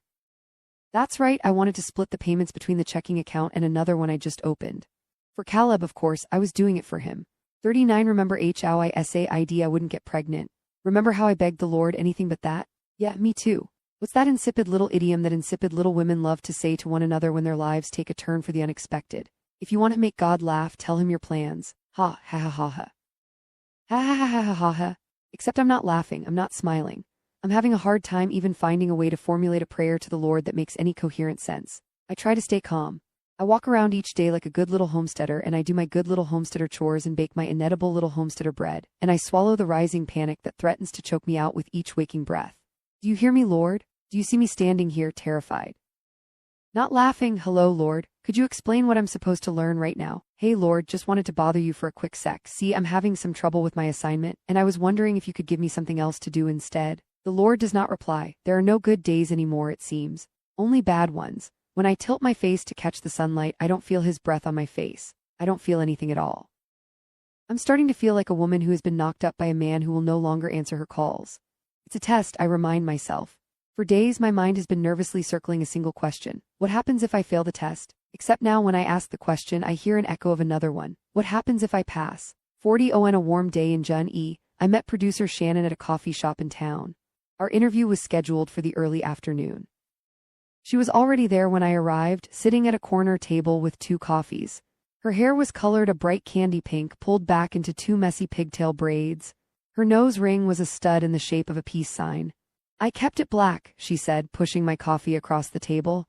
"I know you only use cream if it's from your own cows." "Oh," I said, surprised, "thank you." It was true, I didn't use factory farm dairy, but I'd mentioned this preference only once on my Instagram account, and it was over a year ago. Don't you realize how many people don't have access to this? You is she drinking milk straight out of the udder. Yikes, I get that you live on a farm, but this is honestly so out of touch. OMG, yum, if only I could drink through the screen.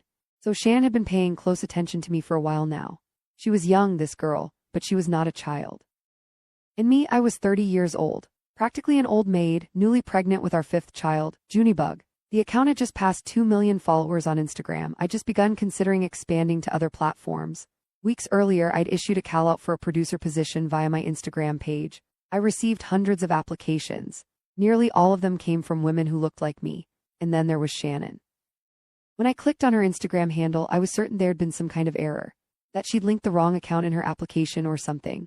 But no, there she was, ripped jeans and John Lennon sunglasses, smiling bitchily at the camera, the Brooklyn Bridge stretching wide behind her. The last kind of woman I would expect to want to work with a woman like me. "So," she said, "now, let's talk about your account." She cupped her coffee in both hands, leaned forward, a glimmer in her hipster eye. "I think there's something really radical about what you do, Natalie." I resisted the urge, as instinctual as a spasm, to tell her to call me Mrs. Heller Mills. "Oh, absolutely, everyone at my school loves you, you know, they think you're a feminist icon." For a moment my guard dropped, I leaned back and snorted. "Really?" She laughed. "Hell yeah. I mean, no one I know wants to go spend their one wild and magical life being a shill for some billionaire tech asshole, just so they can get access to shitty healthcare and put away like $5 a month for their retirement. Just so they can breastfeed in a broom closet someday," I added quickly. I was familiar with this game. Shannon pointed a finger at my chest, dead on like a pistol. "Exactly. What they want is what you have, Natalie." "Which is what?" She smiled and said softly, "Freedom, of course." Well then, this was new information. All this time I'd been under the impression that there were only 2 kinds of women who followed me: liberal women who hated me and good Christian women who loved me. But now I watched with surprise as a 3rd woman opened the door to my brain and sauntered in, young, radical, educated. "So I'm what?" I said. "Some kind of catharsis for girls your age." "It's not catharsis," Shannon said. "It's more like a road map." She was speaking with the kind of urgent self-seriousness that only a 20-year-old can have. "What you're doing on your farm, with the homesteading and the farm to table and the keeping your kids away from technology, building a business with your husband and owning all the means of production and running it from the comfort of your house, that's the future, Natalie, that's the way out." "The way out of what?" "Oh," she said like it was obvious. "The maze." That was what Shannon and her friends at school called it. The maze. When they went to a job fair and walked past the consulting booth, the military recruitment booth, the law school booth, they would elbow one another and whisper, "Step right up, one-way ticket into the heart of the maze." When they sent articles to one another in their group chats, the latest op-ed about the impossibility of affording children as a working mother, "This chick is stuck way deep in the maze." Do you know what young women wanted these days? Not to be a mother or a worker, at least not in any traditional sense. Certainly not to be both. What they wanted was to do what I had seemingly done, take one step back and then another. They wanted to backpedal slowly until they were back at the entrance of the maze and then to turn around and walk away. To say, "I want no part in this," and then to disappear. What I didn't say to Shannon, disappearing is an expensive magic trick. Did these girls have the funds to pull it off? What I said instead was much simpler. "Go on." When I got home to the ranch that day, I turned off the car and sat in silence, looking up at my own house, trying to see it through Shannon's eyes. What had she said about mazes again? The delivery had been so intoxicating, so impossible to believe already I was having trouble repeating it to myself. I considered calling Shannon and having her say it to me again, word by word, so I could remember. Instead, I texted her. "You're hired." A week after her interview, Shannon showed up at the farm with 2 big suitcases. "I can't believe I'm here," she kept saying after I hugged her in the driveway. "I can't believe this place is actually real." I spread my arms out wide, gave a big twirl, then curtsied. I'd been working lately on being whimsical. From what I understood, this required saying things like whoopsie daisies, twirling around in prairie dresses, and throwing my head back and laughing hysterically at things that really weren't that funny. "On behalf of the mountains and the chickens and cows and the kale and the kids," I said grandly, "welcome to Yesteryear Ranch." "Holy shit," Shannon said and laughed. "You literally just gave me goosebumps." I shrugged, gave another half curtsy. "Shall we give you a tour?" The children were still in their homeschooling lesson with Nanny Louise, so the house was quiet as I guided Shannon around. One of the first videos I wanted to tackle with Shannon was an official house tour, and this felt like perfect practice. "It's not that fancy," I said over my shoulder as we walked down the hallway and turned into the living room, "but it's perfect for our growing family." Shannon didn't say anything. Her head moved on a swivel as she took in all the angles she'd witnessed through a phone, now fully dimensional in front of her. "Objects in the mirror are closer than they may appear. It's so much smaller in real life." She paused, seemed to realize what she said. "I didn't mean in a bad way, I just meant it's fine, it is a small house." Deep inside me, buried beneath layers and layers of online Natalie, my inner voice snarled up at her. "Could you afford something this small, Shannon?" Shannon nodded, her gaze still roving. "We should highlight this more in your content. Consumerism is such a problem, and this is a great message. You don't need a McMansion to have a big, happy family." I nodded sagely. "I hate waste." She made a noise of agreement, and my online Natalie monitors flashed green. I had planned on showing her the nursery next, but it didn't feel like the right time for Shannon to see the piles of boxes of Yesteryear ranch merchandise piled up along the walls, the sweatshirts and snow globes and bread-making kits, the traitorous gold stickers that stamped each box, "Made in China." We'd only just launched the online store, and already we were sold out of every product, receiving angry messages about purchases every day. "Hi, I ordered a snow globe 10 days ago and it says it still hasn't shipped. I just needed someone, Shannon, perhaps to do the packaging and mailing. Later though, definitely later. For now, let's drop your bags off." I showed Shannon the apartment above the barn where she would be living. "The homeschooling room is on one side of the hallway and your bedroom is on the other side." We reached the top of the stairs and turned into the bedroom. "Here we are." I opened the door and Nanny Amy looked up at me from the lower bunk bed. "Nanny Amy," I said, "this is Shannon." "Hi," Nanny Amy said. I paused. A strange little girl was standing by the bed playing with Nanny Amy's shoes. "Mama," she said when she saw me. Right, of course, that was my little girl Jessa, growing so quickly these days. I just didn't recognize her because of the location in her hair. It was braided differently and well, pregnancy brain. I dropped to a crouch and spread my arms wide. "Hello, darling girl." She performed perfectly, crashing into my arms in an explosion of giggles. I gave her a big hug and a kiss, ignoring the smell. She needed a diaper change or maybe a bath, and then sent her toddling back to Nanny Amy. I stepped inside the room and gestured at the empty set of bunk beds opposite the nannies. My smile fell another fraction. The nannies were supposed to have made the bed already, but a pile of linens was still bundled on the mattress. "Sorry," Nanny Amy said, reading my thoughts.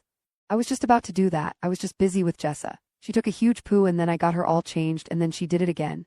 "Didn't you, Jessie? Do we have to clean you again?" "Yes, we do." Nanny Amy was a resounding disappointment of a worker.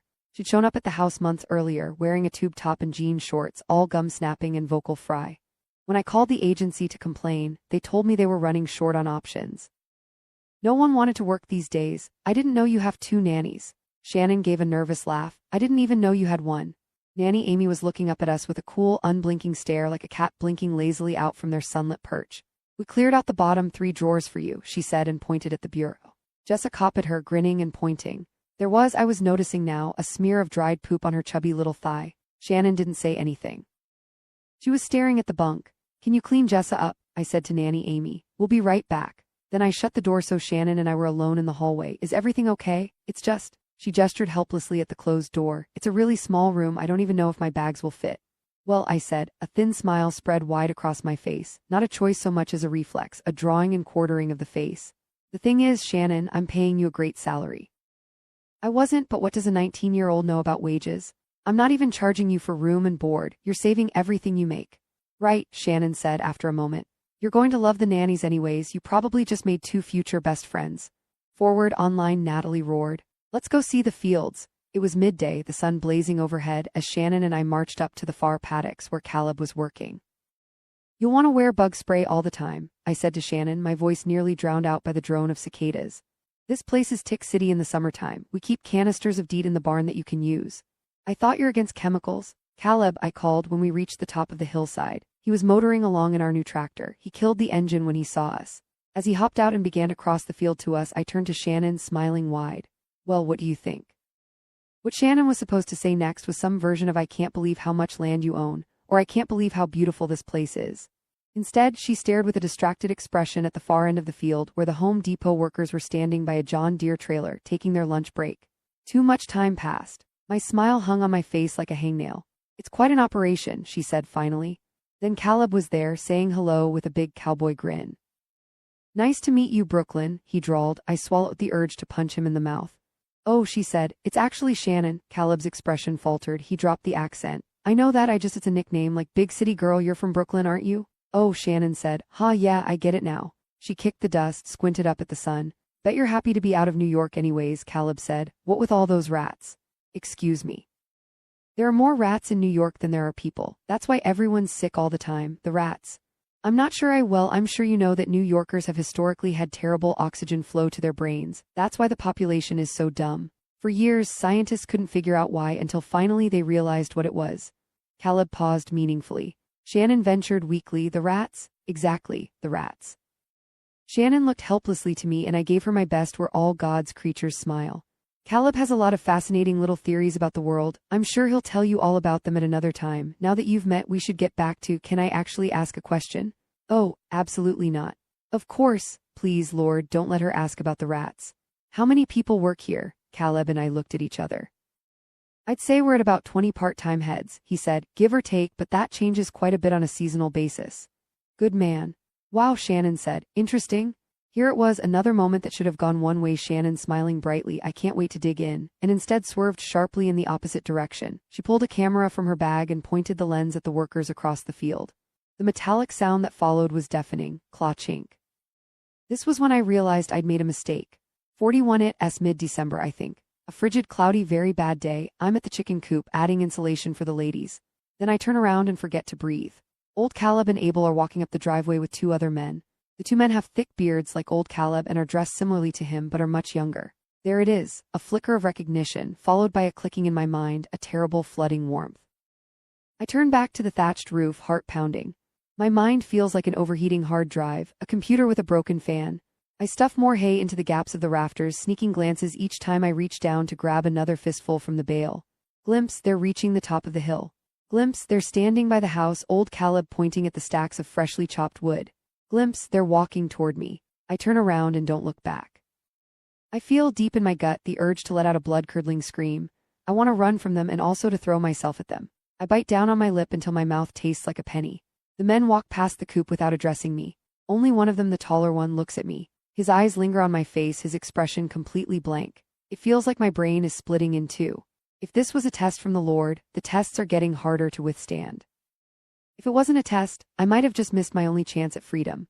I lean over and vomit the morning's breakfast. 42 The morning Gia FTER Shannon's arrival. I woke up and knew I had to fire her. I'd barely slept the night before. I couldn't stop replaying all the expressions that had flashed across her face throughout our tour.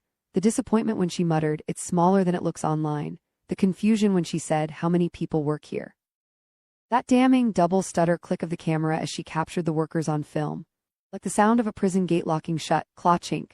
By the time I made it downstairs, I was running through the goodbye speech in my head. "Unfortunately, it isn't a good fit. Of course, we'll pay for your ticket home. Oh, and can you give me that roll of film before you go?" Then I turned the corner into the kitchen and stopped short. Shannon was eating breakfast with the children and the nannies. "Good morning," I said. The chorus swelled lazily in response. "Morning, Mama." I walked around the table, my hand carrying across the heads of my children. Usually it comforted me, moving through my morning routine, settling into the shape of online Natalie, but today the shape felt wrong, too tight, like a sweater put through the wrong wash cycle. I rolled my shoulders back instinctually, as if I might shrug the shape of myself into proper place, but still, I felt like I had my neck through an armhole. "Shannon," I said, "you don't have to wake up this early. You aren't meant to start work until 9. Too sharp, too high, lower your voice." Shannon pointed to the kitchen sink where the camera equipment was already set up. "I was thinking that we should try to film earlier in the mornings if we can, better light." "Oh well, I don't think I'll be ready in time for that today." "No worries, we can just do a run-through, very informal." She smiled at me, I smiled at her. "Okay," I said finally. "And your accommodations were all right?" "Oh, you were actually totally right. Amy and Louise are amazing. We stayed up all night talking about everything." She exchanged a flirty little look with the nannies, who both suddenly seemed to be swallowing laughter. "Truly," Shannon added, giving Nanny Louise a cat ate the canary look, "I feel like I've been living here for years." I got dressed and came back downstairs, by which point the children were off to their homeschooling lesson and Shannon was standing in the kitchen alone. "Why don't we try some bread content?" I reached for the sourdough starter. "Turn your chin 10 degrees toward me." I paused. It hadn't occurred to me until now that hiring a producer would mean taking orders from them too. I rotated my chin 10 degrees like a marionette doll, expression frozen in concentrated delight. That's good, Shannon murmured. Now glance out the window when you can, like you're looking for the kids. Just a quick little look. Yes, that's perfect. Soft smile, then maybe a small frown because it's hard what you're doing, it takes effort. I looked out the window at nothing, smiled at the invisible children, returned my gaze to the mixing bowl and sighed happily. Keep going, Shannon whispered. Just like that. Shannon showed me a rough cut of the footage a few hours later. The video was exactly like the other ones I'd done in recent months, only 20% better. Somehow the light in the room looked rarefied, almost grainy. You could see flecks of dust floating through a stripe of sunbeam, my fingers moving in and out of the light. It looked like how piano sounded, soft, natural, meticulous. What do you think? It's really good, I admitted. I thought you'd say that, she said coolly. There was that strange sensation again, the feeling of sitting on a seesaw with this young woman. Up, down, up. I didn't fire her that day, obviously. The next morning I woke up certain again that she needed to leave, and again she was armed with an idea by the time I arrived downstairs. Want to film some content by the chicken coop? We went out to the chicken coop. I muttered my usual hello, ladies, and she said, why don't you say that on camera? I looked at her. Say what? What you just said. Hello, ladies. You don't think that's a bit kitsch? Shannon shrugged. I think it would perform well. It did, it performed very well. The next day Shannon said we should try to incorporate the children into content more often. Your baking tutorials are so good, but I think we could add a more organic, homey element if the children were actually involved rather than floating around in the periphery. It's not going to work, I said. I've tried. I explained to Shannon how ungovernable the children were whenever I tried to film them, how quickly Clementine's mood would shift from interested to bored to infuriated, how she had once thrown an entire bowl of flour across the kitchen, causing the ceramic to shatter.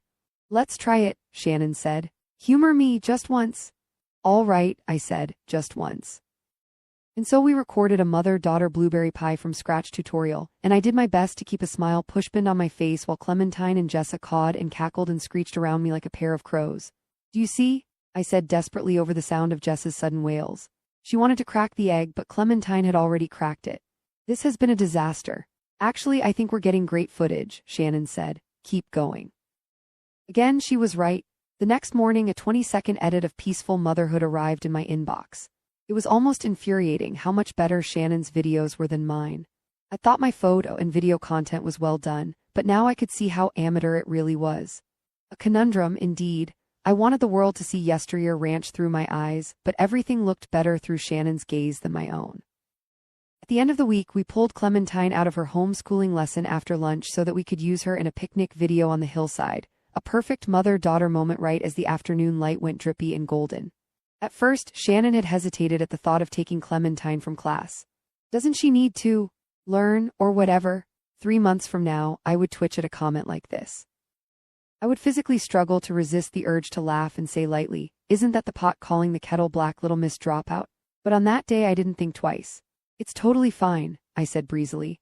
Really, the children get so much one-on-one attention that all of them are testing years ahead. If Clementine ever went to public school, she'd be several grades beyond her peers. It would be wrong to say Clementine was a disobedient little girl. She was very obedient. She did her chores and helped her younger siblings and rarely complained, except for the one request she refused to ever accommodate for me, a smile. But with Shannon that afternoon, Clementine smiled nonstop. She even laughed at some of Shannon's jokes. The footage from that day would become some of our most evergreen content, repurposed again and again. Somehow, Shannon filmed us at an angle to make it look like Clementine was smiling and laughing with me. After filming was done, we sat on the hillside and ate cheese and crackers, watching the sun go down. At one point, Clementine stood up to go collect wildflowers. She wanted to make a crown. While she plucked stems nearby, I turned to Shannon and said, "You thought we did all this alone, didn't you?" She turned to look at me. "Yeah, I did." I tried to give her a reasonable look. "You couldn't understand because you're not yet a mother look. No one can do all of this alone." "But," she said, then stopped. "Go ahead, you can say it." "But," she said again, "you intentionally make it look like you do all this alone." I've been waiting for this moment. Lights, camera, I've never said that we don't have help. Really, I don't think that what I do on the ranch, which is to show the best parts of it, is any different than what anyone else does on social media. It's a highlight reel, Shannon. I never said it wasn't. Again, she was silent. My sensors flashed green. I continued. There are millions of women out there who rely on me now, and I take that responsibility very seriously. But you're lying to them. It's not a lie, it's just also not the full truth. And why don't you give them the full truth? Because they don't want it, and anyways I give them other things they need even more. Which is what exactly? A temporary escape. The girls Shannon went to school with, the ones who loved me, They would never be able to do what I did. They would never be able to leave the maze. I knew it, and now Shannon did too. But what we offered them was the next best thing, little moments of vicarious living, brief bursts of imagining. This is what it would be like if you were as rich and beautiful and hardworking as me. This is what it will never be like for you. I knew that this was the true offering deep in my bones because it was my relationship to the account too. Vicarious. Imagined. Unattainable. Attain it, online, Natalie purred. We were quiet for several minutes. Shannon didn't say anything else, but it was obvious she was thinking about what I'd said, deciding if she agreed. Clementine came back with a handful of flowers and plopped down between us, shifting her butt until she was leaning against Shannon's chest. I'm going to make you a flower crown, Shannon. That sounds fab, Shannon said. Should we film it? I said hopefully, but Shannon just shrugged. We've got plenty of footage. This can just be for fun. When are you going to have children, Shannon? Clementine asked. I don't know if I'll have them, but if I do, it probably won't be for a very long time. Clementine and I both frowned. That's really silly, Clementine said. All women become mothers when they grow up. Actually, Clem, they don't. When had Shannon started calling my daughter Clem? And what was this crap about childless women? If she noticed my discomfort, she didn't react to it. There are just so many things that I want more right now, like travel. I've never seen the Pacific Ocean. I want to visit California and drive Highway 1, maybe live in one of the towns along the coast. Ocean, Clementine said suddenly, looking at the two of us. What's that? The conversation stilled to silence. Clem, I said lightly, trying on Shannon's nickname. I'm sure Nanny Louise has told you about oceans. They're big bodies of water. No, Clementine corrected. That's a river. But there's more than one kind. You know what we're talking about. Of course you do. Atlantic, Pacific, Indian. I trailed off. I couldn't remember the names of the other ones. There were other ones, weren't there? 7, or was that the continents? My 11-year-old daughter gave me a look of blank distrust. Then she looked back up at Shannon. What's an ocean, Shannon? Well, Shannon began awkwardly. I suppose it's where all this land ends and the water begins. As she went on, I found my gaze spinning upward to the sky, the madly blazing sun as it fell behind the mountains, and in the far distance a pair of eagles circling lazily over something dead. It was like that for a year. Up, down, up. On more mornings than I could count, I woke up and thought immediately before anything else I should fire her. And on just as many evenings, I lay in the darkness while my husband snored beside me and thought, why hasn't she quit? The only conclusion I could come to was this, that despite all our differences and little tensions, in spite of the little white lies that ran through my farm like intersecting waterways, she genuinely liked me. Or wanted to like me. And why didn't I fire her? Lord, I wanted her to like me too. Our 5th child, Junebug, entered the world on a cool autumn day. It was my first home birth. I felt unbelievably calm. I was on all fours in an inflatable pool, warm water sloshing around my knees while I swayed and groaned, the children watching me silently from across the room. I reached a hand out and both the midwife and Caleb rushed toward me. No, I moaned lowly, slapping their hands away. Not you, Shannon, I need Shannon. Caleb ran to get Shannon from the barn. She arrived looking terrified. What is it? How can I help? Another contraction rolled through me. What did the Bible say on childbirth? Something about women needing to suffer. Something about earning your pain. Get the camera, I said through gritted teeth. Film it. 43 ITSHOULDNT matter that there are other people in Yesteryear. I know that. I know I shouldn't care, that I should stay focused on my own chores, on being a dutiful mother and wife and servant of the Lord. But the thing is, I can't. They've come around another 2 times since I first saw them, that pair of young men. They're helping old Caleb replace some areas of rotting fence. I wish more than anything that they'd leave. I remind myself that I was sent to this place by the Lord himself, and therefore it's only the Lord himself who will retrieve me. Still, I can't help but look. 44 THEDOUGANNOUNCED his presidential run, the atmosphere at the rally felt less like an official political event, and more like a carnival, or maybe one of those costumed Elizabethan fairs. There were vendors walking around shouting their offers of popcorn and hot dogs and crushed ice. A long line of pop-up souvenir shops bisected the parking lot and the event space. Every shop offered a different collectible version of my father-in-law. Christmas ornament Doug, t-shirt Doug, dinner plate Doug, bumper sticker Doug. By the look of it, all the shops had copyrighted the same official photo of Doug, which featured him looking much tanner and younger than he did in real life. Just beyond the souvenir stands, a long line of women and men were waiting for the porta potties. One woman was wearing plastic sunglasses fashioned to spell out DOUG, her eyes behind the O and the U. Another man wore a shirt with a message in big block letters, Civil War is coming. The man's arms were folded. He was making jovial small talk with the DOUG sunglasses woman in front of him in line. They both looked across the road at something, and I followed their gaze to see a man with a long beard standing on an overturned plastic milk crate, unfurling a poster with a message in all caps Sharpie, Vote Mills to save the soul of America. Repent, he shouted to the people who walked past. For he has set a day when he will judge the world with justice by the man he has appointed, and that man, ladies and gentlemen, is Doug Mills. The woman in the DOUG sunglasses whooped. A group of nearby men in matching motorcycle jackets gave a round of cheers, one man adding, "Hell yeah, brother." The man on the milk crate began to shout about the coming plague. "You will hear of wars and rumors of wars, but see to it that you are not alarmed. Such things must happen, but the end is still to come. Nation will rise against nation and kingdom against kingdom. All these are the beginning of birth pains." There was a tap on my shoulder. I turned around to see Shannon. "Hey," she said. "That bathroom line was crazy. The kids are almost done." She followed my gaze to the man with the poster, who was now shouting about heroin in the drinking water. "Are Doug's rallies usually like this?" "No," I murmured. "This is new." At that moment, a young mother walked past with her teenage daughter, and I caught half of their conversation. "Well, and if you think about what it means to be living in a city overrun with infected rodents." Oh, I cast my gaze across the crowd with renewed awareness. It felt like I was stepping carefully through the small portal of Caleb's computer screen and into the strange, alternate universe of his chat rooms. So this was who my husband was talking about when he mentioned his online buddies. So these were the things they spoke about: locusts and frogs and rats. A great cleansing plague. It looked like Doug had finally found messaging that resonated. Shannon said, "Did you hear what that woman just said about rats?" I breastfed Junebug in the VIP bathroom, then handed her off to Nanny Louise. The nannies left with the children to mill around outside, and Shannon and I returned to the VIP room, which was filled to capacity. Each of Doug's sons was here, along with their families. Doug had his arms open to me, and I glided into his embrace. He gave me a tight hug, then clapped me hard on the back, enough to make me cough. I stepped back and looked at him curiously. He got a facelift, it seemed, and his teeth had gotten veneers. "Great to have you," he said strangely. "All of you, really." He spun in a low circle.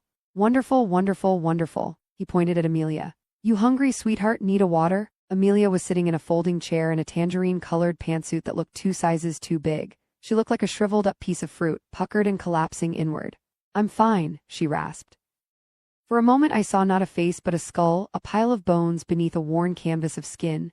She looked like she was starving to death, like she was weeks into a hunger strike, but her warden had yet to notice. "Jonathan," Doug called to one of the security guards by the door. "Get Amelia some water." I'd never seen Doug like this. So nervous, so anticipatory, not that I didn't understand. After years of preparation, Doug was about to step into the skin of another person, and he was going to have to hold that costume together not just for the rest of the night, but for the next year. The next 5 years if he won. The next 9 if you factored in a second term. It occurred to me that I might be the only person in the room who understood that feeling as acutely as Doug did. I wondered if he would survive the ordeal or die of exhaustion from the effort. "It's a big day, Dad," one of the brothers said. "An exciting day. The beginning of a great adventure," one of the wives added. Doug nodded slowly at his boys, his face frozen in a joyless grin. "Big day," he repeated. "Absolutely, and you know, we've done it all, the testing and the surveys and the studies, and we know it's the right time." His lips stretched wider. "And if it isn't, don't say that, Dad," 2 brothers said at once. But Doug seemed not to have heard them. He sat down with a groan. He looked suddenly like he might throw up. The room was still. "Really," Doug said suddenly, "it doesn't matter if I win or I lose. Same organizations funding everyone. Creeps. I told them if you want to see me win, give me all the money, but that's not how they work. They hedge their bets." He sniffed. "I'll get what I want either way. The only difference is if I win, I'll get the credit." "Dad, you're going to win," Caleb said. Doug looked up, about to say something, and then he froze. "He's looking at me." No, he was looking at Shannon. Are you filming me right now?" She was standing there with her arms folded, her phone tucked flat against her chest in a decidedly strange way. Her face went white. "Of course not." "You are," Doug said incredulously. "You're filming me." In the next moment, 6 bodies lunged toward Shannon, toward me. In a flash of instinct, or maybe possession, I stepped forward too, so that I was standing directly in front of Shannon, blocking the path. "She works for me," I hissed. "She films all the time. The footage isn't going anywhere." At that moment, a young man in a suit stepped into the room. "Sir, they're announcing you in 5. Doug stood up. His face was set in an expression of grimly terrified determination. "All righty," he said quietly. He looked like he was preparing for the electric chair. As the final round of good lucks to Doug ensued, I flashed a look at Shannon. She mouthed to me, "It's fine." Right as Doug was leaving the room, Amelia said from the corner, "Knock 'em dead, sweetheart." Doug threw up a hand in response, and then he was gone, and all of us were standing there like a storage room of puppets, eyes blinking wide at one another while we waited for the sudden crush of dark. "America!" Doug roared a minute later, his voice echoing through 1,000 speakers. "How long have we waited for a new dawn?" Later that night, news panels and editorial boards alike would agree. It was the kind of flawless moment that reinvigorates a dying campaign. Doug was a roaring triumph. Exactly the kind of man to put this country back on track. And his family, weren't they lovely? Natalie, I just saw you at your dad's campaign rally and you are so pretty in person. Obsessed WITHTHEMILLS family, OMG, do you have anything to say about her father-in-law's speech tonight? Wait, is she a Nazi? Lol, it seems like anyone can be called a Nazi these days for anything. No one can just celebrate traditional femininity anymore without being called a Nazi. You cannot acknowledge the basic facts of the invasion of our borders without some fucking whore saying "Urea" 2 hours later. We were walking back to the car, moving in a slow march along with the crowd, people with folding chairs and soup thermoses, and rolled-up Confederate flags tucked under their armpits. That was terrifying, Shannon said quietly next to me. I laughed crisply. You're telling me try being legally bound to him? No, Natalie, that speech was terrifying. I mean, I know your father-in-law is intense. I always knew he was intense, but don't you think that was different? I looked behind me. Caleb was walking with his brothers, the excitement of the night having afforded a brief moment of shared camaraderie with them. The nannies were about 100 feet away from us with the kids. Clementine was getting a piggyback ride from Amy. Louise had Junebug strapped to her chest and was saying something to one of the littles. I couldn't see through the crowd, and from her expression I could tell that the child was crying. Natalie. I turned back to face Shannon. What? Tell me what you're thinking about. She gestured wildly. Hear all of this. I sighed, tried to think back on the speech. Something coastal cities. The world so clearly losing its way. Nuclear families disintegrating, and the children, my mother gasped in memory, the children, and the women, and certainly the men, but Doug had spoken so quickly, and the speaker system, echoing and reverberating in on itself, had warped everything so quickly. America, Doug roared in my head still. America, America, how long till we America, oh, where are you? It was a combination of 1,000 conversations I'd heard throughout my life. The only difference in my mind was that it had been dumbed down a bit and maybe sharpened at the tip. He's going to win, Natalie, Shannon said when I didn't say anything.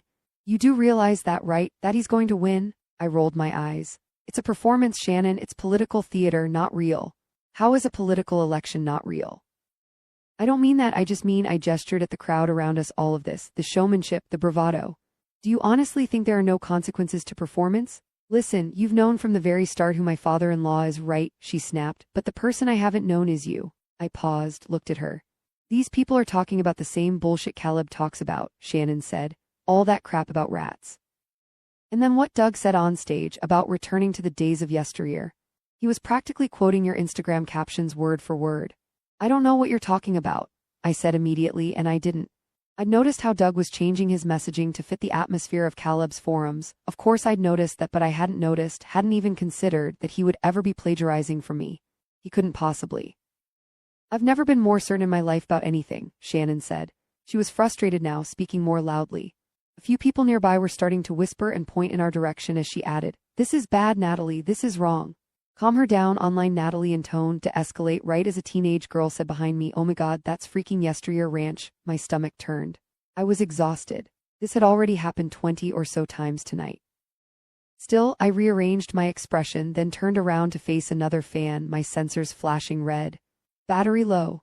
Hello? Yes, oh, you're too kind, thank you so much for no, thank you for. When I turned back around, Shannon was gone.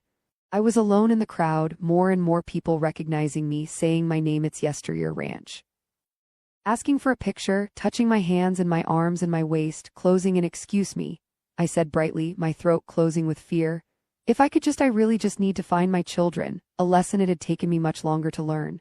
Sometimes the love of strangers is much more terrifying than the hate. I hadn't realized how many parking lots there were at the rally, and I got lost for 15 minutes. By the time I saw the van parked halfway across the correct parking lot, I was teary-eyed from so much attention, so many grabbing hands. My body felt sore to the touch. I was half panicked and half relieved about Shannon's disappearance.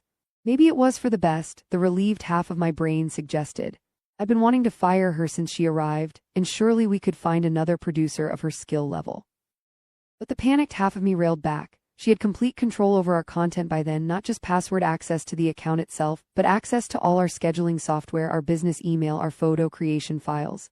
She was capable of locking me out of my own account. She could post a message or a video. She could ruin my life in 5 seconds, a handful of clicks. She would never do that, but technically speaking, she could. Then I saw Shannon seated in the middle row, already buckled, arms folded while the nannies buckled the kids in all around her. "Shannon," I said quietly, leaning against the open car door. "Can we talk?" She unbuckled herself and crouch walked past me. "Excuse me," she muttered. "I'm feeling carsick." She crawled over the median and into the passenger seat where I usually sat. Caleb gave her a surprised look but didn't say anything. "All right," Nanny Louise said from the back seat. "We're good to go." I hesitated. Should I tell Shannon to get out of my seat? No, too confrontational. I crawled into the front row of seats next to the nannies. As Caleb started the engine, Shannon turned to look at him, her face silhouetted by the cheap yellow light of the parking lamps overhead. "Caleb, will you tell me more about the forums?" His face brightened in the darkness. It was the first moment all night that anyone had asked him for anything. "What do you want to know?" 45 ITH and KWESHOULD and VITE the neighbors for dinner, Mary says. "We never offer them a meal, do we? It's not very polite." It's evening. I'm folding clothing by the fire. Mary is chopping potatoes for dinner. Or rather, she's supposed to be chopping potatoes for dinner. What she's actually doing when I look up is staring out the kitchen window, watching the men work on the fence. Her eyes follow the taller of the two neighbors as he hammers away. Her hands are frozen mid-chop on the cutting board, index finger paused along the slender edge of the knife. The expression on her face is not the expression of a tired, hardened houseworker like I'm used to seeing. It's the expression, I realize slowly, of a girl with a crush. Such open longing on her face. And for Mary, who runs this household with the cold discipline of a nun. A giddy little thread runs through me. Mary has a crush. In another life I would tease her. Mary and Mr. Bearded Homesteader sitting in a tree, KISSING. In another life she would blush and laugh. She would say, "You're so embarrassing, Mom." In this life I hear myself say gently, "You're far too young for marriage, Mary," and she whips her head around and looks fiercely at me. Did I say marriage or did I say dinner? She storms out the door before I can respond. I watch through the window as she walks halfway to the field, then stops, calling to them from 50 feet away. The men all hesitate. Old Caleb says something to Mary. She points to the distant dark clouds by the mountains. She's making a case for bad weather. Mary has a crush. A gradual warmth fills my heart. Mary would make an excellent mother and wife. I'm enjoying this rare rush of organic happiness when one safe thought, Mary is a very good woman, leads to a dangerous one. A good woman eventually marries and has a family of her own. Which means Mary might leave one day. No, Mary will leave one day. One day soon. After all, good Christian women tend to marry young. We are two women living under the same roof, and yet we find ourselves in completely different labyrinthine structures. In order to please the Lord, Mary must leave this place to become the wife and mother of another household. Maeve too. And in order to please the Lord, I must always stay. Except I cannot imagine surviving a single day at this ranch without the girls. The door slaps open. "It's decided," Mary says. "The neighbors will stay for dinner." The men are young and quiet, disturbingly polite. They eat bent over their bowls, slurping stew quickly, not letting a drop onto the table. While they eat, I watch them closely. Most of their faces are covered by large, bushy beards, but their eyes are familiar. There's that buzzing feeling in my head, the creaking whine of an overheating engine. I would really like for this dinner to be over. The problem is that Mary clearly would really like for this dinner to last forever. She has orchestrated it such that we are eating our food across multiple courses, first the biscuits, then the soup, then the pie, and seems intent on learning every detail of the ins and outs of woodworking. It is, in theory, a beautiful thing to witness. A teenage girl unfurling herself like a flower, desperate to feel the warmth of a man's attention on her face. But this is not theoretical, and so I stare at my stew with a decomposing sensation in my stomach. At one point I glance up and see old Caleb watching Mary with an expression that mirrors how I feel. Disturbed. A crescendo of fear rises in me. I set my fork down and look at the taller one. "How's the soup?" I feel Mary look at me. I don't look at her. Nor do I look at old Caleb, though I can feel him looking at me too. This is the first thing I've said at dinner in a long time besides please, thank you, no, thank you, yes. "It's delicious," the taller neighbor says. "Thank you, ma'am." "Where is your farm anyways?"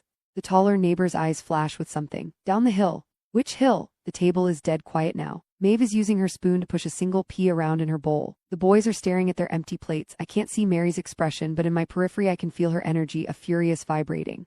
"About an hour's walk," the taller neighbor says finally. "And what comes after that? Rest of the world, I suppose." He gives a nervous laugh. Shorter one joins in and I direct my gaze at him. "What's so funny?" The shorter one stops laughing. "Ma'am, who are you really?" The question comes out before I can stop it, and suddenly it's there, floating over the table for all of us to see. That's all it takes, 4 words, a single question for a lifetime of faith to snap.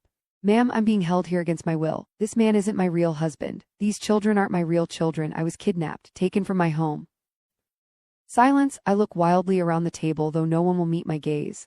"Are you going to help me, or are you part of the group who are keeping me here?" There it is, the crescendo of my life, gone in an instant. I expect old Caleb to stand up and drag me kicking and screaming to the bedroom and methodically beat me to death. When that doesn't happen, I expect him to slam his fists on the table and say, "That's enough." But he does neither. He doesn't do anything. Just stares at me with a strange expression on his face. The taller neighbor looks to old Caleb. That chicken coop is coming along nicely, don't you think? It is, old Caleb says. It's coming along real nice. He lets out a long, slow sigh. Mary, would you pass the peas? 46 ATFIRSD. I told myself I was seeing things. I saw Shannon whispering something to Nanny Amy in the living room, the two of them exchanging a conspiratorial look, and I said to myself, it's nothing. I watched her go on long walks with Clementine through the fields and the woods on her weekly day off. And I thought, how nice. I clocked her having lunch alone with Caleb on the front porch first every once in a while, and soon practically daily, and I thought, don't think about it. I saw the way Caleb looked at her when she rolled her eyes and laughed at some dumb thing he said, and I noticed how their fingers sometimes touched when they had lunch, and then I looked the other way. I ignored all this and more because I needed to, because I was 4 months pregnant with my 6th child and gaining 30,000 followers a week. Because Shannon was less of an employee, if I was honest, and more like my own two hands. Because she could lock me out of my own account if she wanted to. Because of the most basic rule of social media, as grounding and essential as the laws of gravity. You cannot fall backward in terms of quality. For all those reasons and more, it was not a consideration I felt particularly eager to interrogate. Why Shannon would suddenly be working so hard to seduce everyone on the ranch but me.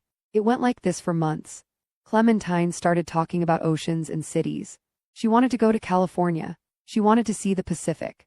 As a form of compromise, I started taking her to Target once a month. Then the nannies came to me one day and asked for a raise, and even though I wanted to slap the lip gloss off their ungrateful little faces, I said yes immediately. All you had to do was ask. And then one day, Caleb walked up to me and said, "Do we really need 2 nannies?" And I knew another woman had taken full control of Yesteryear Ranch. Still mercy, I didn't let her go. And then Caleb walked into our bedroom late one night after the final milking of the day. I would think later. A milking indeed, and said, "We need to talk." 47 WENEED to talk, Mary says. She's standing by my bedside. I groan and pull the quilt higher over my shoulders. You would think the benefit of being stuck on a ranch in the middle of nowhere would be a little bit of peace and quiet, but no. A child is a child is a child. In every world, in every possible scenario, they are programmed to drain you. Unfortunately for Mary, I'm not in the mood to be drained today. Yesterday was terrible, one of the worst days in recent memory. Something got into the chicken coop and killed all but one of the chickens. Abel thinks it was a fox. Noah thinks it was a wolf. Regardless, Captain Egerton was the lone survivor. When Maeve and I arrived in the morning to collect eggs, the sad little chicken Squawk waddled straight into Maeve's arms. Poor terrified thing. And Maeve, the way she looked around the mangy coop, the shivering bird in her arms, all the blood and the feathers and bits of guts and muscle reflected in the whites of her eyes and the scraps of fabric from the custom hats, I don't think I'll forget that look for the rest of my life. Little girls should not be required to be so brave. Between that, and the dinner with the neighbors, and the realization that Mary is on the precipice of departure, I've decided I'm going on strike. Forming a one-woman union with myself, not leaving bed until prospects improve. I think I have a very good chance of getting my demands met, the demands in question, to be left alone, and I think I can do so without getting the shit kicked out of me since old Caleb is so busy rebuilding the chicken coop right now. Maeve is sick, Mary says now. She's not sick, I say patiently. She's mourning. All her friends are dead, Mary, have a little respect. She's been coughing nonstop. Give her one of your strange little tonics then. They're not working. What if she got some sort of infection from the chickens, from all that blood? That's not a thing, I say, though I have no clue if it is or is not a thing. This bed is fundamentally incompatible with the notion of coziness, but I find if I keep myself warm enough and still enough, I can imagine I'm somewhere else. Buried beneath down comforters at a 5-star glamping resort. Yes, that's where I am. Dozing away at some Ritz-Carlton in Montana, not engaging in a conversation about the relative infection rate of poultry blood on a decrepit homestead. Mary's voice takes on a note of suspicion. What's wrong with you? Are you sick too? I'm fine, is all I say. What I am not going to say to Mary. In a few weeks it will be deep winter and I will be stuck here. Stuck on this ranch while my belly grows and grows and grows until it's impossible to hide anymore. Which means it's time to go. Sorry, Lord, I tried my best, but I can't do it any longer. Yes, instead of Mary leaving and me staying, I will jump the gun. It will be me who leaves and she who will stay. That's the real goal of my little bed strike, if you want to know the truth. I'm shoring up energy, thinking through my strategy, gearing up for one last great magnificent escape. My ankle is stronger now. The skin is mostly healed. The scarring has marbled into soft, raised veins of pink. She's going to be fine, I say. You take excellent care of her. You don't need my help one bit. You'll do just fine without me. I roll onto my side and close my eyes, waiting for her to leave. All of you will do just fine without me when I'm gone. 48 THENIGHTCALEBTOLDME. What happened with Shannon? I was 6 months pregnant with our 6th child, and I didn't sleep a wink. I lay there in the darkness, staring at the ceiling while my husband snored peacefully next to me. The sound made smoke pour out of my ears, but of course he slept peacefully. As soon as Caleb told me what was going on, what was happening under my nose, he had effectively handed the problem over to me. That was, after all, how all good marriages worked. My husband moved instinctually through the world. He did the things he wanted to do and didn't do the things he didn't want to do. And a happy wife, happy life trailed beatifically in front of him, behind him, sweeping the ground clean for him to walk forward, and then just as quickly sweeping his messy footprints away. That's what they told me to do, right? All those women who came before me. Be a mother, be a wife, and keep the household clean. Liars. Every Christian woman I ever met had been a big fat lying bastard. Lord have mercy on their big fat lying bastard souls. At 5, Caleb got up and left to milk the cows. At 6, I got out of bed and went to the kitchen, ignoring the children and the nannies at the table. I made an espresso and walked out to the front porch and sat on a rocking chair while the dark sky slowly lightened. The espresso went cold while I sat there, rocking away, a wool blanket draped around my shoulders. Wondered where my family might have ended up if not here on this ranch. Those options weren't satisfying though, not even for a daydream, and so I moved farther back and wondered where I might have ended up if not with Caleb. A series of silent films played out in front of me. I watched them with vague disappointment. If I didn't marry Caleb, I would have married someone else. Caleb was in love with Shannon, that's what he had told me the night before. He was in love, truly in love for the first time in his life.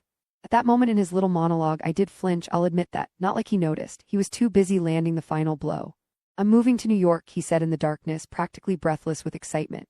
I'm starting a new life. She really challenges me, she pushes me on my ideas. Our conversations are incredible. Did you know, Natalie, that the rat thing isn't true? Yes, I said softly. I know that the rat thing isn't true. He paused. Why didn't you say anything then? I didn't answer. I'm sorry, Caleb said. I know this will be hard, but it's for the best, Natalie. I really believe that. You and me, we were never meant to be together. You know that, right? I think you've always known that. Moving to New York, starting a new life. With Shannon, I didn't believe it. No way, not a chance.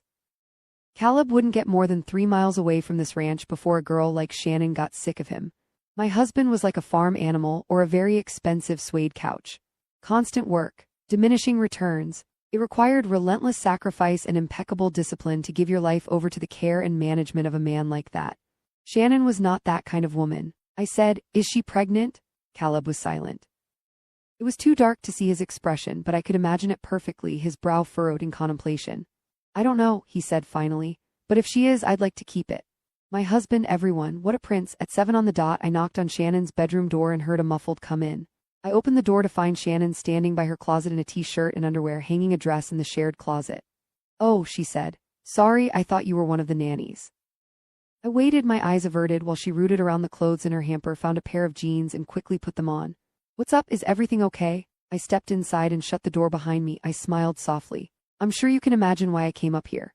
There it was, a whole world spinning in her expression. A long moment passed and then she sat down on her bed. Yeah, she said, I guess I can. He said you're moving to New York together. Christ, Shannon muttered. That is yikes. My husband is, I said and paused, took a moment to collect myself, smoothed the wrinkles of my fury into place. He can be gullible, so if there was at any point I paused again, I needed to be careful. Maybe she was recording the conversation, not likely but not impossible. I'm aware that it's inappropriate. He's your employer, and so if there was any pressure on your part, or if he promised you any money, he didn't pressure me. Her pants were still unbuttoned, a pink bud on the lace of her underwear staring out at me like an evil eye. Look, she exhaled slowly, tried again. Okay, here's the thing, I was angry after that day at the rally, I just felt so helpless. And so I kind of made this bet with myself to see if I could make some tiny difference in my own life, something practical, something small, and I realized I could try to debunk some of the insanely stupid shit Caleb believes. Pause. And then, I don't know, things longer pause. They developed. Developed, I echoed. Is that how you would describe it? She looked at me. He said you wouldn't care. I felt sick, I hoped it didn't show. And you believed him? Yes, she said simply, just yes. There was a distortion to the scene that wasn't making sense to me, a great black spot in the center of the lens. From some objective standpoint, it was obvious that I was driving this conversation, but it didn't feel that way, not at all. I'm sorry, I said. I just can't believe this is happening right now. I can't believe I'm talking to a woman who admitted to seducing my husband and who refuses to show a drop of remorse for it. Seduced? Shannon looked genuinely surprised. You think I seduced him? You think you didn't? Shannon brought a hand to her face. She seemed to be having a lot of trouble composing herself. When she spoke, her voice was shaking. You know, Natalie, I watch the way you treat Caleb. You act like he's dumb, like he's a little kid who needs to be protected or something. She looked at me. He's not as dumb as you think. In fact, I think he's pretty smart. Look at this. She made an impatient gesture around the room, but I knew she was referencing the range in its entirety. The barn and the chickens and the cows and the rivers and the mountains and the fences. He figured out a way for you to create a wet dream for him to live inside, and he found a way for you to do it so that you thought it was your idea. And now he just gets to exist in this psychotic little snow globe you built just for him. And in spite of all that, you somehow go on thinking that this was your idea. That you're the one who's in control. This was my idea. Do you know why Caleb likes me so much? Because I'm the only person on this farm who treats him like a person, not a project. I listen when he speaks. I ask questions. I call him on his bullshit. I talk to him like I'm a real person. Like he is a real person, and if he takes that experience and assumes it to mean we're in love, then all that proves to me is how bad his understanding of relationships really is. I felt a firm awareness that I was standing in the most wondrous moment of my own life. You don't feel bad at all, you're a whore, a homewrecker, and you don't even care. Shannon raised her eyebrows. It was the only part of her expression that moved. Actually, she said quietly, I'm not. This is what I'm trying to say to you, Natalie. In order for me to be a homewrecker, you would have to have a home for me to wreck, and you don't. You don't even have a family. What you have is a business. Your nannies know it. Your farmhands know it. Your husband knows it. And someday your kids will know it too. And do you know what? I think they're going to hate you for it. I think they'll never forgive you. Lord God help me. Bitch, I whispered almost worshipfully. I felt wild. I didn't know what to do, how to act, what to say. Online, offline, neither version of myself was prepared for this moment. My head felt dizzy, out of control, like a spinning top.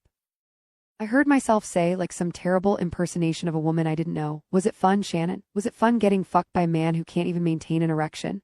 She was supposed to look horrified or maybe ashamed. Instead, she looked concerned. Oh God, Natalie, is he not hard when he has sex with you? Whoosh. What's a lady to do when the floor falls out from under her? Easy answer. She closes her eyes. Imagines a floor where there isn't one. Pretends that the twitch in her eye is from lack of sleep. Worry. Women worry. Up all night worrying, I suppose. Good Christian women were great at worrying. They were not, however, good at confrontation. But good Christian men, born for it. A good Christian husband and father would have no problem silencing a liar, a cheat, a filthy little whore. A good Christian man would stand up, cross the room in a single swift movement, and slap Shannon with an open palm. For the moment, all discipline seems painful rather than pleasant, but later it yields the peaceful fruit of righteousness to those who have been trained by it. He would wrap his hands around that selfish bitch's neck and manually squeeze the air right out of her selfish bitch throat, and meanwhile back home his wife would be cleaning the countertops, thinking about her husband, worrying. I really did feel like I was falling. I stared at my hands, trying to make sense of their purchase on Shannon's neck. I was straddling her on the bed and she was squirming desperately beneath me, feet kicking. Her skin was hot beneath my sweaty palms. Rosebud underwear fully exposed now, jeans halfway down her thighs, from all the movement I supposed. She was making an awful whining sound, her fingers fluttering frantically around my grip. My grip, no, that can't be right, but it was. I was squeezing her throat so hard that my knuckles had gone white. It was the recognition of this fact more than anything that caused me to let go. Shannon gasped. I sat back as her hands went where mine had just been, as if to feel for the grooves my grip had left behind. Morning, y'all, you'll never believe the morning I've had. I got off the bed, readjusting my blouse, folding back the collar and smoothing the wrinkles away. One of the buttons on my shirt was missing. It must have popped off when I was, or rather when she was, no matter. It was a misplaced button. A wrinkled blouse. These were small things. The button, the blouse, each could be replaced. You're upset, I said over Shannon's panicked sobs. I should give you some space. You mean so much to us, Shannon, really. She was saying something, but I couldn't entirely make it out. This ranch is something. What is it, Shannon? I said patiently. What are you trying to say? This ranch. Spit it out, I said merrily. I don't have all day. Shannon looked at me with a terrified, tear-streaked face. This ranch, she said with willful slowness, is cursed. I allowed myself to think for one long second I should have strangled you to death. Then I smiled wide and the thought fell away like a scrap of paper fluttering over the side of a cliff. I'm sorry you feel that way. Why don't you take a half day to yourself, relax, take a nap. You can meet me in the kitchen at 1. I cocked my head like a good boss, a generous boss. You're welcome. I turned to leave, then remembered something. Oh, I meant to ask, are you pregnant? If she was, then of course we would get rid of it. Take her to another state. Bring her to a doctor we trusted. Doug would know how to find one. It was a shame. It broke my heart to even think about, but the Lord would certainly understand. No, Shannon said, still rubbing her neck. I'm not pregnant. She wiped the tears from her cheek, glaring at me like my own daughter. I realized, right as she added softly, I would never be stupid enough to have a child with that man. By the time I stepped outside and into the sunlight, I was grinning so fiercely my cheeks hurt. A sudden nausea overtook me. Sometimes it makes me sick, how perfect and how good I stepped back and back again until I was leaning against the barn wall. Mama, what's wrong? The world was so bright it felt broken, like a lamp without a shade. I frowned, trying to see straight, squinted down to see two boys looking up at me. I looked up and past them to find two barns, two houses, two sets of two nannies playing with two sets of children. I blinked rapidly, lifted my head back, and stared up into a pair of snake-eyed suns which blazed madly from a double helix sky. Mama. He's not as dumb as you think, Mama. They'll never forgive you. Mama, mama, mama, mama, mama, I would never be stupid enough to have a child with that man. My gaze spun across the landscape, circling the mountains and the paddocks and the barns and landing back again on my little boys. No, just one boy, my son, Samuel, the future man of the house. I tried to smile, swallowed a scream. Mama, a man may work from sun to sun, get up, Natalie. In the name of the Father, Son, and homewrecker cunt, Doug answered my call on the 7th ring. I was sitting in the pantry in the dark, just a sliver of light visible through the crack in the tightly shut door. My back was pressed uncomfortably against the large plastic containers that held our baking materials. It's time for Caleb to run for office. Pardon? He needs to run for office. Immediately. The thought had occurred to me as I was power walking back to the house. What had Doug said to me nearly a decade earlier, that strange night at the Mill estate? He could be pretty perfect for politics someday, one of the few positions of power where it benefits you to underthink. He threatened to leave me last night, Doug. He said he's in love with Shannon. I see, Doug said after a long moment. And what is her status at the present moment? It was easy to imagine Doug, standing still in the middle of a bustling office, a big campaign poster behind him, Civil War is coming. A half-dozen interns crowded around him in a semicircle, all holding up sticky notes to convey their own deeply urgent messages. Mine, of course, was the most urgent of all the messages, and so his hand was probably lifted to them, a single finger of pause. I confronted her this morning, I said. It didn't go well. A sob escaped me. What do you mean exactly? She doesn't want to run away with him, but there was an altercation. Ah, he said brightly. I see what you mean now, that is very interesting. Let me just get somewhere more quiet. I sat there in the darkness of the pantry, listening as Doug walked impatiently through the office, saying not now and give me 5 to the faceless interns still chasing after him. And then there was the click shut of a door and the white noise of the campaign office was gone, and Doug's voice was close and shallow in my ear, each word hitting my eardrums with the exaggerated echo of water droplets in a cave. Tell me exactly what happened. It's hard to describe. Find a way to describe it. Through the darkness, I could just see the shadows of the containers on the wall opposite me lined up in neat little rows, like jury members, watching closely. I'm always being watched, I thought calmly. I will never get away. And the Lord, the pressure of his attention was so heavy on the crown of my head, it felt like the earth's gravity had doubled in weight. I sort of hit her, I told the jars and him and Doug, or threatened her, physically, but it wasn't. I paused, held the phone away from my face, sobbing quietly into the fabric of my sweater. I didn't mean to. I put my hands on her, Doug. I put my hands on her neck. The phone was silent. The jar of brown sugar leaned over to the flour. You believe the nerve of this bitch? The Lord was silent. So was my father-in-law. Doug, are you listening? Are you still there? The flour shrugged. These women have so much free time they lose their minds. I'm just thinking, Doug snapped. Let me think. We, the members of the pantry jar jury, have come to a unanimous verdict. I covered my eyes with a cool palm. Guilty, guilty, guilty. Finally Doug spoke. Does she come from money? I considered what I knew. She's definitely not poor. All right, we'll give her a promotion and a bonus, a new contract. I don't think she'll sign it. Of course she will, Doug said impatiently. It usually takes a few of these instances before someone actually decides to leave. Of course Doug had dealt with this before. Listen, he went on. There's a special election in California right now. A state senator died of cancer, and his wife is running uncontested to fill his seat. We can beat her easy, but we need to be prepared for the consequences of success. Which brings me to a very important question. Do you think Caleb is ready to win? Of course I didn't. Of course he wasn't. But I would rather give my idiot husband clearance to our nation's nuclear codes than find myself a single, homeless, divorced mother of 5 with a 6th on the way. My reputation destroyed. Barely $1 to my name. Well, maybe a few dollars. The last time I'd checked that private account, I had $70,000. It was growing so slowly I could leech only the smallest percentage each month, and I had thought, well, of course the account was for Caleb. I hadn't ever planned on actually using it in any ways. There wasn't enough. Yes, I said, Caleb is ready to win. Okay, if we do this, we have to move quickly. Head Shannon off. Give her some money and a revised agreement. The nicer we are to her, the more of a headache a lawsuit will seem. In the meantime, we have to get Caleb to announce his candidacy in a week or less. We're walking on thin ice now. We need to listen for the cracks. Speaking of, do you currently have a PR firm on retainer, or do we need to get one? I don't need a PR firm. I know how to represent myself. Doug barked out a laugh. Damn straight you need a PR firm. Do you have any idea how likable you have to be to pull a situation like this off? Who the fuck are you to say I'm not likable enough? You horrible man, imbecile asshole, if it weren't for me your son would be dead in a ditch somewhere. There was a long silence on the phone. It took about 10 seconds for me to even realize what had happened. I'm sorry, Doug, I didn't mean to say that. It was never meant to be uttered aloud. I don't know how the wires got so crossed, I'm sorry. I'm just very upset. Another long silence.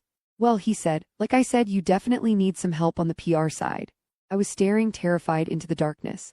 That had never happened before, but now that it had, I felt a horrifying awareness of the thin membrane between what I thought and what I said. Had I broken some irreplaceable seal? Talk soon, Doug said. I'm sorry, I rushed to say again, but my father-in-law had already hung up. 49 MA Eve sits Ellen Ply in my lap as Mary spoons the cherry syrup into her mouth, making sure not to spill a drop on the little girl's clothing. She's so warm in my arms that I've started to sweat from her body heat. She really is quite sick. It takes her a while to swallow that mouthful, and then she rests her head back, clearly exhausted from the effort. Clutched tight in her sweaty grip is a single iridescent feather. The only memory she has of her favorite chicken, Mrs. Princess Sweater, whose guts were recently strewn across the coop like confetti. I've promised that we will hold a proper funeral when she's feeling better. May the ladies, every one of them, rest in peace. Mary sits across from me, watching intently, the fire's reflection flickering in her gaze. Look at her chest, she says quietly. Look how labored her breathing is. Old Caleb and Abel come inside at that moment, old Caleb looking around at the kitchen with a frown. Is dinner not ready? Maeve is sick, Mary says. She's on the verge of tears. She can barely breathe. Come here, Meavy, old Caleb says. Let me feel your forehead. Can't you come to her? I nearly snap. But I bite my tongue, and so Maeve slips off my lap and walks slowly over to old Caleb, who picks her up and sets her on his lap at the table. She rests her head against his chest, staring blankly at me in a way that makes it clear she isn't seeing me at all. There's a sickening feeling in my chest. Is it possible to die on this ranch? I can't imagine it, anyone in this family dying. Would the family have a funeral? Would old Caleb nail a pile of wood slats together to make a tiny coffin himself? Then my gaze drops to my own hand, resting softly on my stomach. The image jolts me. If birth is possible in this world, then surely so is death. What if death is the only way out? Old Caleb presses the back of his hand to her forehead the way I did minutes earlier. She's got a fever, he says, as if this is revelatory information. She'll sweat it out. He rustles her hair fondly, then sets her back down on the floor. She sits there by his feet, pink-faced and blank-eyed like a little rag doll. She'll feel better in a few days.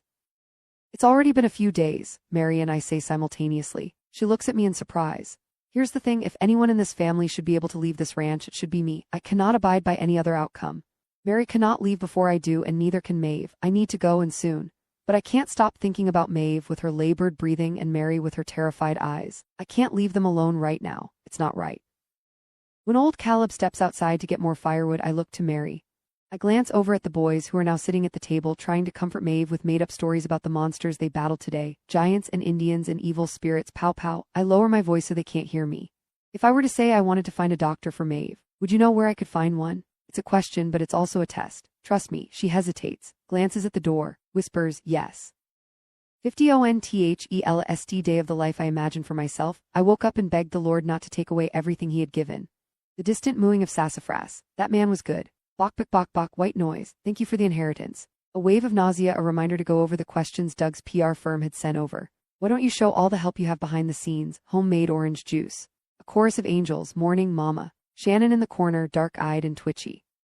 Dreaming of monsters, pregnancy brain. What does tradwife mean? Big gummy smile. Caleb half-man cowboy monster child dipping me low, kissing me while the children cheered. You don't understand women at all. Natural dinner, stupid nannies, trip to Target. Vanessa, that pinch-mouth hypocrite, gossiping about the pesticides at my barn while she shopped for pesticides to feed her own fucking children. Cunt, another apology to the Lord, another angry woman, another forced pleasantry, so good to see you. Another day of wondering why it was so much easier to slap a smile onto my face than it was to peel that smile back off. Another long drive back home, through the mountains and past the farms and down the long dirt road to the nightmare I mean dream of my own making, the world I molded with my own bare hands. Play-Doh husband, Play-Doh children, Play-Doh life. Cheese. Final question, Mrs. Heller Mills. Would you like to comment on these horrific allegations? Homewrecker. For what it's worth, I don't think you're a bad person. I think you're just confused, selfish little twat. It's time to run. My husband, sweet and sour peach brain cave idiot, staring at me with unabashed pride, genuinely thinking his father believed in him. Let's pray on it. Desperate for the day to end. Desperate for that feeling in my head to go away, that soft whining, the sound of a rotting house on stilts over rushing surf. I clasped my hands, bowed my head, pressed my thumbs hard against my forehead. Tried to ignore the anger bubbling and foaming in my stomach. Tried to swallow the fear floating up my throat like mustard gas. We're walking on thin ice now. Tried to breathe, Clementine's voice in my head. Ringing, what does tradwife mean? An hour later, Caleb was snoring and I was staring into the darkness, my thoughts running wild. Please, Lord, show me the way. I couldn't shake the feeling there was something that I'd missed. 51 THENEXT Morn G. Mary packs quickly. I watch as her hands fly in and out of the little sack I'll take with me on my journey. 2 canteens of water, a chunk of my own shitty homemade bread, 4 strips of salted fish, a big can of preserved peaches. Aren't the peaches a bit heavy? We'll be happy for the sweetness, she says, and though I'd rather not carry that weight, I can tell it matters to her that I take them, and so I say nothing. While she moves around the kitchen, I sit at the table trying to memorize her face.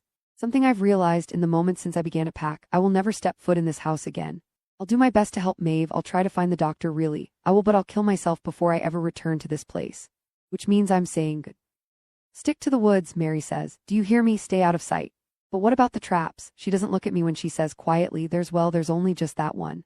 I breathe in quickly. Mary, she gives me an agonized look. If you'd known that, Mama, you would have run away again. You were in such a mood, those were such bad days, and she lets out a frustrated groan. I was just trying to keep you safe. Is that really so terrible? I could have escaped months ago. Before the weather turned cold, before I was pregnant. All this time while I've been staring out at the woods, imagining dozens or maybe hundreds of booby traps, there was nothing. Just leaves. I want to slap Mary, I want to kill her, but also I feel a rushing tenderness for her too. Look at how soft I've become, a pile of jelly. I think it's because I'm leaving and because I will never see her face again that I'm able to feel so much love for her. Silly, stupid girl, I think fondly. You trapped me here so easily, you clever child, you unbelievable bitch. There it is on the tip of my tongue, an instinct to say I love you. It's true, I love her. I love her very much, this strange young woman. Maeve too, and the boys. I've never said that to any of them. I consider saying it now. Instead, I say, tell me where to go. This is what Mary has been keeping from me. There are trails all around us, well trodden and marked and maintained by old Caleb and the neighbors. The markings I should look for are triangles, carved into the bark of the birch trees. Those will lead me straight to the neighbor's house. Amazing. In a single sudden stream of language, Mary has turned the labyrinth of this world into a neatly organized map. It will take several hours, she warns me, maybe much longer. The last time she went, she was younger, and it seemed to take forever to get there. She doesn't trust her own concept of time, and anyways, I still walk very slowly. I should plan to be gone for the rest of the day at least.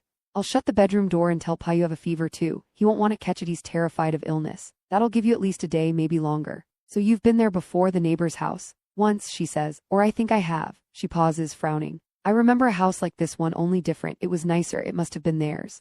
On the porch, Mary says, you're going to come back, right? I turn to look at her. Her eyes are bright and wet, so she knows, or at least suspects, what I'm thinking. I wonder what will happen to her once I'm gone. What will happen to all of them? What will happen to the chicken and the cow and the horse, the sock puppets, the kitchen knives? Of course, I say, of course I'll come back. Good, she's suddenly busy tying the straps of my pack, because Maeve would miss you terribly if you went away.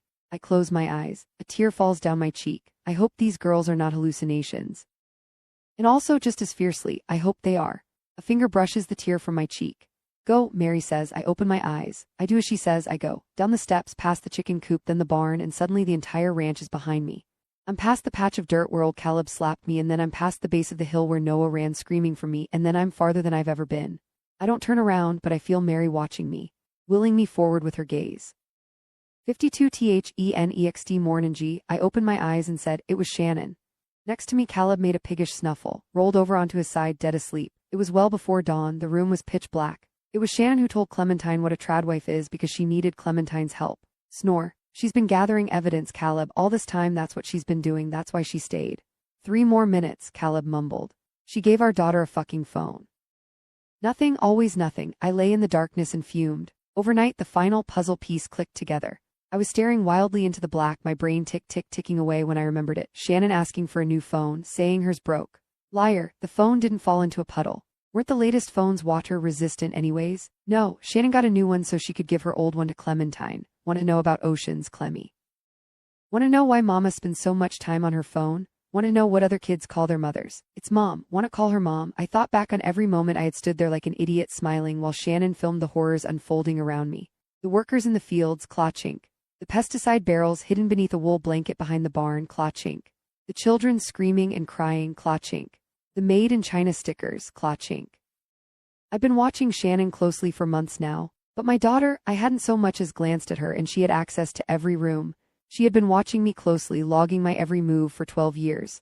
It wasn't Shannon but Clementine who knew exactly how to capture me. A few minutes after 6, I knocked on Clementine's door. "Come in," she called. The lights were on when I stepped inside. Clementine was sitting on her bed, already dressed for the day, the covers already made up beneath her. There was a book in her lap, but she had set it down when I entered and I couldn't see the title. She was 13 years old, a little Natalie, Amelia liked to say. But now, for the first time, I found a strangely appraising expression in my daughter's gaze, and I saw my father-in-law in her face, too. "What is it?" she said instead of "good morning." "What do you need?" She had always spoken like an adult. "I have to talk to you about something important." I took a step inside, turned to shut the door behind me, then paused. A wave of nausea passed through me. I left the door slightly open. "Shannon told me she gave you something before she left." Clementine looked perfectly, authentically, adolescently bored. "I don't know what you're talking about." "Yes, you do. She gave you a phone, and you know that phones are against the rules." "Why would Shannon give me a phone?" "'Cause," I said, then stopped. "Well, how am I supposed to know why she does things?" "So she told you that she gave me a phone, but she didn't say why." Clementine gave me a look. "How weird." A gust of panicked desperation blew through me. She knew what I was doing. If I wanted to find the phone, I would have to cause a scene, and there was nothing I resisted more than causing a scene, and Clementine knew that. "Clementine," I said lightly. "Come on, hand it over." "Hand what over?" "The phone." "You're starting to scare me, Mom." "Enough, I'm your mother, give me the phone." Clementine gave me a look of practiced confusion. "Do you know what I don't get? You spend all day long staring at your phone. So why are you so freaked out at the idea of me having one?" "You're grounded," I said, because I had no idea what else to say. I expected her to whine, "What for?" But instead she leaned forward and said quickly, with a voice that snapped like a rubber band, "Does being grounded mean I don't have to be in your stupid videos anymore? Or does it mean I have to be in them twice as much?" At that moment, Caleb called my name from down the hallway. "1 minute," I shouted. "No, right now." My bedroom was in full disarray when I walked back in. All the lights were on, and the bedding and pillows were all over the floor, and Caleb was standing at the foot of the bed, face as white as our sheets.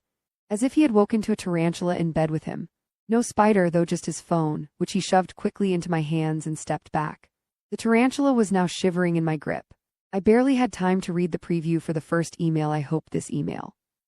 "And yes, you well, I'm reaching out from Pop Weekly magazine for comment on the assault allegations that have recently," before another email dinged onto the notification screen looking for comment, and then another press inquiry. "Natalie," Caleb said, "you have to believe me, I didn't hurt Shannon. I didn't do anything to her, I swear." "Shut up," I snarled. There was no time to explain to Caleb what had happened. "While Mama was cleaning up your mess, darling, she made a little oopsie herself." I threw the phone at Caleb's chest. It hit him, and he let out a squeak of fear. "Call your father," I hissed, then stalked into the bathroom and slammed the door. By the end of the week, we had a full legal team on retainer. Specifically, we had Doug's legal team on retainer, which meant we were paying thousands of dollars an hour for 5 sleek-looking New Yorkers to hover in the kitchen in expensive-looking charcoal suits and alternate between staring at their phones and glancing nervously at me out of the corner of their eyes, like a pack of greyhounds waiting for the bell to go off. When Doug arrived at the ranch, the lawyers looked relieved that their owner was here. They pawed and whined at him excitedly while he took his coat off, all 5 of them speaking over one another to tell him how prepared they were, how much work they'd been doing while he was away.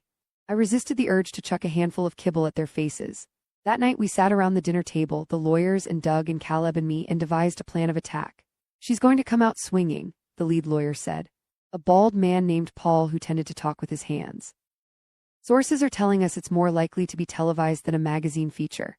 "That means she presents well," Doug said to Caleb and me. "They think she can win in the court of public opinion. Not all television interviews are created equal, though. She might just get a little 2-minute scene in between war updates and the weather." Caleb gave his father a guilty, worried look. "Are you worried about the campaign?" Paul was typing away on his laptop now. "That shouldn't be a problem." No. Doug's base will rally around him. Middle America is deeply sympathetic to successful parents who have disappointing children. It fits perfectly with Doug's message, really. Kids are spoiled these days, no one knows how to work hard, the American dream is dead. That sort of thing. Paul frowned at something on his laptop, then typed a little bit more, oblivious to or unconcerned with the sudden reddening of Caleb's face. "In fact," he went on, "it would really help us if it turned out that either of you has a drug problem." He looked hopefully at Caleb, then at me. "Do either of you have a drug problem?" "No," Caleb muttered. "No," I echoed through gritted teeth. "Ah," Paul shrugged, "don't worry about it." "It should be fine," Doug added, "as long as we handle it correctly." Okay, so have we learned anything relevant about Shannon? I asked the lawyers. I think it would be a stretch to paint her as deeply unreliable, but medium-level unreliable, absolutely. Paul began to tick off on his fingers. Didn't graduate from college, has a sister who's a lesbian. One of her parents got a DUI over the summer. That's what you have. I looked fiercely at the lawyers. I'm paying you $2,000 an hour, and the best you can come up with is that her sister is a lesbian. 2 days after that meeting, Shannon's prime-time interview was announced during a nighttime news segment for Doug's favorite channel. Up next, an assault allegation from America's favorite family farm, a red-headed anchorman said. He glanced expectantly at his conquer, a blonde woman with eye shadow up to her eyebrows.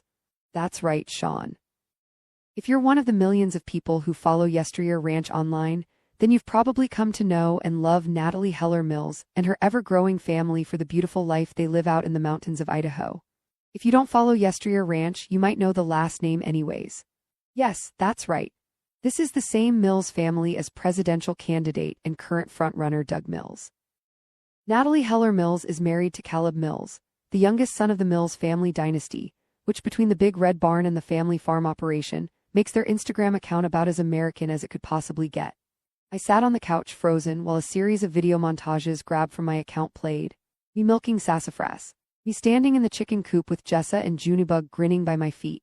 Me and Caleb kissing in the fields, backlit by the falling sun. Heller Mills has millions of dedicated followers with whom she shares pictures and videos of her daily life. At the same time, a bit ironically, she's also extremely private, and has famously never given an interview. Now a producer who lived at Yesteryear Ranch for just over 2 years, has shocked the Yesteryear fan community with an accusation of assault, and the accusation has been leveled not at Natalie's husband, Caleb, but against Natalie herself. The anchorwoman paused, giving room for the gasps in living rooms all over the nation. Next to me, Caleb was sitting on the couch. As far as I understood, Doug had told him the bare minimum details about my altercation with Shannon. Caleb hadn't said anything to me about it yet. Next week, our culture correspondent will sit down with this producer to talk about her time at Yesteryear Ranch.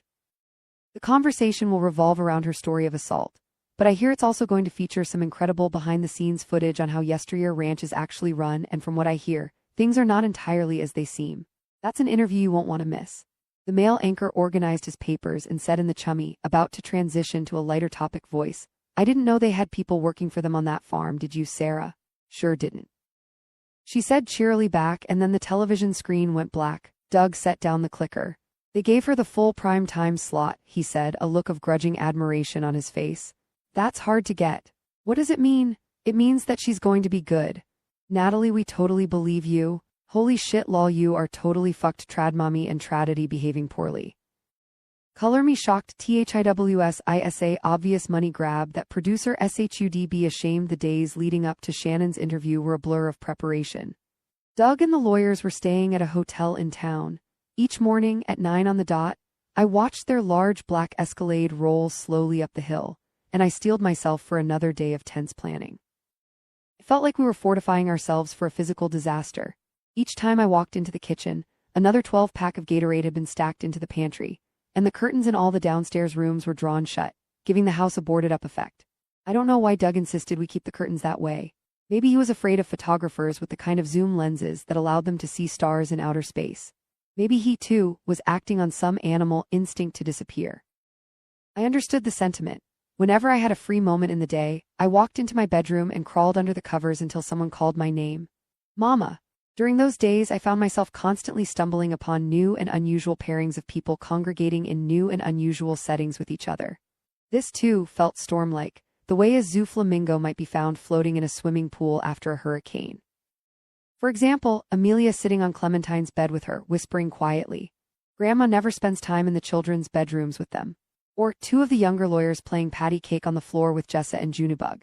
Is this time going to be billed? Perhaps most concerningly, Doug talking quietly with Caleb by the pantry one evening, the 2 of them facing the wall and speaking in sideways murmurs, the way one might do facing a painting at a museum. I got only a few phrases from their whispered conversation. "Need to take care of things. Think outside the box," and then Doug clapped his hand on Caleb's shoulder and said, "I believe in you, son." "I think everyone is turning on me, Mama." I was in the pantry in the dark again. My new home office these days. It was late evening. The house was still. Through the phone, I could hear the steady click, click, click of my mother's sewing needles as she knitted. I'd been relieved when she answered the phone, but not surprised. She rarely went to sleep before 1 in the morning. What do you mean turning on you? It's hard to explain, but some stuff has happened, some stuff you need to prepare for. The jars tittered from the shelf across from me. What an understatement. My mother was only half listening. There was commotion behind her. It's Natalie, I heard her say. I'm talking to Natalie. Then she was back with me saying, sorry dear, Brandon was just looking for the peanut butter. These preteens with their hunger pangs, now tell me again what's going on. I stared at the wall. People are lying to me, Mama, family members, I can feel it, I can see it. There was silence. Well, my mother said softly, I certainly didn't want you to find out this way. I paused. What? I'm not surprised you sensed this, Natty. I'm sure I've been acting different. She hadn't been, not at all, or if she had, I hadn't noticed. She went on. I've been seeing a therapist and she encouraged me to tell you girls. She let out a fluttery, nervous breath. Well, listen, I only told Abigail first because she was in the house. We see each other so much. Just tell me, I said too loudly. My voice echoed in the pantry. It's about your father. My heart rate quickened. I whispered, what do you mean, my father? Well, you know how he's, and here she lowered her voice to a whisper that matched mine, not dead. I stared tensely at nothing. Yes, Mother, I know how he's not dead. The thing is, Natalie, she said and paused again. Breathed in sharply through the phone, then spoke through a rushing exhale. He didn't leave because he cheated. He left because I cheated. I didn't understand. She wasn't making sense. What are you saying? I was bored, all right. That's the God's honest truth. I was bored. I wish I had a better reason, but I don't. One of the lawyers in the office, his name was Dan. You wouldn't ever have met him. He transferred to the Boise office after all the mess. Well, he knew how to salsa dance. Salsa? You should have seen the way his feet moved and his hands. She was breathing heavily now, either from the effort of confession or the memory of Dan's salsa hands. I cheated on your father, she said again, and when he found out he wanted to stay to work it out and I told him to leave. And once he was gone, I realized I liked it better, being alone. And so I figured if I told you girls I was technically still married, then you wouldn't ever pressure me to get remarried. I was speechless. I've held a lot of guilt over this, she went on firmly, and I'm terribly, terribly sorry for deceiving you girls. It wasn't right. But in here she took another deep swell of breath as if shoring herself up for what was next. I also don't regret it. Not at all. And I know how you're probably feeling. But I spoke to Ben about it. Ben, like Abigail's boyfriend? Why? Well, honey, he's a pastor. He has the ear of God. And do you know what he did when I told him? No. It was becoming quite clear to me that I would hate Pastor Ben if I met him. He took my hands firmly in his and he said God loves me anyways. And he thanked me for raising Abigail to be such a strong, loving woman. And I thought that was very nice of him to say. She paused to clear her throat. When she spoke again, her voice was lighter, more conversational. They're going to Sun Valley next weekend, just the two of them. A skiing weekend. How fun. Ben planned the whole thing. I think he's just about the nicest man I've ever met. You should see Abigail when they're together. She's smitten. My eyes were unseeing in the darkness. As if my life could get any worse at this moment, it was now abundantly clear to me that a consortium of liars and scammers had conspired to brainwash my sister and mother. A woman therapist, a modern pastor. Snake oil salesmen, both of them, encouraging divorce, sane-washing infidelity. These people are taking advantage of you, Mother, I said quietly. They're mining your weaknesses, it's so obvious. You've always been too nice. There was a long silence here. I expected my mother to hem and haw to say, oh, Natty, it's nothing like that. But then she did something altogether different. She said slowly and with obvious discomfort, do you know what, Natalie? I don't think I am too nice. In fact, I'm very proud of how nice I am. I think it's a good thing. And if I'm being honest, I'm very disappointed with how not nice you are. Mother. You have no idea how hard things are right now. And if you would just listen to me, and here's where the strangest moment of my entire life happened. My mother, that good Christian woman, snapped. No, she shouted so loudly that I held the phone away from my ear. You listen to me, young lady. This is your problem. This has always been your problem. You think kindness is some silly, frivolous side virtue, when it is in fact the whole damn thing. I'd never heard her say a curse word in my life. Mother, I sputtered again. She roared in return, her anger vibrating through the phone like some energetic hex. Why is it so hard for you to be kind? 53th is land is an oth how I remember it. Or rather, this land is not how I imagined it. How many times did I walk through these snowy woods in the years and years I lived on this farm? None is the true answer, not one time. It goes by so fast. That's what you're supposed to say when someone or something forces you to consider all the horrible time management mistakes you made as a parent, all the birthdays you forgot, all the beautiful moments that you attended, yes, but weren't really there for. What can I say? It goes by so fast. You blink and they're grown, out of the house, gone. It's true. I blinked and they were gone. Clementine, the child who made me a mother, and Samuel and Stetson, my darling young men. And Jessa, our resident firecracker. In Junebug, well, I hadn't spent enough time with her to find her personality shorthand. Each additional child fell a little further away from me. When I try to conjure their faces now, it's only Clementines I can see perfectly. If I think hard enough, I can manage the rough outlines of the boys, but Jessa and Junebug, they're not memories so much as they are ideas. Ancient hieroglyphs painted along the far walls of my mind. As I move through the leaves, tracing my fingers along the parchment paper feel of birch branches and the calcified wrinkles of maple trunks, I think of all the charcoal sketches of my life. All the things I meant to do and didn't. I meant to learn Junebug's personality. I meant to walk through these woods. Meant to go fishing in our river with the boys, to pocket salmon by the handful and then lie out on the sun-warmed rocks and listen to the rushing water. I meant to turn off my phone. I meant to revive the old apple orchard I'd been so excited about when we first bought the property. I meant to actually learn about farming, and to actually learn how to grow things, not just a child or an Instagram account, but a carrot, a calf, a sapling. I meant to have a media empire, magazines and a television show and a big office in some faraway city. I meant to have sprawling gardens, acres of them all around the ranch. Meant to know the name of every wildflower native to Idaho. Meant to learn about herbal medicines, tonics, and tinctures. I meant to meet more people in person. Really, I did. I was nearly ready, but then I blinked and I was gone. Which is to say, this right now is the first time I have ever walked through these woods. Nothing is recognizable to me, not the small mole-like trio of boulders I stumble past, or the sloping, wide curve of this trail. I feel no flickering sense of déjà vu in this forest, no shutter click of confusion, the way I do when I look at the children, the horse, the barn. This forest has never been mine. I walk for what feels like a very long time. The snow soaks through my boots, and before long my toes are stinging with cold. Eventually I see it, just barely visible in the distance through the trees, a small log cabin. Strange, the trail I'm on seems to be taking me away from it. Maybe it will loop me around on the other side, but suddenly I feel pressed for time. And so I cut off the trail and half walk, half trot straight toward it. My feet are completely numb and I keep stumbling and tripping on roots, and then soon I am standing in front of the cabin in the middle of a large man-made clearing, and that is when I see it, just barely visible behind the cabin, metallic, unnatural blue. I hear myself whisper no, whimper aloud like I am a child, like I am just now being born again. Truck. Smoke is rising from the chimney. Above the front door, a word is etched into the doorframe, manosphere. So this is where the men go. 54 SHANNON, SHIRHAD bin HIGHLIGH Ted. The nose ring was gone. She was wearing a prairie dress from one of the clothing lines that frequently sent me massive clothing hauls. She looked less like herself, and more like a girl from Brooklyn who had raided a roommate's closet an hour before she had to attend a steak dinner with her boyfriend's Midwestern parents. The anchorwoman sitting across from her was the same one from the week before. Erin something. She was wearing less eyeshadow, and her general demeanor had shifted from the breezy composure of an evening news summary to something more somber and investigative. A woman in search of the truth. She leaned forward, pressed a hand to Shannon's knee, and offered her a look of blazing solidarity. Shannon, I want to start this conversation by asking you a personal question. How old are you? Shannon shifted in her chair. I'm 21 years old. And how old were you when you first began work at Yesteryear Ranch? 19. Erin gave the camera a long, sideways look. Everyone shifted uncomfortably. Caleb, Doug, Amelia, and I were all squished tensely on one stretch of sectional. Lawyers were sitting in chairs behind us. The nannies were with the children, having received firm instructions. Stay out of the living room. I'd been waiting all day for this moment, and still I felt unprepared for it and a little bit woozy.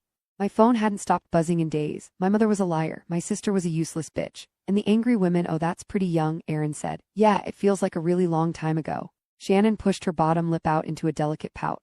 Remarkable. The girl was rich, the lawyers had learned. Her father was in finance. Her mother was a civil rights lawyer. Shannon, it turned out, had traveled to more countries already than most people do in their whole lives. I've never seen the Pacific Ocean. Oh please, she'd seen practically all the others, and now some publicist had dressed her up and slapped her around to make her look as vulnerable as a 5-year-old foster child. She might as well have been wearing pigtails. And how old is your employer, Caleb?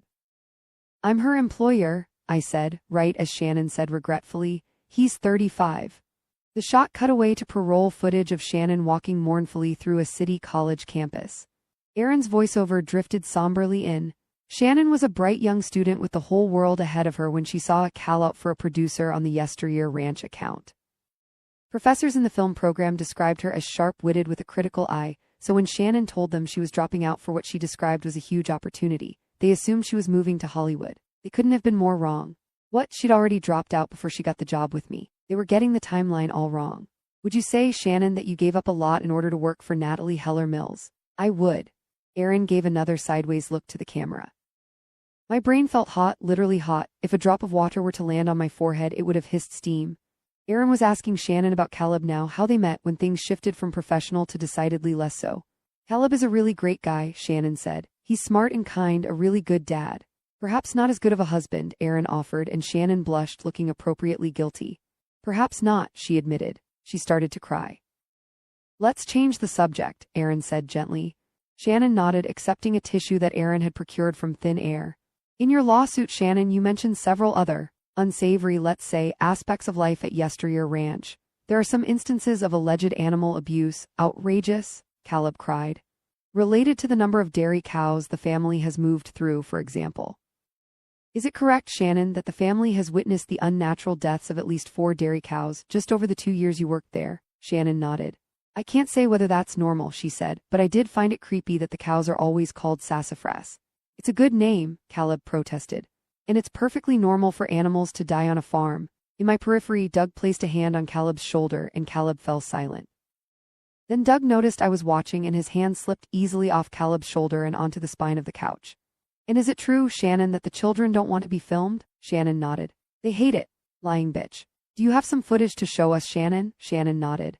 Then my brain ceased the work of forming coherent thoughts altogether because I was staring at Clementine's face on the screen, pixelated and morose, staring right at me. The footage was recent, she'd already had her growth spurt, but still. The last year I'd been thinking near constantly about how grown up she seemed, how close to adulthood she was, and now the truth smacked me in the face. She was so young. The screen flashed to another image. Jessa crying in the barn, mouthing mama mama, her hands and shirt covered in mud, or was that cow shit? And then just as quickly, Samuel and Stetson standing by the paddocks, their little cowboy hats backlit by a big blue sky. They were fighting over control of a nail gun, and then back to Clementine shaking her head at me. There I was, standing in the kitchen saying something sharp to my daughter, pointing at her and then her sisters. Junebug was on the floor, wrapped around Clementine's leg. I was telling Clementine to watch them probably, and she was saying quietly, repeatedly, no. And now I was saying unmistakably yes. What day was this? I didn't remember this moment. As I watched myself on the screen, I felt like I was watching another woman I used to know. Offline Natalie, ugly and sharp and awkward and old, like some fairy tale witch. What was she doing here? Who let this woman online? And then I was staring at darkness, shadows, car sounds, doors opening and closing, buckles clicking. Where were we? Suddenly a horribly sharp voice filled the darkness. On the other side of the couch, Amelia jumped from the sound. Vanessa, that bitch, is undoubtedly going to run home to post about me in one of those stupid snarky online forums. Bet you didn't think someone like Natalie would shop at Target.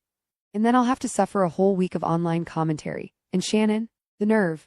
The absolute unbelievable nerve of that spoiled, uneducated, morally bankrupt little son of a I couldn't breathe. My hand was frozen on my swollen stomach, but the baby wasn't moving. Distantly I wondered if she was holding her breath too. Yes, my voice carried on mercilessly in the black. That would be nice. I could share the moment myself and take the wind right out of Vanessa's stupid little sails. Girls, what did you get at our very special trip to Target today? No, was all I could manage to think. Stop filming me, Clementine said. I didn't know you were unhappy being filmed, Clementine. I've always told you to tell me if you felt that way, haven't I? The footage cut away to a flickering montage of videos of Clementine, hundreds of them rapid fire, starting when she was just a toddler and slowly moving toward the present. Fall, winter, spring, summer, babies springing up all around her. And her expression, Lord, miserable, miserable, miserable. Then we were back to the interview and Aaron was giving Shannon a tissue, and Shannon was sniffing, saying how much she loved the children, how much she loved the nannies and the farm workers, how much she loved me, and how worried she was for everyone involved. I know that's hard to understand given everything that happened, but I mean it. I have to say, Shannon, Aaron said, I'm surprised to hear you voice gratitude to Natalie after what she allegedly did to you. She paused, a perfect anchorwoman expression on her perfect anchorwoman face. Can we talk, Shannon, about the incident? Shannon nodded. I leaned forward. The thing you have to understand, Shannon said quietly, is that Natalie is not well. Allegedly, Aaron added nervously. She's allegedly not well. Shannon began to describe in halting stutter steps a different world than the one we were living in. An upside-down land, a straight shot into hell. Called me all these terrible names. Straddled me, my jeans were around my feet, screaming. Doug said suddenly, what is this? I felt so terrified and she wouldn't get off me. Natalie, Doug said, what is she saying? Felt so violated, Natalie. I told her to get off me. I was screaming for her to get off me. She didn't scream. Caleb looked at me. Amelia looked at me. Doug and the lawyers looked at me. I hadn't meant to say it aloud, but it was true, wasn't it? She didn't, I said, suddenly defensive, because there was nothing to scream about. She's lying, obviously she's lying. I mean, in the background, Aaron went on. Certainly sounds like a moment that was erotic in nature. I felt insane. I laughed or tried to laugh. I can't speak to her sexuality, but I can say it felt very violating for me. Next to me, Caleb said quietly, almost to himself, I don't get it. Upstairs, my phone was buzzing. I could feel it in my veins. A steady wave of comments flooding the computer chip, threatening to short-circuit it. Millions of opinions rising in my ears, a deathly choral scream. I reached for the remote control and pressed the power button. Shannon and Aaron disappeared. Hey, Doug snapped. We need to watch this. Come on, I said. This is ridiculous. She's spewing lies. I forced out a laugh.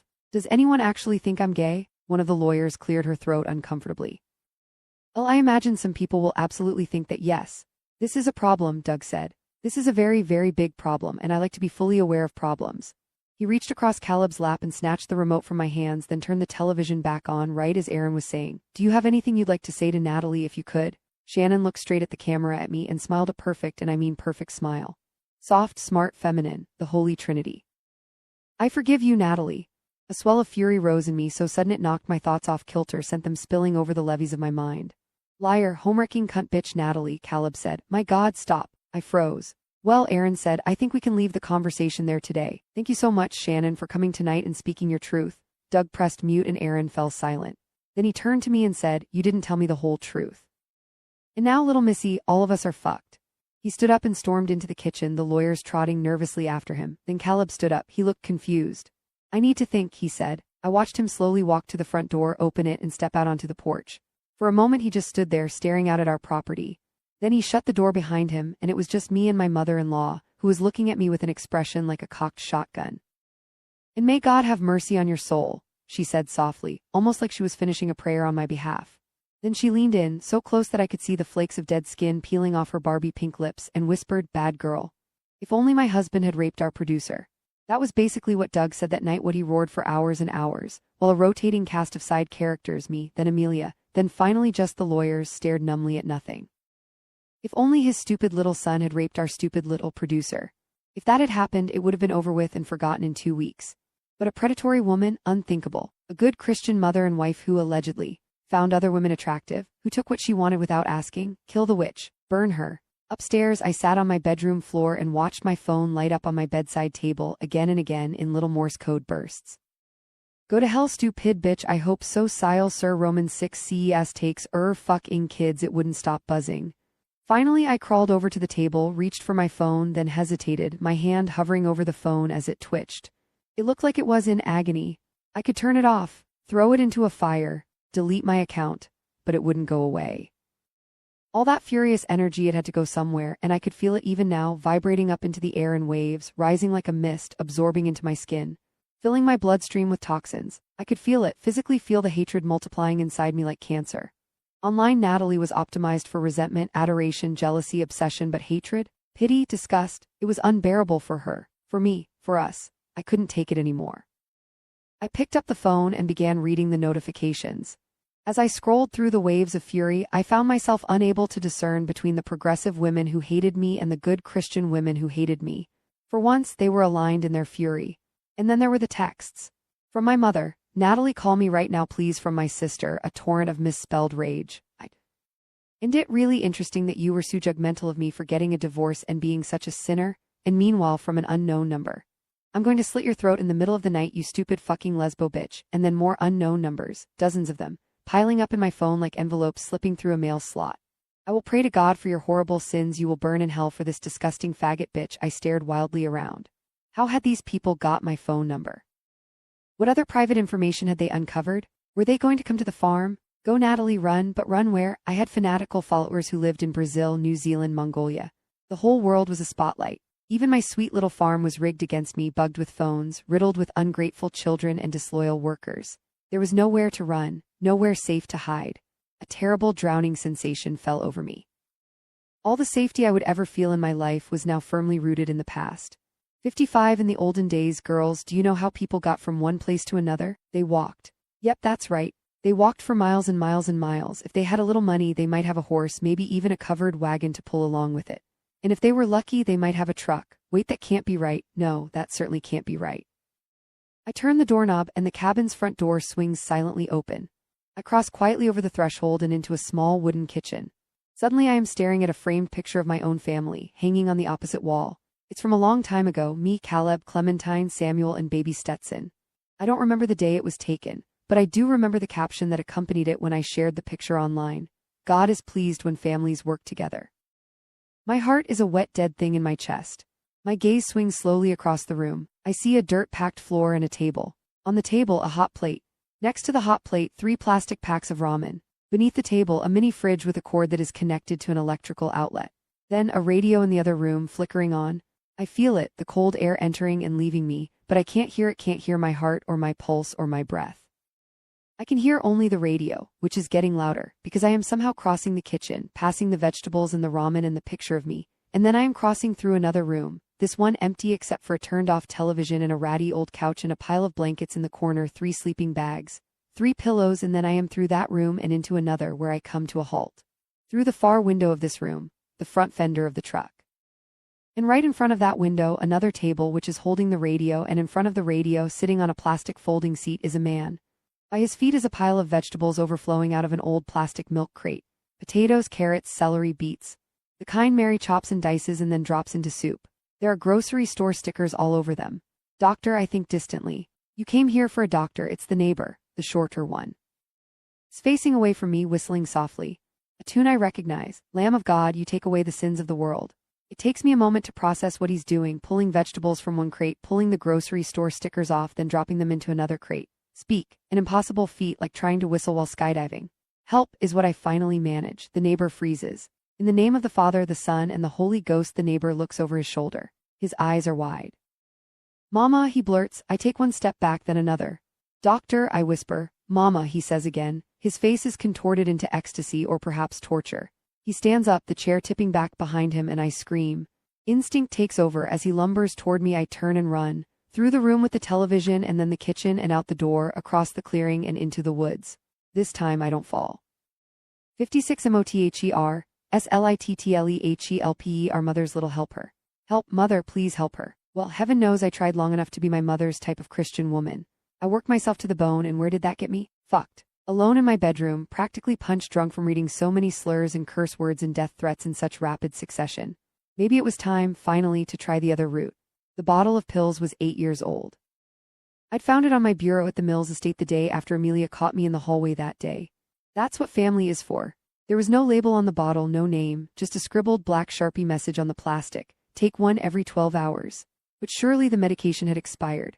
I tapped 3 white pills onto my palm and swallowed them dry. Then I closed my eyes and tilted my head back until it thudded gently against the bathroom wall. While I waited, I thought about Clementine and how I should punish her for what she had done. I could ground her or slap her or lock her in her room. Or I could do nothing, absolutely nothing. I could forgive without an apology and be so kind to her that she would begin to feel unbearably guilty for what she had done. Yes, that option sounded nice. Time passed. At some point there was a knock on the bathroom door. I opened my eyes to see Caleb's head popped around the corner. Can I come in? I nodded. As soon as I moved my head, I felt them. The pills. I watched speechless as Caleb floated over to me and sat down close enough that our knees were almost touching. Can I ask you something? Yes, I said after several moments of trying. It felt effortful but good to speak. Is that why you hate having sex so much? Because you're a queer or whatever? I smiled. Funny man, you're the one who never wants to have sex. Caleb gave me a not unfriendly look. Come on, Natalie. Be honest, you want to have sex with me like you want to unload the dishwasher. Well, I chuckled and leaned my head back against the wall, keeping my eyes on him. Maybe if you could get hard like a normal person, I'd enjoy it a little bit more. The friendly expression fell from his face. Well, he spat out, mimicking me. If fucking you didn't feel exactly the same as fucking a dead body, then maybe I would be able to get hard more easily. A delighted sort of terror filled me. It felt like my whole body had been circling the drain for years and was just now finally slipping down into cool darkness. I said without thinking, death sounds nice. Caleb was frowning at me now. What is wrong with you? I didn't answer. You humiliated me. Do you realize that? What you did with Shannon, it's humiliating. My dear husband, I said slowly, you have been one big humiliation since the day we were married. Caleb sprang to his feet, facing me as he backed away like I might snap if he wasn't careful. He seemed not to realize I wasn't capable of standing. You've always thought so little of me. His voice was shaking. But you know what? Shannon doesn't. You heard her today. She thinks I'm smart and kind. And Shannon, I said and laughed. It really was so funny. Do you know what Shan said when I spoke with her? She said she would rather kill herself than go anywhere with you. Was this a lie? Certainly the spirit of the message was true or somewhat true. Caleb processed this information very slowly, then said, "I don't believe you." But he did, I could tell that he did. And so I said nothing, just watched as the light flickered in his eyes, then went out. He whispered, "Are all women as terrible as you?" I was really feeling lovely now. 3 expired pills had been the perfect dosage. "I tell you to ask your mother, but then she might end up taking a single second to actually consider her own life. And do you know what, Caleb? I think if she did that, she'd probably end up killing herself." The slap came out of nowhere. He must have stepped forward to reach me, but I didn't see it, or rather I couldn't remember seeing it now. As I stared at the bathroom floor tile, the vision in my left eye suddenly blurry. My hand was pressed to my cheek. I couldn't quite feel anything. I assumed my skin stung, that it was pink. I found myself thinking for the first time since that phone call with my mother of my father. I hadn't allowed myself to think of him until now. Where was he in the world? Had he married? Had more children? Everything would have been fine if I'd grown up with a strong father figure in my life, I thought calmly. As soon as I thought this, though, I felt immediately certain that it wasn't true. "Do you know what they think of you online?" Caleb said, standing over me. "They think you're a woman who needs to be disciplined, that you're out of control, that your head is too big for your own shoulders, and I should have reined you in years ago, and they're right. Fucking devil bitch. My father was right, I should have divorced you when I had the chance." I looked up at him. "Is that what he wants you to do, divorce me?" He took a step away from me, breathing hard. "That's what he wanted me to do, yes, but you know what he wants to do now?" I tasted iron. My lip was bleeding. "Not in the slightest. He wants to kill you." I shook my head slowly. "Don't be ridiculous." "I'm not," he said. "A car accident would be easiest. These winding mountain roads, such a steep drop." He shrugged. It was his turn to watch me absorb this information. No one would suspect a thing. I slowly got myself back up into a sitting position. This information felt too large for my brain's receptors, like we were trying to force a couch through too narrow of a door frame. Still, it barged slowly in, taking the hinges of the doorframe with it. Kill me. They wanted to kill me. How absurd, how funny, and also how practical. Even if they never actually did it, what a clever way to shackle me to this ranch to make me never want to leave. Now I would never drive off the property again without wondering if today was going to be the day. After all, what were good Christian men if not experts at making their good Christian women vanish from the world? How boring. How deeply and utterly unfair. I did everything I was supposed to. I had the children and married the man and created a universe for all of us to live in, and what was I going to get for it? Murdered, apparently. Featured in some future documentary about the latest pregnant woman to break her neck in a ditch somewhere. Caleb might go to jail for a year or two. Probably not. Regardless, he would be remarried within the decade. He'd have a second round of kids. You don't want to run for office, Caleb. He paused. What are you talking about? I repeated myself. You don't want to run for office. I was speaking and thinking more easily now. The shock of the pill's effect had worn off, or perhaps the adrenaline jolt of my husband's death threat had created a new chemical cocktail in my body. Either way, I was moving forward easily now. Like switching from walking to ice skating, all I had to do was push off with each uttered word. And for the record, you don't want to move to New York. You would hate New York more than anything. No, I wouldn't. Yes, you would. He didn't say anything, he was listening. And what was I doing? Skating free form, improvising for my life, which meant I now had to unravel what I had worked so hard to knit together. What you want, darling husband, what you have always wanted, is to be left alone. You ruined that for me, he said. Now I'll never be alone. Not now that you've, and with the whole world. He dropped into a crouch, his hands over his ears, his face contorted. My God, he said desperately, I feel like I'm suffocating. Let me fix it, I said over his panicked breaths. When he looked up at me, his expression was that of a child. My husband had always been such a child. How? Let me talk to your father. He's going to kill you, Natty. I'm not joking. He wants you dead. He doesn't want me dead, I said softly. He just wants me fixed. An hour later, I was walking slowly down the hallway, hand tracing the walls, my feet equal parts lighter and heavier than I was used to. It wasn't clear to me if I was marching toward my own salvation or toward my own imminent death. Don't look back, I reminded myself. Don't look back, don't look back. I imagined Caleb and my children turning to salt. The ranch set on fire, my whole world burning, the sky filled with ash. But what about the women in the Bible who look forward? What happens to them? A question so much easier for me to answer at 33 than it had been for me at 17. 57 I walked for 8 hours through the snow. I didn't stick to the trail when I ran, and now my leg is aching and I am lost in the woods. For a while I hear the river in the distance, and I try to walk toward the sound, but soon it sounds like the river is all around me. Shortly after that, the sound has disappeared, and the forest is silent but for the creaking of trees. I walk and I walk and I walk. Sometimes I pass a rock that is large and dry enough for me to sit on, and so I pause and rest. I do this several times. Walk, rest, walk, rest. At some point in the late afternoon, I entertain the notion that I am walking in circles, no farther than 10 minutes from that cabin. It feels too hopeful to think I might have walked in a straight line away from the cabin and the ranch, that I might just be a few minutes' walk from the highway, where I might burst out of trees and onto the side of a busy road, desperately waving my arms. Help, I never end up reaching the highway. Instead, I find myself stumbling out of a thicket and into the base of the hill where Noah ran away from me that day, and I let out a low moan. I'm back where I started. I will never escape this place. I am tired and starving and numb-footed as I walk up the hill, the house and the barn slowly coming into view. Old Caleb is standing by the barn entrance. He watches me as I approach him, pink-cheeked and out of breath. Hello, I say when I'm close enough. He squints at me. He doesn't look furious so much as exasperated. Where the hell did you go? On a walk, I say. I hope I look calm. I need a moment inside in the safety of my bedroom to pull the covers over my head and slow my breathing and think. Well, old Caleb says, Maeve's fever has broken. Oh, of course it did. Good, I was worried you might have taken her with you. He squints up at the sky, leans over and spits loudly, glances sideways at me. You know she's not vaccinated. I am about to reply and then a strange sound cuts me off. The sound of an engine. A car is rolling up the driveway. Not a blue truck but a red Subaru climbing the hill, rolling slowly through the drops and divots in the bumpy dirt road until it pulls up to the barn and stops. The engine is killed. A woman steps out. She's my clone. She looks exactly like me except her hair is shorter. But everything else about her is the same, the sharp face, the dark brown eyes, even the way she walks. Identical. I stand there and watch as this woman, this uncanny version of myself, approaches me. She's crossing the driveway and then she's passing the chicken coop and then she's standing 10 feet from us. She brings a hand to her face to shield her eyes from the sun. Well, she says, I sure love what you've done with the place. Judgment Day is here. Part 3 future th is THELST day of the life I imagine for myself. This is a day I imagine for myself. This is a day I imagined. This is a day. Imagine. This is a day I Clementine, I say. My grown daughter doesn't smile at the sound of her name. Online Natalie, offline Natalie. Good days, bad days, dirty, clean, lost, found. Hello, ladies. Clementine's hair is the shortest I've seen since she was 2 years old. It's cut into a severe little bob. A tattoo, some sort of symbol, is inked into the soft of her wrist.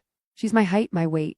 She stands the same way I stand, straight and still like a blade of grass. She's wearing an expensive-looking winter puffer coat, dark blue jeans, and waterproof boots. At the sight of so much modern clothing, my heart gives a double-panged squeeze. Then my eyes travel to my daughter's face and the breath leaves my body. This is my daughter, the child who made me a mother. A fully grown woman, no ring on her wedding finger, she's never given birth. I can't explain how I know that, I just do. A mother always knows. I turn to my husband. Well, he says. What a wonderful surprise. Clementine cocks her head, gives her father a funny expression, one that tells me they haven't been colluding behind my back. He didn't ask her to come here. He's as surprised to see her as I am. Good. When you live without a telephone or internet, then everything must be a surprise, she replies evenly. There's a noise by the porch. All three of us turn to the house. Mary is looking at us through the window. She sees us and disappears quickly out of frame. I turn back to face Clementine, who's now staring at the house with a nakedly emotional face. Her first sign of distress. Run, Natalie, take your chance. Push her to the ground and take the keys and get into the car and go. Instead, I behave courteously. Do you want to come inside? It's a pleasure to meet you, Mrs. Heller Mills. I'm Lucy, one of the producers assigned with preparing you for the interview tomorrow. Before we get started, though, are you comfortable? Can we get you anything? Coffee? Water? Kombucha? And while I have you, this might be rude. Please tell me if it's rude, but I just need to know. Is it nice having so much access to choice after so many years of living so sparsely? Or are you overwhelmed? So this is how you live, Clementine says. She's standing in the doorframe. She leans forward to get a good look around the kitchen, but her feet stay planted on the threshold. Like Shannon all those years ago, who seemed so obviously afraid to take a single step farther into her bedroom, lest she get sucked into the swirling vortex of this ranch.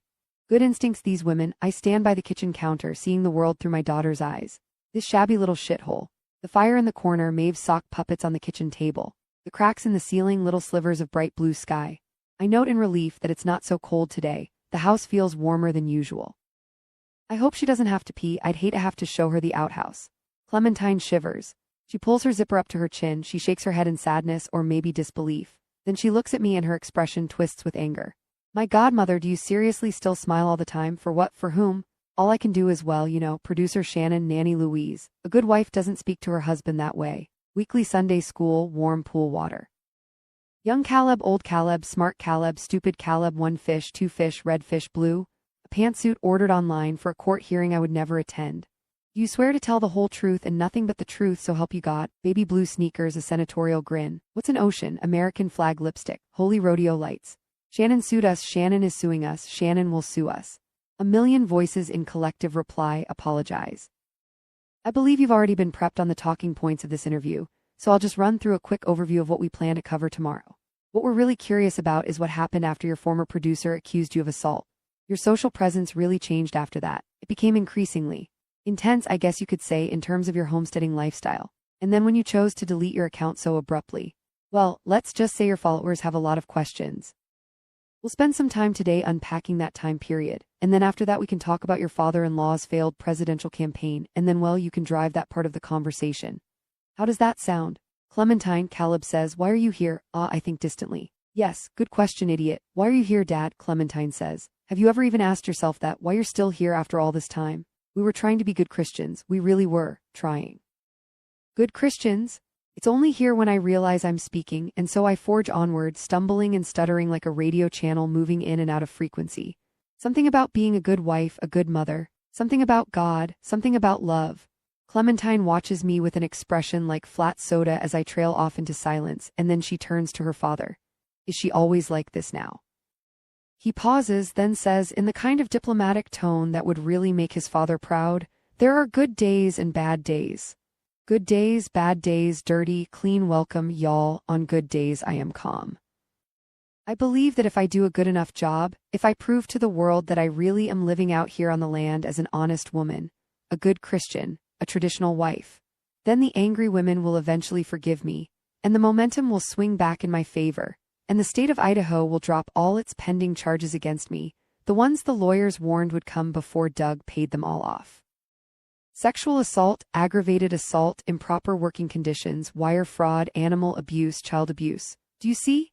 If I finally actually and truly became the thing I claimed so long to be, then no one could call me a liar anymore. A liar anymore. A liar anymore. A liar anymore. A liar enim, and then there are the bad days. You don't need to know about those, Clementine. You don't need to know about the panic attacks and the conspiracy theories, the tests from the Lord, the producers in the trees, the pebbles, the microphones, the mornings I wake up and feel so spun around that I think I've been kidnapped. We're so happy to have you, I blurt out. Clementine's face twitches and my heart sinks. It was the wrong thing to say, bad Natalie. My online Natalie sensors fizzle and spark. She takes pills sometimes, Caleb says, to calm down. Pills, I say, pills. We crush them into a tonic, he tells Clementine. They help, but we're always running out of them. Samuel gets them when he can, but with all the external scrutiny we have to ration them. So she's constantly moving in and out of a pharmaceutical haze, Clementine says. Perfect, that's just perfect. Clementine, Caleb says again. Why are you here? Stetson called, she says. He said that Mom stumbled into his house, rambling about needing a doctor, then ran off just as quickly. He was really freaked out. No, I say. It was nothing like that. It was obviously. I pause. Did you say Stetson? There is a name I haven't allowed myself to say out loud in a very, very long time. But Clementine is looking past me now. I turn to see Mary, standing by the door of her bedroom, staring at Clementine like she's just caught a glimpse of the afterlife. So tell me if I understand this correctly. Your father-in-law resolved Shannon's lawsuit out of court, and then paid the media to stop covering the story. Any person who spoke about you on social media in any speculatory fashion received a cease and desist order from his lawyers. He strong-armed local law enforcement to drop the case they were building against you, and then you, Natalie, began again. You ripped out the hardwood floors, renovated the walls and ceiling, and removed all signs of modernity from your barn and farming areas. You decided to live like the olden days for what, though? To prove a point? To protect yourself from your legal troubles. You're going to need to help us make sense of this, Natalie. You're going to need to help us understand. The fact that Mary and Clementine are now standing next to each other is too much for me. For the first time in months, maybe ever, I see Mary with a critical eye. She's short for her age, undernourished, her complexion grubby and sallow. Her teeth are yellow and crooked. Even the blank look of terror on her face feels somehow antiquated. She looks like a Victorian woman who has stumbled upon a ghost. By contrast, Clementine looks impossibly modern. Her expression is so bright and penetrating, her clothes so clean and colorful, that I suddenly feel like I'm staring into the sun. What I am thinking, what I am trying not to think, they look so much alike. I'm Clementine, she says to Mary. I'm your sister. I look at Mary, who looks at Clementine. For a split second, two compartments in my mind become one, my sweet little sea creature. Mary, I say, my sixth child, my fourth daughter, looks at me the same way she always has, like I'm her mother, like she's disappointed in this fact. Then her gaze flickers past me to the kitchen window. She whispers, what is that thing? That's a car. Caleb clears his throat and all three of us turn to look at him. You've seen it before, he adds. You were young. A memory fluttering past me and Caleb in the early days of the experiment, explaining the game to toddler Mary. That was how we talked about it then, a game, an experiment, just a fun little trial. It was gradual, sometimes deliberate and sometimes instinctual, like checkers, like chess, cowboys and Indians. Barbie Dreamhouse but backward. We're going to pretend it's the olden days, sweetie pie. The pioneer days, just play pretend, just a summer activity. Just a creative way for the family to bond over traditional values while we hid from the outside world and figured out a plan. Just. There was a greater plan, I swear. But at some point over the years I really can't remember when the hiding became the plan. The beginning and the end. But the clothes, were they the beginning or the end? It was the winter I gave birth to Mary. I spent my breastfeeding hours ordering piles and piles of Pioneer reenactment outfits on my phone. I got them shipped to the ranch. 100% cotton, the labels read, hand-dyed for lasting use. Labels, I haven't thought about those clothing labels in years. They've long since been ripped out and all that clothing has since been hemmed and patched within an inch of its life. Authentic now, it really does look authentic. Another memory, alive and twitching in my hand.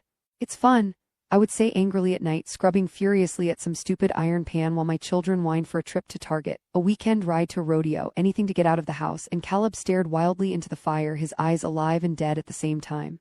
They didn't yet realize that those days were over for good. This is fun, I would shout at them in the darkness. Don't you realize we're having fun? Children left when Clementine turned 16.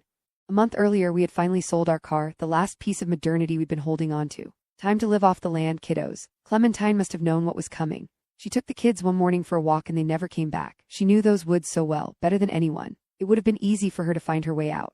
Suddenly Caleb and I were parents of an only child, a little girl. That is, of course, until we had more. For what it is worth, I do not recommend giving birth in the pioneer days. The girls, I say, thinking of Jessa and Junebug.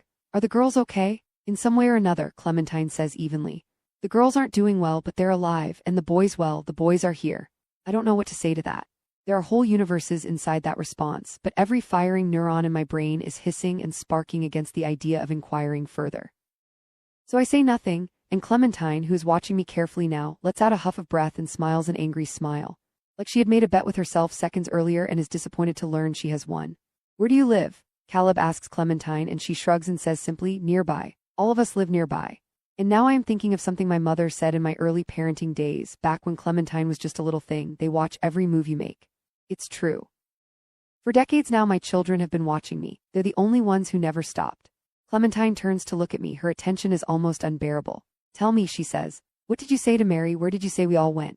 Mary is watching me now, a careful frown on her face. Like she's remembering something for the first time in a very long time, remembering what we said. Dead. We told her they were dead, gone to heaven. She was so young. A toddler, milky mouth, moldable brain. It was easy. She barely understood what we were saying, and soon thank you, Mother, for the inspiration. We didn't say they were dead, but simply that they were no longer with us. They were dead, and then they were gone, and then they were not discussed at all, and soon we moved through each day as if they had never been here to begin with. Children are amazingly flexible creatures. They can move through the centuries, adjust to new living conditions, transport themselves into new realities with surprising ease. She was so flexible, our little Mary, so capable of adjusting to this new life, where she was not the youngest sibling but the oldest, not the child of a famous woman but the child of a homestead family in the 19th century. Good girl, I would say, on the days she didn't cry or scream or glance wildly around at the empty house like she was surrounded by ghosts. Look how grown up you are. For every detail of her life we snatched away, we added a new one to fill the vacuum. I taught her how to make soap, how to bake biscuits, how to snap at children when they don't do their jobs. I made up fake recipes for bullshit tonics. I gave her brothers and a sister and so much work to do. In Caleb, he told them stories about faraway battles, cowboys and savages, good and evil. Prepare for battles, he would say. Civil war is coming. Together we taught our children how to pretend. And do you know what? If I had been as flexible as Mary, everything would have turned out fine. But I was not flexible, and over those years, pause, Natalie, take a deep breath, try again. Over those years my brain began to whine and smoke from the pressure until finally it snapped in half like a twig. There really was no other option. You believe me, don't you? That there was no other option? Doug was on board with the idea, and then he wasn't. Couldn't believe we sold the car. Came to visit one day and saw Caleb digging a hole for an outhouse. Said we had lost our fucking minds, but by then it was too late. The hole we had dug too big. And so he reversed slowly down the hill and never visited us again. And my mother, we weren't speaking much by then. By the time she realized what was happening, she was and we were. It happened slowly, I say. The transition, the believing, it happened so slowly, and then? What then, Natalie? And then I found out I was pregnant again and everything changed and I realized I had to leave. There's a long silence in the room. I can't give birth in this place again, I add firmly, looking around at everyone. The last time, I trail off, suddenly sick. The last time with Maeve, was terrible. Oh Mom, Clementine sighs. Are you saying? Caleb shakes his head. Are you saying you think you're pregnant, Natalie? I'm saying I am pregnant, I say. And I need to get rid of it. I pause, letting the full weight of their shock sink in. They must both be so shocked, hearing their mother talk openly about the need for an abortion. How modern of me. See, darling, look at this old dog with her new trick. I know it's awful, but I need to get rid of it, and soon I must be 12 weeks along by now. Mom, Clementine says, you're 50 years old, you're not pregnant. Now it's my turn to fall silent. Come again. It was unbelievable that we could have Maeve, Caleb mutters softly. And that was 10 years ago. Yes, right, sorry, so many compartments in my mind, so many mirrors of myself grinning back at me, it's hard to keep track of. I can't always find my Maeve. Sweet thing is 10 years old. Yes, that's right. That sweet girl, my little shadow, is how would a modern woman say it? My daughter has learning deficiencies. My daughter is developmentally challenged. My daughter was born blue in the face, not breathing for minutes, and my husband is not a midwife, and I am not a doctor, and so we wasted precious time screaming at one another, a dead child on the floor between us, until 8-year-old Mary thought to breathe into her little sister's mouth.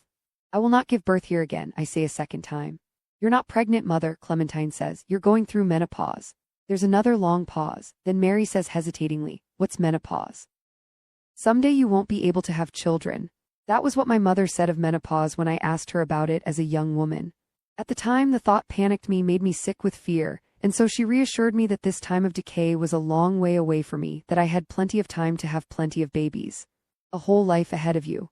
Well, here I am on the other side of a whole life. When I was a child and I was forced to imagine a world where an adult woman couldn't have children, I felt a terrible heaviness in my chest, a crushing sadness. But now that I'm here, I feel very light, like a weight that settled onto my shoulders as a child has finally, decades later, been lifted. Welcome to the afterlife. I drop into a seat at the table. No baby, no pregnancy, never again will I give birth in this world. What is that feeling bubbling up in my throat? Laughter. I really want to laugh, but laughter would be inappropriate because Clementine is asking her father about the food now. Do you actually grow any of your own food, or are you just as bad at farming as you always were? He glares at her. You've become hateful, he says, a spiteful woman. I take it that means no, she says breezily. It's interesting, I knew the boys had some creepy little cabin out here, I knew they still saw you sometimes, but I didn't know they were keeping you all alive. Mary speaks before Caleb can. She raises a hand. Her expression has such emotional velocity to it that she looks suddenly like a mirror of Clementine. Are you saying that the neighbors are my brothers? Do you think you have a mental illness, Natalie? What about your husband? What about your father-in-law and your sons who helped you manage this fantasy for over a decade? What about your followers, the ones who thought your life was like this from the jump? The neighbors are our sons. Samuel Stetson. They are the ones who have been, for years now, supplying us with vegetables and fruits and big frozen hunks of grocery store butcher's meat when the traps come up empty and the fish don't bite. This is the part I have never known, not even in the farthest recesses of my flickering light bulb mind. I never knew. It's a delight to be able to say that honestly. Can you hear me, Your Honor? I really didn't know. I suppose a normal person would have wondered how their incompetent husband could have managed to provide food, year after year. But do you know what? I didn't wonder once. I have become, hear me when I say this, a good motherfucking Christian woman. I do not anymore ask questions of my husband that he does not want to hear, and my husband, oh yes, a very good Christian man, does not tell me things I do not need to know. Every few days for the better part of 10 years, my husband has left the house and wandered out into the fields, and I have watched him go. I have said to myself, he's going to work the fields, when what he really has been doing during that time is walking out into the woods, until he reaches the small cabin a full mile away and steps inside, dusting off his shoes to sit on the couch and watch a football game. Then he has accepted a crate of dirt-smeared grocery store vegetables and carried them home to us, all in a day's hard work. No wonder Abel was grinning so hard when he came home that first day. What a delicious secret for a young boy to have. Since she arrived here, Clementine's face has been a carefully constructed mask of disinterest. Now she looks at me like I'm the most pitiful thing in the world. Did you honestly never suspect? I know what she's thinking. How blind and stupid her mother is. How crazy. My daughter is so modern, so she's probably trying to think of the correct diagnosis for me. That's what liberal women do in the face of what they can't understand. Bipolar, maybe schizophrenia, multiple personality disorder, bitch, I think, spoiled little brat. I don't know how to answer that, I say cheerily. I am smiling like a game show host. She looks at Caleb. Why did you go along with it? I didn't want to leave your mother and the children alone out here, he says passionately. I didn't have a choice, Clemmy, you have to believe me. I roll my eyes. If there's one thing I know, it's that this is a lie. Your father went along with it because it was a perfectly fine deal for him. Better than fine, ideal, because it allowed him to escape from the pressure and criticism and disappointment that has followed him his whole lousy life. Because he became crazy, a doomsday prepper loon of a conspiracy theorist, and because he always dreamed of a world where he could do absolutely nothing and have no one say boo. And I, the ever-loving wife, offered this to him on an increasingly large silver platter until finally we reached the grand finale. Because Shannon, it turned out, was completely right. He had so little to give up, and so very much to gain. And if I really think about it, he's always been a stupid fucking asshole to begin with. Caleb is about to continue. He looks ready to give a stump speech, but then Clementine holds up a hand. I want to talk to Mom, she says. Alone.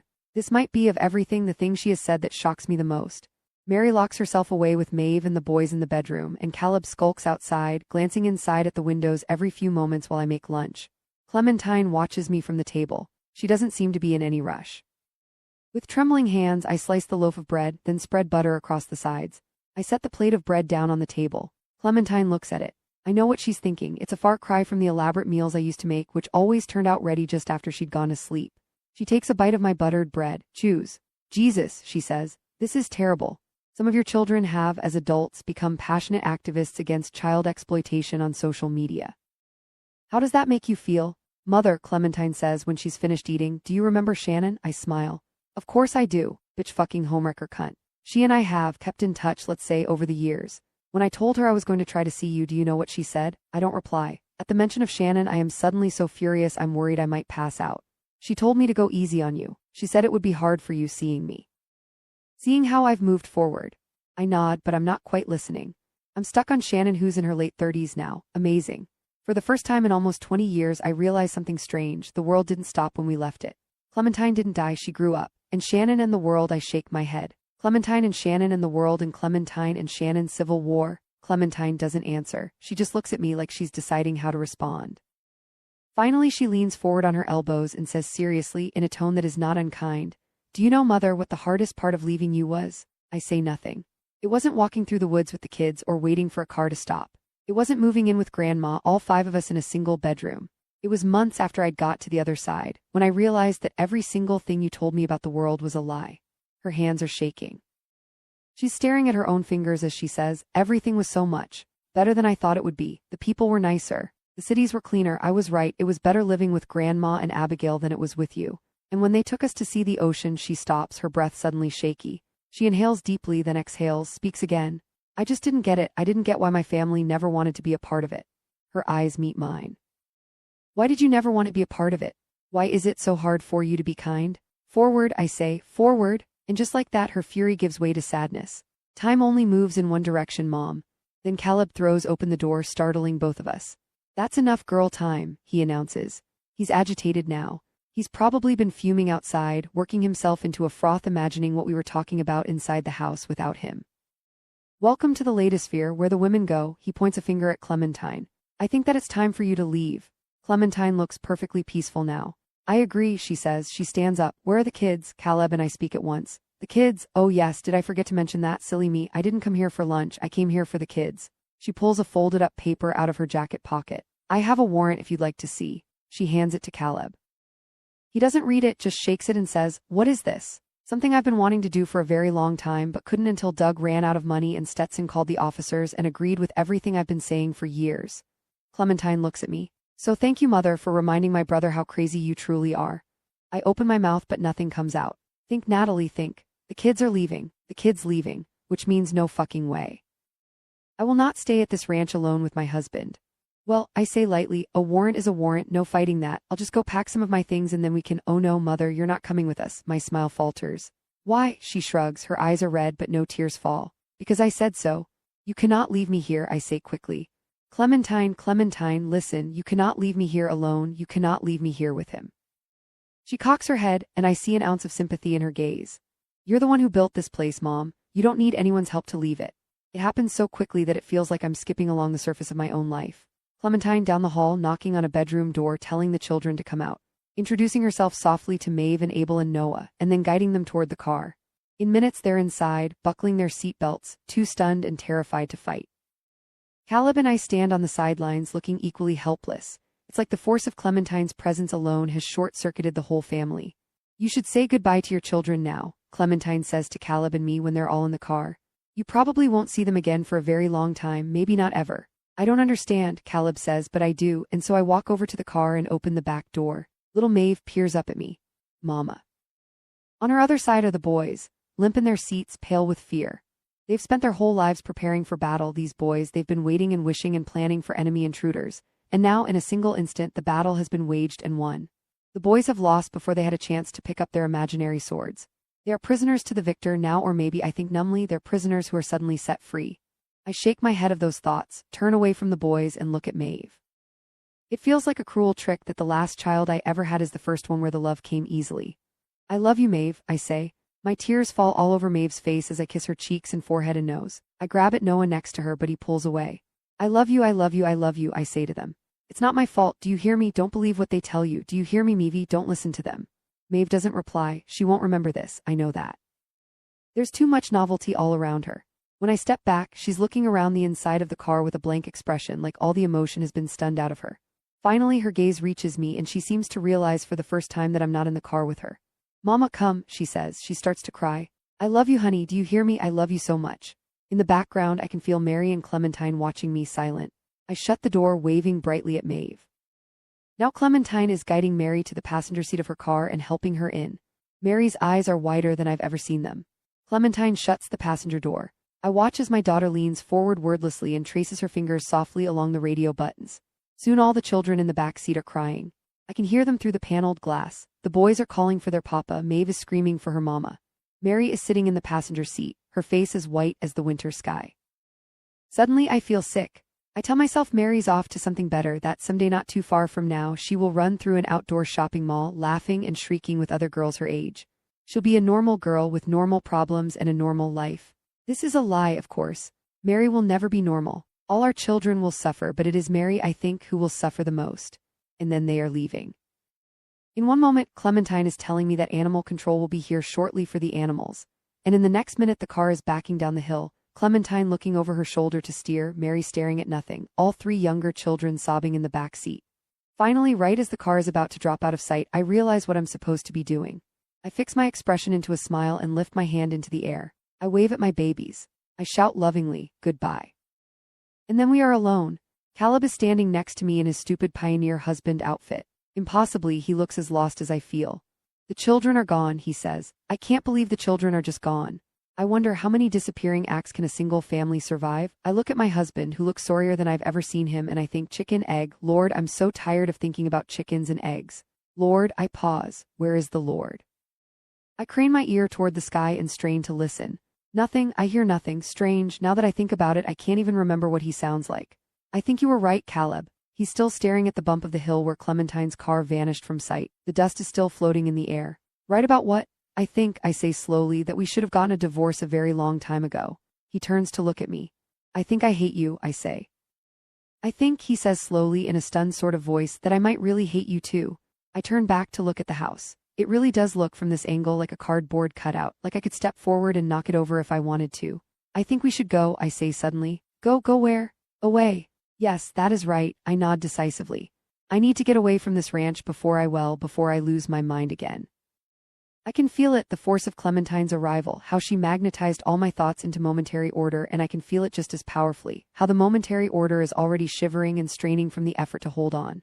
There will be consequences if I leave, but none so great as the consequences of staying. Well, I say impatiently. Do you want to come with me or not? A long moment passes. Yes, he says, I think I do. I reach for his hand and together we walk.